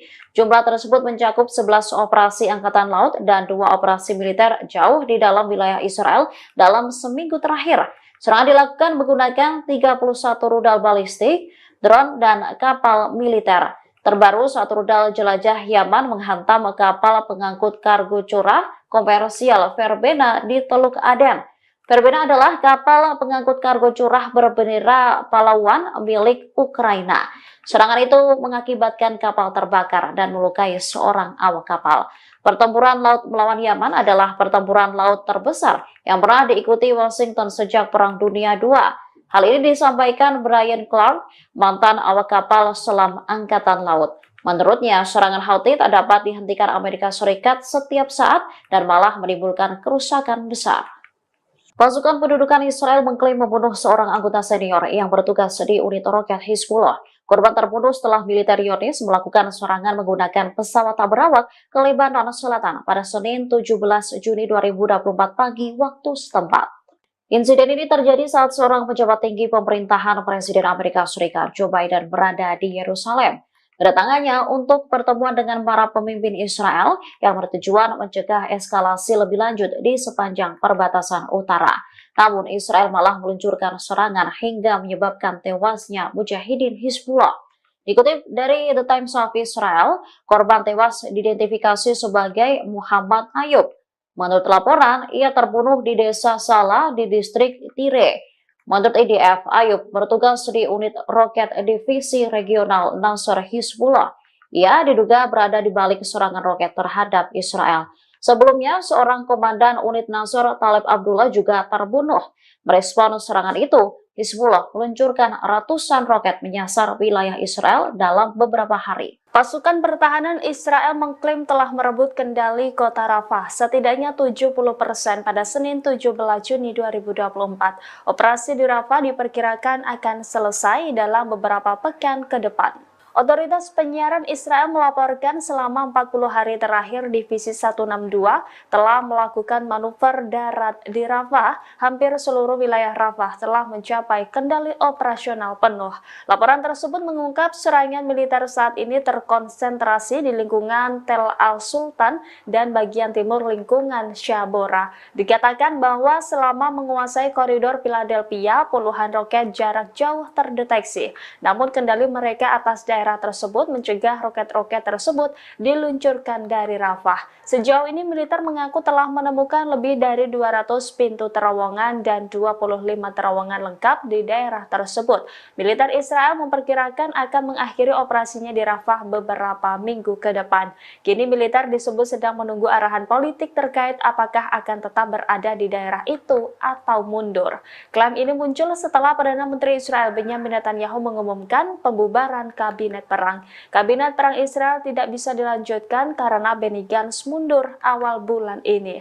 Meski kabinet perang bubar, Israel masih tetap melanjutkan operasi militernya melawan Hamas. Tugas-tugas kabinet perang akan diambil alih oleh kabinet keamanan, sebuah badan yang sudah ada sebelumnya.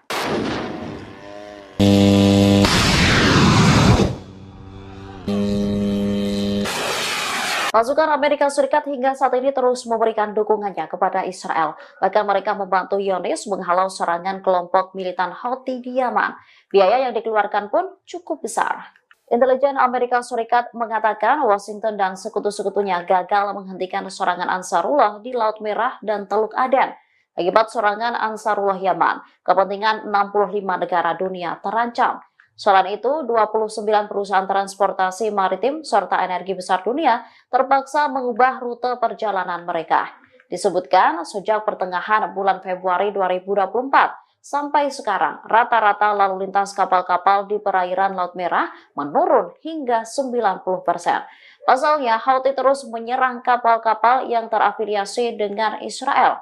Untuk menghadapi drone dan rudal-rudal Ansarullah, Angkatan Laut Amerika Serikat telah menghabiskan dana sebesar 1 miliar dolar. Terbaru, Amerika Serikat Inggris meluncurkan serangan ke wilayah Yaman. Menurut laporan, Amerika Serikat Inggris melancarkan 10 serangan udara di berbagai lokasi di Yaman Barat. 6 diantaranya menyasar Bandara Hudaidah, sementara 4 serangan udara lainnya menyasar Pulau Kamran di Laut Merah di sebelah barat Yaman. Pasukan Israel membakar dan menghancurkan fasilitas di penyeberangan Rafah antara jalur Gaza dan Mesir pada Senin 17 Juni 2024. IDF turut merusak ruang yang digunakan untuk kedatangan dan keberangkatan warga. Pejabat setempat mengatakan pasukan pendudukan Israel merusak lorong penyeberangan Rafah. Padahal penyeberangan Rafah merupakan satu-satunya pintu keluar bagi warga Palestina dan non-Israel untuk mengakses dunia luar. Dilansir Middle East Eye, gambar-gambar kerusakan tersebut beredar secara luas di media sosial. Terlihat foto itu menunjukkan seperti bagian luar aula keberangkatan penyeberangan yang terbakar. Kerusakan pada penyeberangan tersebut mungkin akan membuatnya tidak dapat beroperasi dalam waktu dekat, sehingga menyebabkan 2,2 juta penduduk Palestina di jalur Gaza terjebak di dalamnya. Penghancuran perlintasan tersebut terjadi ketika pasukan Israel melanjutkan serangan mereka terhadap Rafah, termasuk kawasan koridor Philadelphia yang merupakan zona penyangga demilitarisasi yang membentang di sepanjang perbatasan jalur Gaza dan Mesir. Invasi darat Israel ke Rafah yang dimulai pada tanggal 6 Mei telah menyebabkan seluruh lingkungan rata dengan tanah di tengah serangan udara yang sedang berlangsung dan penghancuran properti serta rumah. Operasi tersebut memaksa 1 juta pengungsi internal meninggalkan kota itu ke daerah lain di jalur Gaza Tengah. Serangan terhadap Rafah dan perebutan perbatasan dengan Mesir memperdalam krisis kemanusiaan yang sudah berbahaya dengan rute bantuan penting melalui penyeberangan Rafah dan Karem Abu Salem atau Karem Shalom diblokir.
Pengungsi Palestina di Gaza berupaya merayakan Hari Raya Idul Adha di wilayah yang dibom tentara Israel. Mereka hanya bisa menikmati makanan sederhana, bahkan tidak bisa ikut berkurban. Berdasarkan rekaman yang diperoleh AFP, tampak pengungsi di Deir al-Balah memasak makanan sederhana untuk anak-anak pengungsi lainnya. Banyak di antara mereka kehilangan keluarga dan kerabat. Salah seorang pengungsi bernama Iman Al-Mukrabi mengaku tidak memiliki uang untuk membeli daging Idul Adha. Ia dan pengungsi lainnya pun terpaksa memasak daging kalengan untuk merayakan Hari Raya Idul Adha. Di sela-sela tenda, mereka tampak bahu-membahu memasak dan menyediakan makanan bagi pengungsi anak kecil. Makanan yang mereka punya pun tidak banyak. Salah seorang pengungsi lainnya juga mengaku tidak bisa ikut berkurban karena harga daging yang sangat mahal. Terlebih, mereka saat ini hidup di bayang-bayang serangan Israel yang menghancurkan Gaza. Jangankan daging, Pakaian untuk mereka kenakan sehari-hari pun sangat terbatas. Para pengungsi menyerukan bantuan kemanusiaan dapat datang secepatnya dan tersalurkan ke mereka.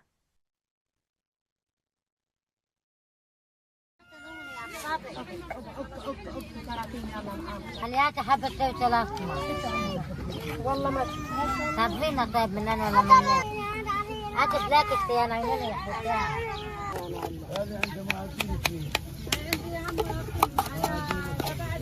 اكل ذاك اختيار طلع على الزلمه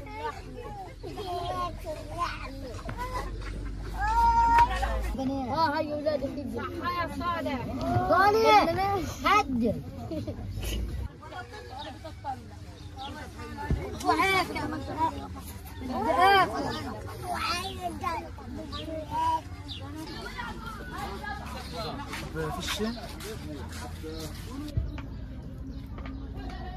جايبني معاهم تصوير.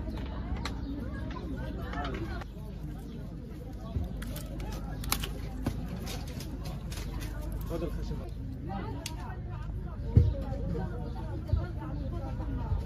عيد الغلاية.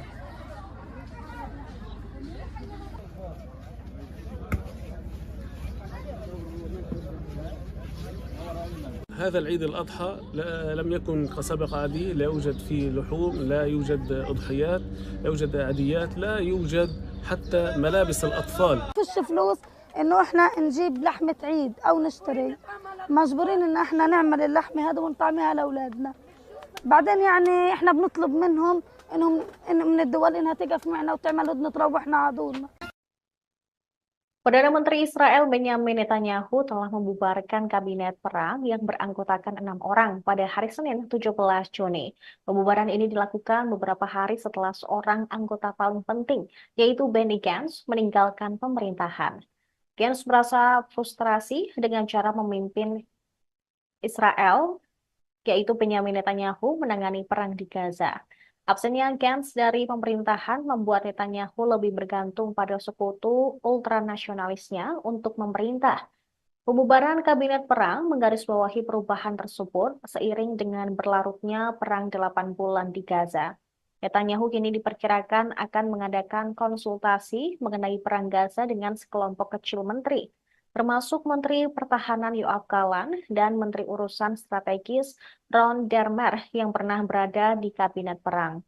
Netanyahu telah menghadapi tuntutan dari mitra nasionalis agama dalam koalisinya, yaitu Menteri Keuangan Bezalel Smotrich dan Menteri Keagamaan Nasional Itamar Ben-Gvir untuk dimasukkan ke dalam kabinet perang. Tindakan seperti itu akan meningkatkan ketegangan dengan mitra internasional termasuk Amerika Serikat. Forum tersebut dibentuk setelah Gantz bergabung dengan Netanyahu dalam pemerintahan Persatuan Nasional pada awal perang Gaza pada Oktober lalu. Gantz dan Scott keduanya meninggalkan pemerintahan pekan lalu karena kegagalan Netanyahu dalam menyusun strategi perang Gaza.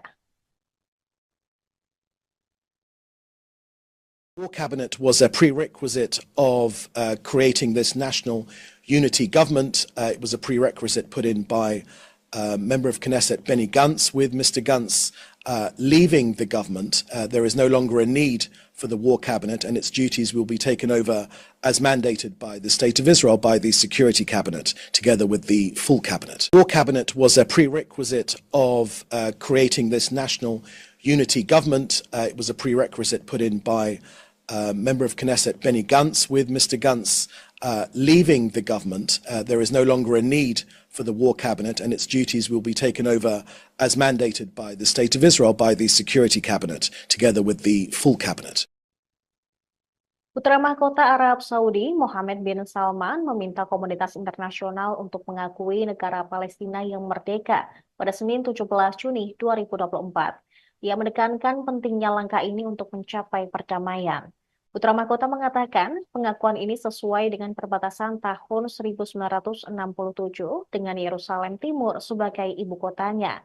Jika Palestina diakui sebagai negara merdeka, akan memungkinkan rakyatnya untuk mendapatkan hak yang sah. Selain itu, menurut Putra Mahkota Arab Saudi tersebut, Hal ini akan membuka jalan bagi perdamaian yang adil dan abadi.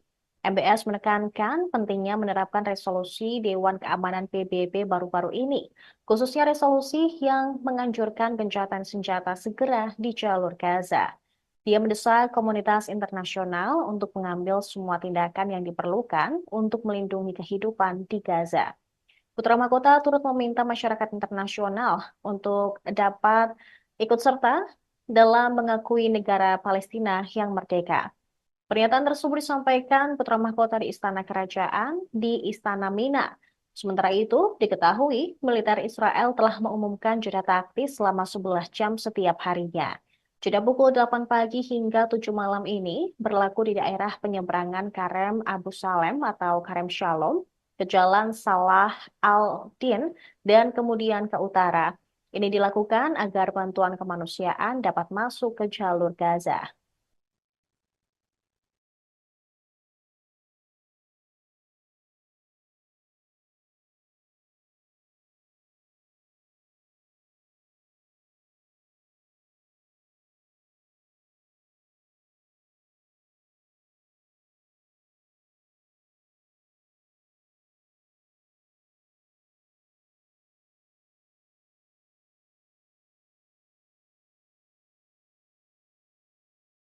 Pasukan Amerika Serikat dan Inggris kembali meluncurkan serangan ke wilayah Yaman. Sejumlah serangan udara menyasar Bandara Hudaidah di selatan kota pesisir di Laut Merah.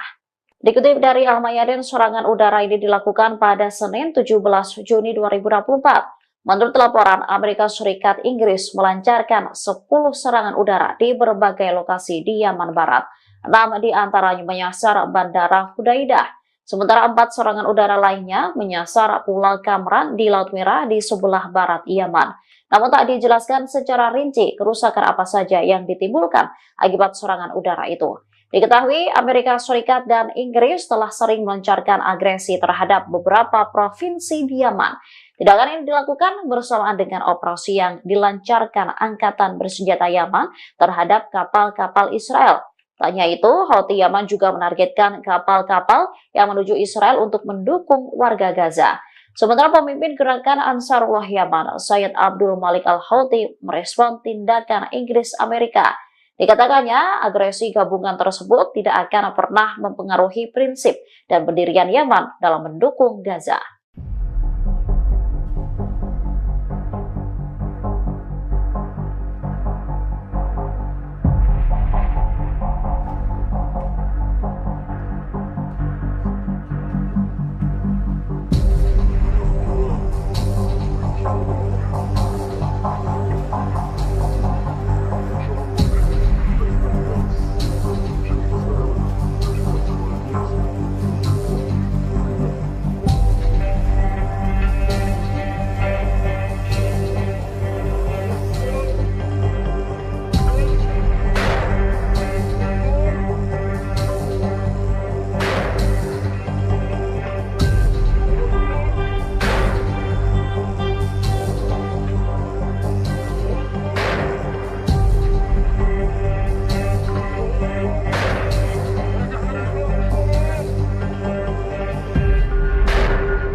Presiden Rusia Vladimir Putin akan mengunjungi Korea Utara untuk pertama kalinya. Hubungan Korea Utara dan Rusia ini membuat Amerika Serikat meradang. Presiden Vladimir Putin akan mengunjungi Korea Utara pada 18 hingga 19 Juni 2024 untuk pertama kalinya dalam 24 tahun. Putin sendiri terakhir kali mengunjungi Pyongyang pada Juli tahun 2000. Kunjungan ini menggarisbawahi berkembangnya kemitraan Moskow dengan negara bersenjata nuklir tersebut sejak invasi ke Ukraina. Kedatangan Putin untuk menghadiri undangan dari pemimpin Korea Utara Kim Jong-un. Undangan itu diberikan kepada Putin saat berkunjung ke timur jauh Rusia pada September lalu. Penasehat kebijakan luar negeri Putin, Yuri Usakov lantas mengungkap tujuan pertemuan kedua pemimpin negara tersebut. Ia mengatakan Rusia dan Korut mungkin akan menandatangani perjanjian kemitraan yang akan mencakup masalah keamanan. Kesepakatan itu tidak akan ditujukan terhadap negara lain, namun akan menguraikan prospek kerjasama lebih lanjut. Merespon hal ini, Gedung Putih mengatakan pihaknya merasa terganggu dengan semakin dalamnya hubungan antara Rusia dan Korut. Mereka meyakini Putin akan mencari senjata untuk mendukung perangnya di Ukraina.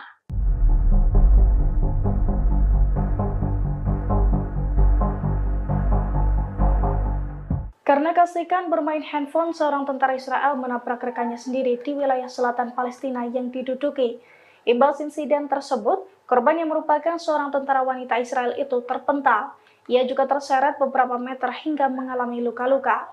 Video detik-detik mobil tentara Israel menabrak rekannya sendiri itu dirilis melalui media sosial X Brigade Al-Quds, tepatnya pada Selasa 18 Juni 2024. Dalam video terlihat seorang tentara wanita tengah berjalan kaki menyeberang di sebuah persimpangan di selatan Palestina.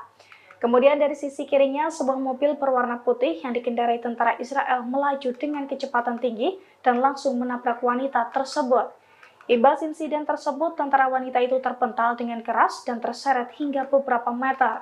Ia pun tampak kesakitan saat ditolong oleh tentara yang menabraknya. Bahkan untuk menepi ke jalan, ia harus dibopong perlahan-lahan.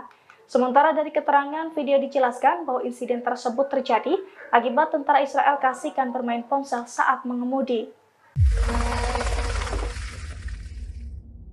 Brigade Al-Qassam, sayap militer Hamas, kembali merilis video yang menunjukkan pasukannya menyerang pasukan Israel, tepatnya pada Senin 18 Juni 2024. Dalam video tersebut, tampak sejumlah pejuang Brigade Al-Qassam mengubah persimpangan Nabusi di Tel Al-Hawa menjadi ladang ranjau. Saat puluhan tentara melintasi wilayah tersebut, ranjau langsung diledakkan dan membakar sejumlah tank dan tentara yang ada di dalamnya. Sejumlah tentara Israel dinyatakan tewas imbas serangan Al-Qassam tersebut. Selain itu, puluhan tentara Israel panik dan kocar-kacir menyelamatkan diri. Helikopter Israel juga terlihat mendarat di lokasi tersebut dengan iringan peledak.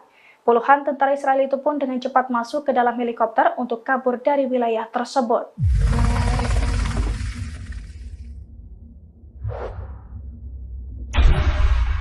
مكان العبور هان دوار النابلسي.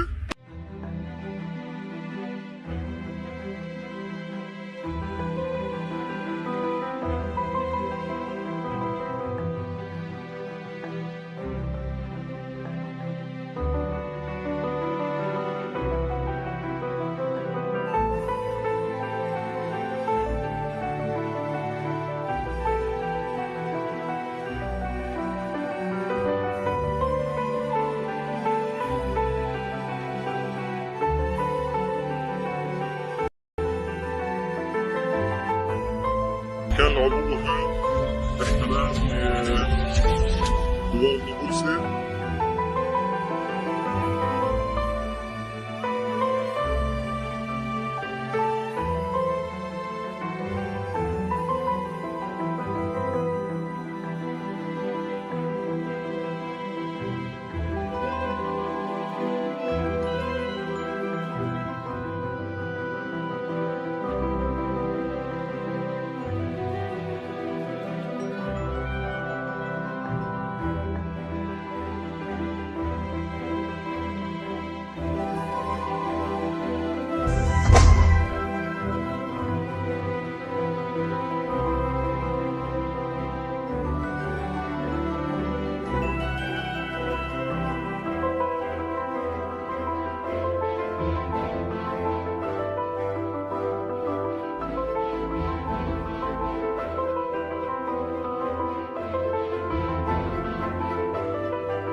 Sebuah pesawat tanpa awak atau drone milik Israel dilaporkan jatuh di Huneitra, wilayah Suriah yang berbatasan dengan Bukit Golan.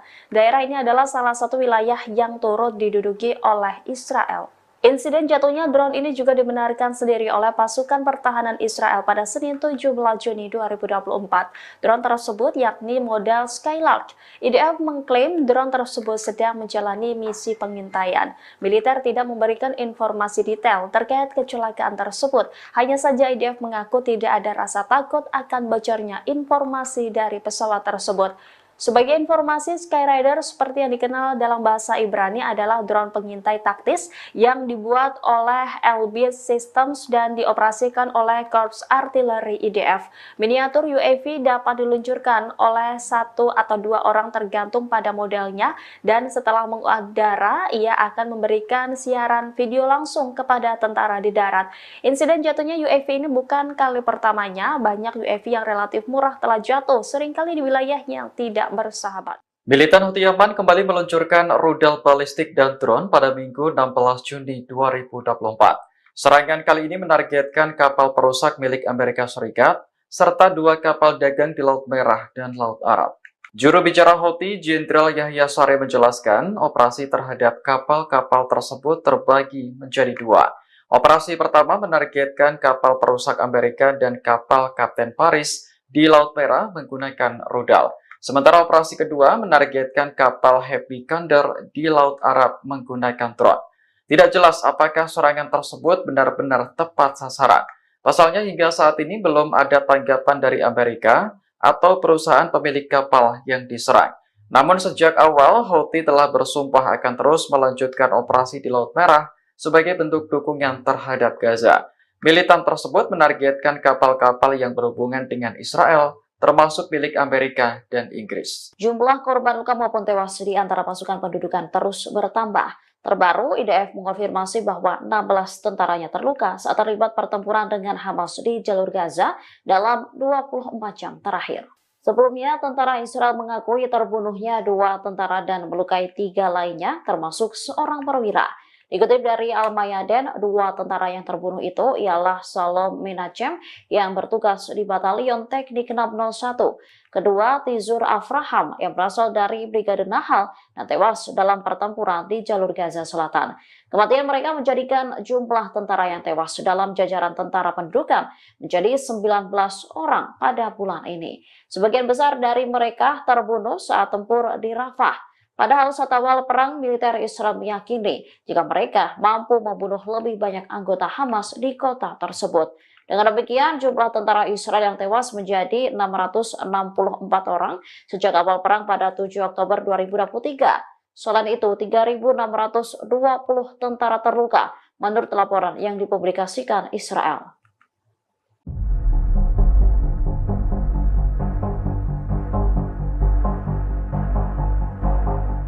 Militer Israel diam-diam mempunyai 90 misil bom nuklir yang siap diledakkan untuk menyerang musuh. Hal ini diungkap oleh Organisasi Pengembangan Nuklir Dunia atau ICAN. Sebelumnya, Perdana Menteri Israel Benjamin Netanyahu kepergok meningkatkan pengeluaran negara untuk mengembangkan senjata nuklir. Anggaran tersebut sebesar 2,5% atau setara dengan 1,1 miliar dolar per tahunnya. Dengan jumlah anggaran tersebut, kini Israel menempati peringkat ke-8 sebagai negara dengan anggaran pengembangan nuklir terbesar di dunia. Hal ini mengungguli anggaran pengembangan nuklir Korea Utara.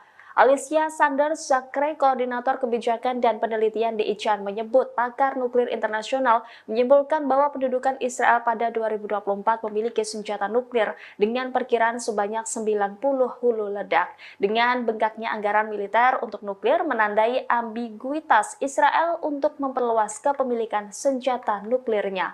Senada dengan ICAN, lembaga Nuclear Threat Initiative yang dikelola Direktur Federasi Proyek Informasi Nuklir Ilmuwan Amerika, Christensen, dan rekannya Matt Korda, mengungkap bahwa saat ini Israel memiliki 90 hulu ledak nuklir. Dalam data yang dirilis lembaga Nuclear Threat Initiative, hulu ledak nuklir Israel terbagi ke dalam 3 platform peluncuran yang berbeda, yakni 50 hulu ledak berbasis rudal, 30 hulu ledak berbasis bom udara ke darat, dan 10 hulu ledak berbasis rudal ke kapal selam.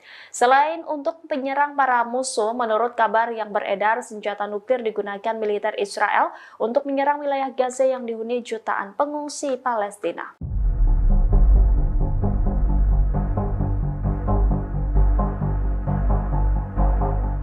Sniper Israel tidak hanya menargetkan Hamas atau pejuang Palestina di jalur Gaza, bahkan kambing untuk korban di Gaza pun mereka tembak mati. Sebelumnya, beberapa warga Gaza berusaha mendapatkan kambing untuk mereka sembelih saat Hari Raya Idul Adha 2024. Namun upaya mereka untuk menjadikan kambing sebagai hewan kurban gagal terlaksana. Israel melarang hewan kurban dari luar masuk ke jalur Gaza. Kantor media Gaza mengatakan pasukan pendudukan melakukan kejahatan baru dengan mencegah masuknya hewan kurban dengan menutup semua penyeberangan jalur Gaza. Tidak hanya itu, Israel juga menembaki kambing-kambing sebelum Idul Adha. Niat warga Gaza berkorban pun akhirnya batal setelah menemukan kambing-kambing mereka mati. Sementara dalam video yang beredar di media sosial memperlihatkan beberapa ekor kambing mati, kambing-kambing yang sedianya hendak dibuat hewan kurban kini tergeletak usai ditembak mati oleh sniper IDF. Terlihat hewan-hewan itu tergeletak di tengah reruntuhan bangunan Gaza.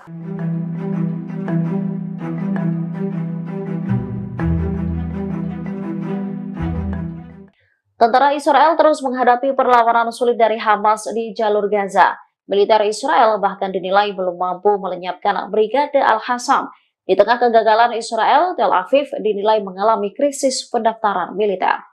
Meski digempur tentara Israel, Hamas dan kelompok perlawanan lainnya masih terus mengobarkan perang.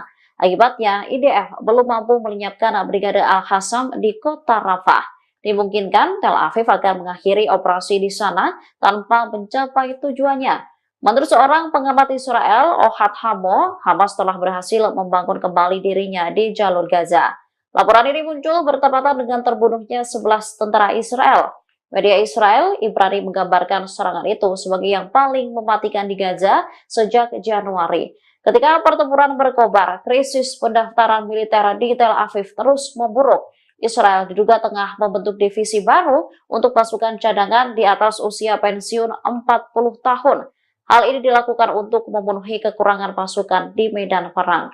Kekurangan pasukan terjadi lantaran banyaknya tentara yang terbunuh, bahkan ribuan IDF mengalami luka-luka.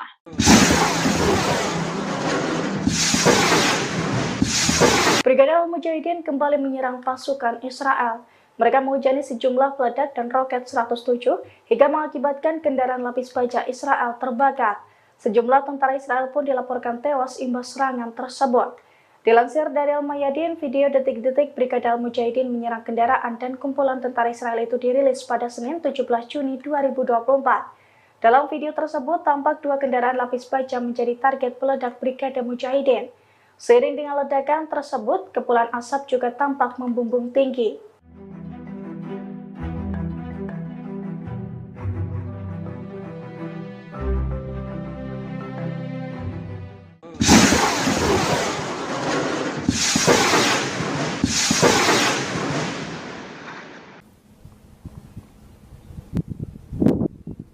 Israel masih akan terus melanjutkan operasi militer di Gaza meski kabinet perang telah dibubarkan.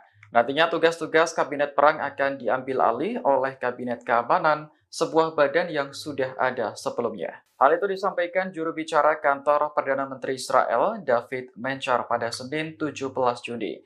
Ia menjelaskan dua syarat mutlak terbentuknya kabinet perang, yakni ada mantan Panglima Angkatan Darat dan Menteri Pertahanan. Jika salah satu dari keduanya tidak terpenuhi, maka kabinet perang juga tidak dapat dilanjutkan. Sebelumnya, mantan Panglima Angkatan Darat Israel Benny Gantz mundur dari pemerintahan pada awal Juni. Alasannya karena ia kecewa dengan Perdana Menteri Benjamin Netanyahu yang dianggap gagal membuat kesepakatan terkait pembebasan sandera. Laporan dari The Guardian menyebutkan bubarnya kabinet perang tidak akan berdampak signifikan pada konflik. Pasalnya, pengambilan keputusan akan kembali ke kabinet keamanan. Namun, sejumlah pakar meyakini bubarnya kabinet perang lebih berdampak pada politik. Kabinet perang Israel secara resmi dibubarkan oleh Perdana Menteri Benjamin Netanyahu. Merespon keputusan Netanyahu, Amerika Serikat mengaku tak ikut campur. Koordinator Komunikasi Strategis Dewan Keamanan Nasional Amerika Serikat di Gedung Putih, John Kirby, buka suara. Ia menegaskan Amerika Serikat yang akan berurusan dengan Perdana Menteri Israel Benjamin Netanyahu. Menurutnya, Washington tidak berurusan dengan Kabinet Perang Israel karena itu bukan hak mereka. John Kirby lantas menyinggung soal masalah distribusi bantuan kemanusiaan di Gaza. Apabila bantuan tak mencukupi, Amerika meminta agar Israel segera mengambil tindakan dan memfasilitasi. Lebih lanjut, ia memperingatkan Israel dan Hizbullah agar tidak meningkatkan pertempuran di perbatasan Lebanon. Diketahui, dibubarkannya Kabinet Perang Israel ini disampaikan Netanyahu pada Senin 17 Juni 2024. Langkah ini diambil setelah ekstremis Zionis Itamar Ben-Gvir mendesak untuk bergabung. Sebelumnya, Kabinet Perang Israel mengalami perpecahan. Kondisi ini terjadi setelah menteri penting dalam kabinet itu, Benny Gantz, mengundurkan diri bersama Menteri Eisenkot. Aksi demonstrasi di luar kediaman Perdana Menteri Israel Benjamin Netanyahu pada Senin 17 Juni malam berakhir ricuh. Sejumlah warga diseret hingga dibanting oleh polisi gara-gara ingin menerobos pagar pembatas rumah Netanyahu. Menurut laporan The Times of Israel, 9 orang ditangkap dan 3 lainnya dilarikan ke rumah sakit seusai terlibat bentrok. Dalam demonstrasi tersebut, massa menuntut digelar pemilu guna memilih pemimpin Israel yang baru. Selain itu, mereka juga mendesak pemerintah segera membuat kesepakatan untuk menjamin pembebasan sandera dari Gaza.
Isha!